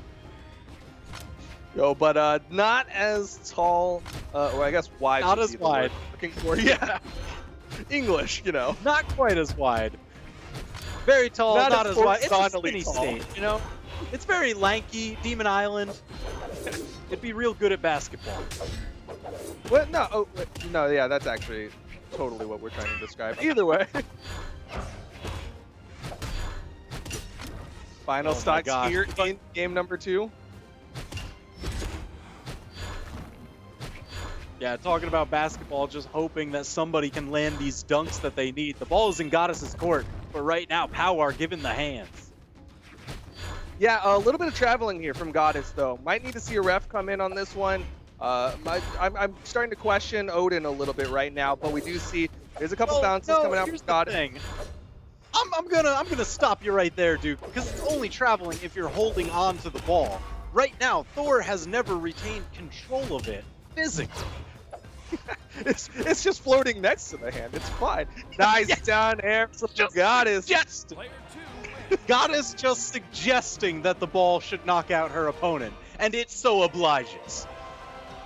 What a kind orb from for Goddess. That's going to be the second game going the way of Goddess again. Those dare finishes, and it's on Power to find a solution to the dare problem. Those orb dares just flinging them at the opponent like a yo-yo, but deadlier. We'll see what Power can do as he swaps back to the Rayman for game number 3. All right, so maybe if a floating orb was a little too hard to handle, what about just floating extremities? Hands, feet, everything. Technically his head too. Yeah, there is no neck. Okay, here's a question then. We talked a little bit about basketball. If the ball is in the person's hand, then it's called traveling. But if the hand is not attached to the body, is it traveling? 2, 1, brawl. I don't know. That's a pretty good question, because if the rules specify it's the hand, then I don't think it matters if the hand is connected to the body or not. You just got to worry about the hand. Oh! What? Tragic! What? Into an armless push-up! Power! How are you this savage? Disney's Gaston is upset about that armless push-up, but Power is not upset about getting that first stock untouched. 0 to death in favor of Power, and Goddess is upset. Look at the way she's charging forward. Wants to even this one up immediately. I mean, yeah, you can't give up momentum like that. Goddess, she was sitting with 2-0 lead into the set, and Power just said, no, that's done. We're done here. Thanks, but try again. No, but one good hit from Goddess, and this could be almost even. Power is getting a little bit of damage built up on the second stock, but Goddess definitely outpacing Power at the current state of the game. Little bit more to go. Oh, the weapon toss far outside. And now it's up to Goddess to stem the flow of damage, turn on her own, and just hope it's enough to overtake the lead that Power built.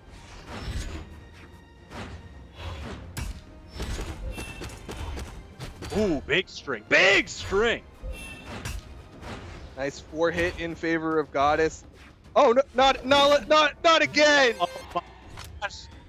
Just plopping right down on her head. That axe down signature, so threatening, especially when you know that your opponent is entirely out of options. Just burned all the options. That is one of the pitfalls of playing that orb, is you do have to burn jumps to extend those strings. And Goddess, unfortunately, burning a little too much. Jeez, Power really just turning the pressure on, increasingly so. Tons of damage onto Goddess. Power setting up for the knockout, but lightning does strike at least once, not twice though. Never twice. He's the god of thunder. He can strike as many times as he wants it to. You're right, at least on a 3-second cooldown. There it is. Oh, but converting that into an orb side air. That was a cool follow. Really solid. Here's the side light side air from Goddess, but she's got to play this last stock basically perfectly at this point because she's fairly damaged in these final moments, but at the same time, she's okay because it's just game number 3 and she's up 2-0. Yeah, I wouldn't really count out just yet because you see that tall ceiling. Some of Rayman's main knockout potential takes a little longer, and especially because Goddess landed a number of the... Oh, never mind. Absolutely never mind. It only took one more uppercut. That's what happens when you are that far up in the sky. And there you saw at the very end of that one. Sorry, there you see at the end of that one was that delay from Power on that side light. Wait, and you saw Goddess immediately spot dodge, and that was when the recovery connected. Really well done from Power, just retaining that knowledge of how Goddess reacts to that. Out of that side light, like you were talking about, with these string-heavy weapons, you gotta pay attention to the dodges. Yeah, that's really just how you turn in, you know, the occasional combo into just monumental runs. And it looks like we're going to a very different map, Mammoth Fortress. We've got larger walls here. You know, the ceiling isn't quite so tall. It's a very standard stage. Yes, it's just a good old classic tournament map. At one point was basically the only map tournaments were played on, but we got a lot more maps in the map pool that people are getting comfortable with since that time period. Yeah, I do like the little bit of the change because Power, if he wants to make this comeback, you know, you can't always rely on getting those uppercuts halfway up the stage as far as, like, bringing them up into the sky is. You're probably going to have to do some more of those side light recoveries at around the 1 jump height. So you want a slightly lower ceiling for those. Well, that is going to be nice. On the other side, though, longer walls, so will be harder to hit those axe down signatures that we saw connect on the second stock, but good connection from Power. Did find the side light. You saw him wait, but Goddess reacted differently this time.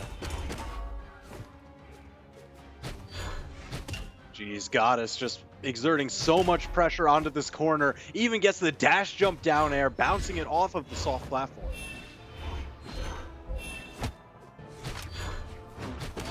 Throwing out more down airs towards Power. Both of them in the red. Hunting for whatever's going to be the strongest knockout move, the side air. Orb side air is a great move. It just takes a couple of them to seal the deal because it doesn't have a ton of force behind it, but it's really good at creating space. Yeah, it just puts them in that awkward position where now they're forced to use a lot of movement to try to get back up.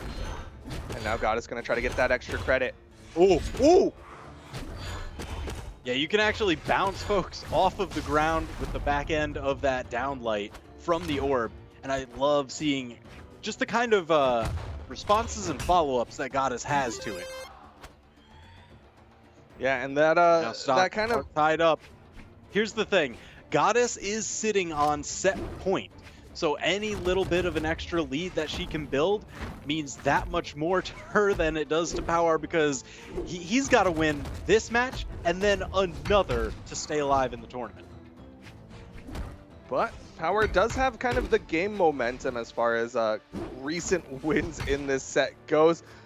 Not exactly in this specific game as Goddess is hitting these big hammer swings.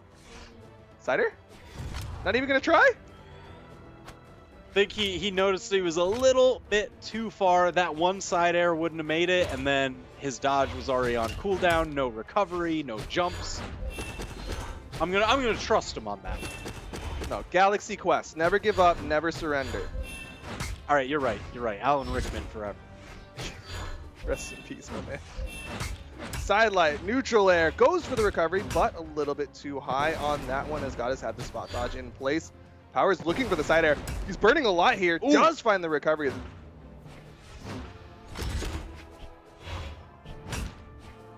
Geez, damage certainly starting to build, but Goddess hanging on. Oh my gosh, just gets underneath that signature. That surely would have been the end of that stock.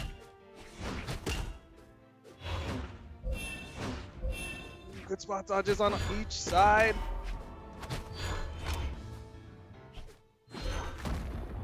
Recovery from Power will put them on even stocks, but still, this is potentially his tournament stock. Goddess could just go over to the hammer, get a couple downlight side airs, and walk away with the dub. But Power's going to try to deny the weapon. Can't quite do so, and Goddess does find that hammer. Geez, so either Goddess is going to get the win right here and move on into grand finals, or we're about to see the greatest gauntlets play in the history of Brawlhalla. Well, it helps that he's got those secret extra gauntlets, charged up the weapon toss, leaving her wide open for the side light from Power. But still, the damage advantage is in Goddess's court. Ooh, just snuck under and around all of these, the bicycle kicks. Power just seems to know exactly where the opening is. His movement is starting to come out here. Throws out the fist. Whoa. Goddess going to get caught. Oh, yo, is he going to do it? No damage, let's go! Power, keeping it alive. Those ground pounds, even with a fade to the front. Now we've got a serious match. 2-2, game 5. Oh my gosh, the movement on the end of that too, just outspacing just enough, and then saw that he wasn't going to get caught, and he's like, all right, ground pound time. Ooh. Man, and that was a big brain play on the last one too. Doing the Gauntlet's ground pound, fading not towards the wall, but outside, knowing that, I think you're going to be scared to go to the wall, so you're going to go to the outside, thinking I'm going to go to the wall, and I'm just going to win. I mean, she just burned her dodge, right? Like, she did the gravity cancel neutral sig, which burns your air dodge. So she really didn't have any options. He was like, all right, I'm just going to go for this. What are you going to do? Hit me? Oh, no. I can kill you right now and take this to game number 5. And that's exactly what happened as we get right on in to game number 5 of the Losers Final. Yeah, that was absolutely crazy. Power, you know, he's got to be feeling himself after that one. I'm just expecting free, loose movement, confident decisions right now. It seems to be working out.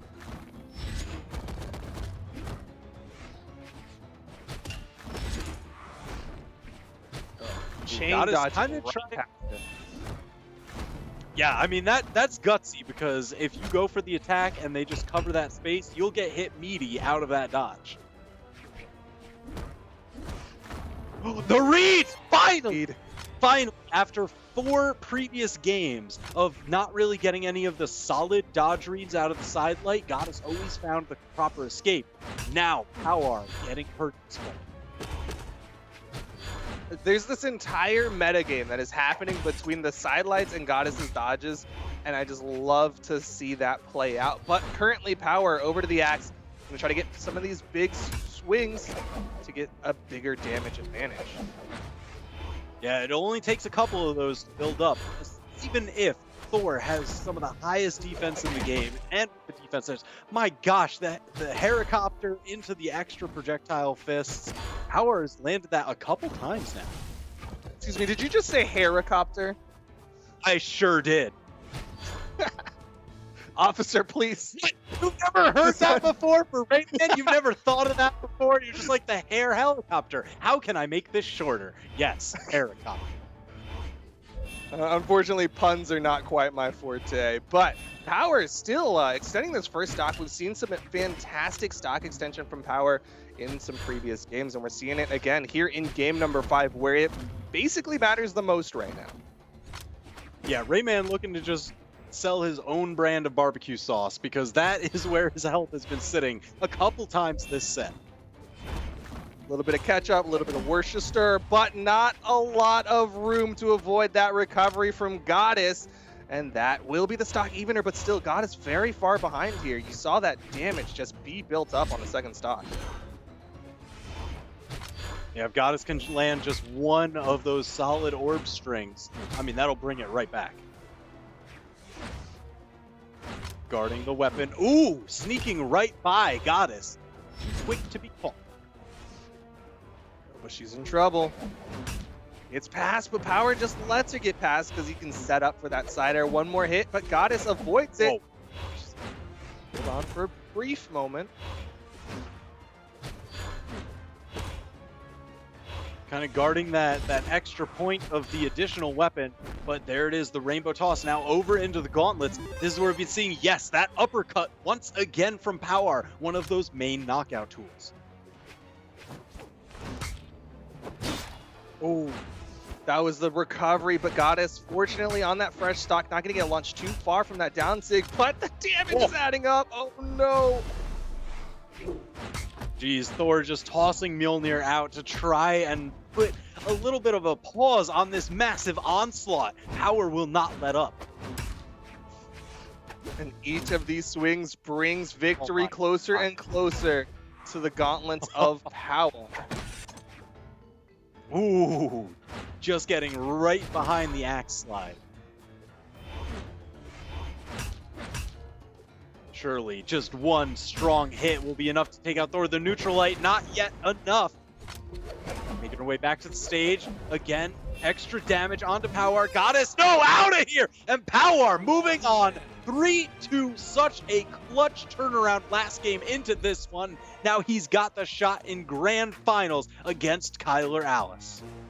He's making the lower bracket run, coming in here on the bottom side of top 8.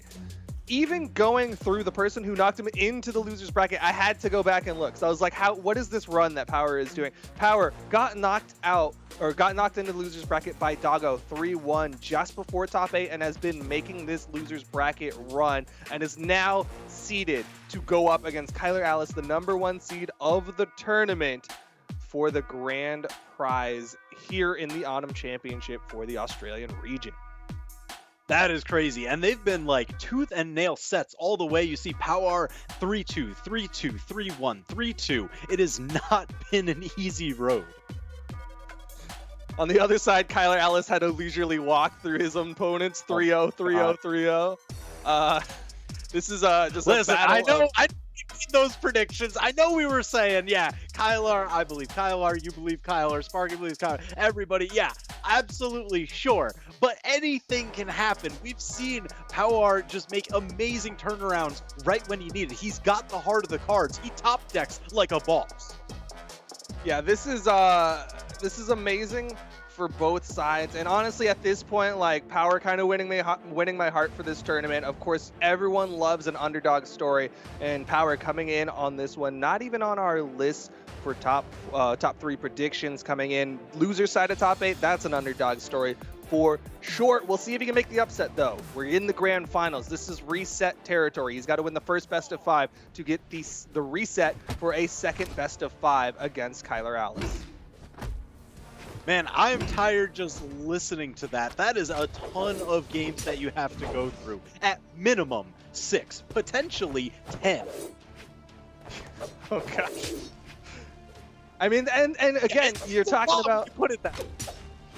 Well, not just that, but you're talking about his losers bracket run, right? Those were 3 of his 4 matches were game 5 matches. The other one was a game 4 match. He's already played whatever 15 plus 4 is, 19 matches before going for reset in grand finals.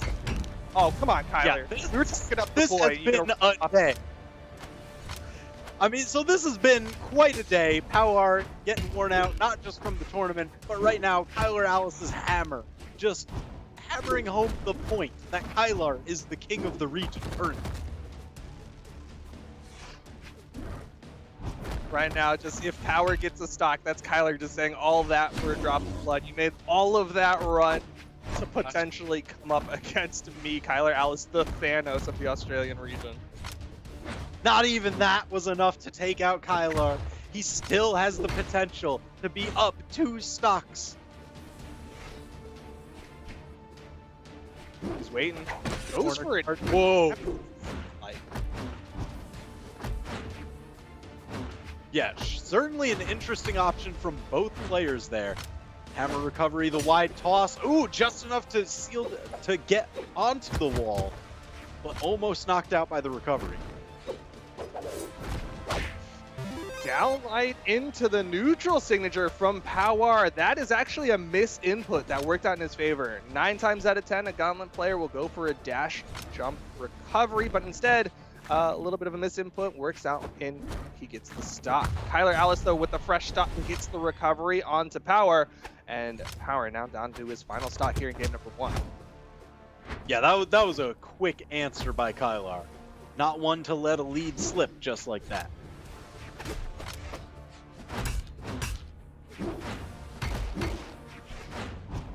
But Power trying to change this lead up a little bit, getting some good axe hits. A little bit undamaged for Kyler. That's the second time he's gone for a downlight side air a little bit early on his opponents. Yeah, that one was even a little bit tricky because he was catching him, you know, just peeking over the corner, so it's not going to set him up just quite so high. Kyler, he had another hammer primed, but immediately knocked out with it. That's the first time we've seen that. Rayman's got some interesting SIGs. We talked about the helicopter and whatnot, but he's also got these SIGs where on the gauntlets, if he charges the neutral or the side, he will slowly extend the range of it, and that's what happened there. Kyler was expecting the short range side SIG, but Power charged it up, got that extended range on the big fist.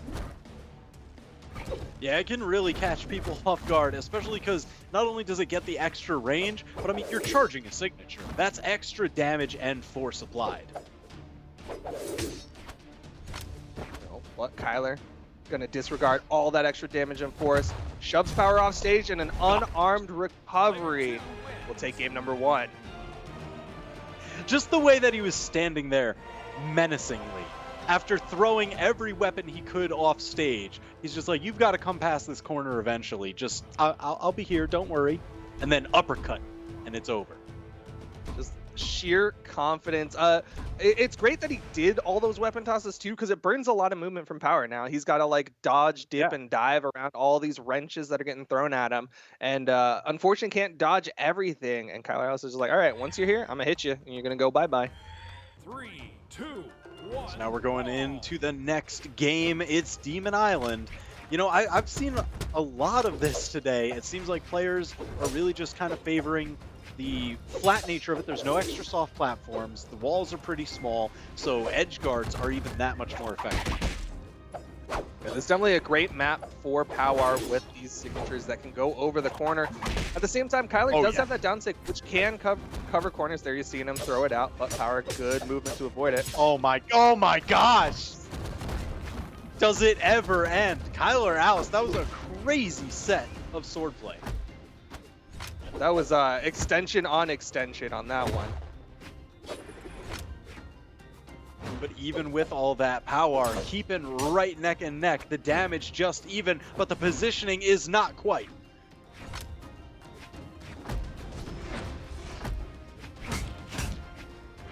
Gotta respect that stomp. That stomp can set up into the knockout tool for Kyler. There you're seeing it, stomp, side air.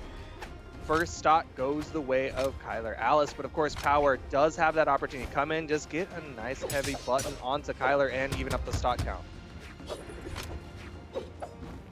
And that's still quite a tall order because Kyler, he's so good at just extending his leads into so much extra damage. There, he didn't get to do too many hits, but look at that. That's solid yellow. Just because every time that he does those sword downlights that he lands so consistently, he always goes into the down air. He's trying to dribble you off of the stage so that way you're right close by for whatever he has next. Charging up the side signature though, it's going to be Kyler on this hammer, and he's just going to cover this corner. Dips down, not able to find that recovery onto Power, and Power wants to stick with these gauntlets. You saw him stand on the weapon, think about it, and he's like, nah, I think gauntlets are my weapon for the day. I mean, it makes sense. He's landed a few of their signatures. The uppercut has been his main coup de grace technique. But Kyler got his own coup de grace. It's just a downlight side air to get that second stock off of Power. Again, Kyler Alice with just this slight lead, a little bit more health to play with here on the second stock, and he doesn't even care that he's unarmed. Yeah, he just wants damage. He's like, the shortest distance between your face and my fist is right now. Punch. I think Jet Li said that in the one, if I'm not mistaken. Yeah, that sounds right. That checks out. But Power taking some of that advice. The gauntlet ground pound brought the stocks even. Let's see if he's got it in him to actually bring this back and tie up the set. This is definitely doable for Power, but he's really got to find a way around this hammer of Kyler. Back in the last set that he played, it was the orb plays of the Thor that he really had to respect. And now against Kyler Alice, this hammer can just build damage so incredibly quickly. Man, Kyler really just going Zen mode, as little movement as possible, just becoming very economical with it, doesn't want to get caught. He noticed that I guess Power tends to overpass him a lot. It's just overshooting, not where he's actually is, but where he's going. A little bit of the Space Invaders strategy, and it pays off. Power going for those uppercuts off the top yet again, tying up the set 1-1. Yeah, man, when Kyler went Zen mode, that felt so goofy, but it worked relatively well. There was a big moment there where Power was struggling to find a hit, but he did eventually find the connections that he needed to take the game and go on into the next one. Currently tied at 1 apiece as we get right on into another match on Demon Island. Kyler Alice versus Power for game number 3. Let's just run it right back. They said same legends, same stage. Who's got the biggest adaptation? We saw the Zen mode coming out right at the end there from Kylar. He wasn't able to bring that up into the air, where Power just seems to have dominance with those gauntlet attacks. Lots of aerial tools for Power. Nice punish from Kyler. Actually, good movement to get away from that second sidelight and then dip down. Fast fell for that recovery for more damage, and he's just keeping it going, just stutter stepping onto Power's face. Excuse me, Power Ranger, completely different player. Well done from Kyler, staying unarmed and getting more damage built up already. Jeez, Power just went through a cycle on the corner of down air, ground pound, down sig. He's just, every down input I have, let me just piano across those buttons. Pressing all the white keys. Now that he, you know, whatever sounds good, really, you gotta play it like jazz. Rayman is all about jazz. Unfortunately, that does leave you with just white keys, white stocks. They were completely tied up, 2-2, and right now, I need to believe in Power, man. He's got 2 more games to go to get just the bracket reset. Just the bracket reset. He has that potential. Goes for the down air this time, but it's going to clash out with Kyler Alice with a wake up neutral air, as he was unarmed. Stuck on this corner. Kyler Alice not going to commit to anything. You saw him actually back up, kind of just trying to bait Power up over the corner. Now he's going to go back, keep this neutral pressure going.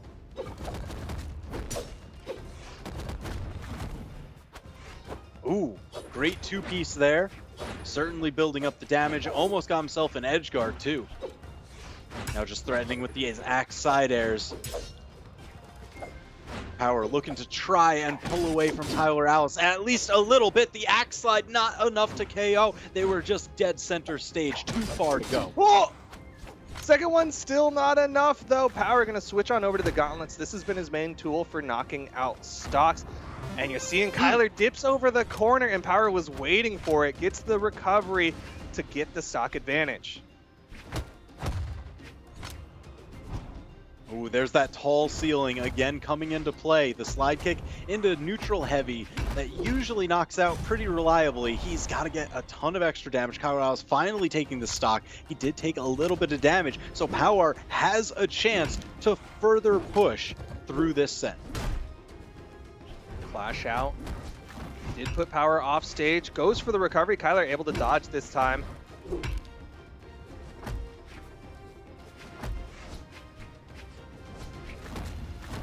Recovery. Ooh. Kyler. Man, they are really just trying to get any kind of hit they can. You see Kyler really just approaching with the quickest aerial attack available for the hammer. It's that down air, hits the neutral air. He's just looking to end this out. There it is, down light into side air, reads it high! That was such an incredible read. The weapon toss, Power could have gone anywhere. He had so many options, and Kyler was just like, you're going up. Don't play around with my emotions here. We both know you're going up. He had the entirety of the sky to fly through and flew into the sword. Power going to get taken out in game number 3, and now that puts Kyler 1 game away from being crowned the Australian Autumn Champion in 1v1s. And as is custom for Kyler Alice, when he's this far ahead, he goes to the Gruagok. Is just the Gok. Unleash the Gok. Here we go. It's axe, it's hammer, it's just a ton of pain, a ton of force. We saw some Grugok in the North American region earlier today, and Kyler Alice, I'm expecting him to just do some weird, wild stuff with his character. Solid side light, side air so far. Power gonna get up onto the stage, does get the side light, but not much else afterwards. And Kyler committing to the off stage with a nice ground pound. No big like Taro-y Sig stuff. Hasn't gone Taro's brain just yet. Like There's that? a little bit. Yeah. Oh yeah, show it to him. Let him know. Make him think about it. Stock number 1. 2 stocks remain between Kyler Alice and the crown. That Taro's brain is like an infection. Slowly takes over, and then suddenly he just becomes a Sig happy Taro's player. I mean, hey, if Power can find some way to catch on to that, maybe accelerate it, so that way, oh, you do those 6, now I get big, meaty gauntlet punishes, that could be a potential path to victory. Please lock yourself into active frames and recovery frames. But so far, Power doing a good job avoiding the Sigs. Hasn't really taken too much Sig damage, but just the raw damage from the Grugok might be a little too much.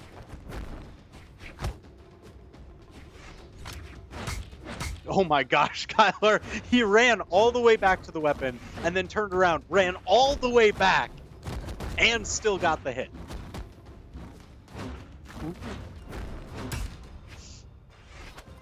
Jeez, Oh, the weapon toss! And the side air. Now there's only 1 stock left. Power needs to play flawlessly to stay alive here. Kyler Alice only has 1 stock left to cut through. He's getting very sick happy. Oh my gosh. Virus in full effect right now. Taro's brain. The Taro's brain is unstoppable. Yeah, just gravity cancel the signature. Do him on the ground, do him in the air, just do him everywhere. Those Prions coming in. Kyler Alice 1 hit away from potentially closing this one out, but Power gonna hold on, get a nice side air. Can Power take this to game number 5? I mean, if he doesn't, I'm gonna let you scream all to the heavens about this Taro's brain and its victory. There it is! The down Sig from Kyler Alice. Taro's brain is all that you need, and that is gonna be Kyler Alice becoming the Autumn champion. And really, more importantly than Taro's brain is that I was right about my predictions, and that's all we really care about. Power, fantastic run, getting that 2nd place finish. You got to give credit where credit is due, man. That Rayman was clean. Yeah, I mean, bringing that all the way to 2nd place, amazing performance, fantastic gauntlets play, a bunch of Rayman signatures used in ways that we usually don't see, a lot of those gravity cancel axe slides, but could not be stopped. Look at this, Kyler Alice, the Gok, the Gruagok, so angry, so much force. Can't stop the guy. Was able to utilize all the weapons of this Grugok so incredibly effectively. Didn't see too much in terms of like those big Sigs that you like to complain about on Twitter. Not you specifically, but you chat like to complain about on Twitter. But still really well done from Kyler Alice, just showing his dominance in the region for Australia. Oh, yeah. There's always that time where he shows a little bit of his human side, but then he puts on the mask, the Batman cowl, and destroys his region. But that is going to be it for Australia. Again, congratulations to Kyler Alice. There you see him in the winner's seat. He's the champion for Australia. Power with that 2nd place finish. Goddess with the 3rd place finish.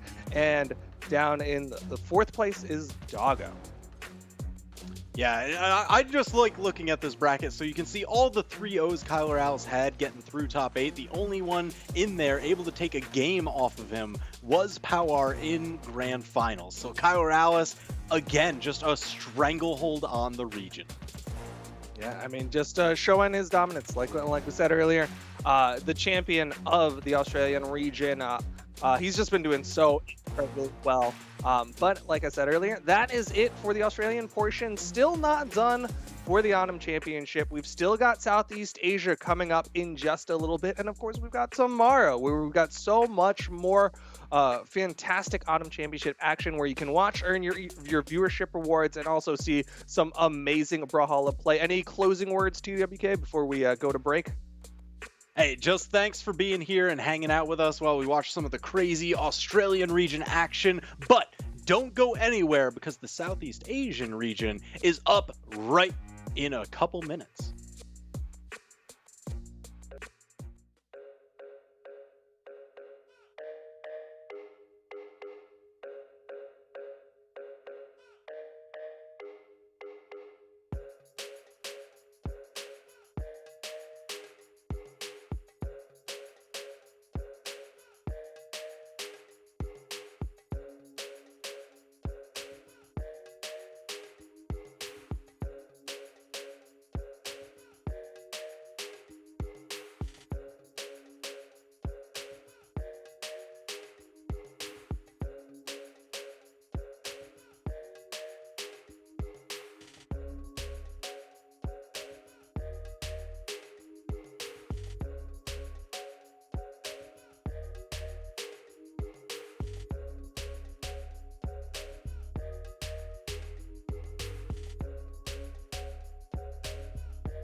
You are watching the Brawlhalla Autumn Championship Southeast Asia Singles. Welcome back to the Southeast Asian portion of the Autumn Champion 1v1s. We've already seen the victors come to fruition for the 1v1 sides of North America and Australia. Now we're going to finish off tonight over here in the Eastern United States for me, Central United States for Sparky. We're going to close off the Southeast Asian portion of the night for 1v1s, and we got some predictions ahead of us. I personally think Tiger is going to be the victor here. Of course, we have him going up against Vortex here in the winners final, and down in the lower side, of course, Reaper versus Hollow X in the losers semifinals coming up in a little bit as well is going to be incredibly exciting. Of course, Jerry K actually getting knocked out in the lower side by Reaper is a very interesting turn of events, because he is typically the person to land in that second place position. I was feeling a not as strong placement from Jerry K. I don't think I would have expected that weak from him. Of course, that's all relatively speaking. Jerry K relatively a consistent second place finisher coming in, but Jerry K lately hasn't been placing as well as you would expect. They've had like a 33rd placement in one of the most recent Australia online tournaments. It wasn't a PR tournament, it was an AUS SEA Open tournament, but then then he got third place, fifth place several tournaments ago. So I definitely haven't been feeling Jerry K as much. I would not have put Vortex maybe going this far. I think everybody would have put Tiger going. I absolutely agree with you that Tiger is likely the favorite and the winner for this tournament.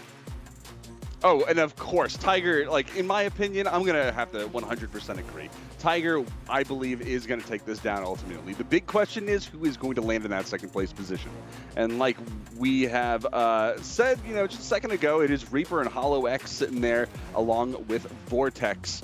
So those are the three contenders left to go up against him in that grand finals. Now, you never know. We could see a bit of an upset here in the winners finals. We could see Vortex taking a win against Tiger. I don't think it would be the first time that we would see Tiger go down into that loser's bracket.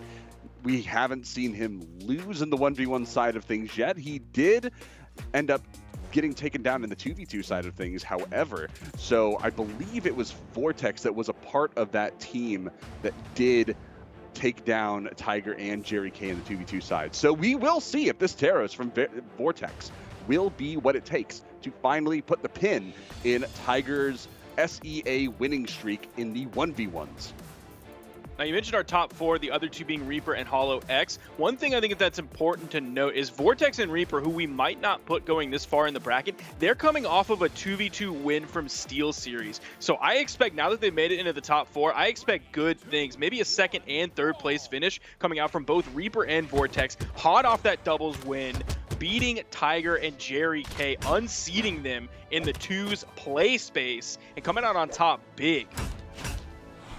Oh yeah, and already getting into the mix. Vortex getting a lot of damage on a Tiger. Tiger trying to utilize the bow from the Koji, a fantastic weapon in the current meta, but however, that damage coming out, almost catching the side stick, gravity canceled right in the middle of the stage, almost taking Tiger out. That could potentially have been a KO off on that left side, but we'll never know. We'll have to try to go for another one in a similar position for us to even have an answer to that question, but more down airs coming out. The side air confirming the KO off onto the left side. Vortex taking the advantage to start things off. Now, it's just the game one, and you know how game one can be either exactly what we expect going out of the set or completely different from what you see coming out of the set. So I definitely don't want to count Tiger out of this just yet, but Vortex has a big lead. Tiger's doing a great job bringing it back, fighting back with this Koji, trying to deal with all of that extra strength that this Taros will have. Weapon toss coming down. Tiger avoids it, picks up the recovery. Still not enough yet. The good thing for Tiger is he doesn't necessarily need a huge kill move, even like a neutral light. He might just finish up the edge guard. Started with the dare, ended with the weapon toss, and that's the stock. He has about 50 damage on this, just about a Virgil on this final, or on the second stock. We'll see if he's able to keep that going and turn this in his favor.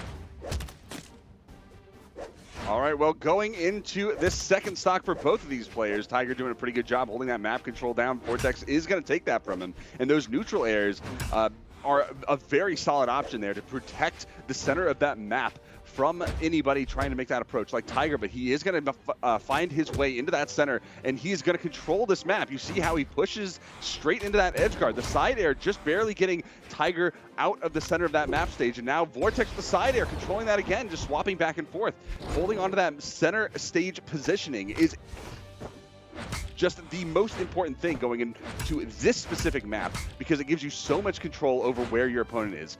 And because of those platforms pushing people away from the outside as well, having the ability to just follow up with neutral airs and just pressure and force them into bad positions, even go for weapon starves. Tiger just barely getting in for that bow pickup is going to be a strategy both of these players really have to utilize. Tiger's trying to do everything to shove Vortex over towards the blast zones. You see the side airs coming in. Oh, the side sig almost going to be the knockout move. Vortex is chasing him, gets the weak hit of the recovery, turns it around, hits the dare. In game 1 going, Vortex didn't even die on that second stock. That was a 2-stock for him. Nearly 400 damage that Tiger put in that game, and still couldn't take that second stock. Bandit coming out quickly, leaving Demon, Small Brawlhaven, and Small Mammoth Fortress open. Said, get Great Hall out of there.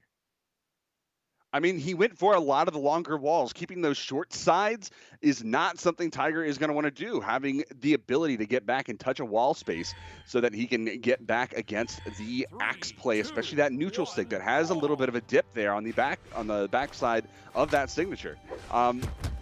Is just prime material. He's just like that, going for that neutral stick, trying to catch him on the recovery back to stage.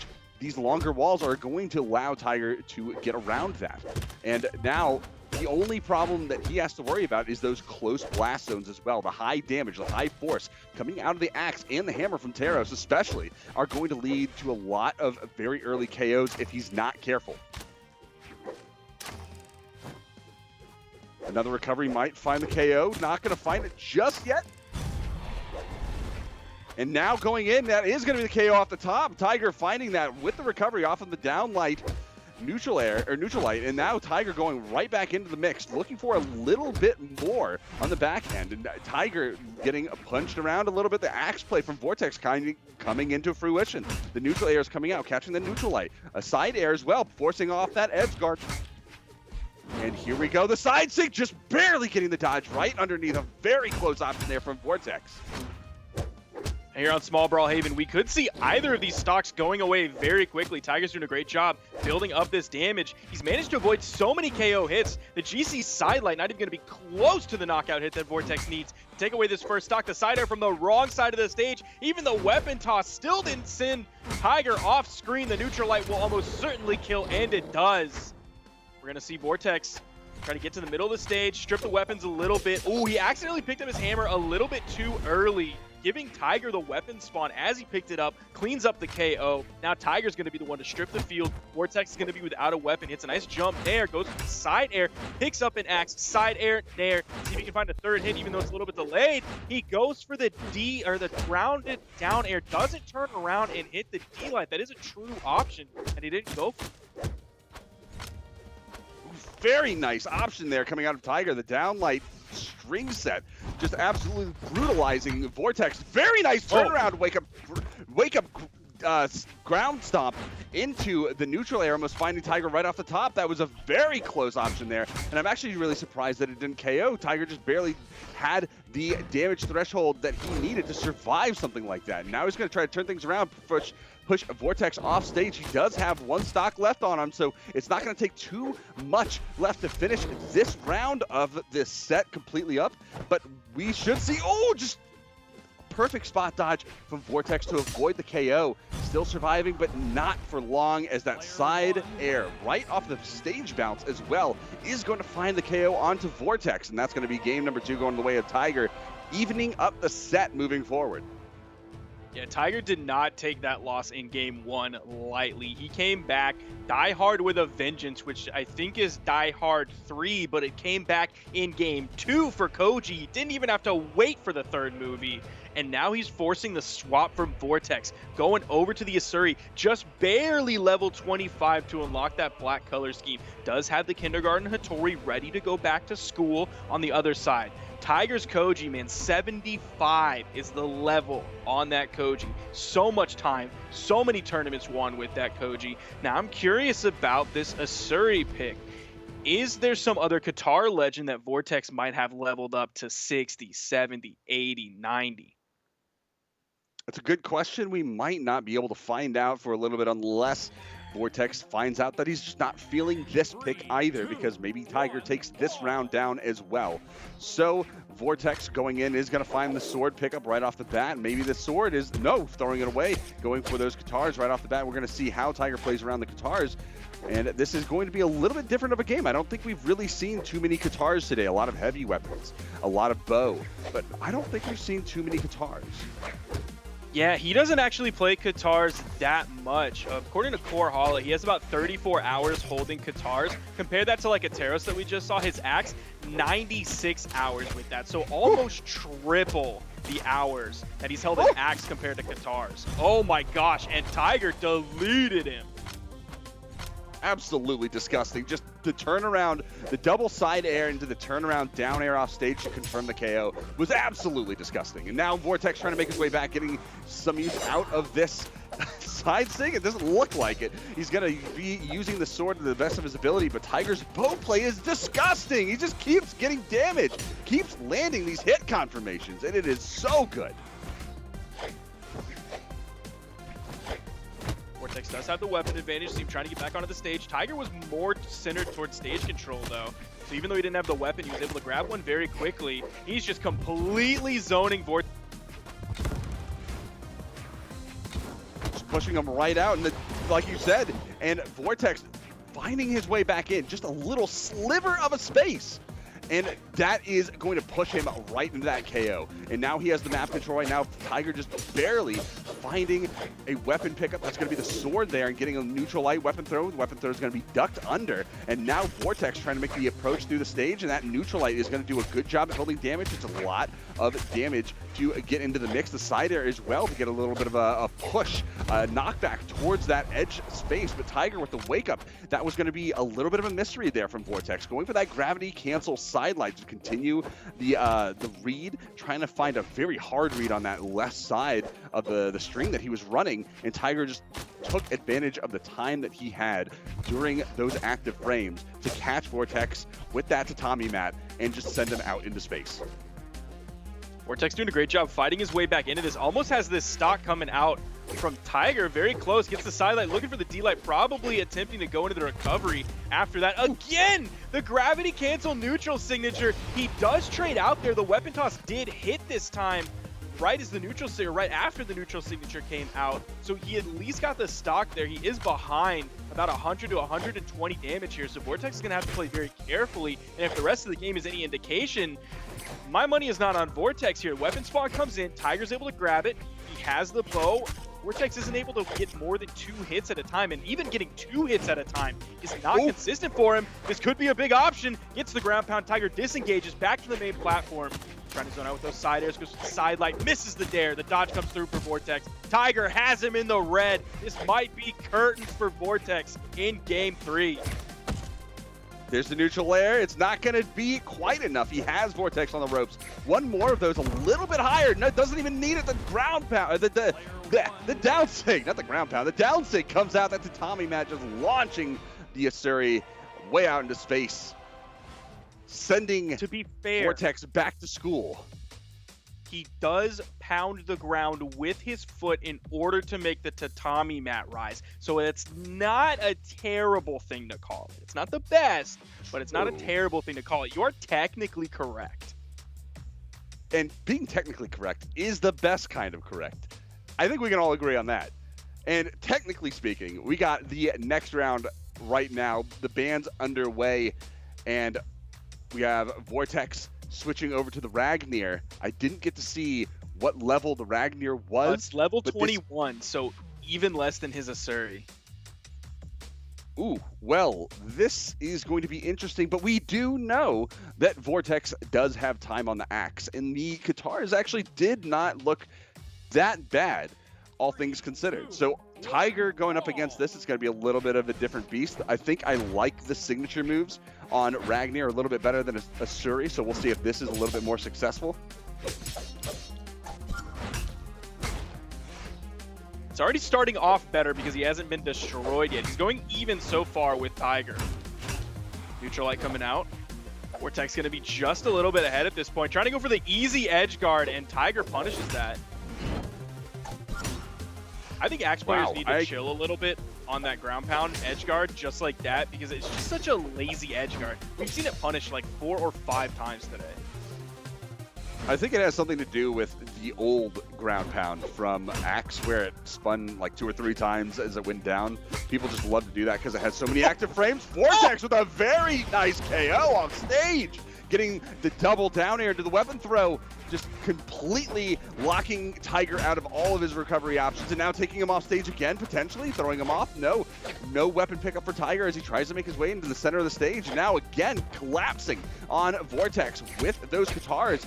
Or onto Tiger. Tommy Mac coming out, just barely launching Vortex away, but the down air looks like it might lead the double down air into the KO off onto the right side. Tiger equalizing those stocks, fortunately not taking too much damage, but that was looking a little risky there for Tiger as Vortex tried to start up on that second stock of Tigers.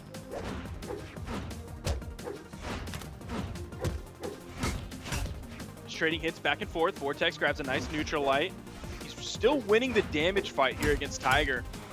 Since Tiger's not able to get too much momentum just yet on this second stock, they're trading 1 hit for 1 hit. Vortex is going to win that. Now grabbing 2 hits. There's a recovery coming out from Tiger. Ooh, he goes for the greedy play. Not only burning his dodge, but he's burning his dodge to do a Ragnar Axe down signature. That is very greedy. I don't know what he's ultimately hoping for there. And there's the ground pound from Tiger. He's going to be able to finish it up, and he does. Nice down air. Didn't need the weapon toss. Went for the higher force move. 1 stock left here. Tiger in the red. Vortex has the opportunity to equalize these stocks one more time, and he's going to need to do that in order to survive just a little bit longer. He is down 2-1 in the set, and Tiger is looking to finish this off and just secure his place in the grand finals right now. So Vortex has to really keep things together, but Tiger's stage control, his movement is absolutely dominant right now. He has the map control, trying to find his way onto Vortex, getting a little bit more damage off. That side air is going to confirm the damage, but not before taking from anywhere from 80 to 100 damage during that time span. Vortex has guitars in his hands. Arguably his weaker weapon. Grabs a nice 4-piece. That's a good place to start, but a D-Light Dare turns Vortex red. Tiger very much in the lead. Gets a nice Dare. Not quite in the sweet spot to send straight down, but that's enough, and he is gonna take it. And that's the set for Tiger, just like that. Vortex with the Ragnar pick looked like he was fighting back with it, had that axe in hand. That was definitely his dirtiest weapon, but he just couldn't keep it consistent throughout the entire set. I'm really interested. It was really interesting to see the signature options that he went for on the Ragnar. I don't think we saw too many neutral sigs from Axe, which is, I think, one of the signature moves that a lot of Ragnar players really do like to go for. Or I don't think we saw any Katar side sigs either. Now, I wouldn't put it past Tiger to be able to get around these or expect these options even. So to use like a nice dodge out of the way so you get hit by an Axe side light, and then maybe they try to read the up dodge and go for that neutral sig, like the flame umbrella. Maybe Tiger dodges back. It's all speculation. We didn't really see too much of that to begin with.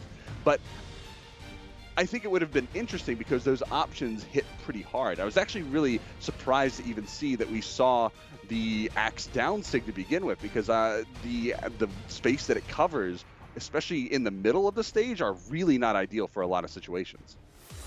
Yeah, I would definitely agree on that, but we're moving on right into the next game.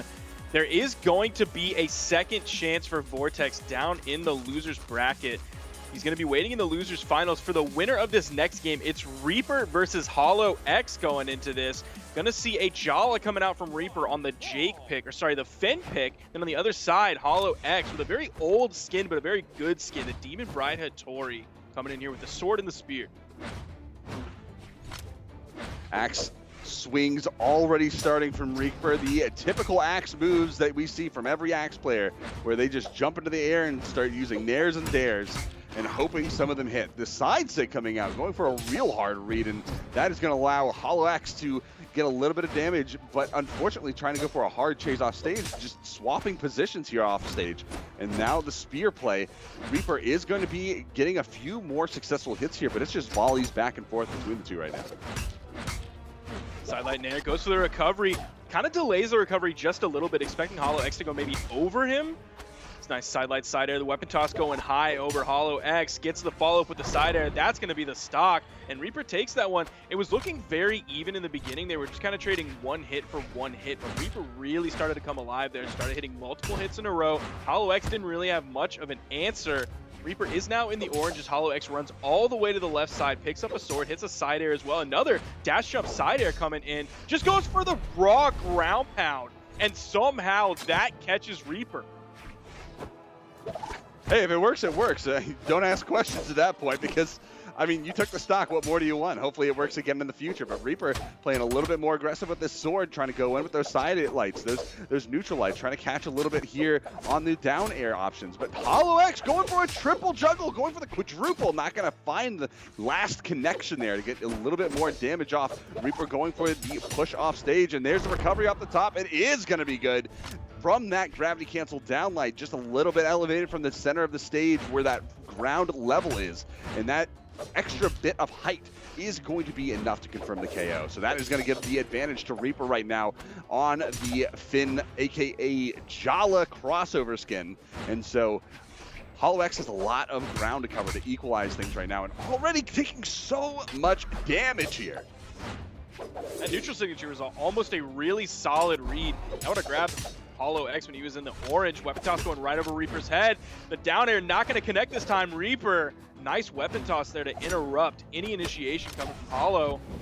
For the weapon. Oh man, so many KO moves, so close to hitting. It's going to be that recovery is going to be the final knockout move, the straw that breaks the camel's back. To even up these stocks here, Hollow's not too far behind. He hit the last swipe of the sidelight, wasn't able to convert it into anything. D-light recovery coming out from Reaper.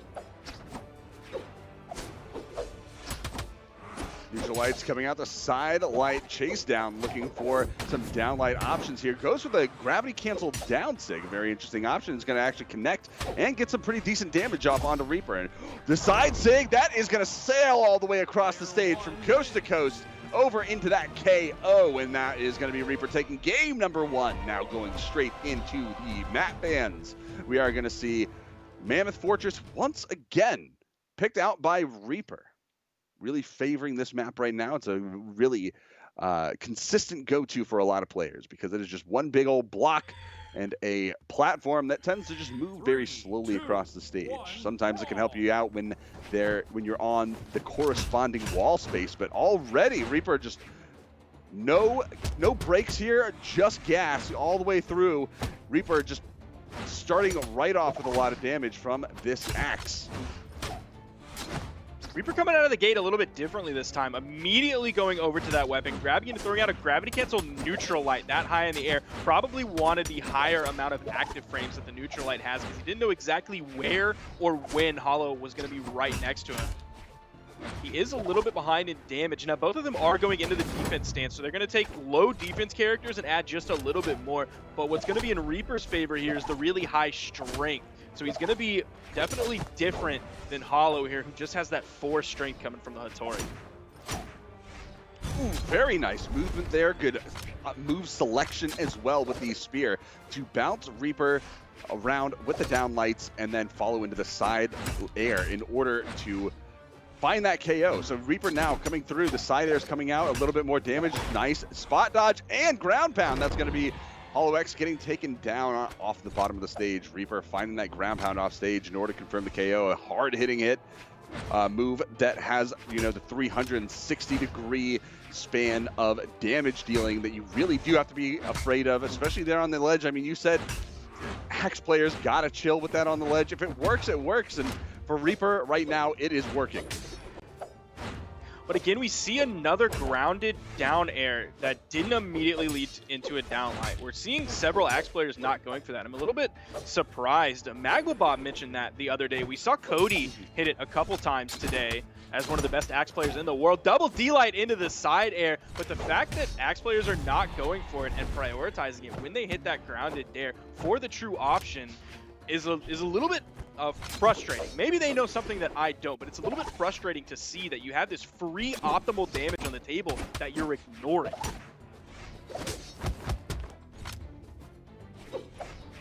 We'll see if he tries to go for it at any point, but if he hasn't done it yet, I would... Ooh! Ooh, oh, there it is, the turnaround right off the top of the stage, the opportunity KO. Now, he did have HoloX pretty low there. He had him in the red in that kill option.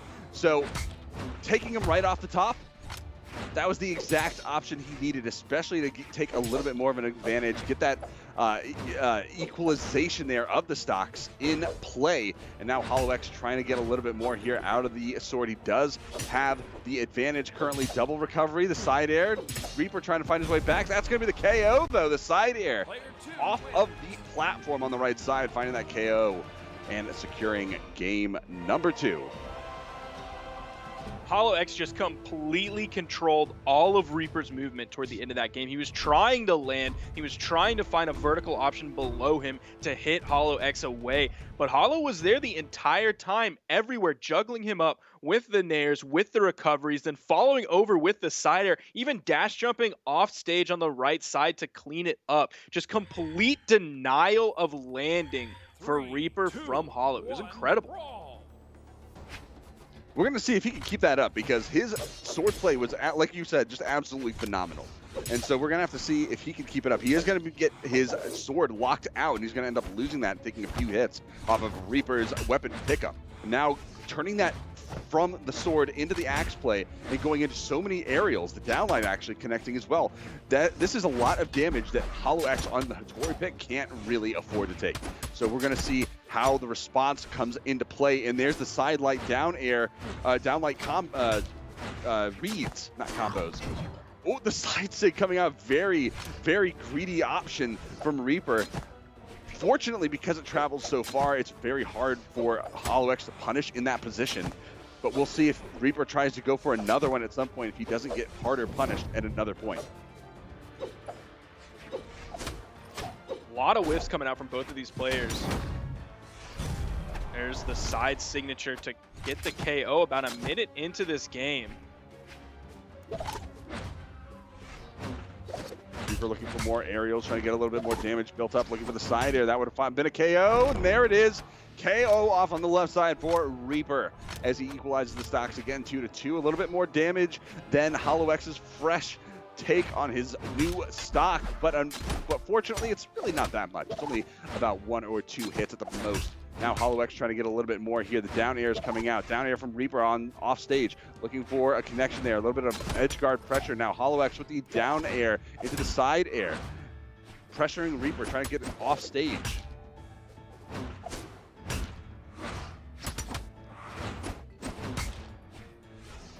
Reaper on stage now, looking for the down sig, and that is going to catch. It's not going to find the KO, though, as HoloX does get that wall touch, just barely surviving, surprisingly enough. The side sig coming out. This is not going to lead to a KO here, and HoloX fortunately finding a weapon on the left side on that platform. Weapon throw, going to connect.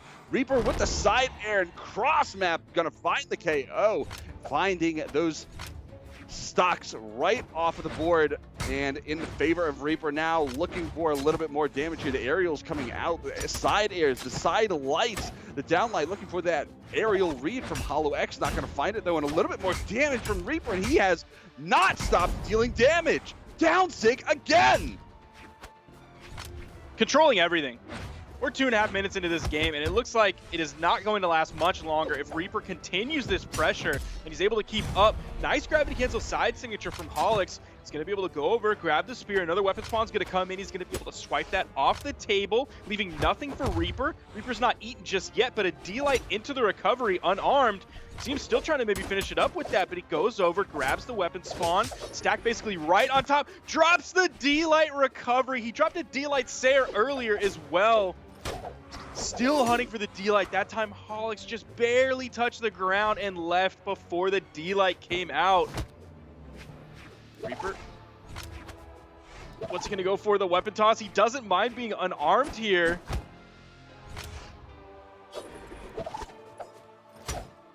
Side air, a little bit more damage here from the spear option. Down air trying to get the pressure off stage. Neutral air trying to catch the aerial movement and going to find the down air into side air option as well. Recovery, a very interesting option, and that is not going to lead to anything positive in Kosolix's court as Reaper finds the recovery off the top for that KO. Not gonna lie, Reaper almost threw that game. He was close. He was so tunnel vision on like one individual KO option at a few different times. It wasn't like, oh, I'm looking to KO, so I'm going to use the move in this situation that would KO. He was like, well, I want to find an unarmed D-Light recovery. Even if the D-Light recovery is not the right move here, that's what I'm going to go for. Okay, now I'm focused on hitting the neutral heavy. No matter what else, that's what I'm going to go for. I'm going to throw my weapon away and try to go for the neutral heavy. He almost threw that game. It definitely could have gone either way, and Reaper must be very happy that he was able to secure that right at the end and just kind of, you know, salvage what was left of the options that he chose. And going for these, going for the down sig again, finding the read option as Kosolix tried to do a down dodge and avoid any aerial options there, but Reaper getting the read for that grounded space, just absolutely paying off. I think that's the third time that he's been able to do that. Kosolix really has to take note there.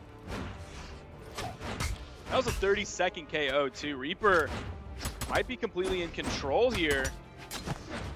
Started to falter a little bit towards the last game, but maybe he's been able to rein that back in, kind of fix the mental reset, because he's looking good this game. Even grabbing like raw neutral signatures going into this. Goes for the D-Light ground pound. Isn't quite able to grab the ground pound. Kosolix is going to survive that one. Out comes the Nair.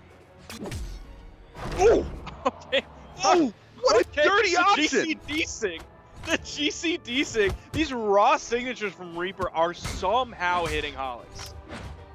And that was like the very tip of that signature too. Like it couldn't have reached any farther. Like if you were to look at that in a replay with the hitboxes and the hurt boxes on, I am sure that you would see that just barely just hitting tangentially, like right at the tip of the hitbox where it exists. Like you can't convince me otherwise.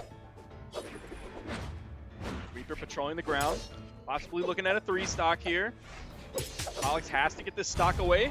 The downlight into the recovery is going to be that option. He's going to have control of the field for just a minute. Is he going to even try to weapon starve here? No, he actually goes all the way over to the right side of the stage, giving Reaper full control of that weapon. Reaper's bringing out the damage. Has 100 damage on this final stock of Kosolix. Good dodge option from Reaper to play the side light. Reaper trying to make his way across the field, and that is going to be an aerial coming out from Reaper. The down sig this time, Kosolix not getting caught by it this time. Maybe he's found it out, or maybe he was just lucky positioning. We'll have to see it happen again, and there's the uppercut, and Reaper taking it down 3-1 in the set with the uppercut. Unarmed, just raw out of nowhere, taking Kosolix down 570 damage to 316.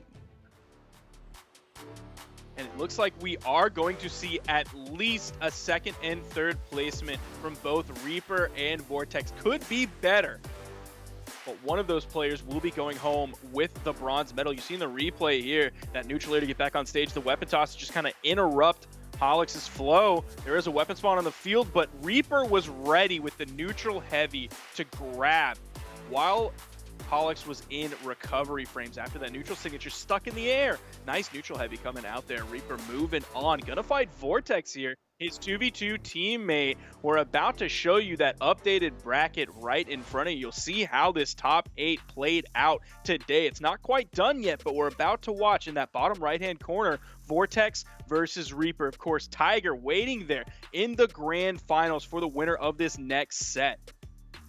And Vortex is going to be going back to the Teros pick as well. Oh, or maybe we're going to be seeing a swap to Thatch. I'm here for it. I'm a big fan of Thatch, and I like playing Thatch, but is he actually going to pick Thatch is the real question. So I'm kind of hyped, but not anymore because he went back to Taro. So, I was hoping that it was a real thing for a second, but sometimes dreams aren't real. And we have to accept relatively low leveled character either way, though. You have a level 32 Taros, and was it a level 20 Finn coming over from Reaper. So relatively low characters coming out in this game. Well, getting started here on Brawlhalla. Reaper on the Finn and Vortex on the Taros, going back to the pick that he started with against Tiger. And we'll see, he did take a game off of Tiger, and already getting started off here. Reaper off stage, getting a lot of damage, putting Vortex into the lower monocle as well, just nearly finding that stock in the first 10 seconds of the game. That would have been absolutely devastating if Vortex was taken out right there. Now, based on what we saw previously, I am a much bigger fan of Vortex's axe play compared to Reaper. So if any of the previous sets were any indication, my money here is definitely on Vortex. Gravity cancel, side signature, raw. I don't know what it is about Taros players, but they're doing that so much lately, and it's been working. I was playing ranked earlier today, and they were doing it too at my level.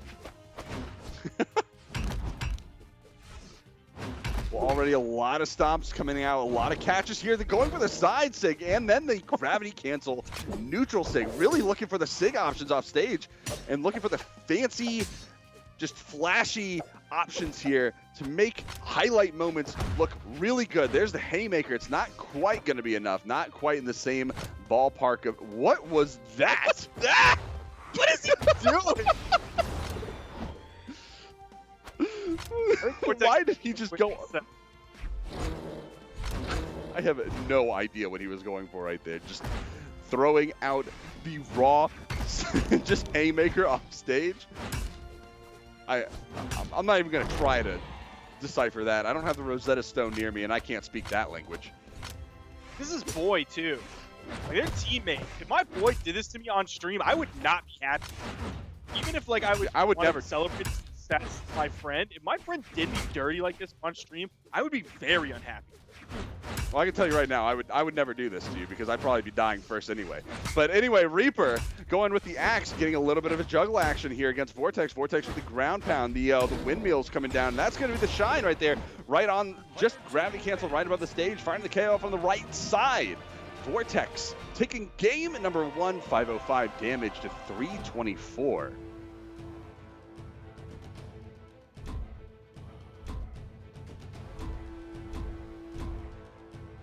All right, well, going into game number 2, Mammoth Fortress, Demon Island, and Apocalypse are all that is left. 2 short side stages, and then the good old-fashioned Mammoth Fortress, which is where we are going to go. And it looks like Vortex is even going to be switching up his skin over to the Roman Reigns version, and now Reaper is going to be going over to the Bryn pick, sticking with the spear from the Hattori, but the Bryn pick being a little bit of a different option here. Actually, no, what am I saying? He did have the axe last round. That was not the Hattori. I don't know what I'm thinking right now. I'm a little bit off. It's late here. Just forgive me, guys. Let me look up Reaper right now to see what he has. Oh my gosh! Uh-oh, he went too low. No, he used all of his jump options off stage, and that is going to cost him so much. That first stock unnecessarily being given to Reaper right there, just 30 seconds into the round. That's really unfortunate. Okay, he spent 93 hours on this Bryn, so yeah, this is definitely a regular pick for him. Already coming in. What is Vortex doing? He wasn't playing like this against Tiger. He might be a little confident. With more? I think he's very confident. His ego is showing, and we'll see if Reaper can't take advantage of that. Vortex does have 1 game in the set, so I guess if anyone has any room to mess around, it'd be Vortex. Throwing his weapon away, I think he was expecting maybe a grounded option. I don't want to say that he was just throwing it away for the sake of throwing it away just yet, because we haven't seen him do that so far in his matches. But going down, looking for maybe a down air. Nope, gonna get caught up with a side air from Reaper. Does he have enough to get back and touch the wall? Ooh, that weapon throw actually creating a little bit of a quasi clash, allowing him to get back to that wall space, whether or not he was even able to with that or not. The down air just clipping the bottom edge of the wall as well. Playing a very risky game against Reaper, and Reaper having him in the kill zone, having him deep into the red, and holding onto an axe. That's just very dangerous territory. And still, Vortex just kind of goofing off a little bit, and he is going to be taking that side air to the face, getting launched off onto that left side and losing that second stock. And this is going to be him behind a whole stock right now. Yeah, him going as hard as he did early on, losing that stock, really kind of set the stage for this. We'll see if he continues to go for these goofy options, these like Hail Mary options. Went for the neutral light, double jumps up, backs over to the edge. The recovery is going to interrupt whatever initiation he had on the edge, which could have been a cheeky one. Stomp side are going to even it up just like this. I think we're looking at Vortex thinking he's 100% the better player. He definitely thinks that, which is and kind of BM. Between the two like you of them, said, this is his teammate. Yeah, like he would know. These two have, I'm sure, played together a lot in 1v1. So I expect them to know who is the better player between them two. It is coming down to these final stocks. Reaper's still in the lead here. Goes for the gravity, gets a side light as the option there. Doesn't float back down, and Reaper's gonna take it. I get it's a little bit of a clap back there for all the shade Vortex was throwing throughout the last two matches, actually. So Reaper now taking game number 2. This is going to tie up the set 1-1, and Vortex is well, probably going to have to reel it in a little bit, unless he just thinks, oh, you know, one loss is a fluke. It's an accident. It's not really what I'm worried about. We're just going to go into the next game, and I'm just gonna keep winning. I gave him that one. I hope that's not the approach that he's going to be taking into game number 3, because otherwise Reaper might just take this one away. We did see him hover at Bryn, and he is locking in this Bryn. His Bryn's level 39 compared to Reaper's level 49 Bryn. Bans are coming out. Going to leave Small Enigma, Small Brawlhaven, and Crystal Temple open. We've seen quite a lot of Crystal Temple today, but it's going to be banned out as well as Enigma, and we're going to Small Brawlhaven. Bryn against Bryn, one player favoring strength, the other player favoring dexterity. Which is an interesting option in and of itself. I'm not really sure if dexterity does anything on Bryn, but then again, I don't really play Bryn too often, so I couldn't tell you to begin with. But Vortex right now, getting to the middle of it, getting the weapon stars as well, starting off with the spear play. I can almost guarantee, I can't read Vortex's mind, but I'm going to go off on a limb and say that Vortex is saying, you can play Bryn, I can play Bryn better. And I guess if that is any indicator, yeah, that might be true. Two Axe players just swinging it out. So many whiffs coming in. There's the side light into the nair. Vortex chooses to wait, jump up, and do a very delayed dare. A lot of Axe sounds coming out. Reaper's going to swap over to the spear. Making the approach, back onto the stage, going right underneath the weapon throw lob. That is going to be Vortex getting that down air, down another one, and the wall bounce into the axe throw. Just hanging there, just sitting out in space, just waiting for something to happen. And lo and behold, Reaper just lands right in that axe's lap. Vortex smiling a little bit on that one. You know he was hoping for something like that. Try and take him off stage. Recovery. That's the pinwheel coming out, knocking Vortex, catching him on the bottom side. And Reaper like, oh, look, that's embarrassing. You almost took me out, and I almost didn't even get a hit off on you. But look at that. I just took the stock. You can't emote on me now because I could still win this. But I mean, who knows? That might not even be the case in a moment here. The neutral state coming out, going to be dodged through. There are quite a few dodge windows right there. Side air coming out as well. Vortex looks like he might just about have it. Oh my gosh. Dude, he's so cheeky. He is the cheekiest player in Southeast Asia. He's crazy. Gets the side air for the KO. He's going to take game 3. We're going to move on to game 4. Reaper only put out 250 damage this game. The fact that Vortex is memeing like this in losers finals is, one, already crazy enough, but two, the fact that Tiger is still probably gonna whip his butt if he comes out on top of this. Vortex just asked what axe are you using? Like, he wants to switch to whatever character he's about to pick. Oh my gosh, he's having too much fun right now and needs to. Well, I don't know. I'm not gonna tell him to stop. If he's having fun, he's having fun, you know. But Reaper right now, he's just thinking maybe he's, you know, splashing water on his face, having a little sip of some cold, cool water to just relax on. He is gonna be going with the Diana pick, and that is gonna mean Bryn on Reaper, holding onto that spear and axe as well. So Reaper going over to the Diana pick is going to be a pretty interesting one. Not going with any axes, no spears, going with two completely different weapons. That's going to be the bow and the blasters. So whether or not Reaper can actually use those blasters, that's going to be the question that we are going to be asking right now and hopefully finding an answer to.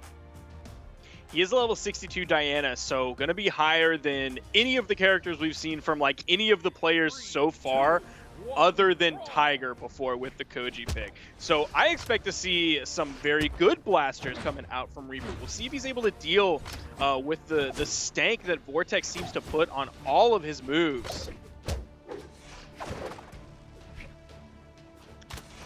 Well, coming back onto the stage, looking for a little bit of an opener here from the spear. The turnaround from Reaper. It's going to be a little volley back and forth between the two as they both trade blows. Reaper pushing Vortex further and further off stage, not going too hard off stage, looking for any reverse down airs. Bouncing Vortex off the wall, and that's going to be Vortex looking for the double recovery off stage, just barely missing the spacing on the second one. Side air, though, spacing out the double weapon throw, and it's going to catch. And that little gravity cancel side kick from Vortex, knocking that positioning from Reaper into the weapon throw, just barely put Reaper into that poor position. Honestly, I don't think Vortex was even going to have to do that. He had the second weapon throw, the axe just floating there, ready to fall down and confirm the KO onto Reaper as well. So he could have just gone back to stage and let it be, and it still probably would have been fine.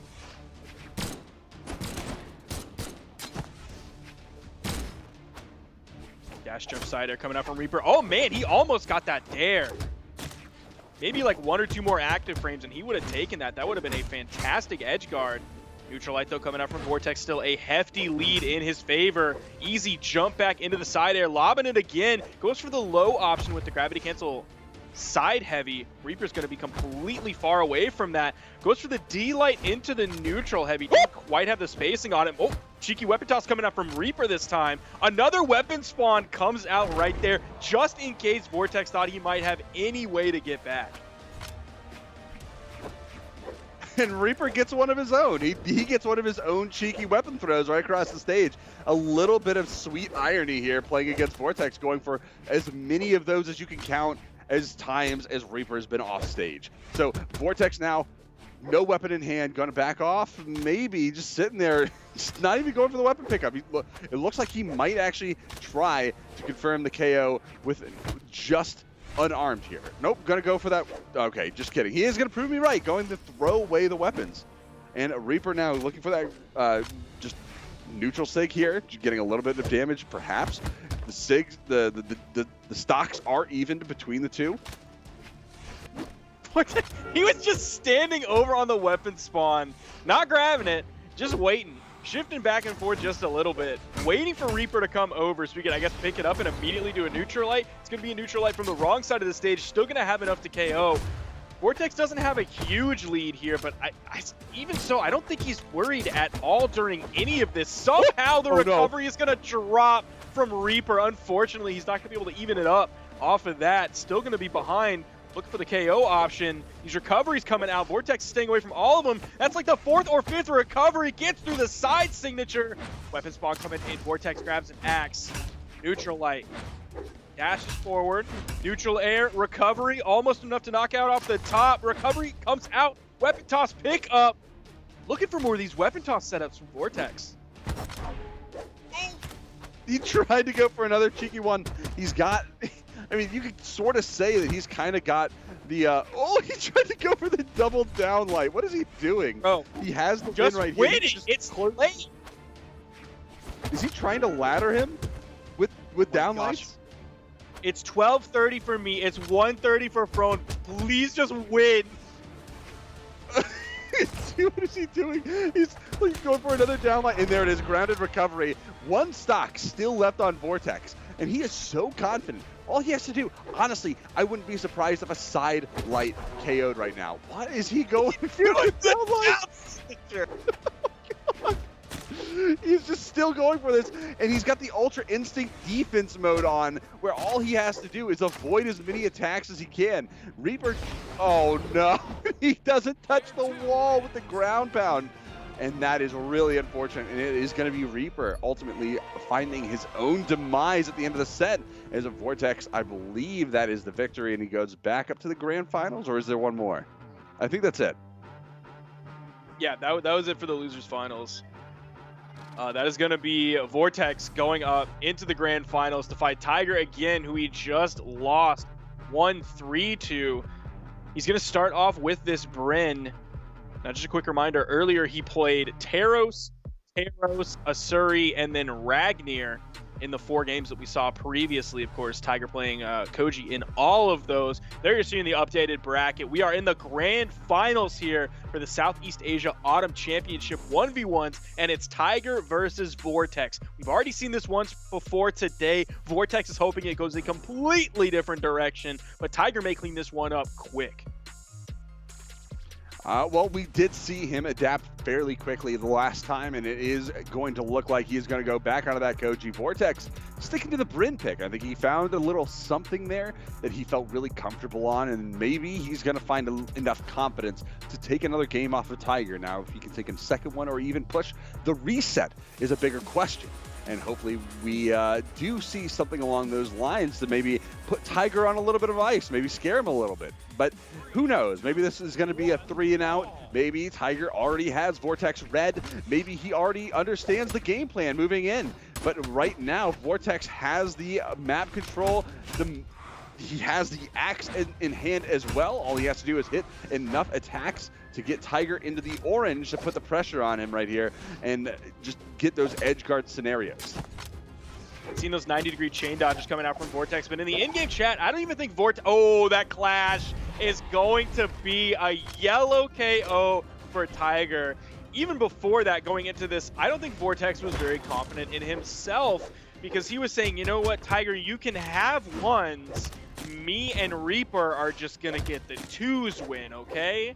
Tiger didn't respond to it, but I would be willing to bet he's fine with that, and he's going to look to clean this one up quickly. Already has the lead here, but in comes Vortex. Gravity cancel side signature just out of nowhere. One jump height up. That gets the KO. Vortex only in the orange, so this game is far from lost. Vortex looking for another aerial. The down air is coming out right now. The ground pounds, those windmills, looking for the hit confirmations, and there Tiger converting into nearly a KO option, but not enough damage to confirm the KO off the top. And so now weapon throw, Vortex looking for the way back up. Weapon throw from Vortex, and side air, I believe, might just be enough to get back to stage. There it is. Vortex looking for a side air. The neutral light coming out. That could have been a real hamper on Tiger's approaches here, but Vortex having so much damage, the recovery right off the top is going to be enough to take the stock off of Vortex. One stock left on Vortex in game number 1, and Tiger has the advantage right now, going off stage, trying to survive just a little bit more. Sidelight inlight coming out from Tiger. I can't believe he wasn't able to pick something up there with that neutral light right over the corner. There's another neutral light. Weapon toss goes back, picks up the bow. Falling side air misses. Vortex starting to stay away from some of these moves, but a D-light inlight true option, another neutral light, adding insult to injury. He keeps going with these weird weapon toss pickup immediately into a signature. He did the down sig before. We just saw a neutral signature. GC side heavy. Tiger is going to end that stock with a ground pound. A simple option, just going to find that opportunity as Vortex tries to make his way back to the wall space. And that short wall space means he has a lot more distance to travel in order to get back there, especially from the lower reaches, the lower vertical reaches, like from under the stage. So that was a very advantageous opportunity there for Tiger to just confirm that first game and just clean it up very nicely. Game number 2, we're going to see he is going to be swapping, not Tiger, I should say, Vortex is going to be swapping over to the Nash pick, banning out all these maps, leaving Enigma. Great Hall is going to be the option that we're going with here. Tiger sticking to the Koji, of course, and Vortex going with the defense stance. That's going to take one out of Dexterity. Going to give him 2 decks. The 2 decks Nash, the 2 decks Shovel Knight. Not something we see too often, but it doesn't seem to be a problem as he opens up, cranking that back just like Soulja Boy, throwing it out, hitting it onto Tiger. But weapon control is heavy-handedly going to be in Tiger's favor. That's something he's been prioritizing this entire set.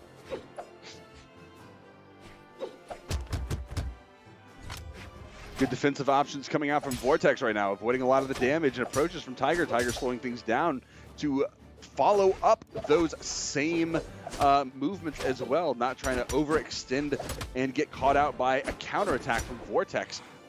But right now, Vortex doing a really nice job at just avoiding some damage and just confirming hits after hits in order to get... Ooh! I don't know what that option was, but Vortex was right there to punish. I think Tiger expected maybe more of a bounce off this stage. A very interesting choice coming out for him. It seemed that he was very confident in it, so it's maybe something that has worked for him in the past. I've never seen anything like that hit before. Vortex going to find that easy dare, falling side air from Tiger, has Vortex on the edge. The dare misses, Vortex avoiding it. On the stage, going to go for the Nash special of the down signature over the corner, gets immediately punished. And already getting back into the mix, Tiger making the approach. Neutral Light on the other side. Neutral Sig trying to read the high option, not going to connect that either, as Vortex does make his way over to the opposite side of the stage. Now the slide, the ladder combo, almost finding the second hit confirmation into the recovery. Unfortunately, that wasn't going to be the move to find the KO into Tiger, but the side air from the hammer is going to be the option. And hey, and as long as you find something, that's all you really need. You just got to find the stocks. It doesn't really matter how you do it. If you just use hammer Sair over and over and over again, if you just spam side sigs, as long as you find the stock, I mean, you're good. Seems like the hammer might be the play for Vortex going into this. He's doing a much better job of keeping it even, actually here in the lead against Tiger, punishing a lot of Tiger's whiffs, specifically with the hammer down air. Nice neutral air, reaching up behind and above. The down signature to get back on stage. Also another popular Nash option, stomping around that corner, stomping to the beat, stomping on the soft platform, stomping all over the world. See if he finds the stomp into the KO option that I'm sure he's looking for. Side air, even with a bounce off the stage, is going to find that KO. Even though the velocity coming out of that side air was halved, it doesn't even matter because Tiger had so much damage built up on him. Now this is Tiger's last stock in this game, so if he does take the fall here, it is going to get all evened up, and Vortex is going to tie the set. So Tiger does have to be a little bit cautious here as he moves forward. He does have the advantage in the set, so he can technically afford to lose a few, but I don't think he's aiming to lose any at all right now. He's gonna clean up that. He's not playing around. Nice side signature. Yeah, he's. I think he's ready to take this home. He's gonna take this game and one more game. Vortex gonna maybe pull out of that ground pound a little bit early, but not early enough. Tiger edge guarding with that side air. Sidelight from Vortex. A lot of movement coming out from both players. Side air from Vortex. Is he going to clean this one up? He took one game before. Can he do it again? And he cleans it up with a ground pound. A guaranteed ground pound, as Tiger didn't have hardly any more movement options to get away from it. Had to get over to that wall, and Vortex takes it. And that's good. That might be his one game. Maybe he takes another one, but the Nash pick was looking really good. The control that he had with the recovery and the down air, being able to just scoop Tiger up right off the ground and pull him out of a spacing where maybe he had sword and he couldn't use a grounded anti-air move that he could use with something like bow, where he could use like a dash neutral light to cover some aerial space. We're going to see a little bit of a different map selection here. Well, going back to more of a classic, I should say. In the Mammoth Fortress, we're going to lose those platforms. No more tri-plats right now.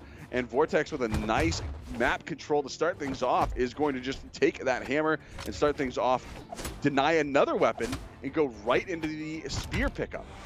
And another one. Yeah, even though on the loading screen you see Nash loading in with the ladder in his hands, of course that's a spear, and even though Vortex started this game off with the spear, he's hammer. Like, he is hammer all the way here. He'll pick up a spear when it happens to be the only weapon in front of him, but he has immediately switched off multiple times over onto the hammer. That's where most of his luck has come from. That's where most of his play is centered around. The stocks he's able to grab, the damage he's able to get is like all hammer.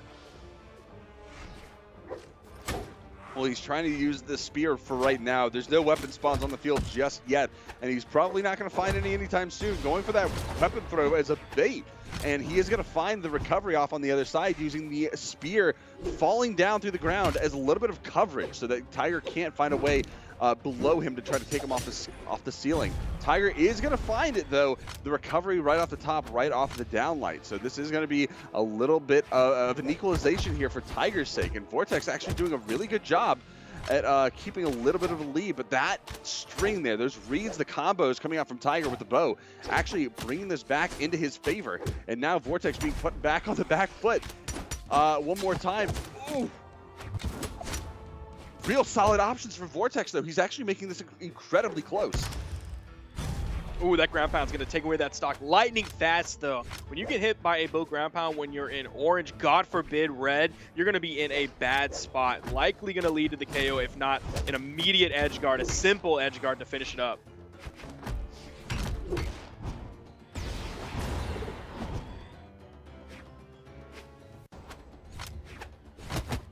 Weapon throw coming out from Vortex. Yep, and Tiger, of course, looking for that weapon pickup, is going to find the sword. He's going to try to cut him up, slice him a little bit. Vortex, though, nice movement here. Good stomp combo. Reads into those scoops, trying to get Tiger into the air, get a little bit of air control on the Tiger. And now the side air, pushing Vortex off to the side. One stock left right here. Tiger having the advantage, the advantageous position. Not going to find the hit, though. Vortex coming into the middle of the stage, looking for a scoop right off of that platform, hovering right in the center. Ooh, that spot dodge didn't lead into a punish from Tiger. He might have not been quite confident that he had the timing ready for it. This could be another game going the way of Vortex. He took one before, it looks like, and he does take two here. We might see the reset from Vortex. We're staring at it. We're looking at it. Courtesy of this Shovel Knight Nash pick from Vortex. Doubling down on the Vortex and getting double the reward in 2 wins to 1 in the last time in the winners finals. One more win and he gets the reset. He gets the opportunity to finally put the pin in Tiger's just absolutely dominating performances that he has had in the 1v1 scene in Southeast Asia. This could be very well the upsetting of Tiger in the 1v1 scene, something that we have not seen, I think, ever. So this is a time to watch. If you are just here for the viewer rewards, you might want to aim your eyeballs at the screen for a little while. This could be major Brawlhalla history here in the making. We have seen people beat Tiger in tournament sets before. It's a very rare occurrence, but it happens. We'll see what happens this game. Vortex again starting off less than a 30-second stock going into this, and a very confident stock as well. Continuing his pressure onto the edge guard. Tiger immediately answering back. Absolutely dirty, though. Vortex finding that KO 25 seconds into the match with just an onslaught of just perfect reads, and using the sheer strength from the hammer and just Nash's stat pool to find that KO early on. Just absolutely phenomenal stuff. I know he was memeing around a little bit in the beginning of the match in the in-game chat saying, you know what, just give Tiger the win in the 1v1s. But right now, he's kind of making this work. Ooh! Yo, I wouldn't even say kinda. He's definitely making this work here. Avoids the down signature, picks up the grounded nair.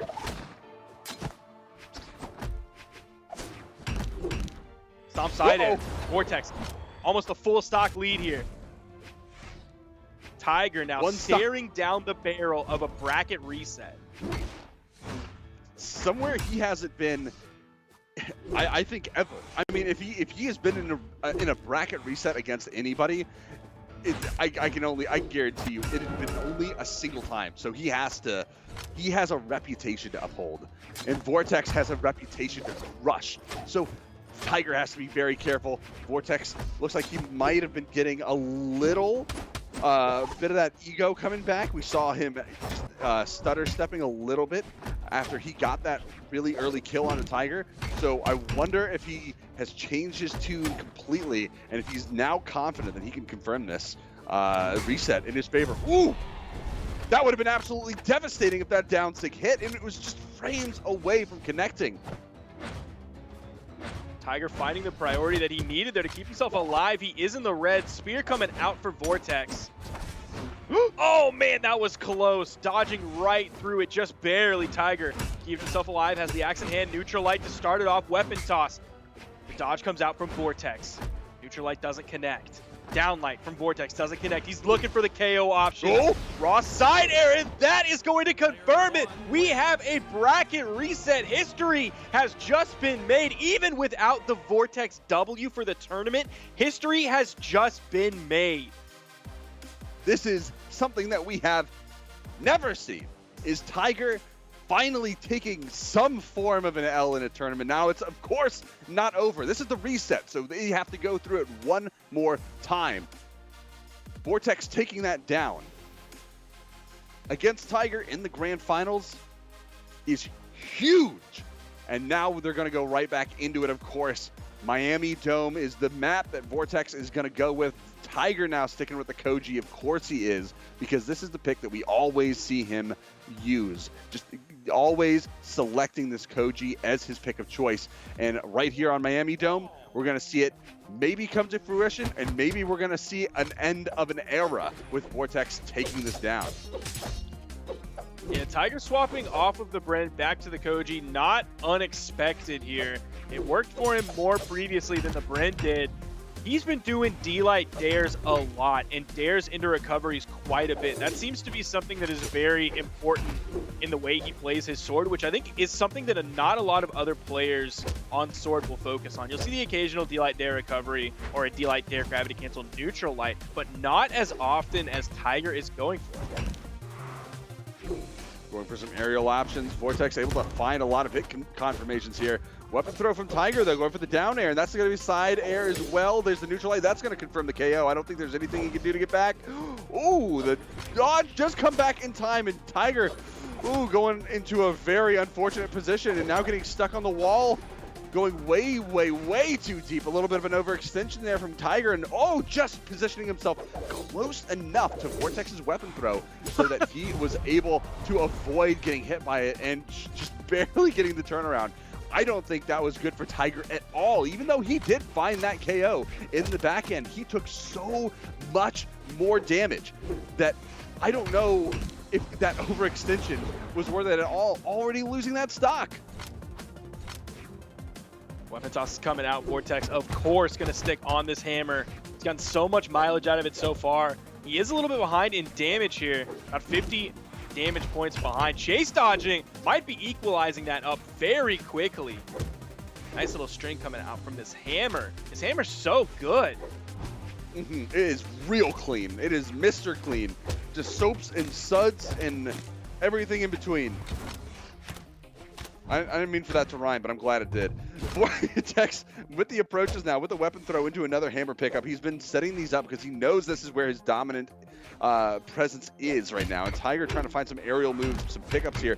Very nice approach from Vortex, going for the hard read on the side stick. Not going to connect it though, although I have no doubt that that would have been a very early KO, especially here on Miami Dome. Looking for another option here, perhaps another side stick coming out. Not going to find another connection here. And it is going to be another miss coming back onto stage. Tiger looking for an approach. That's going to be the side air, throwing Vortex off stage. Maybe a weapon throw enough? No. But the ground pound off stage will be enough. And now Tiger having a little bit more of an advantage right now, having a little bit of space to work with. Stock currently in the orange on the cusp of finding that danger zone, and Vortex backing off is going to be a position Tiger is going to need to favor here, starting off in the grand final reset if he wants to have at least a little bit of comfort, knowing Vortex won't just 3-0 him. that hammer spawn coming in at the perfect time for Vortex. Nice spot dodge into the side air. But all of the moves that he was finding connections with before when he had the spear were just dares. And they were on-stage spear dares. Those aren't going to be the KO options you're looking for. But in came that weapon spawn, in came the hammer, in came the KO potential, and he found it almost immediately. Still just a little bit behind Tiger here. Nice neutral air, backs up, goes for the gravity cancel D-like punishment. Neutral air from Tiger. Taking more and more damage. That D-Sig put Vortex in the red. Turning this around and taking game one would be a huge momentum swing into Tiger's favor. D-Sig from the wrong side of the stage. Oh, weapon throw is going to save him from the ground pound coming down on his head, though. Weapon throw is going to spawn. Vortex trying to go for it. He's going to get picked off. There's the down air. Tiger finally taking that W back after a huge run from Vortex. I think that was a 3-game win running through the first part of the grand finals to get the reset. Now Tiger finally finding another win here. And if he can just continue this on, he can find that grand championship title for the autumn championship. However, this could go either way. Vortex did dominate Tiger in that first part of grand finals, so it could end up being a complete upset. And like you said, Sparky, history in the making. Now he is swapping over to the Xavier Woods, to the Bodvar pick. Now can, of course, carry over that hammer that he's been playing so well so far, but over to a more meta pick. Going to pick up that sword, throwing away the spear, and we'll see what he's able to do here against Tiger. I expect it's going to be good things. Definitely a more effective signature kit. We could see those just cheeky, like, wake-up sword D-Sigs. Those could be a nice option from Vortex, because we know he is down to throw out some crazy signatures, some off-the-wall ones that you don't expect in big moments for the big play. So something like a GCD Sig on sword could be a difference maker for him.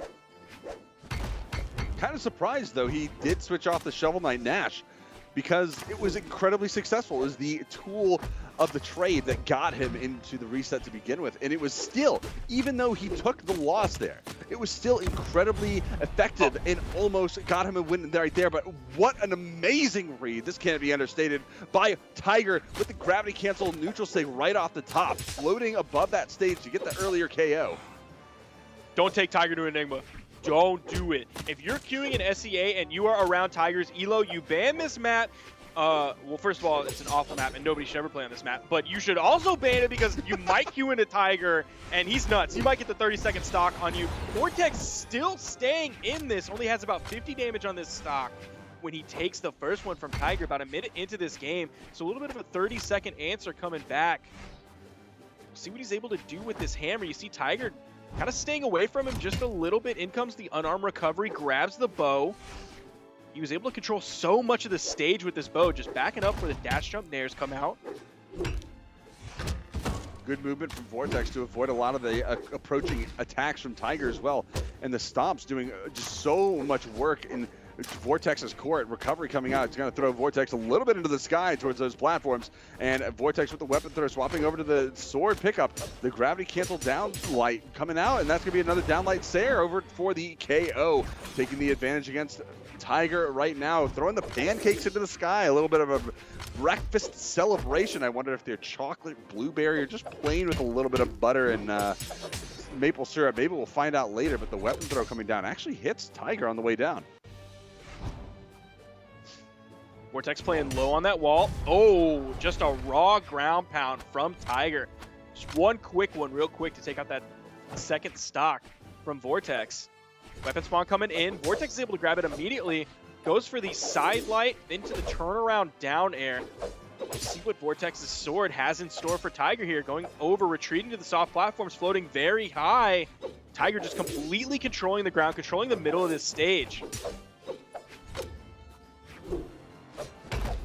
Vortex finally picking up that hammer again, charging up a very big side sig, not going to connect it. Another side sig coming out. Tiger making a very careful approach across the stage. Weapon throw, no follow-up, very careful. Do not get caught out by a stomp right there. Is going to lose the sword, though, taking too much damage and knockback in order to hold on to that any longer. And now no weapon against Vortex. So he's going to go over, trying to deny the weapon. Weapon throw onto Tiger. Oh, that was a very close stomp. That would have most certainly been the KO off the top.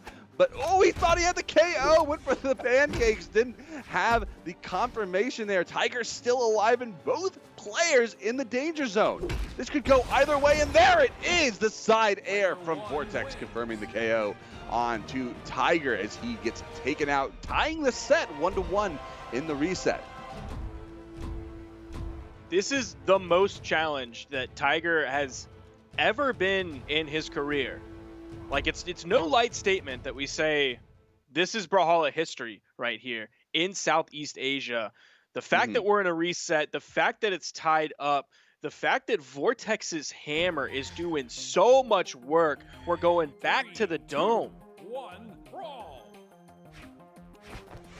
And that is also going to make it a little bit different here, going against Tiger and Vortex. Of course, Vortex having, I want to say, a little bit of an advantage, just the tiniest bit, because he has that hammer and because he's able to get a little bit more damage as well. A lot more knockback, especially off those side airs, some of the side sigs, and a few of those signature moves as well. He can find some pretty early KOs, but it looks like Tiger may find an early KO of his own. Goes really deep, really unnecessarily. You got to be really careful of those, because if Vortex does find a hit, he could potentially dash his way back up to the stage. I think he's a little bit too deep there, but you never want to risk it when you have those guaranteed moments. Man, spot dodge D-Sig on Koji's bow is such a scary option. It's so good. The hitboxes on that move are insane. Being able to just spot dodge and then throw it out in one direction or the other. It covers stacked, it covers in front of you. It'll hit aerially as well. That is such a good option. Vortex with a nice option there to get Tiger off stage. Weapon throw from Tiger, trying to read the higher option, and that's not going to connect. Side air is going to find the KO, and that is going to be Tiger taking stock number 2 off of Vortex, and Tiger just looking peak Tiger right now. What we're used to seeing, this SEA king just absolutely dominating the field right now. 1 stock left off on Vortex. Tiger still not even in the danger zone here, but that doesn't really matter because this is Miami Dome, and those blast zones are very close, and Tiger is going to be taken out very quickly from that SIG. Ooh, Vortex putting some huge pressure on a Tiger here. The fact that this is like classic Tiger that we're used to seeing, it's interesting that it's here in game 7 and not in game 1. The fact that it's taken him like 7 games against Vortex to really wake up here in this grand finals. And that might be a little bit of an omen going into future tournaments as well, especially the 1v1 side of things. We have seen Vortex take things down on the 2v2 side with Reaper, where they have beat Tiger and Jerry K. 1v1s don't seem to be out of Vortex's reach, and even if Tiger wins the grand finals right here, the next one we might see more of an improvement from Vortex, and that might be the one where Tiger ends up finding the victory. Something to consider. And there's another stock. Just barely getting through the ground pound. That might have spiked, might have killed over the corner onto Vortex. He's going to have weapon control here. Going to open it up, throwing the sword away, getting the hit on that. Weapon spawn comes in right for Tiger. Stomp sidelight. Neutral air turns Vortex red, sends him high. Tiger looking for more juggle. GCD Sig for the KO. Tiger now going up 2-1 in the set. Only takes one more victory for Tiger to interrupt all the momentum that Vortex has on his side.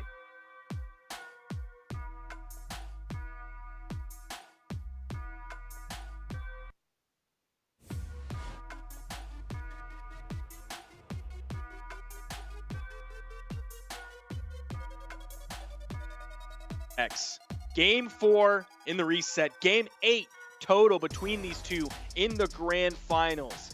Last set that they met before grand finals, it was 3-1 in Tiger's favor. He wants to take this here. He wants to minimize the impact in history that this has on his career.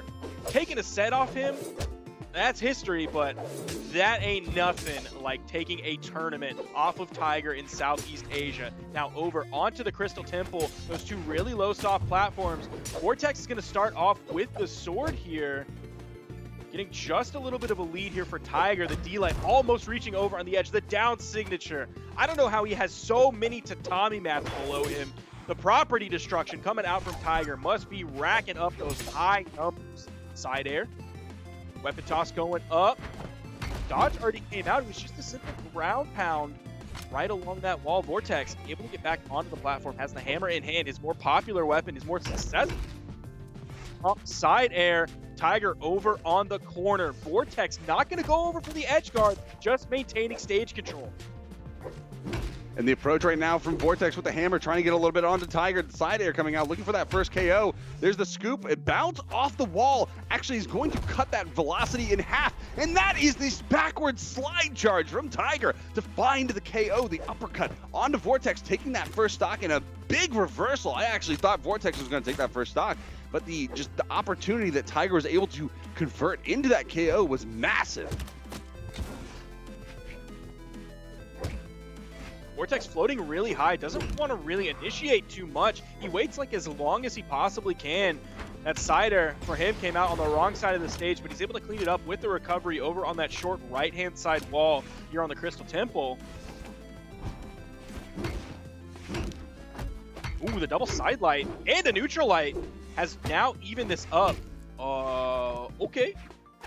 D-light into the down heavy coming out from Tiger, wanting to breakdance in celebration for hitting that D-light.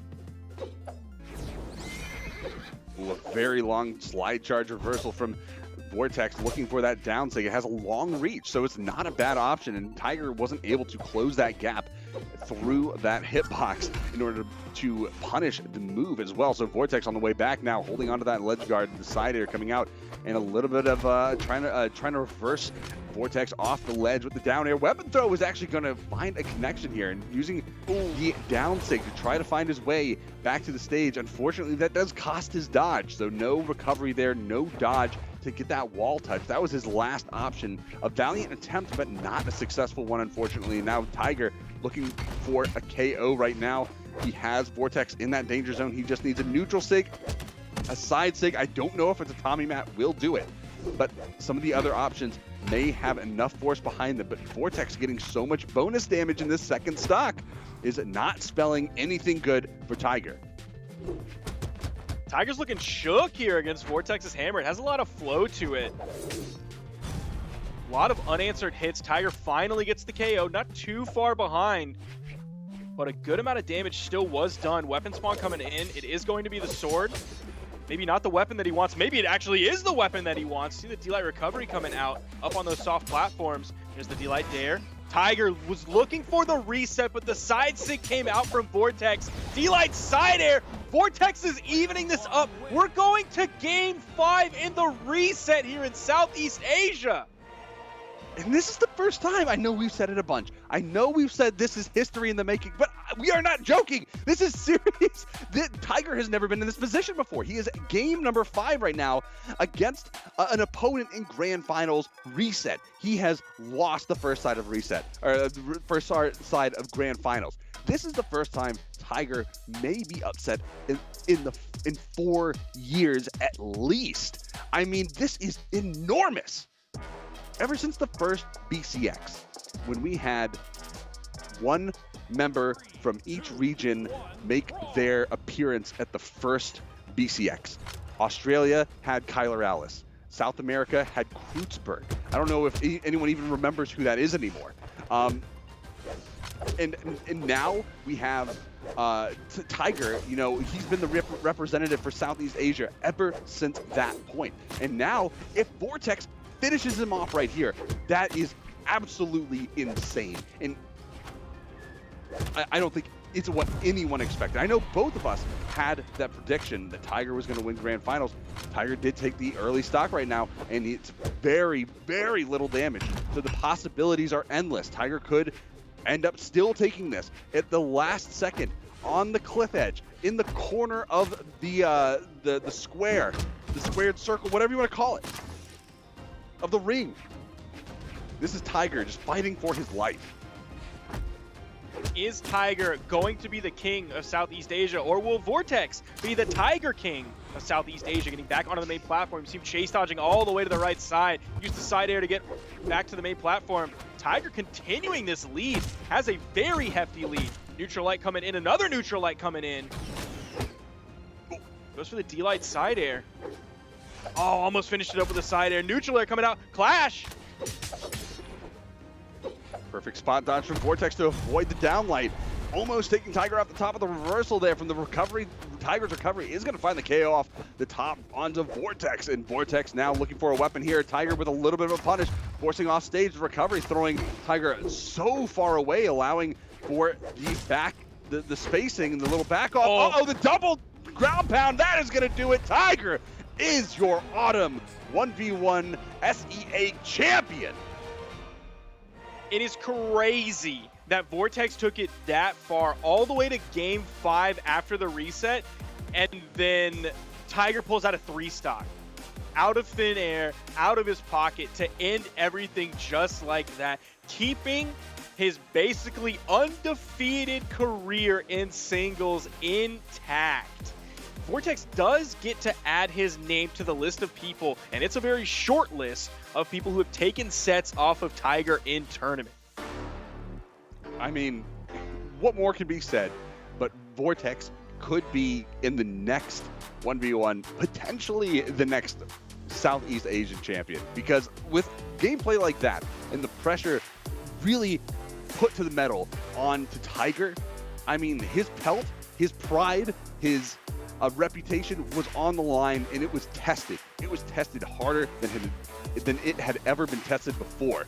And now, looking at this bracket, making just a little bit of respect to all the other players out there, having done so well in the tournament, Vortex especially for nearly dethroning the Southeast Asian king. I think there's something to be said to that. You also forgot about that shmoney that's on the line. The lion's share of that is going to be going to Tiger here today. He's going to take Southeast Asia yet again. The true professional that he is, showing that he has the stamina to last all the way at the end and still perform just as well, if not better than he was before. Thank you so much for tuning in for today. Tomorrow, there is more tournament to come, more 1v1, more singles coming tomorrow, starting off with Europe in the morning, followed by South America. So tune in for that tomorrow morning. For Froned, I'm Sparky878. Thank you so much to everyone who tuned in. Thank you to eStars for the production, and we'll see you tomorrow.